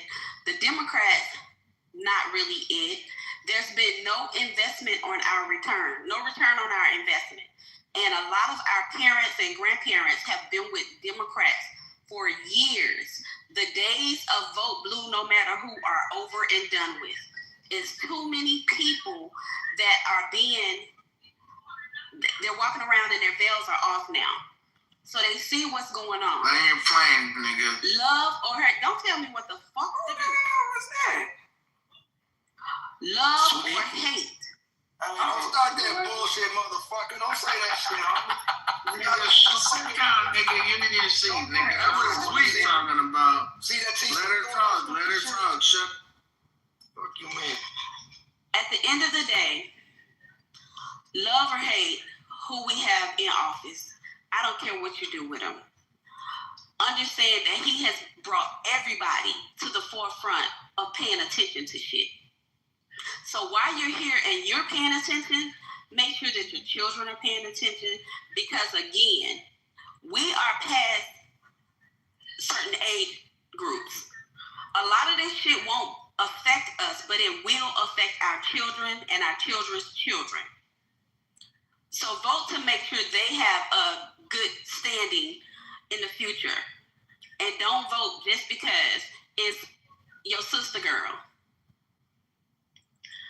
And I land. Let me go now. Let me say this real quick. Do with this clown right quick. Hold on. Just to put this in proper context. Hold on, like let me go. No, we're not about to argue, sweet. I'm not trying to argue. I just want to put myself in They got it. They gonna work it out. See, I appreciate it. But let me go. This is emblematic of like. Let me go.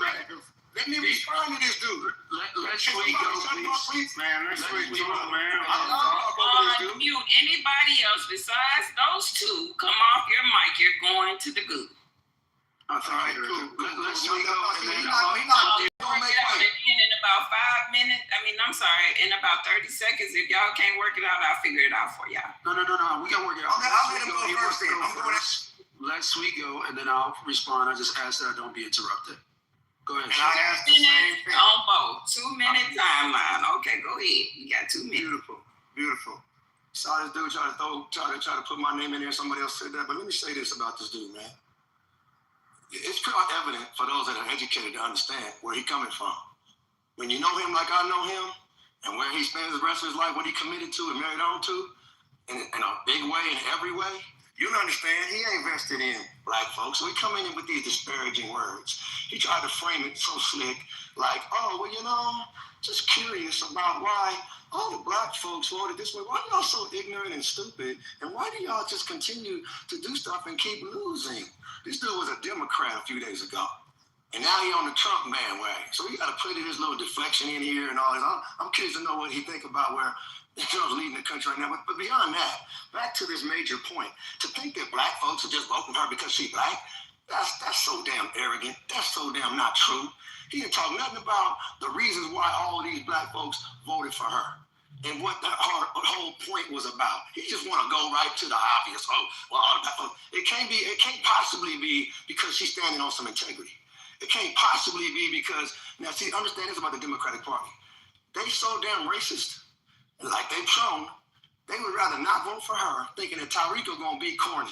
See how that plays out. For the state of Texas, they thinking this Tarico dude gonna have the guts, gonna have the gall to deal with somebody that Trump is probably obviously going back in Texas, because Texas is very important for the Democratic race, for the Senate race. This dude, he act like, like Tarico was really a better choice. He ain't talking about what really the issues are. He don't have a backbone like that. He gonna go where the money is, like a lot of people do, and go with the easy, low-hanging fruit, because he's not committed to the core of just standing on the truth.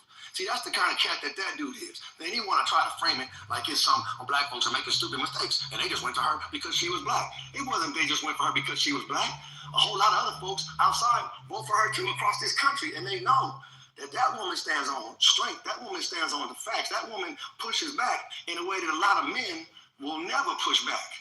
But that woman stands on the strength. So we don't get caught in that, it's just because she was black. She was the better of two, according to those people. But there was a whole lot of other folks that for whatever reason, they decided to roll with Tarico, man. But you're really out of your league, TC. All right, thank you. I'm out of my league, so I won't even respond to him. That's smart. So a couple things. We cannot vote third party. We cannot form our own party. I think the young lady mentioned a minute ago, or Erica said it, and then somebody else spoke after her and said the same thing, that we should form our third party. And I'll tell you the reason why not. Look at Texas. Again, folks, 93% of Black Americans voted for Crockett, and she still lost. It's simple. 13% of the population, 9% of the voting population cannot outvote anything. We don't have the numbers. That's not smart thinking. Hold on, Erica, if I can respond, please. That's not smart thinking, Black folks. I will tell you who you should vote for by telling you who you should not vote for. You should not vote for the party that continues to deliver you diminishing returns. And you said other people pay the same way. They're just like us. Nothing could be further from the truth. These people are not like us. They are ahead of us. They have been behind us, and then they came up ahead of us. We're the ones that consistently play dead last. And again, this is not me banging on Black people or damaging Black people. It's me trying to provoke the fuck out of you to get you to wake the fuck up. You are voting against your interests every time, and you wonder why we are left behind. We don't have the numbers. Just as an empirical fact and understanding how politics work, we do not have the numbers. Land your plane. If 100% of us to vote in a federal election, national election, we still lose. If we put up whatever candidate we want to put up, Stephen A. Smith. Let's say we all voted for Stephen A. Smith. We still lose. I know you guys want to shut me down and shut me up. It hasn't been 2 minutes. Y'all gave Sweet 2 minutes, but you didn't give me 2 minutes. We did give you 2 minutes. It's not been 2 minutes, but that's fine. I'll land on that. That's fine. I know I'm not popular, and often the minority voice is not popular, but it's needed to be heard because it's the truth. Go on, baby. Believe it or not, it's a lot of TCs online. It's a lot of TCs online that feel the way you feel. You got your 2 minutes. Don't make it seem like we not trying to let your voice be heard. I don't do that. I mean, whether I agree with you or not, you're gonna speak. But as long as you're respectful when you're doing so. But so basically, I got from your submission, if you can't be to join them, even if it's to your detriment. Is that what you're saying, TC? No, I'm saying if you look at the policies, on the right, Erica, and you look at the policies on the left, there's a stark contrast in terms of outcomes. That's what I'm saying. You look at the policies about abortion on the left, and you look at the policies of life on the right, there's a stark contrast in terms of outcomes. You look at family unity in terms of fatherlessness, and the policies supported by the feminist left agenda on the left, and the family unit, strong family unit policy agenda on the right, the outcomes are starkly different. When you look at education in terms of choice-based education on the right and public education on the left, the outcomes are starkly different for Black Americans. That's what I'm saying. But so what you do need to understand, and all of us need to understand, is we've had Republican and Democrat presidents. Kind of fact, who the fuck was that with the No Child Left Behind? Was that Bush?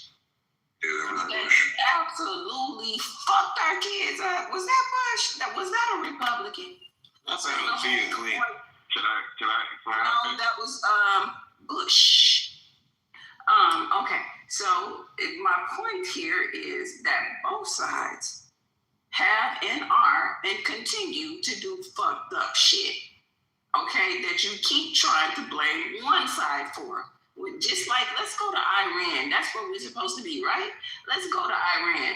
Even with that shit in Iran, who the fuck gave those people fucking nuclear capabilities to begin with? And how many fucking presidents after that, after they overthrew the Shah, allowed the shit to sit there and continue until we get to this point? But when you get to fucking social media, you know who y'all blaming?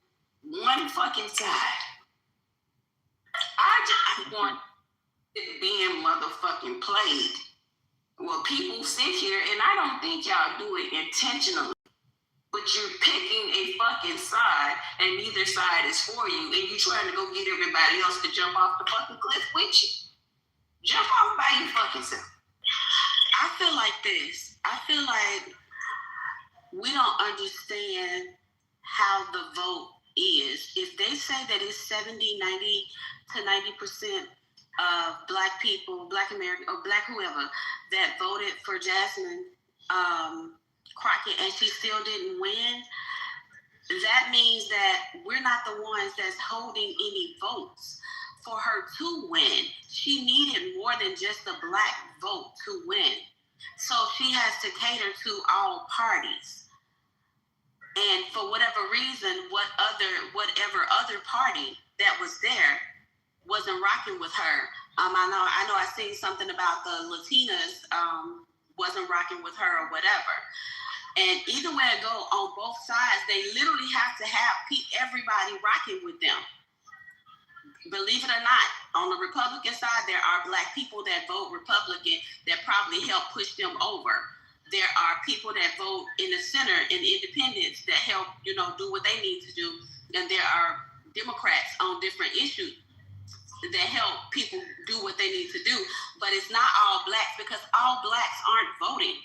So even though she may have that majority of people voting for her, she don't have all to get her over whatever she's trying to get over. Right. I want to mention that we also mentioned that a lot of her votes were thrown out by the court. I think they said something about they didn't meet the deadline to be submitted. So a lot of her votes were thrown out. Well, a lot of her votes that was on both sides. Because here's the thing, what they tried to do is extend it to 9 o'clock for whatever reason. They had already had early voting, and most elections stop at 7 p.m. So anything after 7 p.m. wasn't counted, and it wasn't just for her. That was on both sides. So actually, nobody knows how those votes would have came in. Dallas County votes. While they did vote majority for Crockett, if those votes were counted, it would not have been enough to overcome the difference between her and Tallarico. Well, I'm just going to say this, because when we talk about these votes, and me and Erica, we talked about this probably a year ago today, I don't know. But forming that third party, you saying that there's nothing to care, that it won't be enough? Yes, it will. You want to know why? Because we're not the only ones looking for another alternative in a better way. Something different. Todd is looking from the left to the right. Why not find something that's just right? And who do you suggest to lead that effort, Flores? I'm a very optimistic person. I strongly think that with the third, maybe 4-part, whatever, you fucking divide that vote down so goddamn much. Yeah, adding the third one, a fourth one, a fifth, all types of options, motherfuckers wouldn't even know where to go. But I strongly believe we did form our own party, people will follow from all races, from all sides of the world. That's where I'm going to go with that, because I know we're going to come with something different, something that's revolutionary. I'm the ambassador. Oh my God!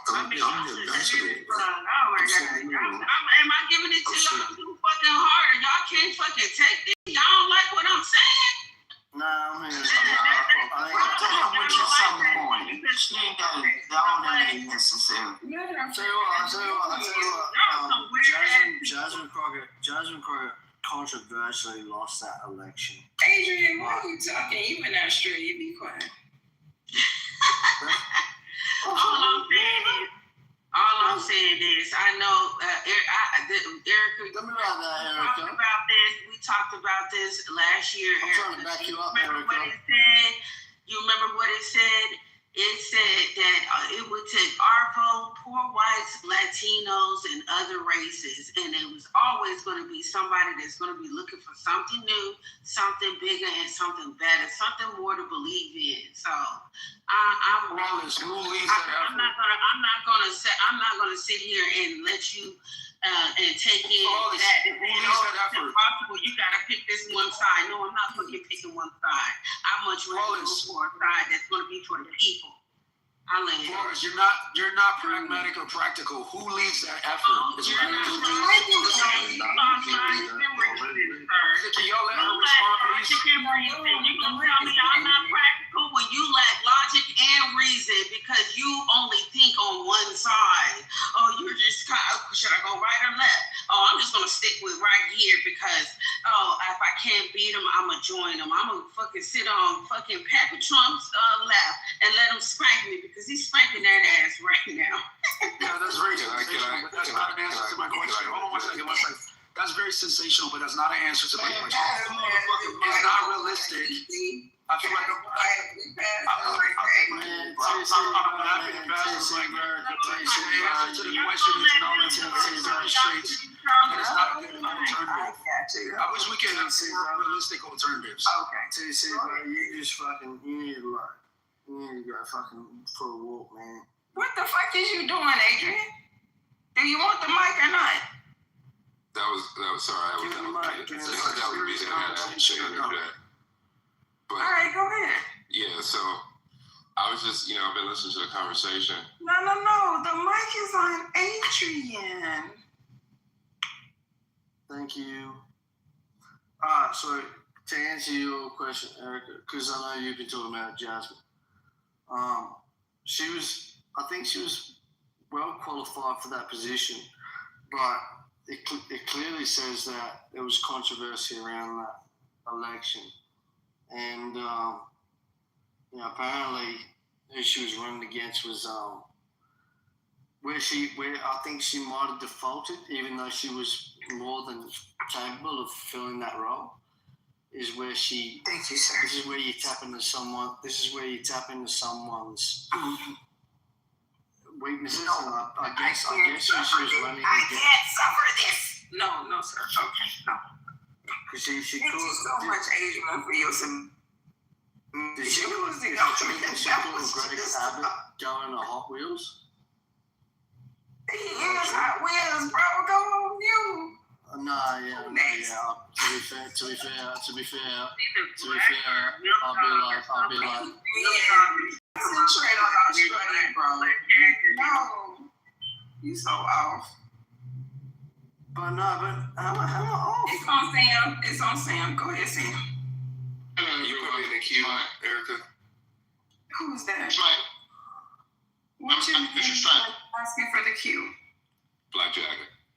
Black Jagger, you have the mic. I was due to come off the mic.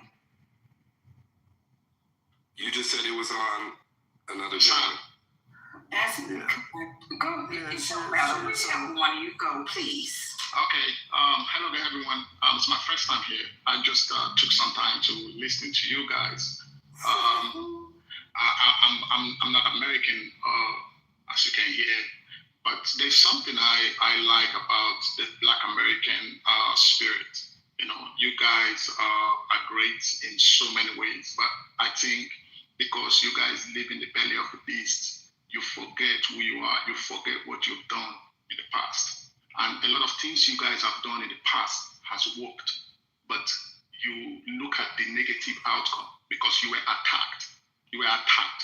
If you look at when we're talking about like politics, for example, because at 13 years old, I've read like a lot of American history books, like a lot. You know, I love America in a lot of ways for a lot of reasons. So I'll tell you something. If you look at politics in America for Black people, when you talk about like Martin Luther King and all the greats, there's one thing they all have in common. They all were able to organize the community.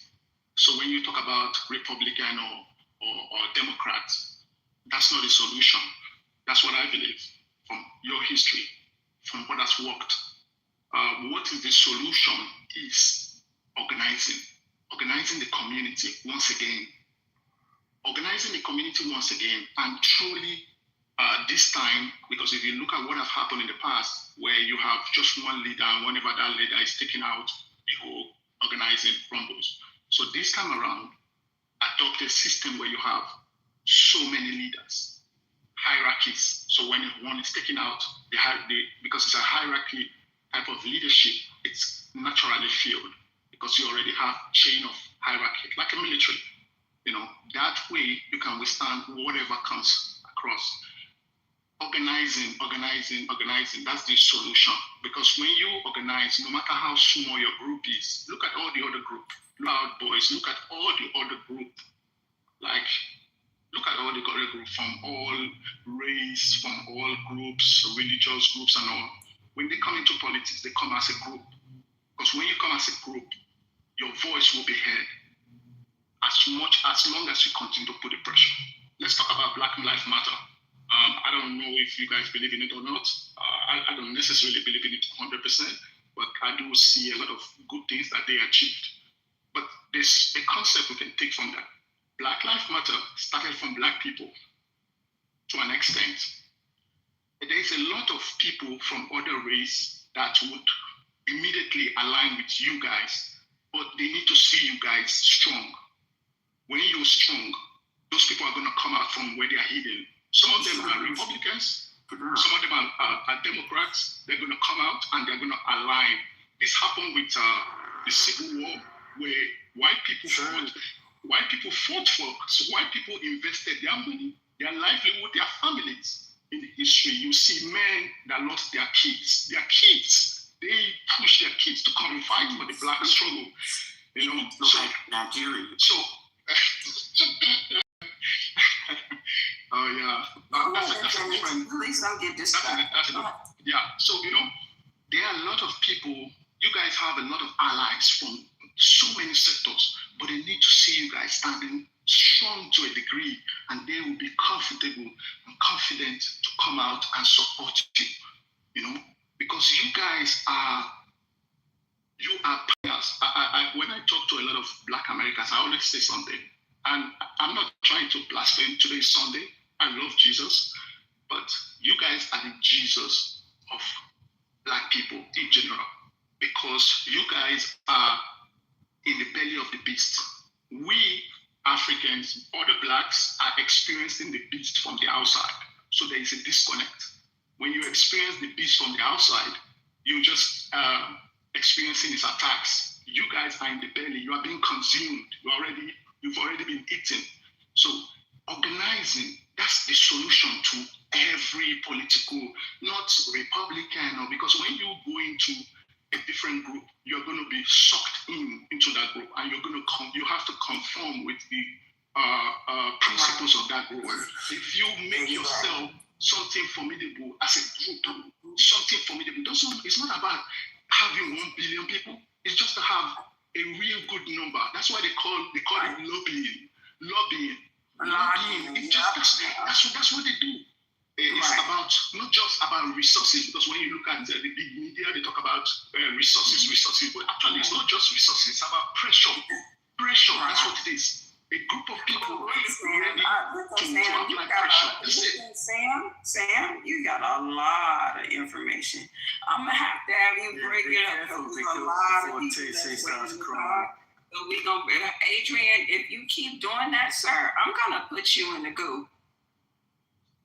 You got to get some discipline about yourself. Stay on mute, sir.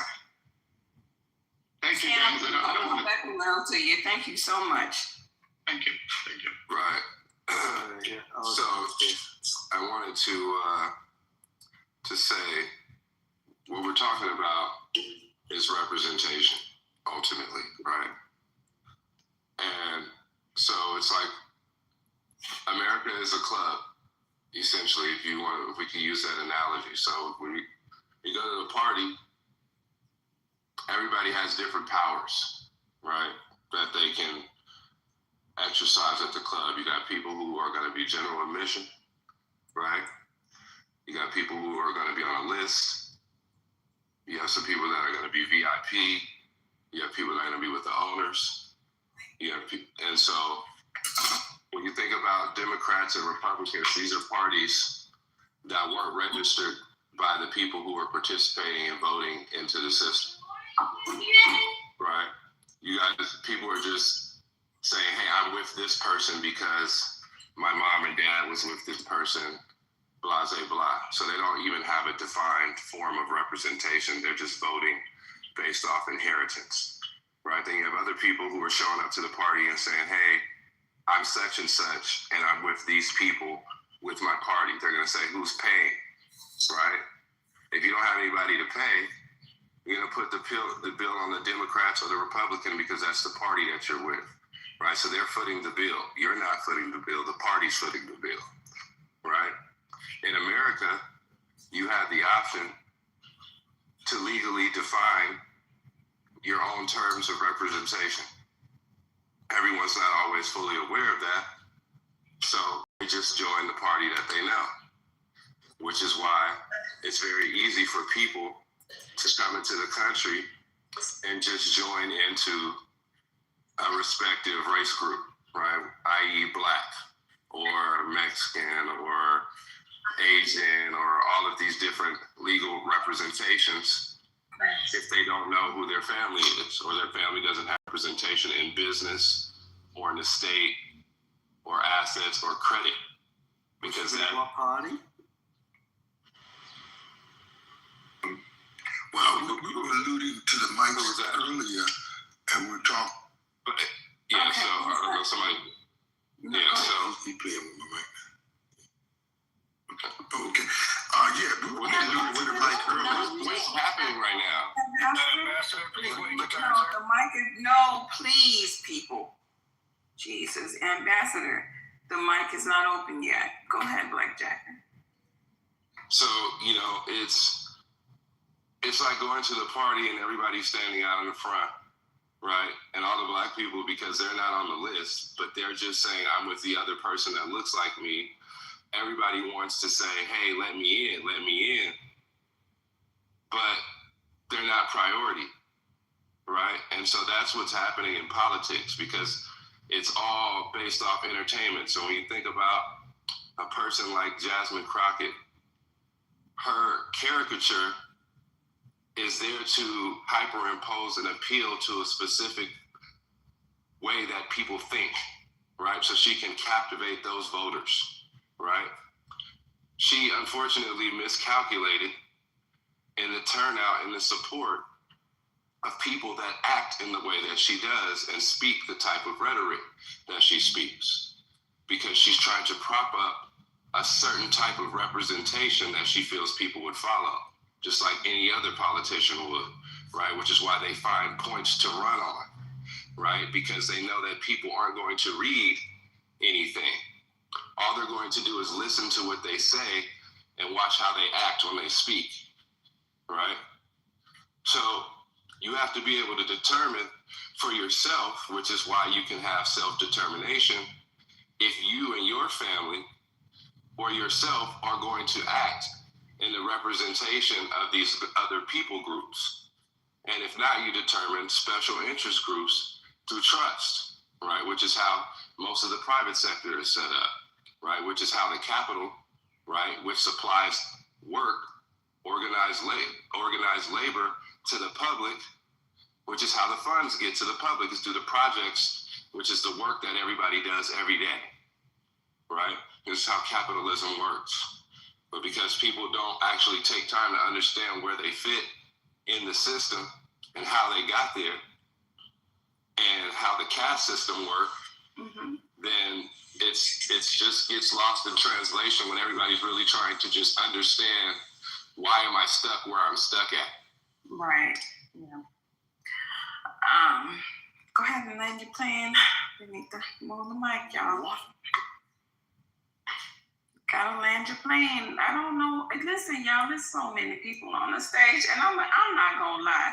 Who was the guy that just spoke before you? Sam had some good points. Black Jagger had some good points. It's hard, y'all. If you're going a long time, listen, people waiting, and the more people that speak, the more they want to respond, but they're not able to. So if you can please limit your submissions to 2 minutes, it would be very helpful for everybody on the stage. Thank you.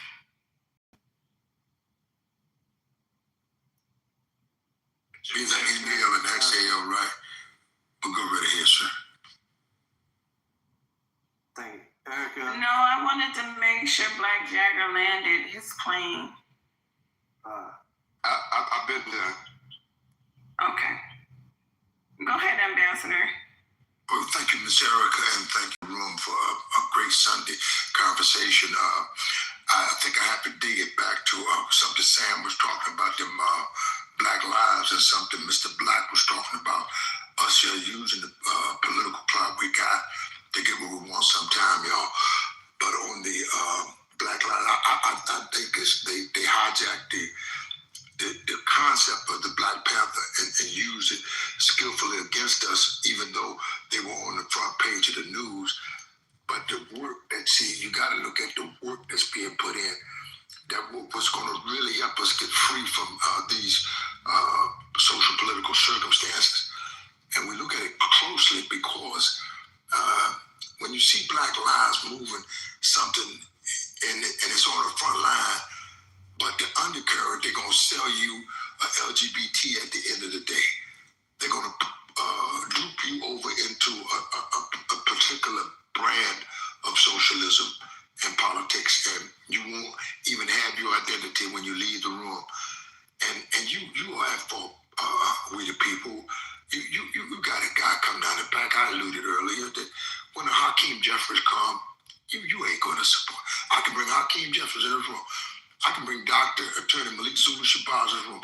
I know they'll be disrespected. I can bring Dr. Cornel West to the room. It's not the political leader. It's not the leadership. It's just you have to make a decision to put your footprint in the sand, put your fingerprint in it. There's not a ink stain. And I've said it a dozen times, but I'll say it one more time. There's not an ink stain in Washington, D.C. for us. And guys like Joe Biden and Donald Trump make sure you don't get an ink stain. The keeper of the gate in the person of Barack Hussein Obama made sure you didn't get an ink stain in Washington. But that doesn't say you can't put an ink stain in Washington, because of course we built this, and I can give you an extra insurance policy, a policy better than Prudential right now, that we can manage this. If we built it, why the hell we need somebody else to manage the shit? If both Michelle Obama and Donald John Trump say we built this, but we don't see the value system. When you got a guy like Benny Thompson, and they'll come to the mic, articulate our circumstances properly, and then we don't even support the guy. He's standing by himself at the end of the day, and it looked like he a damn fool, and he's one of the most brilliant attorneys in America at this moment. You don't know him, because you don't try to get to know him. Vernon Jordan was the most brilliant attorney we ever had, lived and died, raised the Urban League. Everybody got raised to another level. You never even know who Vernon Jordan was, because we're not looking at our own value system. Not Republican, not Democrat, not independent, not libertarian, but our own value system. And when a guy like Judge Agri, I can't even finish talking on him. I'll be here the rest of the afternoon. That's my friend, but you don't befriend him because you think he's a foreigner, because he may look like a foreigner to you. But I tell you, he's my man. He's a good friend to people.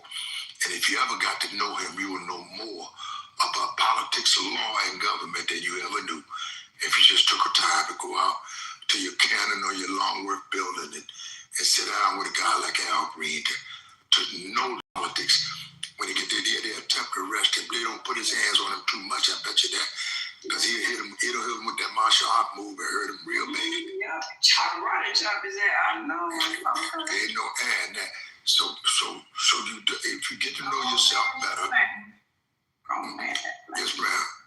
Yeah, right. I love you so much. It's hard talking to Mike at the same time and everybody intelligent people. But it's a great thing that you're doing here, Mr. Erica. This nigga did right. I'm shaking. It's hard, Erica, but somebody got to do the work. Right. No, add that. And we thank you again for monitoring consistently, damn near 24 hours around the clock. You can hear Miss Erica here. She's the only 24/7 moderator we got in Clubhouse. Not 40 acres. I'm going to give it You done. The 40 acres of the mule plaque goes to Miss Erica. All right, thank you, sir. Well, I mean, there you have another relic of number one moderator. But why is it though? Al Green is a great guy. I'm sure he's a fantastic individual, but he's another relic of the Penman Straits that every time we go back to the ideas, old stale ideas that brought us to where we are today, you find that they're being replaced. And they're being replaced with a new tranche of people that are going to hold the banner for the Democratic Party. And King Path will be in the same place we are today, 70 years from now. Nobody's grappled with the contradictions that I brought up about the Democratic Party. The fact that black people better, our outcomes improve when we adopt conservative policies. Consider that as an out. Have we considered the reality that we used to be Republican, are hell-bent on going back in history? Have we grappled with the reality that people voted Republican?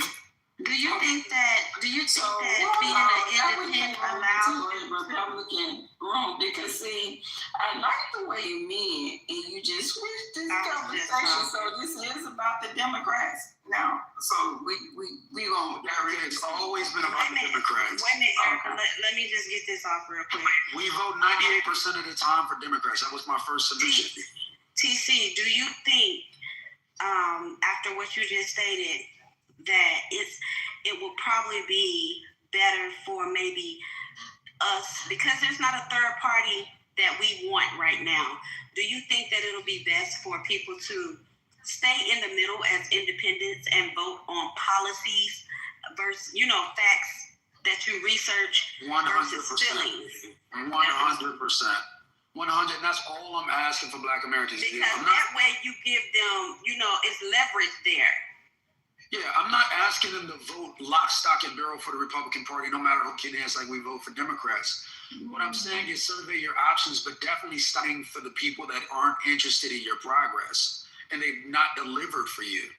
Okay. But that's why it's important for people to understand proximity. Republicans have delivered for you since, y'all just changing the whole trajectory of the damn conversation anyway and trying to tell people that the other side is better. Now, little fella did just come say sit in the middle, which I do agree.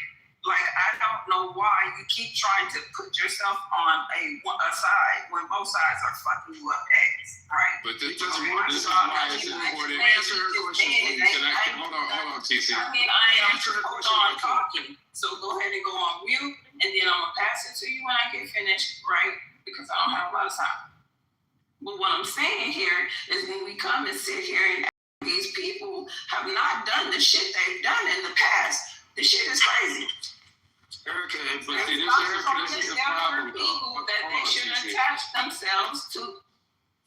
Erica, if you want to preach, I'm not going to get in the way of preaching. To talk, just like you talking, and don't call me preaching when you just sat here and brought this conversation, preaching to your people like it's about your people when it really was about a motherfucking political party. No, I wasn't. Like I just did not with some of y'all. I'm the kettle black ass Negroes. Okay, so let me finish. Quit cutting me off, making me lose my damn thoughts. So no, we should sit in the middle and quit coming in here or going to people, period. I don't give a fuck fuck what you're going in the office, the bathroom, wherever you going. Stop trying to make us cross over to the Republican Party. Because after Trump gone, oh, y'all about to really see what these motherfuckers about. Like, no, don't usher us into another fucking burning building. No, thank you. Yes. So again, like what I was saying earlier, it kind of went over people's heads. So if you have can I respond to her, please? It'll be no, nigga, let somebody else talk. Let Black Jagger go. I'm not asking the uncles. At the end of the day, people have to be able to assess things from their playing field, from where they are. People have to be able to meet themselves where they are in the system. Most people are relying on their employer, right? In the state where they work, in the city where they are, right? So it's very important, more so for them to understand what governor they have, what that governor's interests are. Are they Republican or Democrat, right? Then to understand how that's going to have a trickle-down effect from their local and city government to their chamber of commerce, their district, because then that's where the policies start to affect you, because it's going to affect the business owners, and the business owners are really who are making the decision over how you're getting paid, what type of benefits you have, and that's what people don't really understand about the system, right? And so, yeah, your vote matters to an extent, but ultimately the people who are the elect are the business owners, the people you work for, right? And they're going to do what's best most of the time for their employers or for the labor. For a long time, the Democratic Party represented the labor force, right? So that's why a lot of people continue to vote Democrats, right? Because they felt like they were getting a benefit as a part of the American workforce, right? And then it shifted to traditionally, most of the business owners were Republican for a great deal. Now, because there's so much corruption, because all of the party is corrupt on both sides of the aisle, right? Because the entire government is compromised, because people don't pay attention to where people are from, and all these people that have dual citizenship from all this foreign interest for so many decades, but that's not the conversation. But it's important you understand civically how you fit within your local and city government and the interests within where you work and who you depend on for your benefits. Some people don't have a job, so who do they depend on?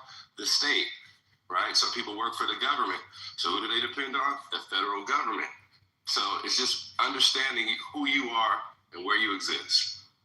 So when the young lady asked me would I prefer Black people just vote their interests, and I said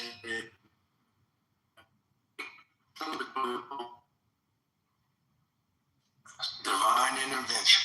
Divine fucking intervention. Amen. Let the church say But actually, Black people can't vote the same in every place. Black. I'm agreeing with you. We're not on two different pages here. We're on the same page, brother. 100%. The way you vote for your county commissioner is not the way you vote for president. I'm not having that conversation. I'm trying to respond to the young lady when she talked about her interests, because when I brought up Jasmine Crockett, that was an election on who Jasmine Crockett is. No, that wasn't a question about Jasmine Crockett's voting record. That was a conversation of what banner is Jasmine Crockett running under, and what interest does that banner provide for Black Americans, and like what outcomes does that provide for Black Americans. And for those reasons, I do separate that, and I think that's an important distinction. But that's not the conversation I'm having.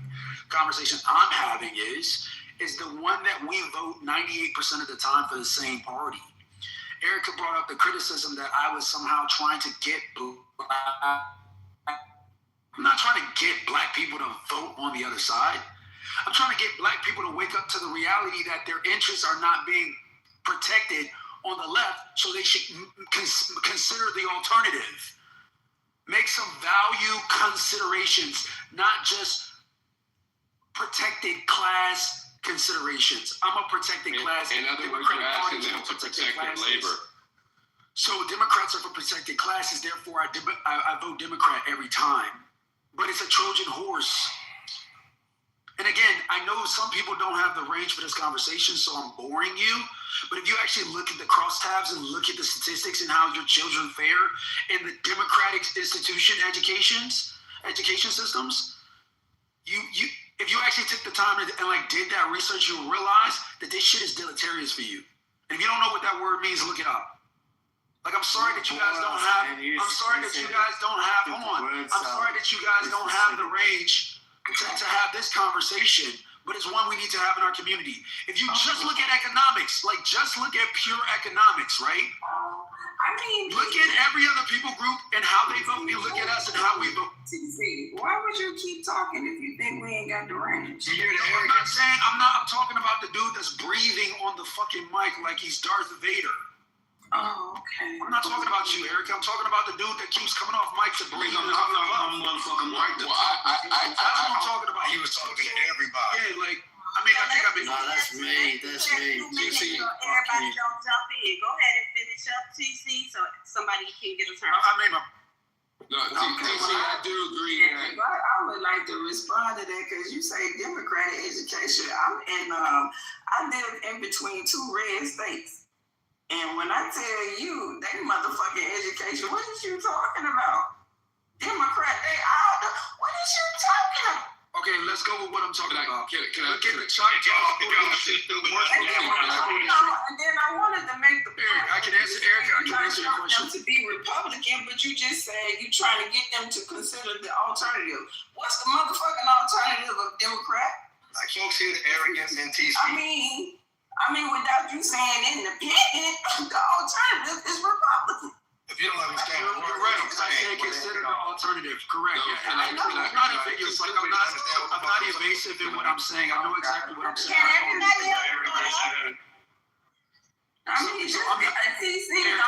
evasive. I'm clear what I'm saying. Specific to and I appreciate that as well. So I heard what you said. Like, this is just, I don't know why you won't admit it. I don't know if you're trying to get them to consider the alternative. That's exactly what I'm saying. I'm trying to get them to consider the alternative. Hold on, Black, bro. Like, you hear her asking me a question. Let me respond. I am trying to get you to consider alternative. That's literally what I said, Erica. Not even the alternative is what you said, not yes. Yeah, the consider the alternative. What's the alternative? It is the conservative movement. Okay, thank you. There's no ambiguity there. The mic around, please. I don't know why. Hold on, but I want to make sure my intentions are clear. The reason why I'm doing that is because the alternative that we don't consider might be the alternative that spare us. Okay, thank you, DZ. I mean, if you would just be straight and stop doing this, maybe this conversation for you would flow a little bit better. But you keep having to come back. I don't know how straight I can be. I just said I want us to know how. Alternative. You can't get more clear than that. All right, thank you, TC. Okay, is it my turn? So can I just make my comment real quick? Go ahead. Yeah. So I mean, he's bringing up a good point, and I think what he's trying to say is that there should be now a way that people unionize their labor so that they can demand more value consideration for it. Right, because obviously neither party is protecting the labor of a particular class representation, right? And so in order for new demands to be met, there has to be an organized movement to move that labor underneath a different structure, right? With whether it be locally, regionally, because it's going to be difficult to nationalize something like that. But regionalized unions can work, right? Because then now you can increase essentially the tax on the specialized labor that the community provides. Black, I think you're at a solution stage. Your mind is sitting at a solution stage based on what you said. But that's definitely not what TC just said, okay? We ain't got to think about what he said. We heard what he said. He told us what he said, and he came back and clarified it. Even though it keeps changing, he's here. he can speak for himself, and he did not say what you just said. But I think that's a good idea, Black Jack. Can I go, Erica? Wait, because it's more Hold on, man. we already heard from you. It's my turn, TC. Take your value consideration and take it serious. The mic is on. I mean, I'm sorry, not TC. I'm sorry, Sweet. The mic on Sweet. TC, yes, ma'am. No problem. Thank you. And so, again, exactly. I mean, I appreciate, like we like to do as black folks, Black Jack. You know, we want to argue the case for somebody else, but that's not at all what he has done. It's definitely not what he just got through saying. He specifically said, yes, I'm trying to, ultimately, when Erica pressed him, he had to bow down and recognize that his motive was on display, and he said it was to push people to the conservative party over there. So it wasn't no try to get y'all to vote in your best interest and get another third party in the union. None of that. That ain't his agenda. He recognized, he jumped over there from the conservative side first. So he want everybody to go over there and get behind him so he can then be whatever his ego want him to be, man. But that ain't got nothing to do with what's in the best interest of black folks. That ain't got nothing to do with him. What you guys are saying. I understand. You see what I'm saying? So he got a different motive. You've been around him long enough, you understand. But forget about being around him long. But in this room, Erica can recognize and hear, hold up, man. You came in on this generic, let me just have a conversation about the recent Jasmine Crockett and you know, let me just talk about the vote in Tyrico and you know, just this everybody 90% voted for her and you know, but up underneath it, eventually it came out. Whatever his real thing was, we know it had to do with this idea that, look, y'all get off of that Democratic thing and put all your hope over here like I've done in Donald Trump and the MAGA movement and the ultra-conservative right and everything that's going to be better for y'all. Come on, man. All right, can I respond? So there was no ambiguity in what I said when I came off mic. It was to consider the alternatives. If you do just a pure face-to-face comparison, you'll find out that you fare better. But you can't have this conversation with people that are intent and they have a chip on their shoulder because I said something maybe 2 years ago that made you feel bad, Sweet. I can't deal with your personal, emotional fragility, bro. Like, this is not about TC. Nobody's talking about TC. We're talking about ideas, bro. You need to get off that shit. All right? Erica spotted your game, bro. She got from 2 years ago. Take it for what it is. Take it for what it is. I put the facts on the line. I mentioned education. You haven't responded. Your response is just TC, TC, TC. I talked about economics. Your response is just TC, TC, TC. I talked about our socioeconomics. Your response is still TC, bro. Get off of fucking TC's dick and respond to the issues. Respond to the facts. None of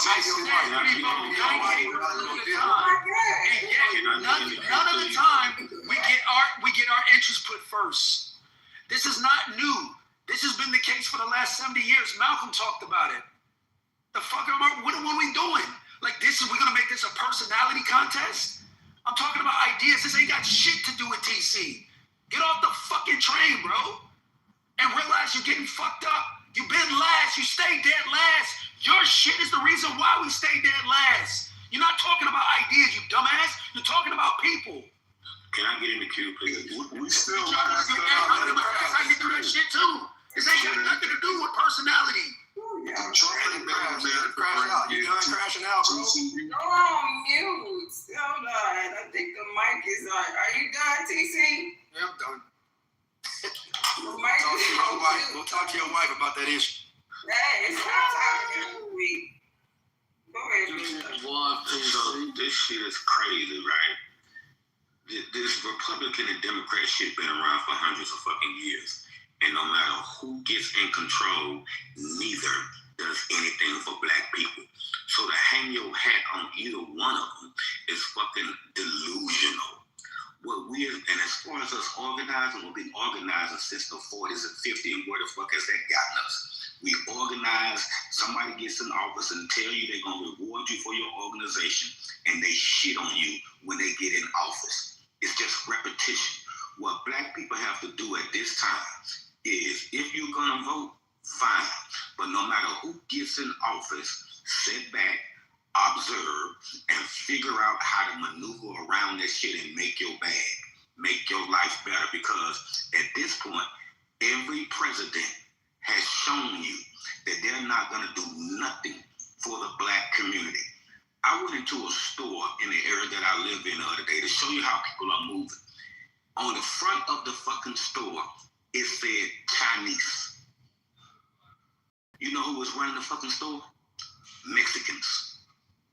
See, these are the things that we have to grab a hold of when we talk about getting ahead, because waiting on some white fucking savior to come down and save you and do what's best for you, it ain't happening. You got to figure out how to move no matter who's in charge. So trying to manipulate somebody to vote Democrat, to vote Republican, that shit is old. It ain't working no more. They ain't considering black people. They brought the Hispanics over. Goddamn, they gave them more rights than they gave you. They pushed the damn alphabet community and gave them more rights than they gave you. You will always be at the bottom until you figure out how to get yourself to the fucking top. Stop depending on that damn savior and move accordingly.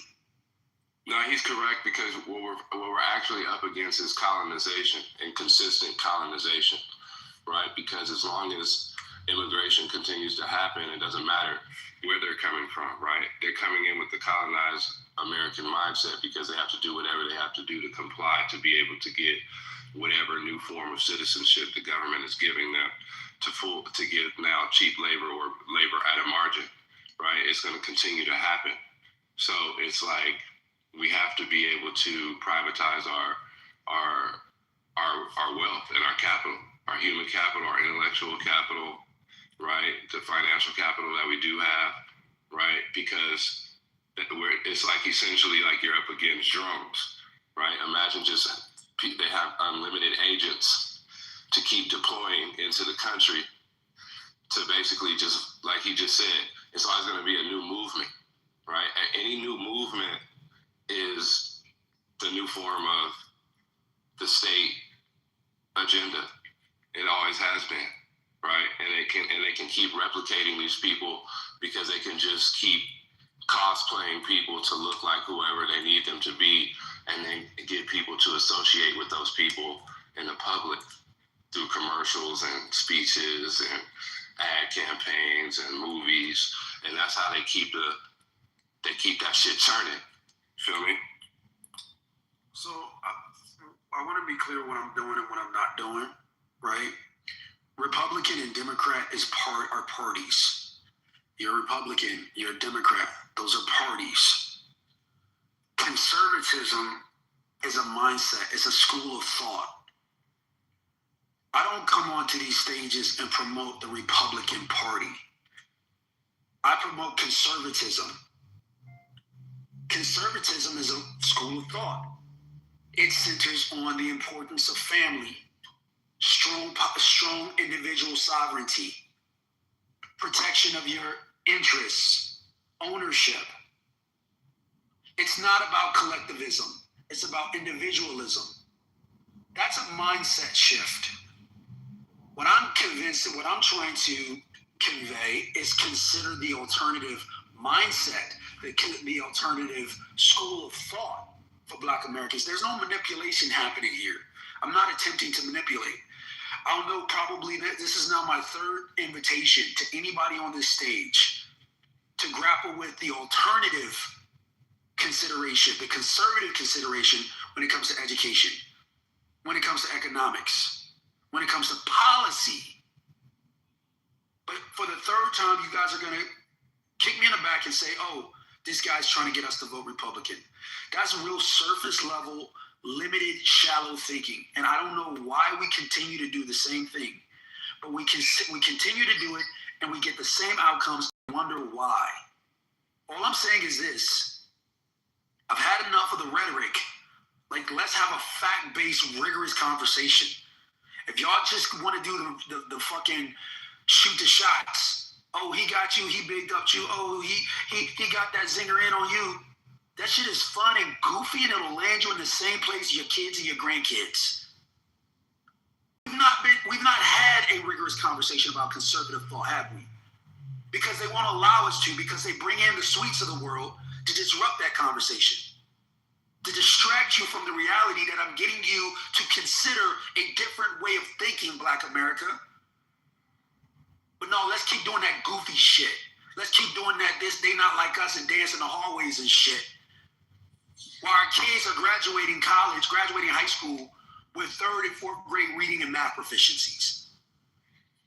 I'm done. Hold on, Mill Dog. He mentioned me. Hey, so I don't know how much they pay. The Conservative Party is paying this dude, but 2 years ago, he didn't have it nowhere in his heart at all to go for black folks need to be concerned. You know why? Because he wasn't. Here we go again. This person. I didn't interrupt you, man. Bro, deal with the ideas, bro. All that passion that they paying you. Hold on, bro. Respect me. Deal with the ideas, bro. You brought me up, man. You brought me. So you can be quiet. So you can stop with that shield shit. Shut him up, please.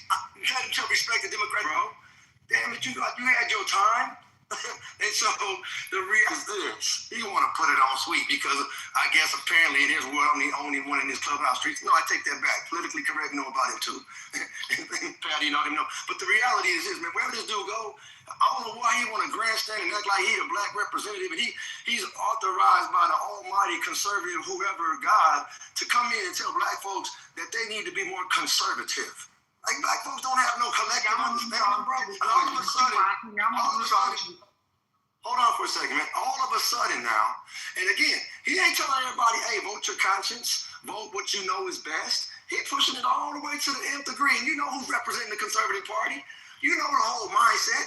And he want to act like he came in here acting like it was just some neutral spot. Everybody, oh, there's a new person in the 40 acres and a mule. And everybody, Erica and a lot of other people that haven't come off the mic in the audience recognize this character. He think he's an individual. He's a character representation. He's a mindset that's well represented out here of individuals that get close to massive and tell everybody this is where we all need to be over here. And y'all come over this way. Y'all, and then the insults and the arrogance. Well, if you don't understand what I'm saying, well, that's just true. He can't even see himself because he's been himself his whole life. He's been too close to himself to understand. We done seen many of UTC. It's not too personal. You think it's personal because you think it's all. You have a mindset that is reflective of an arrogance that won't lead us to any salvation, any freedom, and any of that, man. So to come in and start belittling people and start talking crazy, and at the core of it, the black woman, you should really, really analyze and understand this mindset of this individual that has a real problem because from that black woman that represent in this room today was represented by Erica and Flawless, that black woman, he ain't married on to that. Conservatism literally means holding on to traditional values while opposing change and innovation, right? Like the traditional values of black folks ain't shit and black folks are beneath white folks. That's conservatism, and that's the shit y'all want to stick to. That shit's crazy. Knowing damn well, like Flawless said, we need a whole represent, like even the other brother said, y'all are unique. Remember that brother from, I don't know what country he was from? He started off early on. He was in here a little while ago. He said, y'all black folks, man, y'all set the trend. We know that. Black folks know that. The world know that. Set the trend on every level you can think of. And so, yeah, Jasmine obviously didn't have enough rallying support around her. And, you know, a person can only be whatever they can be. She was obviously more than qualified for the House of Representatives and did her thing. But to try to clown her like I've heard him and other people do in other rooms and she too ghetto and all that, look here, man. If you don't like her, that's fine. Stay with Tallarico, man. Go ahead and think that's going to save America or save black folks somehow. Getting everybody roll with Tallarico, I guess. You saying everybody should have voted for him so that they could say, oh, yeah, we won. And now he representing black folks? What are you saying, man? So what, like Michelle said, we need a whole nother thing, man. So if you're not finna say that, then giving everybody all their hopes and we'll jump off the Democratic Party with Kamala and Biden and Barack and jump over here with Newt Gingrich and Donald Trump and the neo-conservative and the Tea Party and everything's gonna work out hunky-dory. Crazy as hell, man. Guys, can I just chip in something? I'm the guy you're talking about. I'm from Nigeria, though. I've lived in 3 different continents. I'm living in my 3rd, America. There's something I notice about we as black people. As much as we might think we're different, we face the same struggle in a lot of ways. Like I'm talking about in depth, deeply. If you look at it, if you're someone that look deeply. One of our biggest problems is individuality and the the right to feel correct. Those two things have been our demise for years. You know what? I don't know if you know this saying. If you guys, I'm sure you guys know this saying where they say, "Strong men create good times create weak men, and weak men create bad times create strong men." Funny enough, when you look at it, our parents in the 60s, in the 50s, in the 40s, they created a good time because of their hard time. They became strong and they created a good time. So a lot of people would disagree with that, but there's something about those people. They were all informed. Every day they read the newspapers. They read. Some of them were killed just because of reading. And today, you see people saying, "Oh, the educational system is not good. We have children that don't know how to read." And it's funny to me when I hear that. Every time when I hear that rhetoric, I laugh. Like, reading people have literally lost their life because of their own personal inclination to learn how to read. And now we have everything it's free out there. And someone is still coming out and telling us. A lot of the problem is, a lot of times we take so much as we want to say we are black, we still want to, there's so much need to be accepted by people that are not us. So we go after their stats. A lot of us know deeply that those stats were made by people that are biased, people that don't really see us for us. But still yet, when we come to these platforms where we should embrace community, where we should embrace roles, because roles are important. Everyone cannot be the leader. Let the people that have some information speak. And when you want to speak, don't bash the other. It takes some time to discern what he's saying. Everyone here has passion. We're passionate. And I admire that. That means we all want something good. But how are we going about it? A gentleman, ambassador, spoke earlier, and he was saying a lot of stuff. And the next guy that came through said, "Oh, that's old stuff. That's old stuff." A lot of times, if you go to these powerful families in the world, you go to their houses, you see pictures of their great grandfathers. But when you come to a black community, they tell you, "Oh, it's old, destroy it." It happens in Africa, it happens in the Caribbean, it happens in here. "Oh, my father's house is too old, destroy it, break it down, let's do something new." We're always quick to look for the new, but we always forget that because it's new doesn't make it the best. Because it's new doesn't make it the right. Yes. We as a people, we need to move in unison, not division. That's the only way we can win. Thank you. The reason why it's difficult. Not too long ago, to contend with the issues. I don't know if it's just like there's an allergic reaction to it or what it is. Somebody came on stage and the best attempt they could do is give the definition of conservative. What are Black Americans' conservative traditional values? I didn't ask you about white Americans. Say conservative, period, man. Conservative. Yeah. Because when I'm talking, when I say conservative, I know exactly what I'm talking about. Let me finish, please. It's not about white conservatism. That's the problem. You came in with that Trojan horse. I didn't say white conservatism, did I? I said conservative values. And I enumerated them. That had nothing to do with blacks being in chains or slavery or going back to slavery or none of that shit. I'm talking about black values. Now, you compare that with the alternative, which is the one that we've been voting for the last 70 years, lock, stock, and barrel. Liberal values. You want to give the definition of liberalism? And say, "Oh, that's a better definition"? Yeah, but I mean, liberal wants things to change. They agree with change, and conservative wants things to stay the same. And that's just not, things are going to change. It's actually democratic. It's not that. It's democratic and conservative. I'm not talking about a dictionary definition of the word. Is the point I'm trying to make. Right, but the point I'm trying to make is I'm not talking about a dictionary definition of the word. I'm talking about value systems. I'll give you guys an example. No, we don't need an example. We know what a value system is. No. I'm talking about liberal values in action. Right. So then get to your point, because we just assume, because you'll probably be assuming, right, that the majority of us in the room know what you're talking about. So move on to your point. Minimum wage is a great example. Liberal thought is, hey, we raise the minimum wage, everybody earns more. Let's raise the minimum wage to an artificial, arbitrary number, $28 an hour. But what you don't factor in is what that does to the wider economy and create more dependency on the state. Let's consider the alternative. This is what I've been inviting you to do ever since I started talking.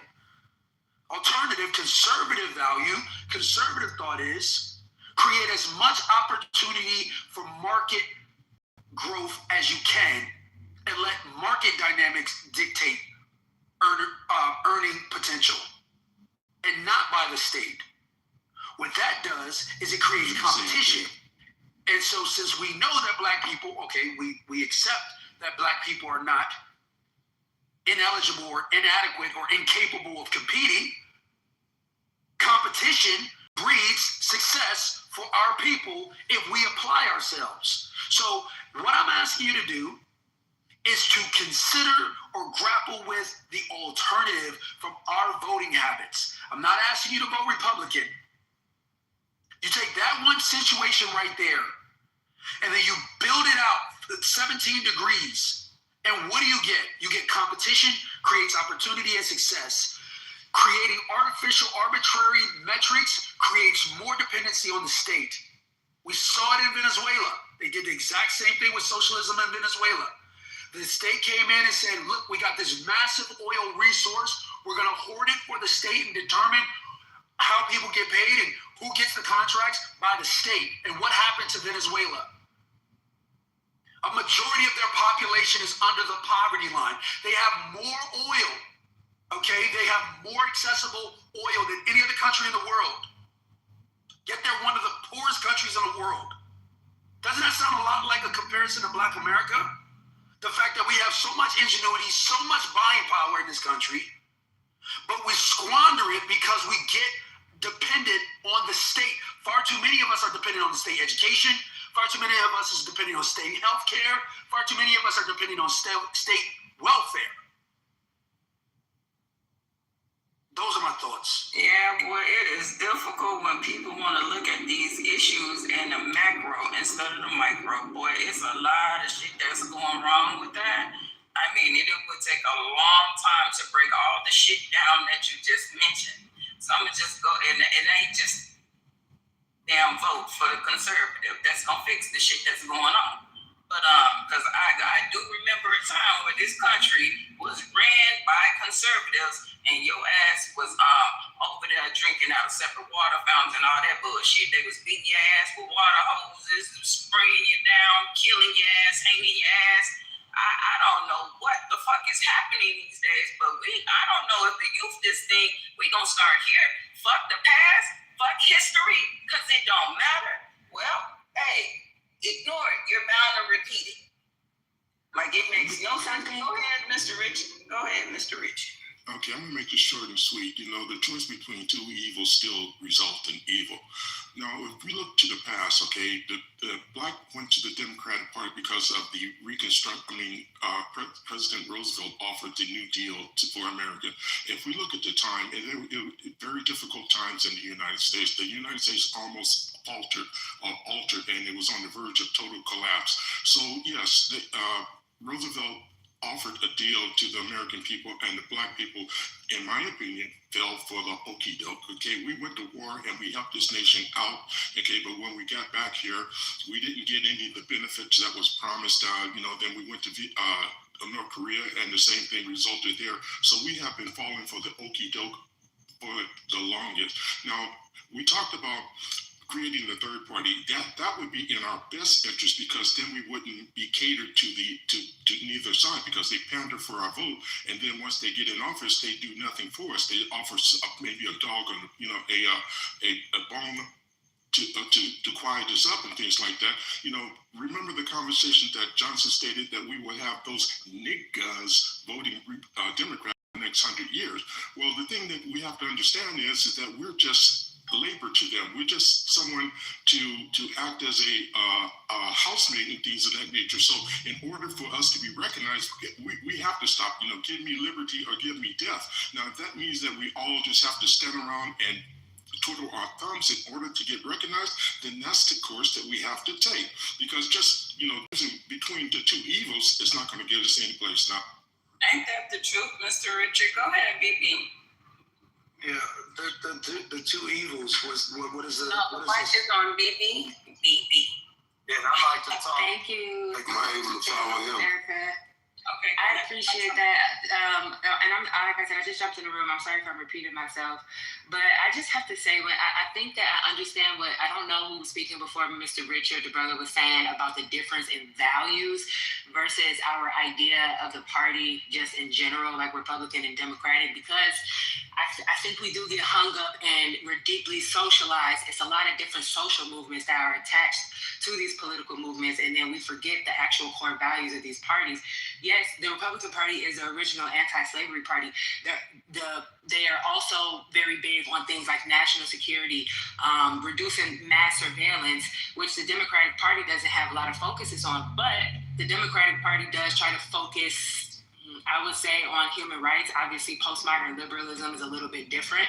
We're talking about social rights, which sometimes I think can translate human rights when you're talking about somebody being disenfranchised because of the way they identify themselves or their actual identity, and thus being economically disempowered. Yes, these social rights can translate to human rights. However, and again, what Mr. Richards was saying about a third place solution, we have to, first of all, I think libertarianism is something to look at. If you have some democratic values, but most of your values are Republican and conservative leaning. Another thing we're confused by is that we solely associate Donald Trump, because he is the president, with Republican values and the Republican Party. Donald Trump has multiple baby mamas. He's been married so many times. He's had a lot of different bankruptcies. He's not very conservative. He runs with the conservative party. So he's not even really the poster child for being a Republican. That's why he doesn't come off like a politician. A lot of politicians, they come off very clean, very polished. You can't name a president before Donald Trump that didn't come off as having a clean bill of health before. Some things may have been uncovered throughout their presidency, but everybody loved them. They're just, the people's champ. Donald Trump doesn't really have any of that because he's not the typical politician. And so, I think it is important to see what values are being pushed and what values are being pushed in what social movements, because they do have the economic impact. And then, put your eggs in that basket and, maybe use those values to build another third-party solution. How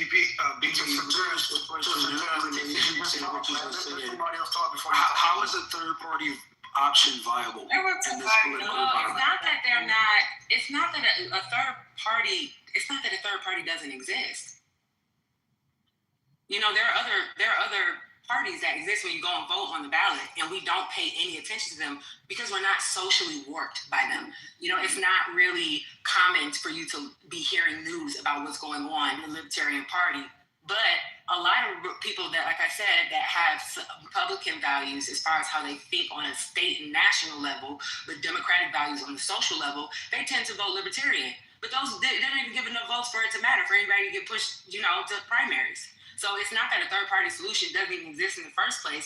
And now it's like, we need a fifth and a sixth-party solution. Maybe politics is the issue in the first place. There are some of the geniuses that are mathematicians, economists, that are teaching some of the minds that build the software for them to maintain the financial infrastructure in the United States Department of Treasury. Why are they not the commander-in-chief? Why is it the most intelligent person?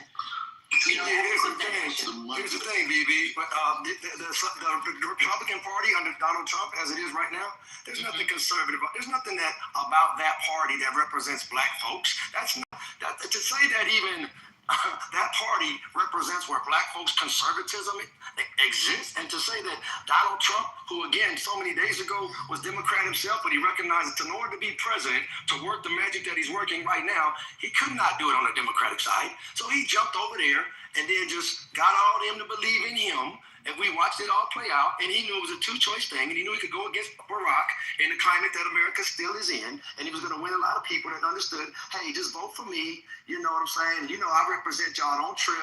You know what I stand on. Yeah. And he could nod and wink, You think just to land real quickly. And so the idea that then now to have somebody coming along, and as he just said, like, no, we can't. What makes you think that you could have a third party that could be better than that? And so therefore, you just have to jump in over there under Donald Trump, under the umbrella now of saying this conversation around, oh, that's where the conservatives, I'm looking out for y'all black folks. But go ahead, BB.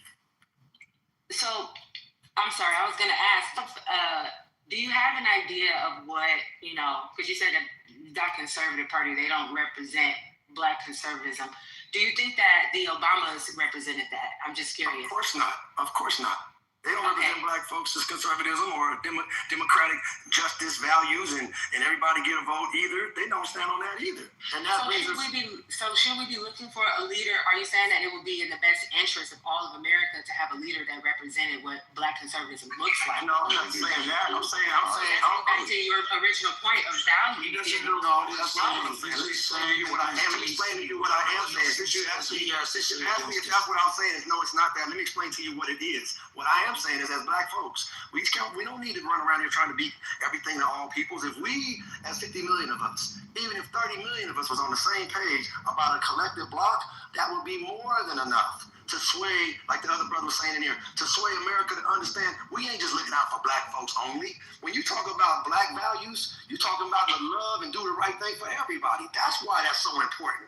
Because that brother that came in the room, he understands it and the world understands it. When we stand up for what we stand up, everybody already sucks off of us and benefits off of what we stand and fight for. We just don't benefit off of it. So when we stand up for what we know we stand for, then the whole planet's going to continue to benefit. But the one thing that'll be unique now is we will start to benefit. That's what pisses off the TCs and a lot of other people. Now black folks will finally get their just due without no reparations even having to be in the conversation. It'll just finally be some justice because we came together. The only thing lacking in the whole American picture and on the planet is we won't stand together and back ourselves. So that's why I would definitely stand with Jasmine Crockett all day, every day. So this demonstrates a fundamental misunderstanding of the political system. You heard it from the horse's mouth.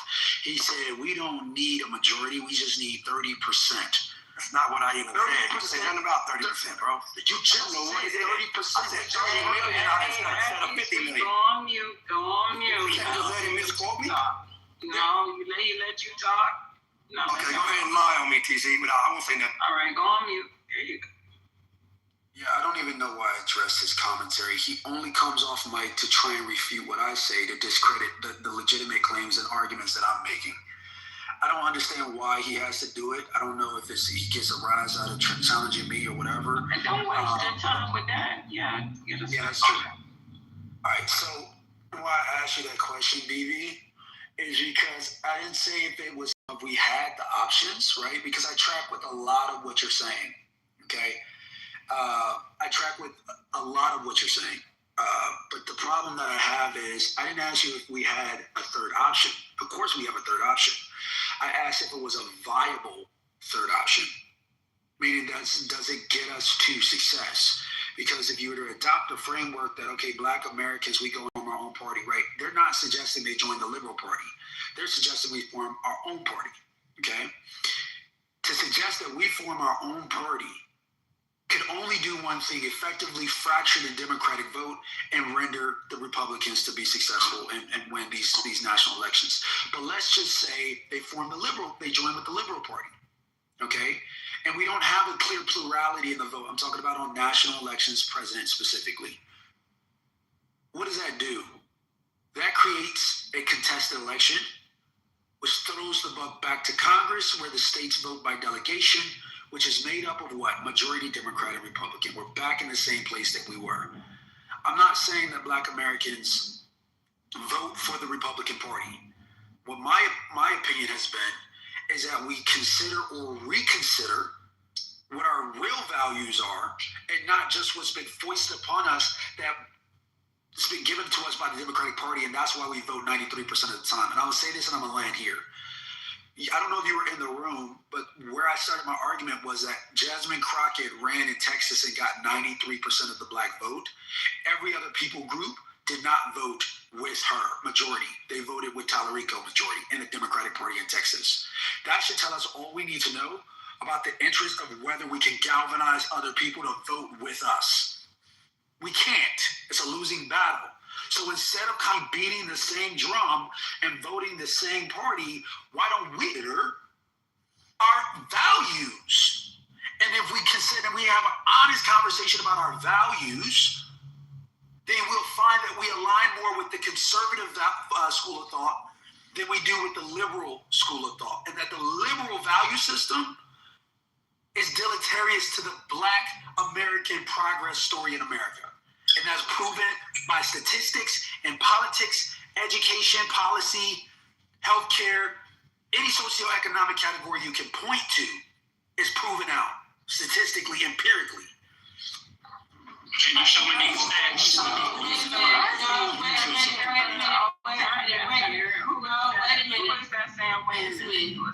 It's Michelle. It's Michelle. Yeah. The reason why, and I agree with you, those other groups of people didn't vote for her because they didn't agree with her values. But I wouldn't agree with her values. But it could have been another Black candidate that I could have agreed with their values.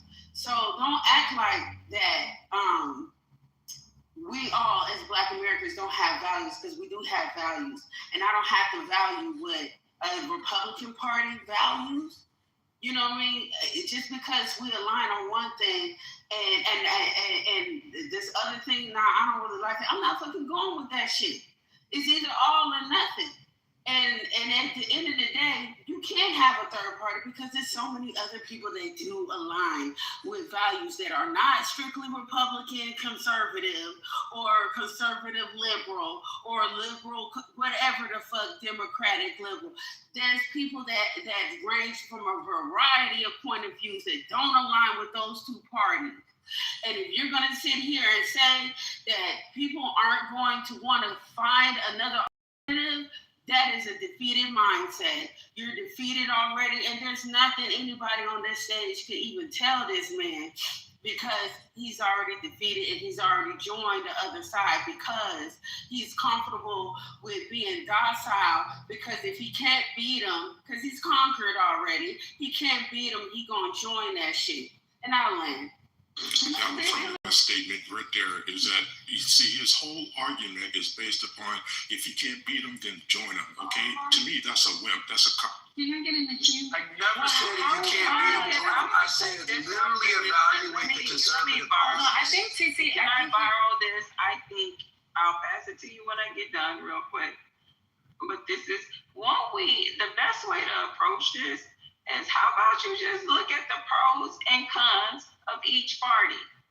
I really suggest you look at the cons of each party. Erica, you didn't suggest that. I suggested that. Oh, you did? When yeah, I've been saying that this whole time. Okay, well, let's look at just the pros and cons. I have a question for you. Conservative. God damn, do you have a question while I'm talking? Like, y'all so goddamn rude. All right, so let's just look at the cons first, okay, of each party. And then you can make a decision from there.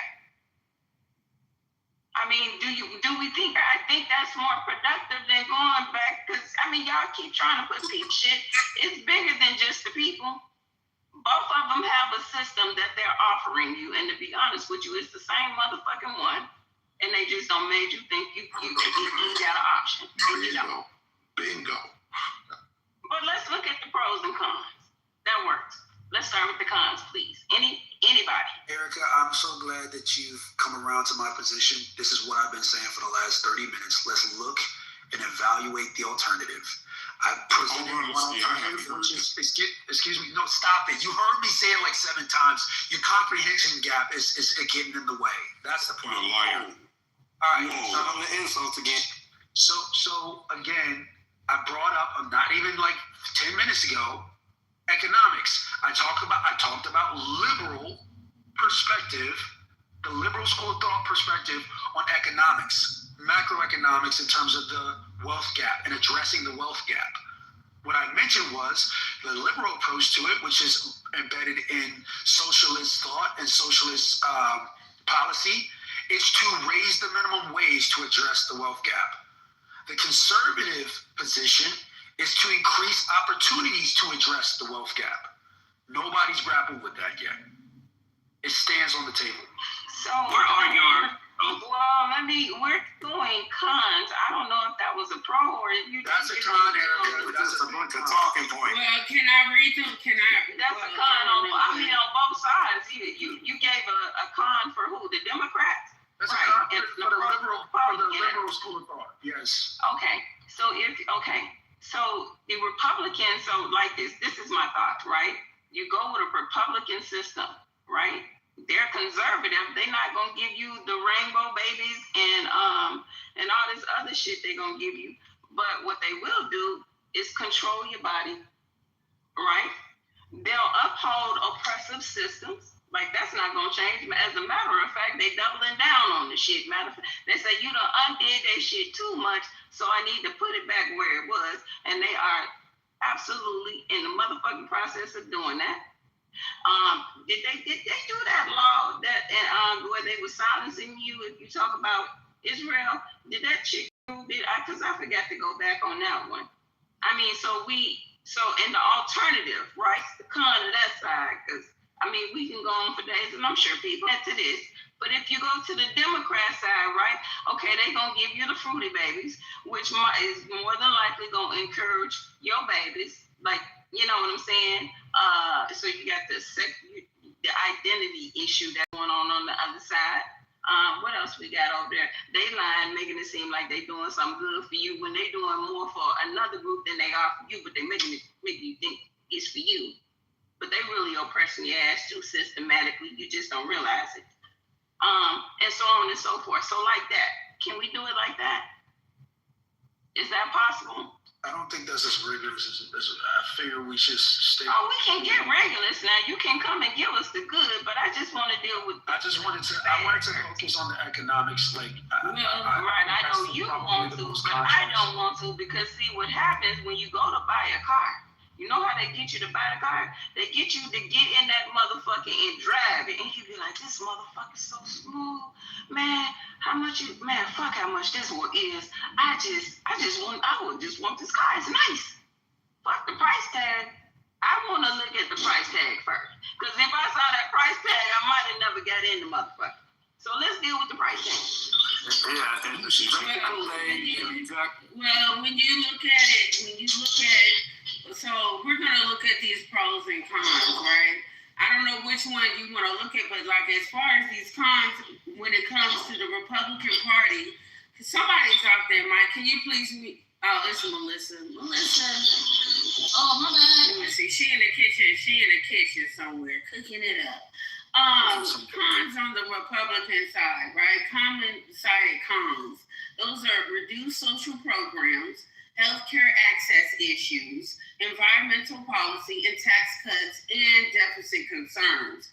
So the cons on the Democratic Party is higher taxes, bigger government, regulation on businesses, and immigration policy concerns. All right. So then when you look at the pros of the Republican Party, they say lower taxes, small government, business-friendly policies, strong national defense, and traditional values. But when you look at the pros of Democratic Party, social programs and safety nets, healthcare access, civil rights, and diversity, and that's just suiting it up. These are suiting up with the equality, because they mentioned that underneath there, LGBTQ inequalities, anti-discrimination laws and stuff, environmental protection, and education funding. So that I'm just wanting to put that out there so everybody have a good idea when you look at these two parties, what they represent. When Erica says, look at the pros and cons. I just want to go on record by stating I am a registered independent. I went independent over 15 years ago. I don't get involved in the politics of Republicans or Democrats because I recognized long ago that it's just two wings on the same bird. When have you seen an ass with only one cheek? They both talk this good talk, but they are not for the people, okay? And that's the bottom line. So you might form any type of opinion you want about me, but I have done the research on this beast that we live in. It's a divide and conquer to keep people always at each other's throat so that they can operate in a state of secrecy. Man, one cheek on the ass. What you say, Mr. So the list you gave off of the pros and cons, who was that list given to you by? All right, my syntax is bad. My bad. When was that list given? My bad. I'm in the garden, but I didn't read out the full details under each list. But I ChatGPT'd it. I'll look it up. That you did, and it's not a slight to you, but it's a point I want to make. ChatGPT has been documented to have slanted views towards liberalism, so I don't think it's a fair arbiter at telling Black folks what the pros and cons of those value systems or schools of thought are.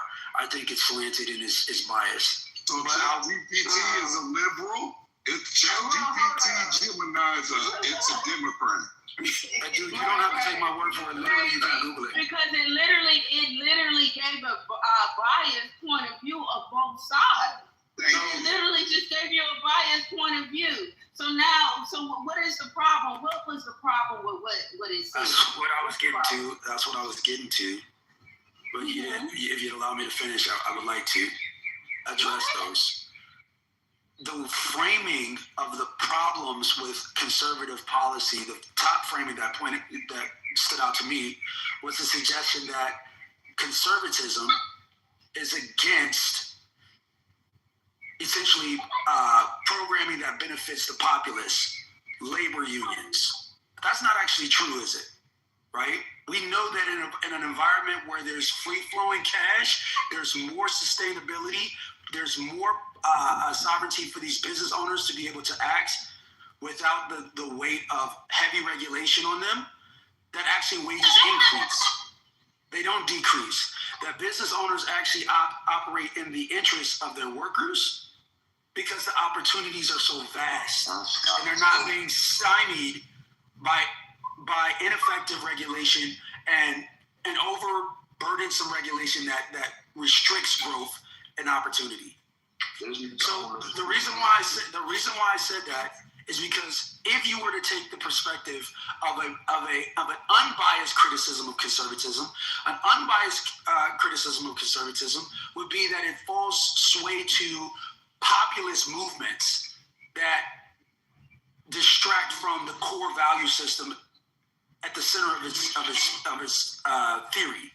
Right? So you take, for example, MAGA. The MAGA movement is a populist movement that's bastardized the conservative. Pause, because you just gonna keep on going.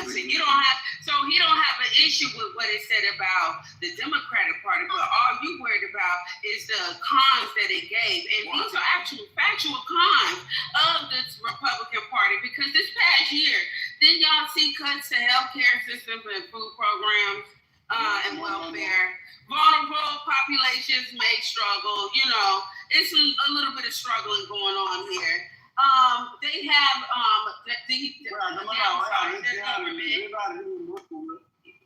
oh Lord have mercy. Let's put you down there, sweetheart. You're so sweet. But hey, let's support on climate regulations. Tax cuts and lower tax cuts and can reduce government revenue. Critics argue that this can increase national debt. God damn, how much debt did we increase off of last year? How much more did we put on the national debt? So everything that it's saying is not biased. You actually seen that shit play out last year, right in front of your fucking face, and it's like you don't care because I don't know. Actually, I don't even I don't know. I'm not gonna push back against the criticisms on the left. Obviously, I'm going to argue the criticism on the left. I'm defending criticisms on the right. Flawless. This wasn't a personal attack. This was me attacking. I know. I'm not left or right, sir. I'm not left or right. And I'm not saying you are. My criticism was. But what I'm saying is, you're gonna say that was biased. But that shit labeled exactly what the fuck y'all saw last year, and you so fucking blind to see it that people don't like that shit. But they dealing with it. Like. You're okay. It's not about what people like. It's what the facts are. And that's the problem. And that's what the problem is. Hasn't GDP grown? Hasn't GDP grown? Don't give a fuck about the people. Y'all heard that. He knows that the federal government don't give a fuck about y'all ass, and Republicans don't either, because they're the main ones up in that bitch right now. I'm going back to my garden. Y'all have a good day. The whole point had to do with black folks. When he came in the room, we done moved it to where he wanted it to go, to have a conservative and liberal conversation and debate. So we're supposed to forget about the black folks he was talking about, Jasmine, why black folks vote the way they do, and like you said, Michelle, what we all know we was looking at. So we can't see what we see in front of us. We can't believe our lying eyes. He want to just have a generic, theoretical debate about conservatism. Y'all need to think about embracing conservatism when we know exactly how that's played out in the last, 13, 14 months now. We know exactly, not no generic conservative, whether we should go that way or not that way. If we sitting on Mars somewhere, we going to come down to Earth one day and then just start playing this game. No, we living through this life. So he wants us to just pretend like we don't know nothing about the actual conservative Republican vote party that he's saying, come on over here, y'all. I'm trying to sell y'all on this conservative thing. Not trying to sell you on generically like he tried to lie his way out of. Just be independent and just think. No, be independent and think, and then come your ass over here to the conservative. Once you start to analyze how jacked up Kamala Harris is. See, y'all don't know the history of dude. He jumped off that bandwagon when it was Kamala immediately. And if you don't know the verbiage that was said against her while he was over here defending Trump before the election ever happened. See, I have that background. And that's why I know it's totally, and the continual doubling down on Trump in all things Republican. And every one of his arguments don't just go around that. But again, had it not been for Biden jacking up in that debate, he was hook, line, and sinker. The hell with conservative, Republican, everything. It was Democrat, Biden, he was going hard in the paint prior to that debate that Biden had with Trump, and it looked like dementia kicked in. And then Kamala stepped up with some backbone, and immediately he went anti that. So now all the rest of this, it's just smoke and mirrors to try to get everybody over there where he went and tell everybody you stupid if you don't.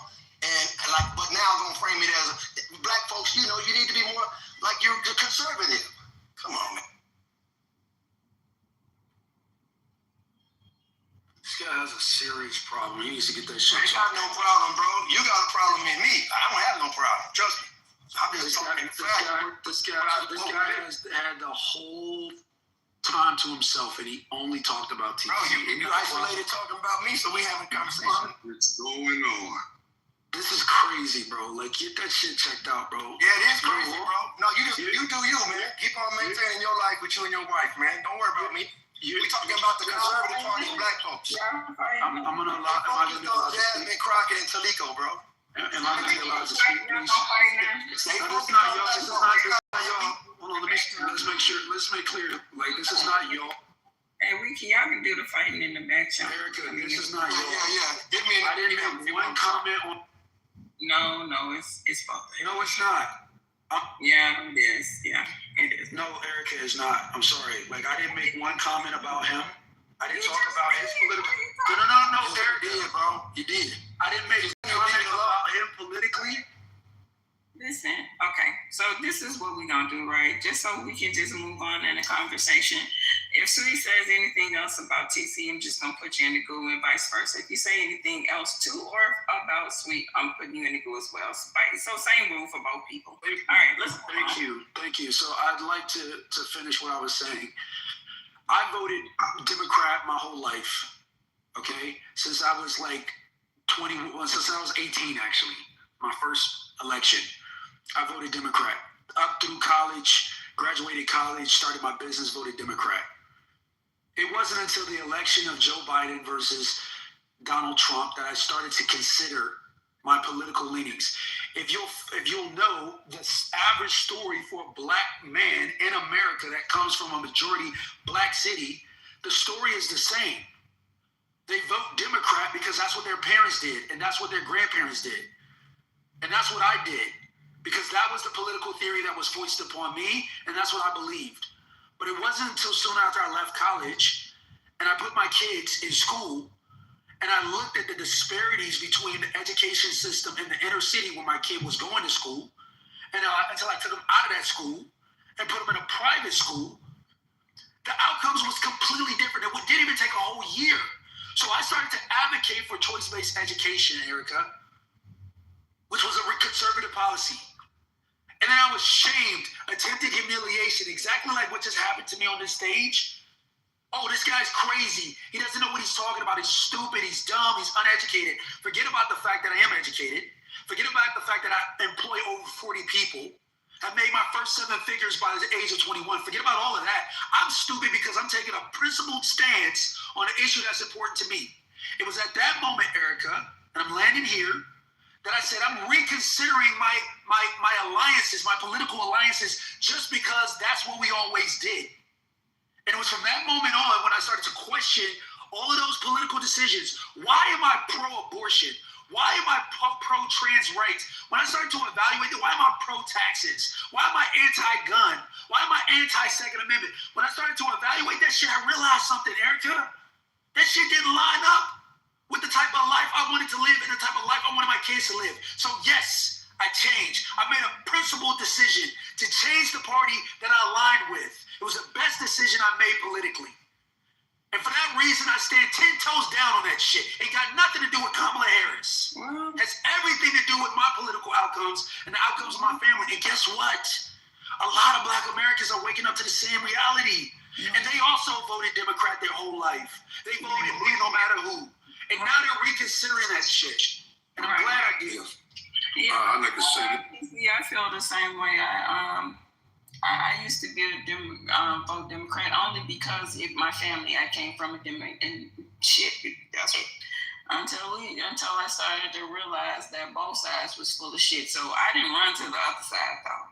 I just started to realize they was both full of shit, and I vote based on what the candidate is. Let me ask you a question. If I had the opportunity to put your kid in a private school, I'm sorry. Say it again.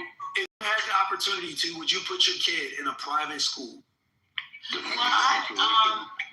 no, I would not. I wouldn't because what I felt was better was if you can give your children or child the total experience, the environment and the school. So I've always had my children, lived in a, upper middle neighborhood, and my children went to schools like that. So I lived in Brentwood, Tennessee.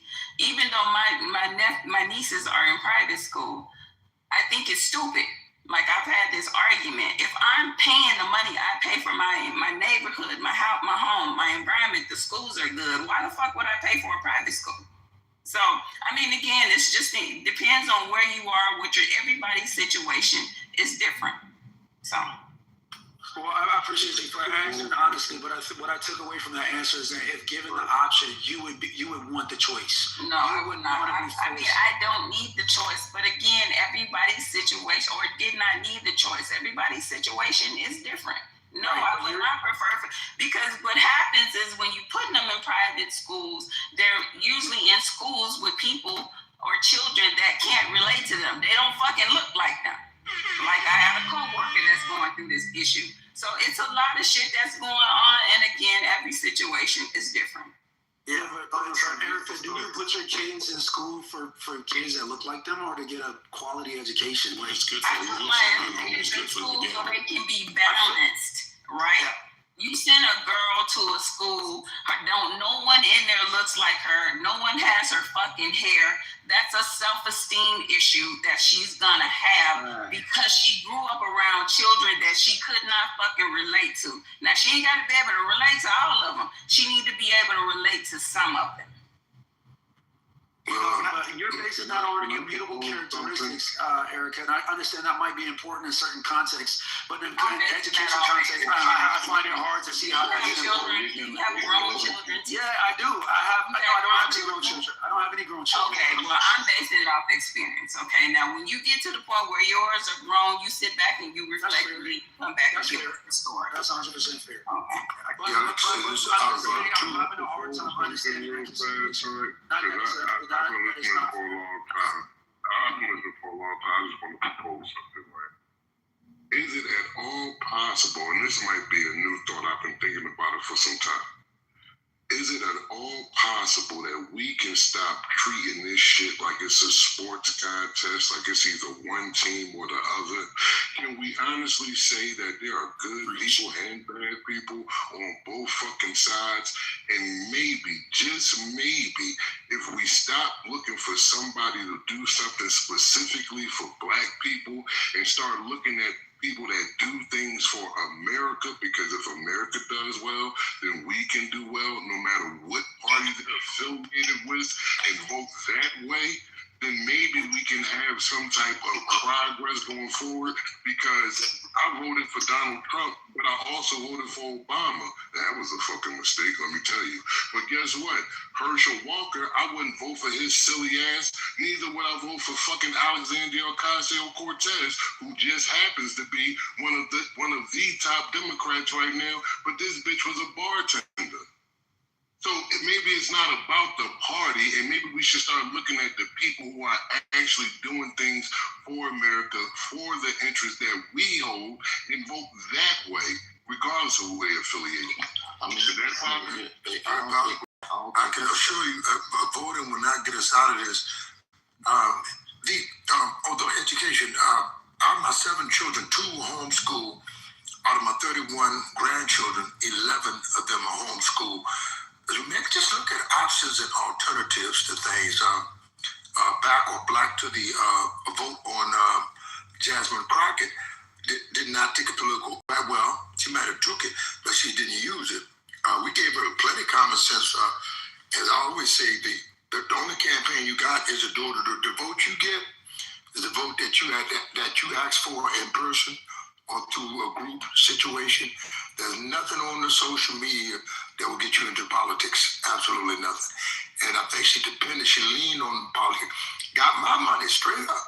I said, well, I like what she's saying at the mic, and she's strong. She's a great lawyer. Her and the other black lawyer out of New York, the great attorney and judge down there in Texas, etc. These are great people. I hope I don't get banned at the mic. I have my eggshells on my shoes, so I'm walking on eggshells to say some of this.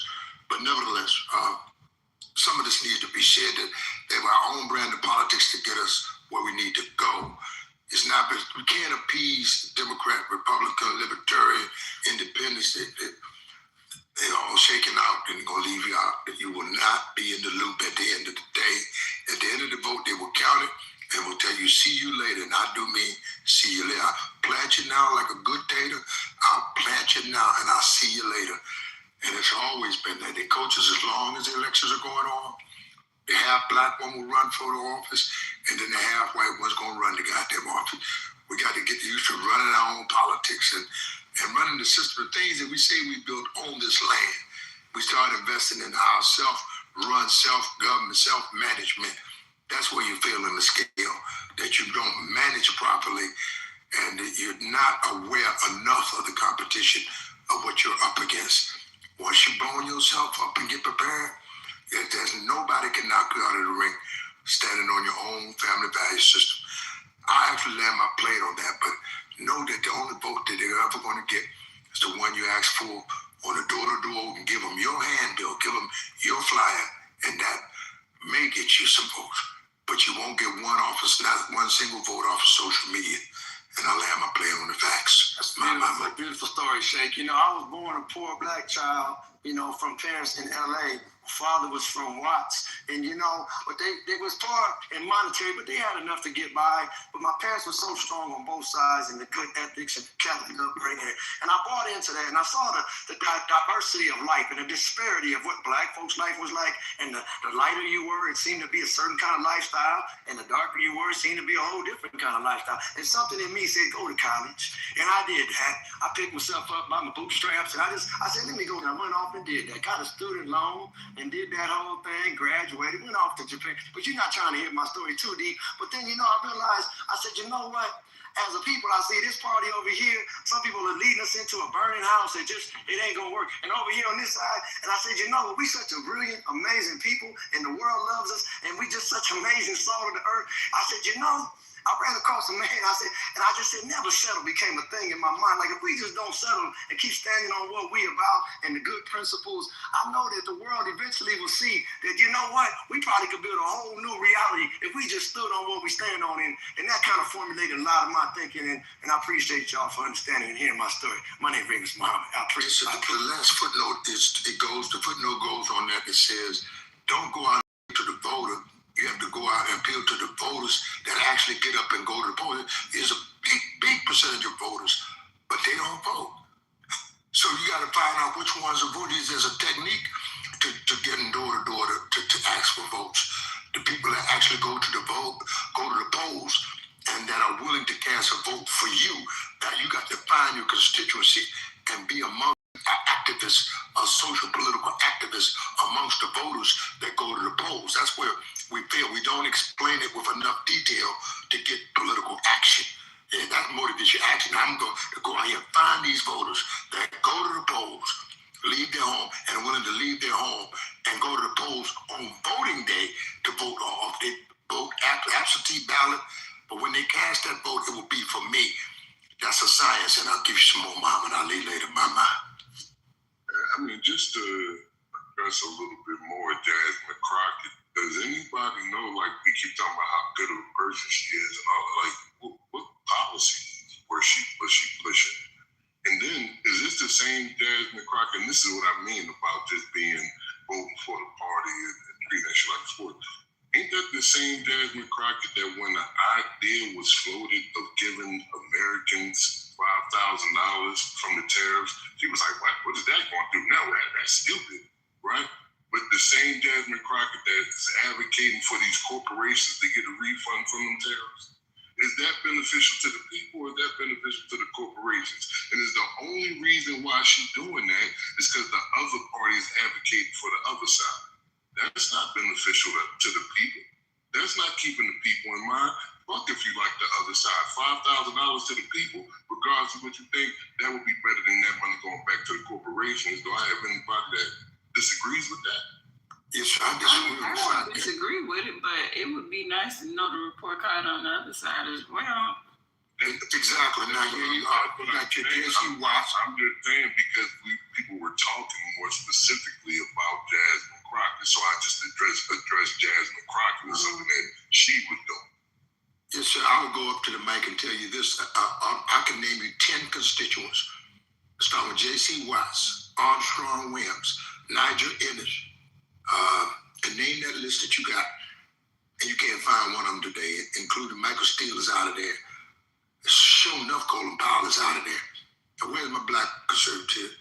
You can't find a bunch of them. That one that got stuck on the housing and urban development in Trump cabinet. I can't even count him. That's a total Negro position. So, and he flipped Dr. Ben Carson saying we flipped him as a person. What decency is that? How are you respecting me to put my doctor of the Surgeon General as the health secretary, as the housing and urban development secretary, and say you did Negroes a favor?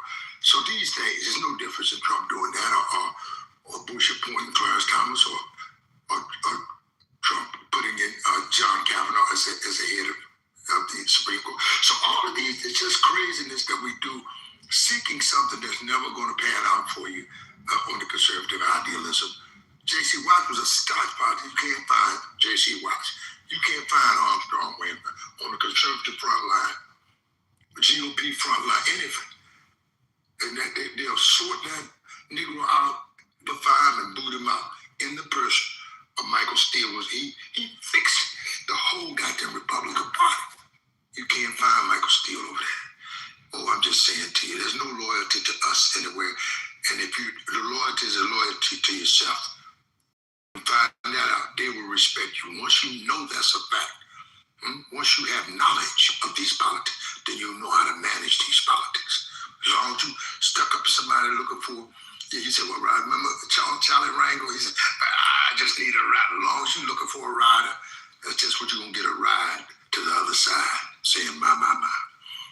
No, I don't know if there's been a defense of policy. We started this exercise trying to compare two comparisons, and I've not heard any defense of liberal policies. I guess I'm the only one in defense of conservative policies. I put before you choice-based education. Look at the statistics and look at the empirical outcomes for children that go into choice-based education versus public education, specifically black children. Choice-based education is a policy promoted by the conservative thought. Purely public education is a policy prescription promoted by the left, the liberal thought, right? If you look at the empirical evidence, it supports that minority students, black students particularly, perform better. They have higher math and reading proficiency. The truancy rates go down. They have better SAT scores and ACT scores when they're involved in choice-based education. I mentioned ownership. Ownership is a concept promoted by the right. Collectivism and state-run redistribution of wealth is a policy prescription promoted by the left, the liberal thought. When you look at ownership in the black community, one second, Sheik. If you look at ownership in the black community, ownership has been the bedrock of our wealth.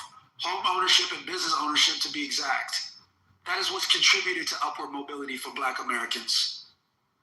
Let's look at, hold one second, please.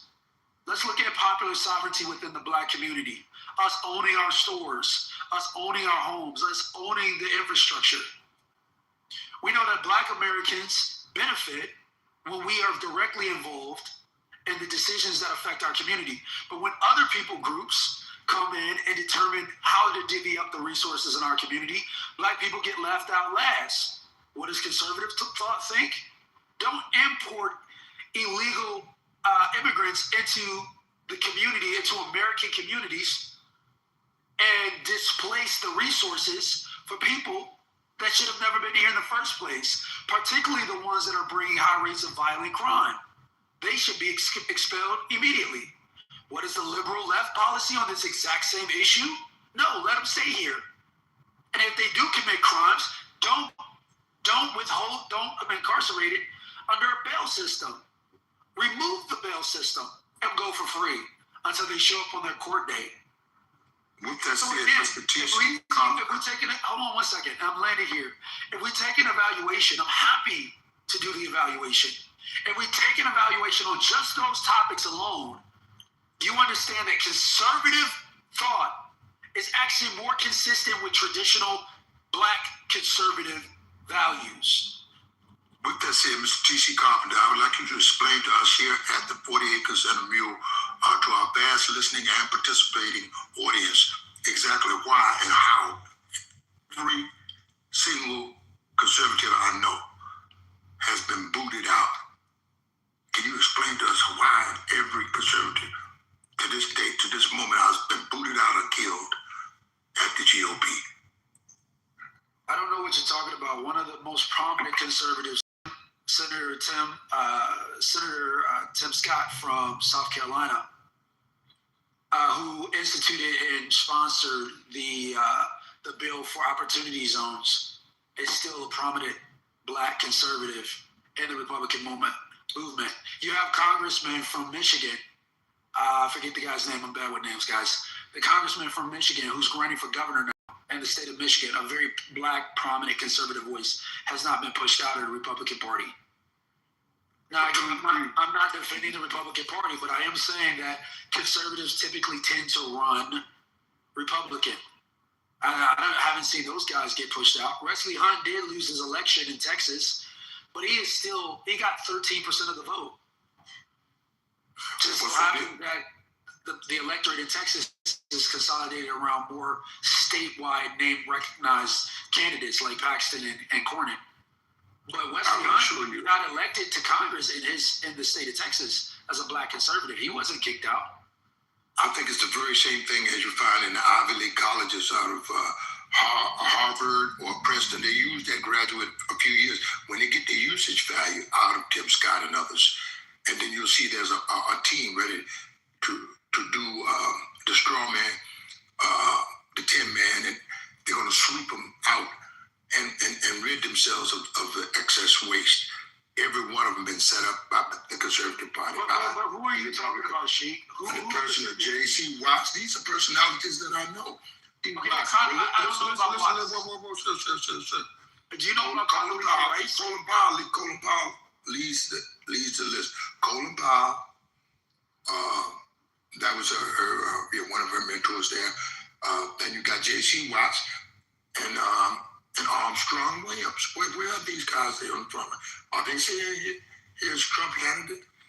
What happened to all of those things? There's a couple dozen more. I can't even bring to mind right now.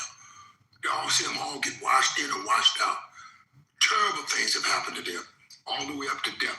Michael Steele actually rebuilt the Republican Party, and they vilified and ran him out of there. Michael Steele is a liberal. He's noted as a liberal. Stop. Michael Steele is not a liberal. He may be currently a liberal, sir. He might be currently. He was a staunch Republican. He headed the Republican Party, sir. He headed the Republican Party. And he walked himself out of the conservative movement. Stop it. Condoleezza Rice, that's the name that I'm sure you're familiar with. Condoleezza Rice was just spotted walking into the White House, I think like 2 or 3 days ago. That exception to the Condoleezza is a black conservative woman. She was former Secretary of State. Very prominent black woman in the conservative movement. Withstanding, I know my point stands up. In human history, when you really study your politics, you'll see all the Republicans have been, well, Condoleezza is an exception, plus she's a woman. But, and they always have extra usage value for the women, up to Omarosa and all of that. But let's do this there. Let's go the route with women there. And MG, why would a woman like MGT or MBGT, Margaret Taylor Greene, why would she want to separate from a nice party like that? Why would she leave? No, she didn't only leave. Don't you know that the state of and turned in her congressional seat. Don't you know that the state turned in her congressional seat. Top, what's his name? Donald John Trump supporter, orange toupee guy specialist. Margaret Taylor Greene. I can just you know that Virginia actually promoted their highest elected representative to run for governor was a woman, Winston Earl Sears, conservative black woman. She didn't win. The state went the Democratic route for governor that time, but the conservatives put up a black woman for the first time, and this might even be in American history actually. That the Republicans put up a conservative black woman to lead their state for governor. That happened in Virginia. Well, TC, no, I'm sorry. Conservatives are not giving out black people. The Commonwealth, 10,000 years. 10,000 years of history on the Commonwealth. Myself, straight up. My bloodline runs there for 10,000 years. I can give you receipts, sir. But that's not necessary. I'm just saying that the GOP, it's just a matter of time they're going to wash your butt out of it. It's a Rush Limbaugh mentality. It's a Sean Hannity mentality. It's a Hal Turner mentality. It's a Donald John Trump mentality. It's a Rudy Giuliani mentality. Show me the usage of that. Rudy Giuliani got all kinds of people for blacks up and down New York. Omarosa mentality. All of that. Straight up, I mean, I think you might have got hold of some Kool-Aid. But just them people are dead temporarily. Hold on, Candace Owens. They propped her up there too. Candace Owens, she's just not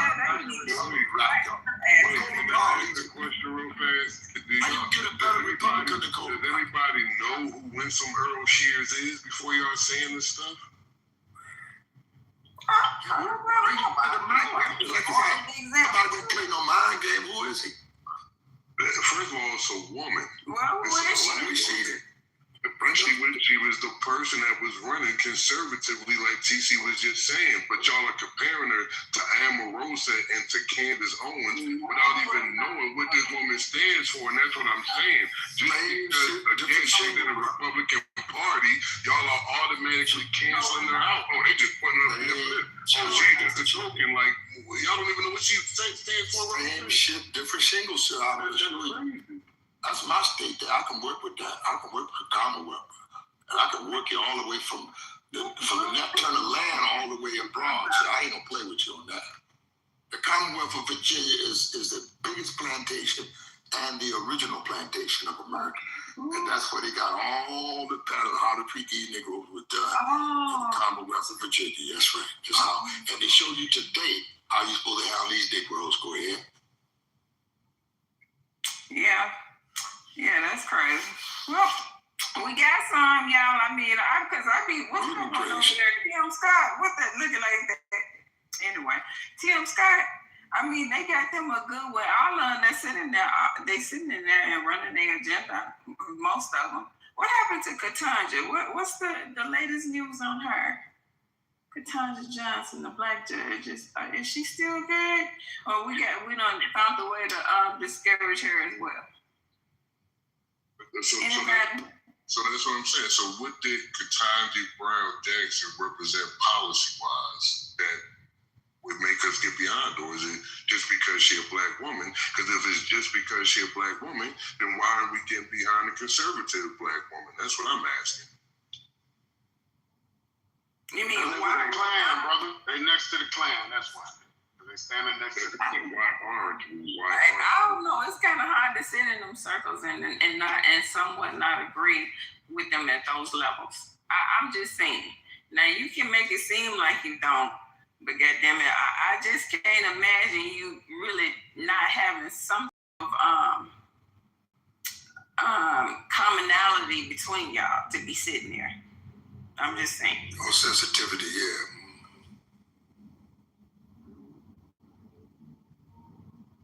I mean, hell, even on a local level, state and local level, I mean, it's corruption. At the federal level, you think it's any better, or you think it's worse?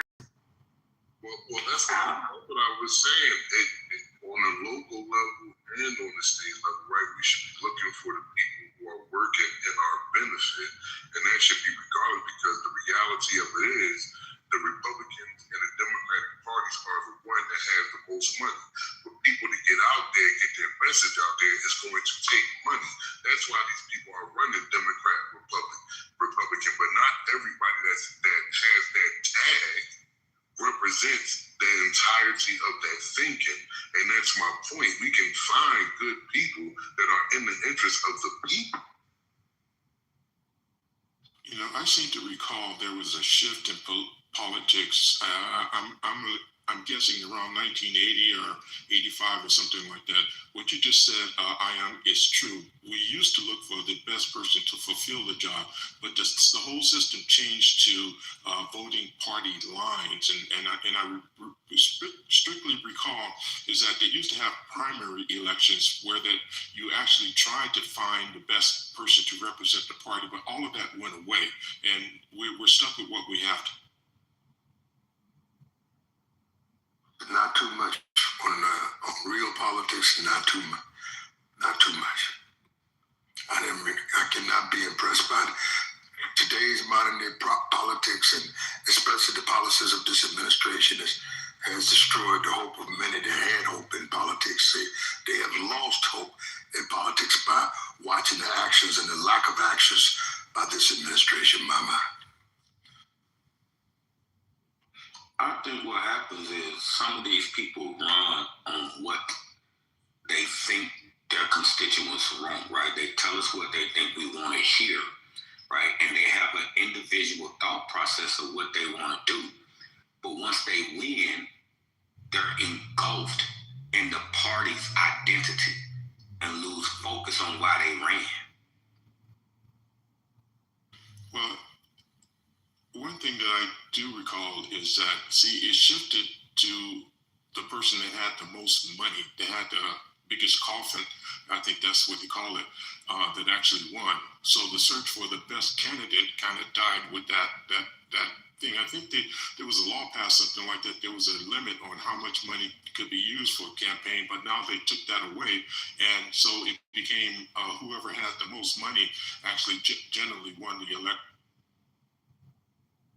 Our politics more mainstream than Wall Street, knowing that they get that good Senate job or get the governor job or mayor. Once big pharma or big corporations ask for you to go to the senator or go to that higher up, that governor level, you pretty much bought out. Then you in Wall Street versus Main Street, where you started out with the mom and pop shops. Your local community voted you in. You helped them get a park. You helped them get a nursing home, rehabilitation system set up for the elderly. Those things people love you for. But when you get in the big form of the big groups, they give you an offer you can't refuse. For the most part, in my opinion, that's what I've seen over the years, and that's even adjusted. Now it's just corporations.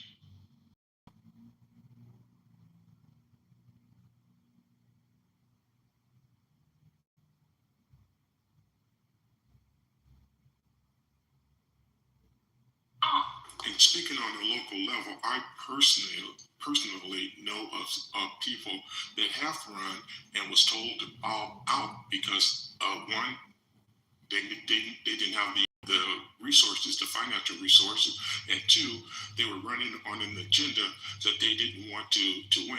So, again, it depends on who you know and how much money you. That's right.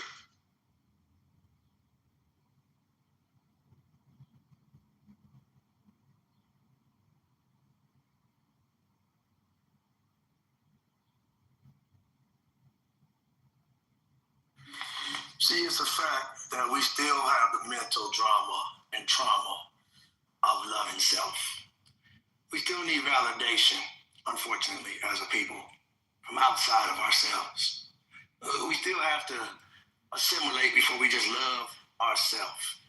We still have to fight off the thought that says, Black folks, if you love self, that means you hating everybody else. we still have to get past that. And as a people, we've proven we're not past it yet. Individually, collectively, certain little pockets, for sure we've passed it. But as a body of people, we don't support it, Jasmine.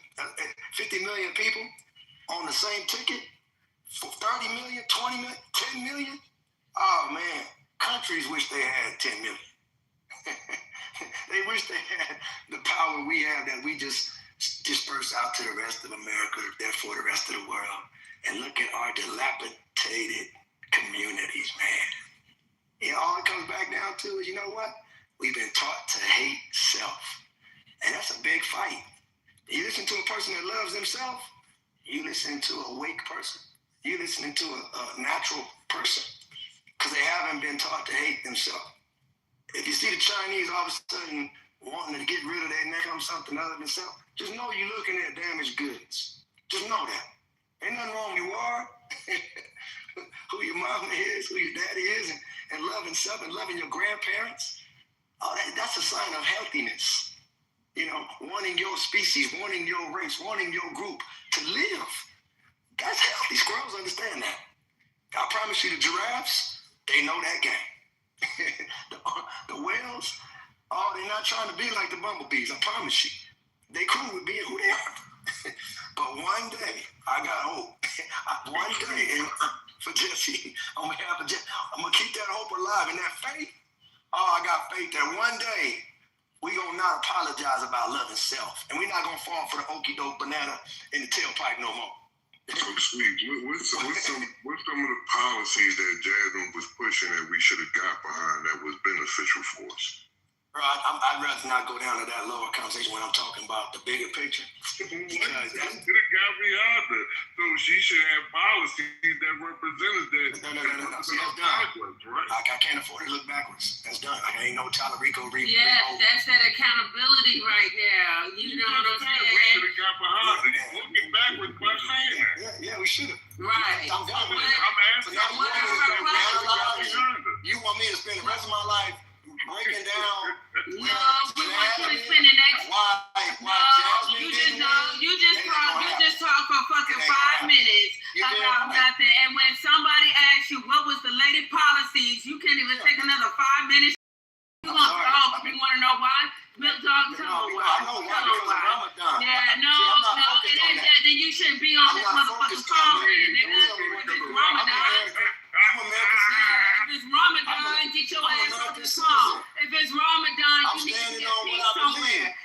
right now, yeah, you I'm gonna let believe another in man on or this another phone woman arguing take with my people on mind down. Ramadan. I just gotta go. That's how the fucking discipline. that's exactly the fucking problem we got up in here, y'all. Because this is a whole man. You just got finished talking, and that man asked you to answer a question. You can't answer it, but you keep talking to justify that you don't want to answer because you don't feel like you gotta answer it because you want to look back, but you just look back at the fact that nobody wanted to vote for the lady. So if you can't list the lady policies, why are you vouching for it? This is the shit that we've been saying up here this whole time. If you're uneducated about the person that you plan on voting for, what is the point of voting? Because when you find out that the person goes against one issue, you be like, damn, I would have never voted for her if you did that. That's the problem. We have to stop. We got to stop this shit. It's great. AKA if I heard that Flawless ain't gonna fucking win run for the office, we should all galvanize and put ourselves together so help Flawless get in there. I didn't extract that out of that. I've seen people come in splinter cells when it comes to the fact that we got a black person want to help black people on any level, let alone fucking win. So Flawless, if you win, just know we got your back. But if you lose, it ain't your fault. Just try it again. Either way it goes. The concept of it is as a collective and black people do something together. This individual splinter cell shit y'all keep talking about on this app, it's not gonna get you nowhere, and all you're gonna do is just turn this app off and come back and laugh and do this shit every fucking day. I swear to God. Well, one of my policies would not be okay for your son to cut his member off because he feels like he's a girl because you influenced him. It's not a policy I'm going to get behind. I just want to make sure y'all understand that I care about my men. I care about my sons. I got twin boys. So the policies that she was voting yes for, that was not something I would want to do. And I'm sure it was other black Republicans, black Democrats that did not vote for that shit. But she did. She was okay with that. So yeah, me and her would be two different type of politicians because I'm not going against anything that's going to go against people with, my people pretty much. I'm not going to destroy my people either.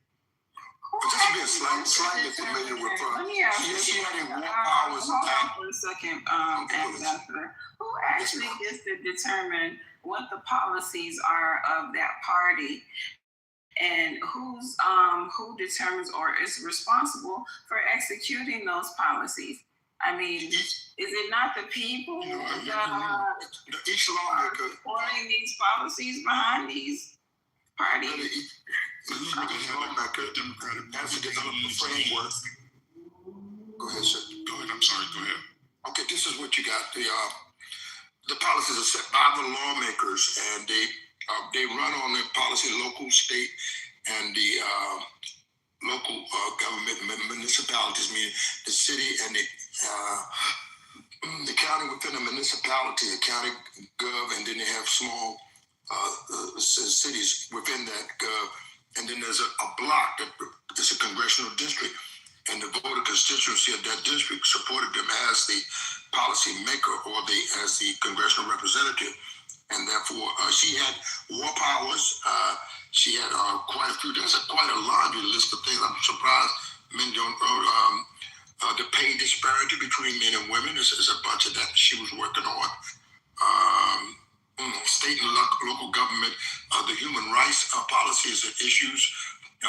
There's at least a dozen. I mean, so it's not hard to find out what she was representing, but it's just that they wanted to devalue her because she was an outspoken black. Her intellect and the power to go and enforce that and to build a constituency within that. That's what I think that the haters see. This is what it is. When you really are sharp at your work, you develop a group of haters, and they hated her out of there. But then she didn't go to work. That was her fault for not going and demanding those votes. You had to be live. You got to be a grinder to win anything in the state of Texas. And she just wasn't rough enough and tough enough to get the vote. But as far as policy, she was right on point. and she had a gun policy. It was a rack of that stuff.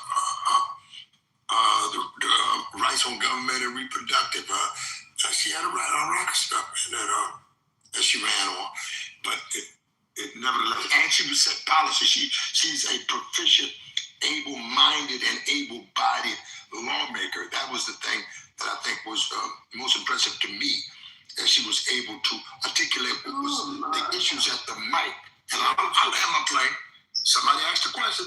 I just gave you a pertinent answer, and I land my plane. I recall. I'm sorry. Let me just say this. I really think now, y'all. Listen, fuck it. I think that we got some type of Stockholm syndrome or something on. Because as he was speaking, I was thinking about Jasmine and the reason why she's such a turnoff to a lot of middle to upper class Black people, if that shit even exists, is because they don't like how outspoken she is. But and she really does get punished for that.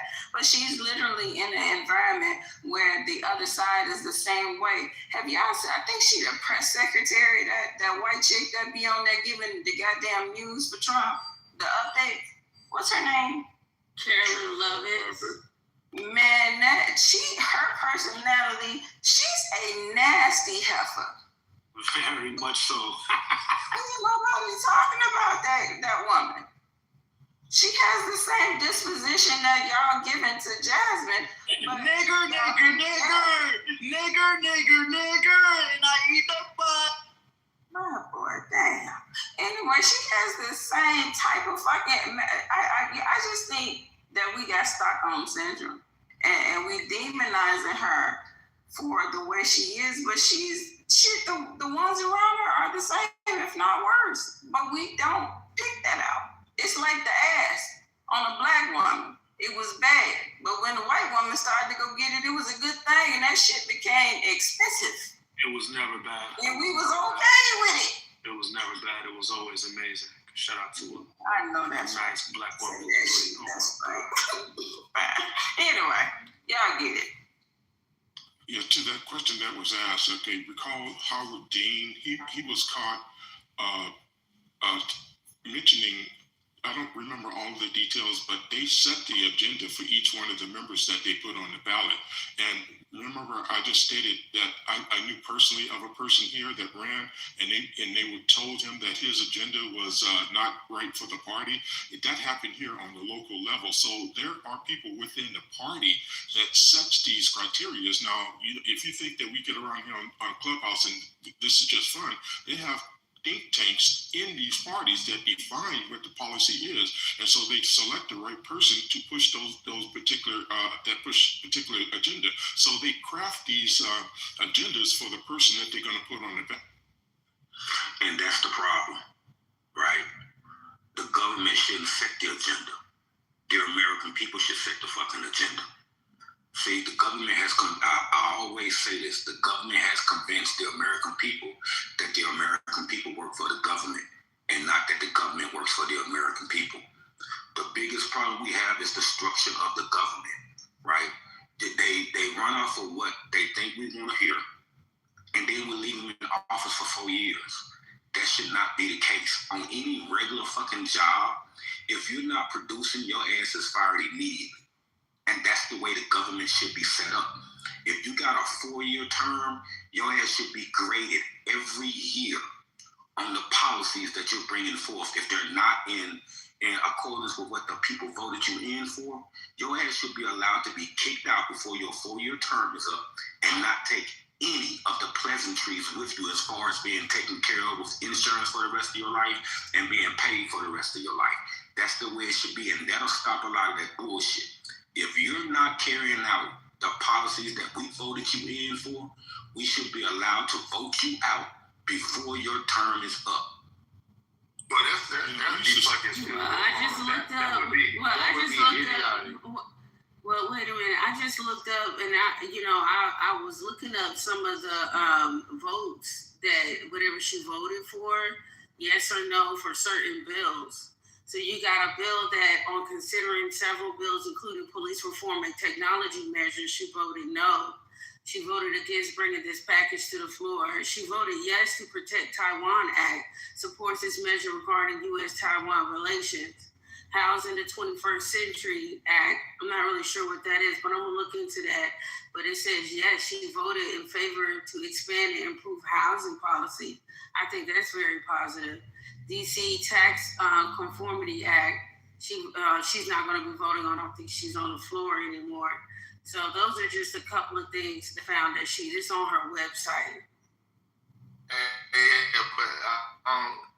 What bro just said was, I mean, first you gotta understand how politics work. You can get them out of there before. Second, you don't want to push the narrative. You'll be black treated very bad. Like if what you just said went through, right? You know how many niggas would be out. If I could just grade you based on the year you had, let's say a rough year. Let's say you got a black mayor that got a rough year, a black governor that got a rough year, and these crime because of one men vote, they mad about it. Oh, let's say he had a great year. Let's say he actually doing something or she's doing something that actually, if you get enough people together on the other side of that ticket saying, hey, we gonna push her out or push him out.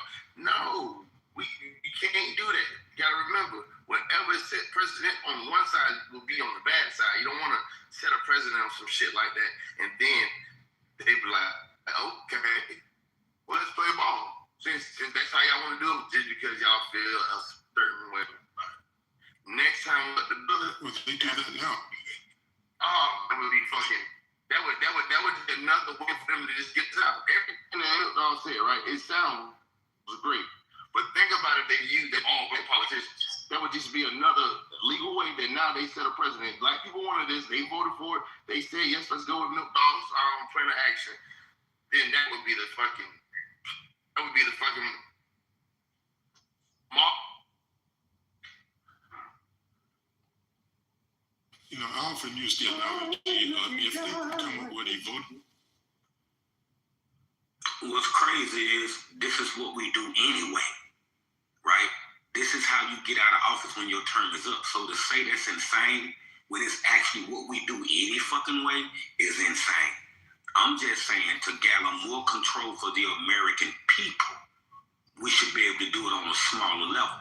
Right? If your constituents if you're running for state senator and you ran on certain ideas and the whole of that state voted for you and you don't deliver your first year and you got 4 years in office, that same people that voted for you should be able to get your ass out of the first year because you shitting on them. But you want to be shitted on for another 3 years? So to say that's insane, that idea is insane when that's literally what we do any fucking way. If you got a 4-year term, you got to win another 4-year terms. That's idiotic to say that what I said was idiotic when that's what we do any fucking way. But you're winning the presidency. You're winning that space and time. Wait a minute, there before you to Pedro, have something down there. Pedro, God, he was off the mic. I got off the mic first. This is my second. No, Pedro, man, I was kind of courteous to you, and now I'm going to take my mic, okay? Brother, this is Listen, the second time I spoke. Stop crying. No, brother, let's be patient, okay? You came in the room hot. You didn't even know what the conversation was about, and you're offering your 2 cents, which you have a right to do. But brother, please wait, okay?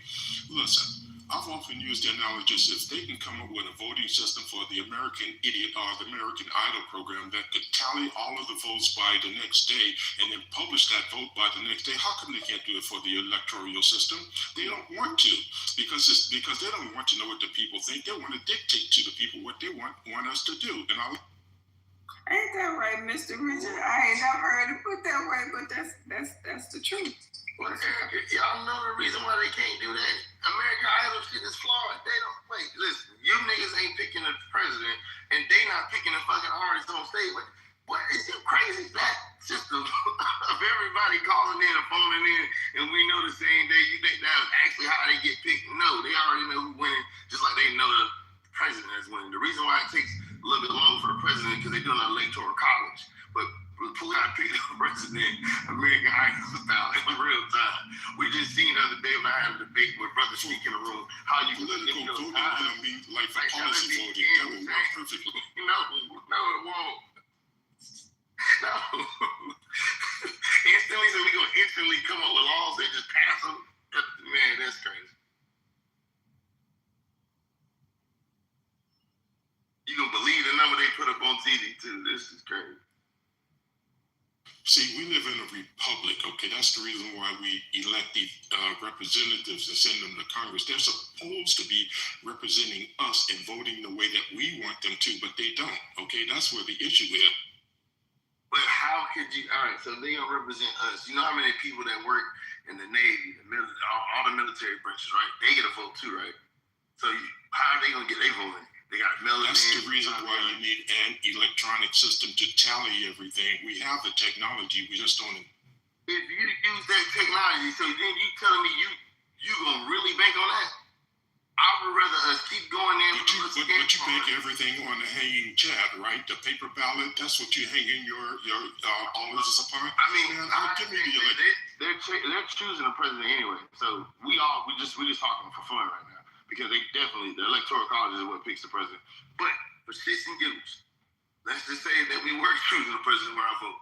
I would rather go in with my little Scantron every time than opposed to this and all that this cannot be on fake. Facebook or all us on Facebook or Instagram just picking out a fucking person from the phone. Dude, that would be manipulated in the first fucking year that's done. I mean, and the hanging child is not manipulation. Yeah, because you have to get up out your car and you have to go into the booth. You have to actually show and prove with ID. I even like the idea now that they want the real ID. Yes, you should have a fucking pecking order. You can't just send something from a phone and on the internet. Change all that shit, man. Y'all niggas been looking at tokenization, man. That shit is immutable. I'm telling you, it ain't what I agree on or not. The tokenization, man, the blockchain, so everything is visible, everybody can see it, each person gets their own authentic token. That's why the blockchain is so important, because that shit is trustless. You don't have to trust anything. Everybody can look and see what the fuck happened, and you can't change it. Yes, you can. You can change it. Powerful idea. You vote, and if you don't vote, who cares if you don't got a token? But if you do vote, it's gonna register. It's gonna know who you is. You can't lie. They can track your vote. I don't know why they don't do that. Is y'all serious? Y'all saying the computer can't be manipulated with these tokens? Oh, y'all are crazy. I'm talking about the blockchain. You don't understand tokenization in the blockchain. Yes, I do. I understand how you make it. We don't. Not the binary system. I'm talking about the digital system where it can be tracked. That would be super. Where it can be fraud. Where it can be tracked at. Who gonna track it? Those. See, this is what happens. This is why you got to leave some niggas behind. Some niggas would rather continue with the way things are opposed to standing up for change. And when those who do stand up for change, they try to demonize them. This is a perfect example of that. You would rather go along right now with the way it is now that has no benefit, opposed to trying to adjust to a change that could potentially be beneficial. I need y'all to really think about what y'all saying right now. Just stop. Don't hate Pedro. Don't hate the messenger. Just think about what you guys are saying. The system we have now can be corrupted, right? So y'all think taking the digital, and because they told you the blockchain can't be corrupted, y'all think that's going to solve the problem? Do you know how the blockchain actually works? You would be able to superinflate numbers. Nigga, what we saying is the way it's set up now doesn't work. Let's try something else. Now, if you don't want to try something else, sit in your motherfucking corner and suck your thumb. I think what you did was but don't demonize others for trying to come up with a solution that could potentially work. That's all I'm saying. Well, they tried already. Well, I think this year, with the next election coming up, with the real ID, everybody has to have an ID, a birth certificate, social. I think that's definitely going to weed out a lot of things, because you have to actually show a birth certificate. I mean, everybody can have a birth certificate that's going to vote, right? So if you don't have a birth certificate, you can't vote. That's awesome. Yes. No, that's perfect. What do you mean you're kidding me? So dead people have been voting. Y'all know dead people have been voting, right? People. So if you you'll be able to eliminate And that's that. the system you want to keep? Yes. So listen, I'm saying, so the new system is they're going to require a birth certificate, right? So people have been voting dead. So now, if you have to show a birth certificate, what happens when you come with a dead person birth certificate? Their death certificate is also going to pop up, and that would be invalid. So I don't know. That's just a perfect way for illegal aliens not to be able to vote. I think the birth certificate plan was. Some people call it racist, like, oh, everybody don't have access to a birth certificate, but it's like, nigga, if you don't have a birth certificate or a social, do you even have a job? So you worried about manufacturing the voting system for -1% or 1% versus the 99%, like Milk Dog is talking about. He's talking about developing a system for the whole, not the outliers. No, I don't want the whole system, because if you make it easy for everybody to use, you missed the point out. 1%. I heard your point. I just don't agree with it. Look, hold on. There are people that are voting that are dead. It's such a significant minority that it's not even something to talk about. People that are voting that are not American citizens, you don't design a system around them. You design a system around not disenfranchising the people who have the right to vote. I get it, but if you don't have a birth certificate, I don't think you should be voting. I don't care if you are a citizen. If you can't produce a birth certificate or a social security, fuck your vote. Like, come on, think about it. That is a perfect way to make sure that American citizens are voting and people that are not there are voting. That's just easy. And that costs nothing. We don't have to come up with a blockchain. We don't have to come up with billions of dollars of resources to get this new thing implemented. Pull up with your birth certificate. See how small the thinking is. Yes, I do. We're thinking a bigger box. This nigga is compartmentalized. Right? You're thinking about something we're thinking about a bigger piece of the plate, and he's still building from the fucking bottom. We're talking about controlling opposition. We're talking about the American people controlling this shit. He's still talking about the government controlling by asking for a birth certificate. Well, the American people are in the government. Just vote for better people, or Milk Dog, you should run for politics. But think about what y'all saying. We already spent a lot of already thought about what we saying. Think about what you saying. Hold on, Milk. We already thought about what we saying. You think about what you're already spending money. We're saying that the American people should have more control, opposed to the government having more control. So if you want to sit back and let the system run the way it's already running to no advantage, only advantages to the government people that's in charge, and we're talking about giving that power back to the people, coming up with the system that gives the American people control of how long your ass stays in office if you're not doing your job. That's what we're talking about. I didn't interrupt you, but you did interrupt me. If you can't see that, then that's your problem. All right, cool. You interrupted me. All power to all people. So again, if you do that, guess what happens? Now you have to come up with a system with money. That takes money, billions of dollars to implement what you're saying. That would be cool. That would be terrific. Wait. A cheap way, something that we all have.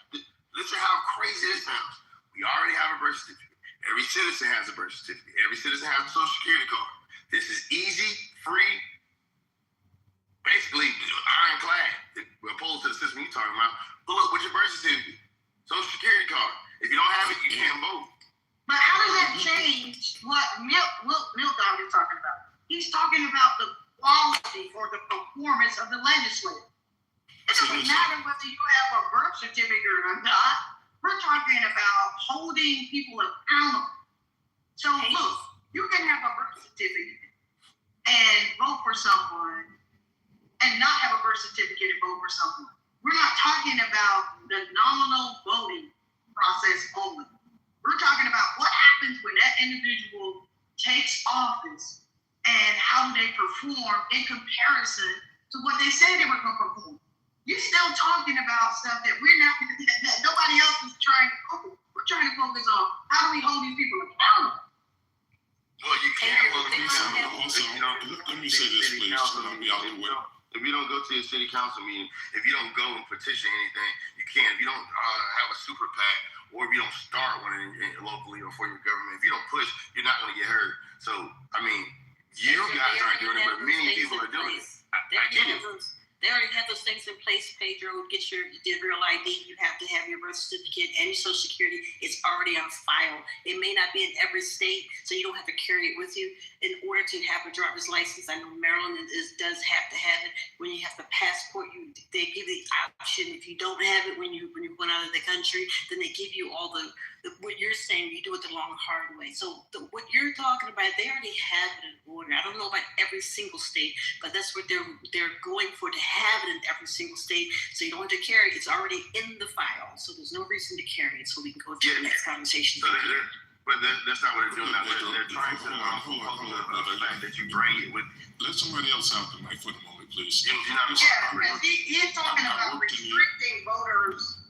He's talking about restricting voters and defining who is a voter. But people are also talking about the fact that when these people are in power, are they doing the job of the people? And that's what Pedro, you're focused on the wrong side of the equation, because you're focused on the conservative side of it, is that they want to minimize and limit the amount of people who have the right to vote. And you know why they want to do that. They want to do that because they want to put people in place to do their bidding. We're not talking like that. That within itself is ridiculous. To minimize the number of people who can vote in a society that's classifies itself and prides itself on democracy is absolutely hypocrisy.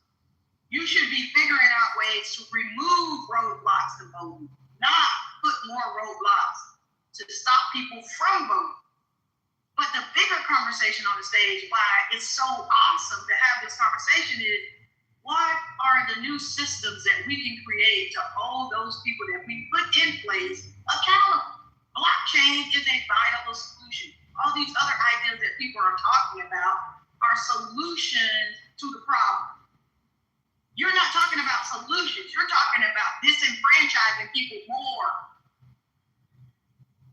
The argument about the cost factor, okay, I worked in the electric a couple of elections, okay. The present cost of counting paper ballots is enormous. Just think about if they converted that to electronics, that's cost saving right there. So that argument about it is costing more to implement the blockchain or some other type of digital voting system is ridiculous in my opinion, because the present system is extremely costly. Okay, I'm gonna say it like this. Maybe I should break it down as to what I'm talking about. Think about college, and I've used this analogy before. If you go into college for 4 years to get your degree, that first year, if you fail, they put your ass on what? Academic probation. The next semester, if you don't get any better, what do? They suspend your ass from the school. That's what I'm talking about in the government. Right?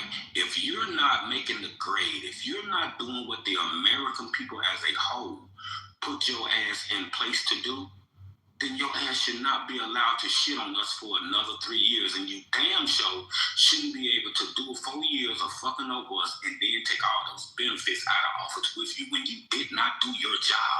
The taxpayers are still paying for you for doing a fucked up job after you're out of office. That should not be the case.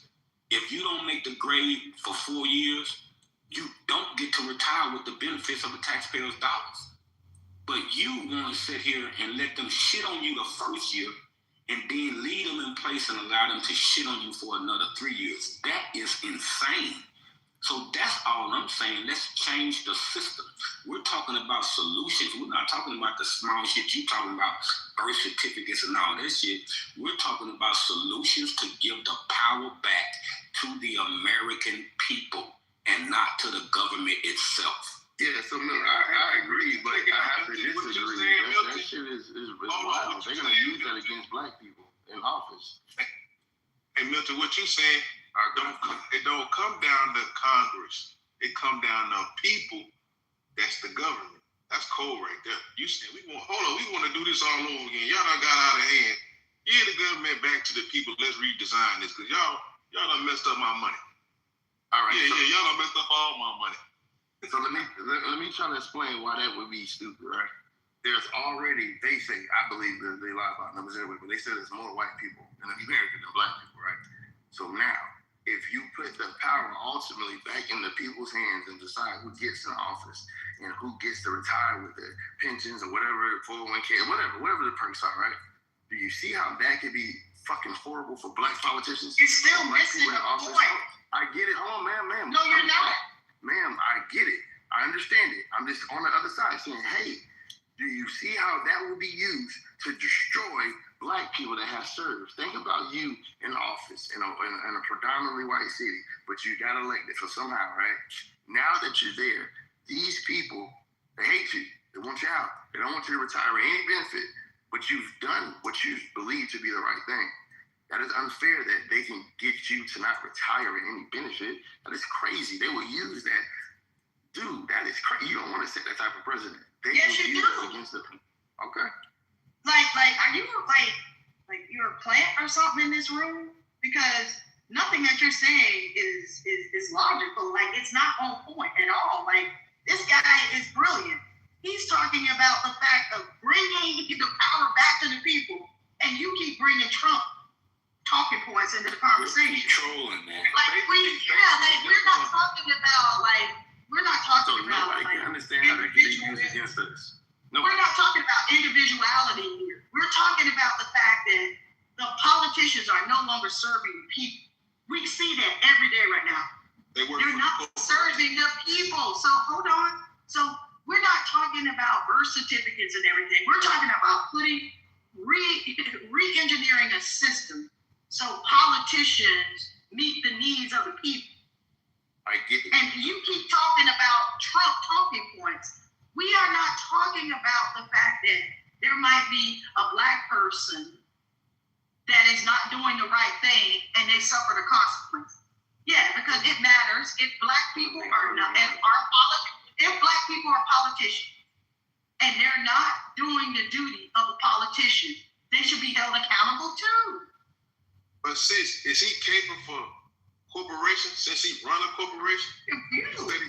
Instead of dealing with the people, for the people, he's looking out for corporations. My bad, Pedro. What up, niggas?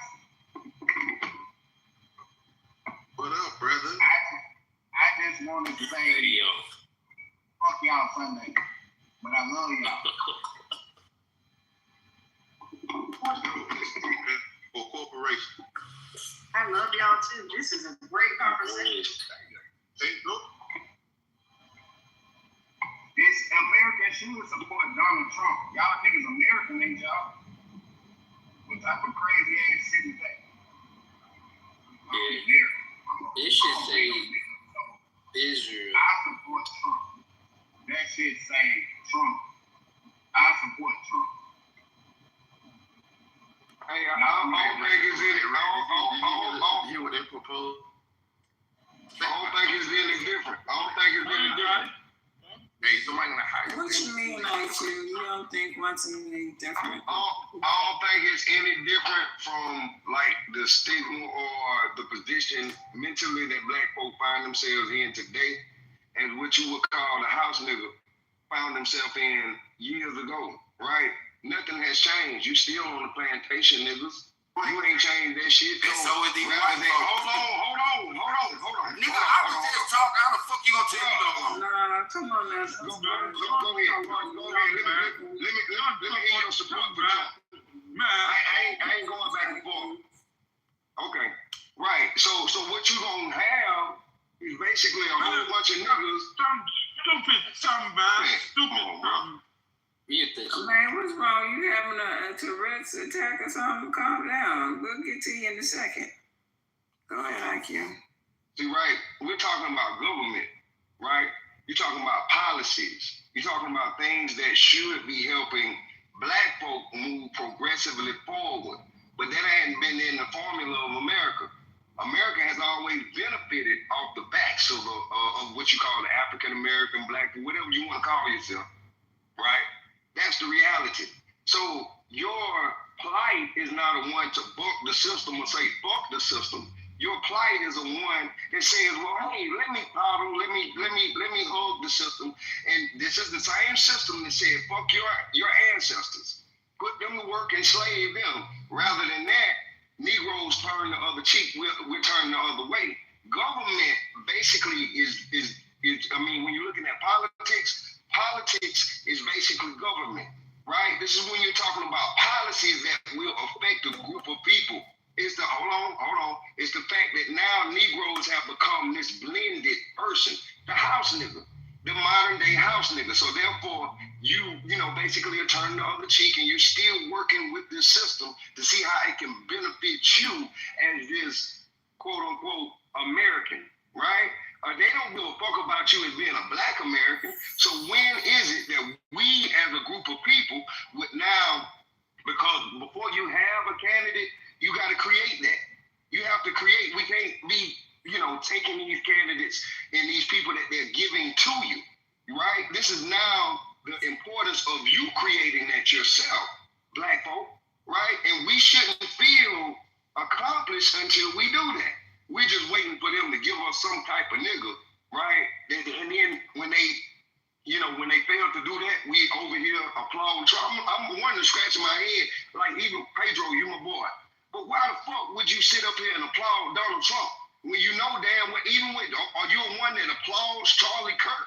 Right? I'm assuming some of you niggas are, right? These are the same niggas that say, hey, you dirty, Negroes over here starting trouble. But then you got a fucking president with 32 felonies, right? Then in the same system, they stop you from getting a job or moving progressively forward just for having a misdemeanor. And you niggas applaud that shit. Right? Again, I'm going to land with this. What I see is the modern day house nigga. The modern day nigga that's okay, with seeing his brother and sister being harmed, as long as he is able to now find some confided fucking plantation, right? And we got to be honest with that. Even some of us that are making these claims, you got to be honest with that as well. The house. Praise that white man. Yeah, but I didn't say no, I wasn't just coming at you, bro. No, you good. The house nigga is the one that says, I'm okay with the way Master is doing things right now, so I don't see no need for change.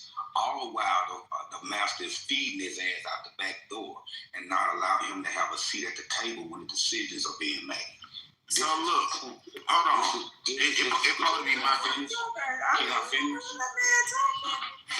Hey, it really was my goal, cause I knew what he supposed to go before me, but I think she said milk dog. You've been doing all right now. Come on now. Yeah, I'm glad you read. You know what? Go ahead, Red. You just came in and ain't been talking, so pass the mic to Red. Go ahead. I'm going after Red now. Since y'all was attacking my points, I said, like, y'all can call a nigga a house Negro and all of that shit, but again, didn't them same niggas burn the plantation down, kill the slave master? Why y'all ain't doing that? Same house niggas that y'all talking about. What about the field niggas that's in the field? Ain't y'all supposed to be the nigga that burn down the plantation and do all of the other shit that the house niggas don't do? Why y'all ain't doing y'all job? It's coming. So hold on. I ain't through yet. I ain't finished. So listen, Red, that's literally what we're saying. So no. I heard what you said. What we're saying. Burn shit down and start anew. That's literally what we're saying, brother. So again, right? When y'all talking about niggas who support Trump, right? Because I ain't say I support America, nigga.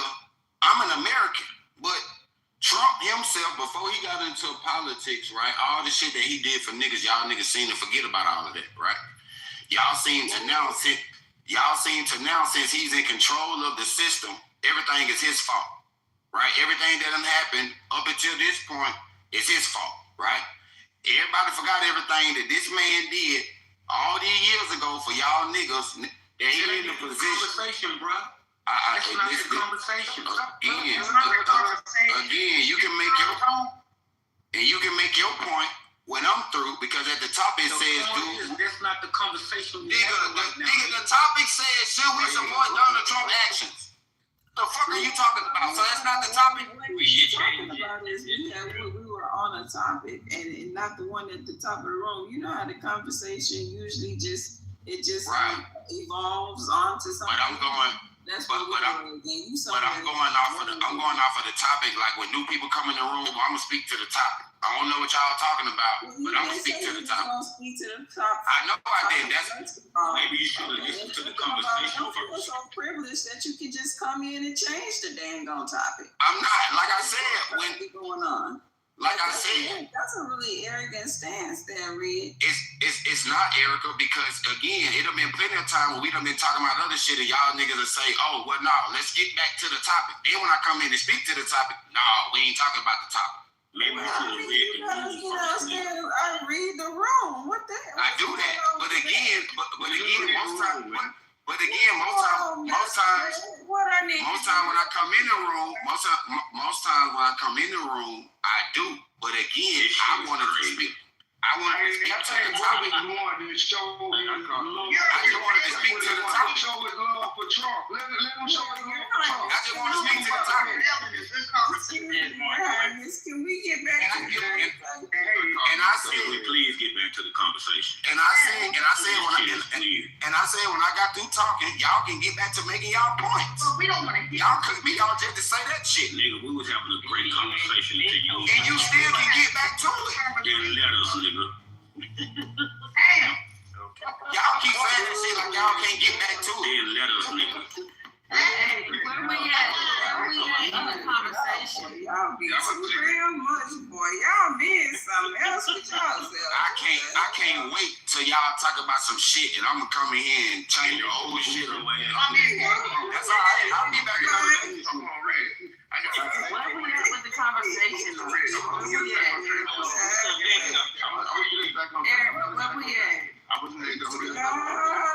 When we get through with dealing with Red and his goddamn ego, we gonna get back to where we was with the politics and the house Negro. Yes, ma'am. So I'm gonna get it back on topic. Because I wanted to Eric, when he's done, I wanted to read off this the bill that just came out. They're going against the central bank and digital currency. So y'all go ahead. I'll try to wait around. Okay. Red had left. I was going to go after Red. Back on topic. I got some questions to ask other people that's around. Because what they're saying, they want it to be said unopposed. So now, these people are proposing that politicians should get graded yearly and be able to get taken out of office. And if they don't do what the people think should be done, they shouldn't be able to leave office with any benefit or covering from their service from office. Now, that sounds like a great idea when you're only thinking about us taking from white people. But I would want to ask the room, black people, please don't cry. I ain't said nothing about Trump. I haven't said nothing about Trump since I've been in here. Remember what I just said. Milk Dog proposed something. They ain't here proposing things. Let me say it slower. That every year, the politicians are graded. And at the end of their term, or at the end of the year, we can either remove them, right? And we can have them leave office without pay, without benefits or anything. They won't leave with anything tied to their name. That sounds good when you're just speaking out hatred towards white people. Now, smart black people in the room, doesn't that sound like a tool that can be used for white supremacy? No, they can go, hold on, let me land. I can go to Atlanta or any black city that got black leadership and get enough people to say, hey, I don't like how this mayor is running this town. I don't like how this governor is running this town. I'm going to make sure that when they leave, they don't have any benefit from their service. Let's say Erica is running the town and 100,000 white people just don't like Erica. Erica doing what she got to do. She ain't did nothing wrong. She ain't did nothing illegal. But just because, no, listen, when Milk Dog, when y'all impose this new law that we can just get you out of there and we don't like you, that means white people outnumber some black people in certain cities, certain states. That will be a horrible thing for politics when it comes to black people. Comprehension, motherfucker. No one said anything about it. No, hold on. I got it. It's my turn. I Why can't let my play? Why is only you and Milk Dog's theories getting out? Why can't I talk about Man, you theories? finished. Are you finished? I'm not finished. I mean, because you said the same thing over and over again. Question. Milk Dog said the same thing 40 times. You had no problem with Hurry up, bro. Exactly. Y'all ain't in the state. You have no problem with the people they agree with. Why is this competition? Oh my God. Now, Pedro, listen. Are you finished, sir? I'm not finished. Okay, well, finish. If my mic is open and I'm talking, how can I be finished? Okay, well, this is what I'm going to do. I'm going to ask you to restate your question one more time, and if you do anything else, you finna take a flight with no turkey. Gotcha. So Milton wants people to be able to get no question every year. Okay, there you go. Where's your ass at on this stage? What you mean? I'm asking the question, bro. The question. Does anybody see anything wrong with what Milk Dog said, how it could be used against black people? I think this would be the truth for white supremacy that he's setting up. Damn. No, I don't think it can, brother. It ain't got nothing to do with no white supremacy. If you come in and you're grading a politician, I said, could it be used for? I just said no. If you're grading a politician, it shouldn't be based on your feelings. It should be based on fucking measurable metrics. Okay, sir? Not your goddamn feelings. Okay, I knew you would agree. You would agree with him. Anybody want to answer the question? All right. Can Nathan answer? Can I answer? Get your ass ain't moderating the stage. Get your ass on mute. Looking for you. Can I answer the topic? And mute. Should Americans support Donald Trump and his actions? Fuck no, right? I mean, right now we see that Americans are coming back home in body bags, right? And for Israel's war, so no. Let Israel fight their own wars. They want to start these wars. Let them fight it. There shouldn't be any American blood doing that. I think there's like 15. What are we talking about? What the fuck are you talking about? The title. Listen, why y'all won't read the room? Y'all, that's fine. You can reset to the title. Nigga, if I can't talk about the title, nobody can. Hell no, not real. Can't talk about the title. All right, so forget the title. So, Erica, what's the conversation? I've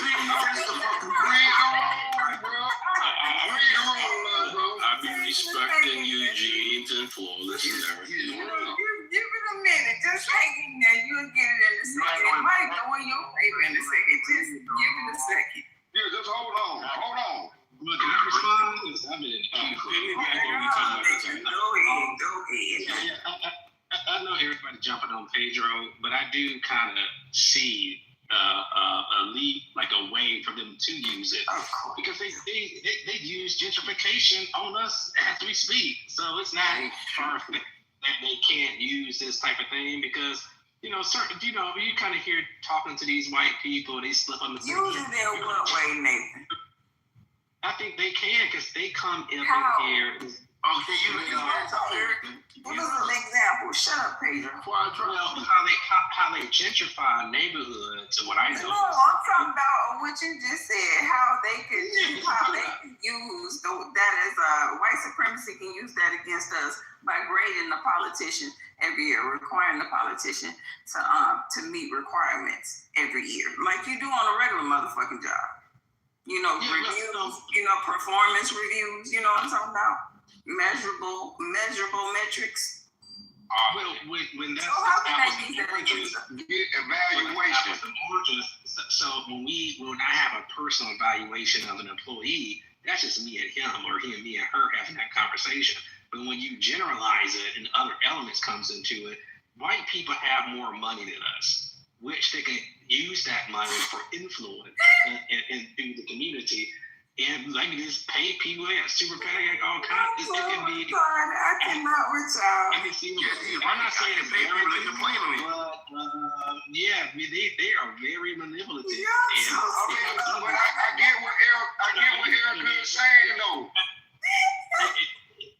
I'm saying it's a way for them. Crazy. Listen, listen, some of y'all stop doing that. Look, brothers, y'all gotta check your other brothers that are doing this. Like this is a bad look. You're not being a good leader right now. That'll be goddamn right. You're wrong. And I agree with Sister Erica. motherfuckers just like us as men, black men here in America. This is now hold on, listen. Yes, it is. It's nothing but black men, right? Right, but it's nothing but black men. Pedro, calm down, brother. If we're black men, so before you have a government, we at least should be able to congregate, have a collective conversation. Niggas all over the motherfucking place. You got niggas that want to work in the plantation. A few niggas want to leave the plantation, but most motherfuckers are comfortable with it. I think that's what we're ultimately saying. What the sister is saying, that doesn't mean that it's going to turn out to be a beautiful sight to say, but it's like talking about something opposing the current system that we have. It sounds like a lot of us, the majority of us, are okay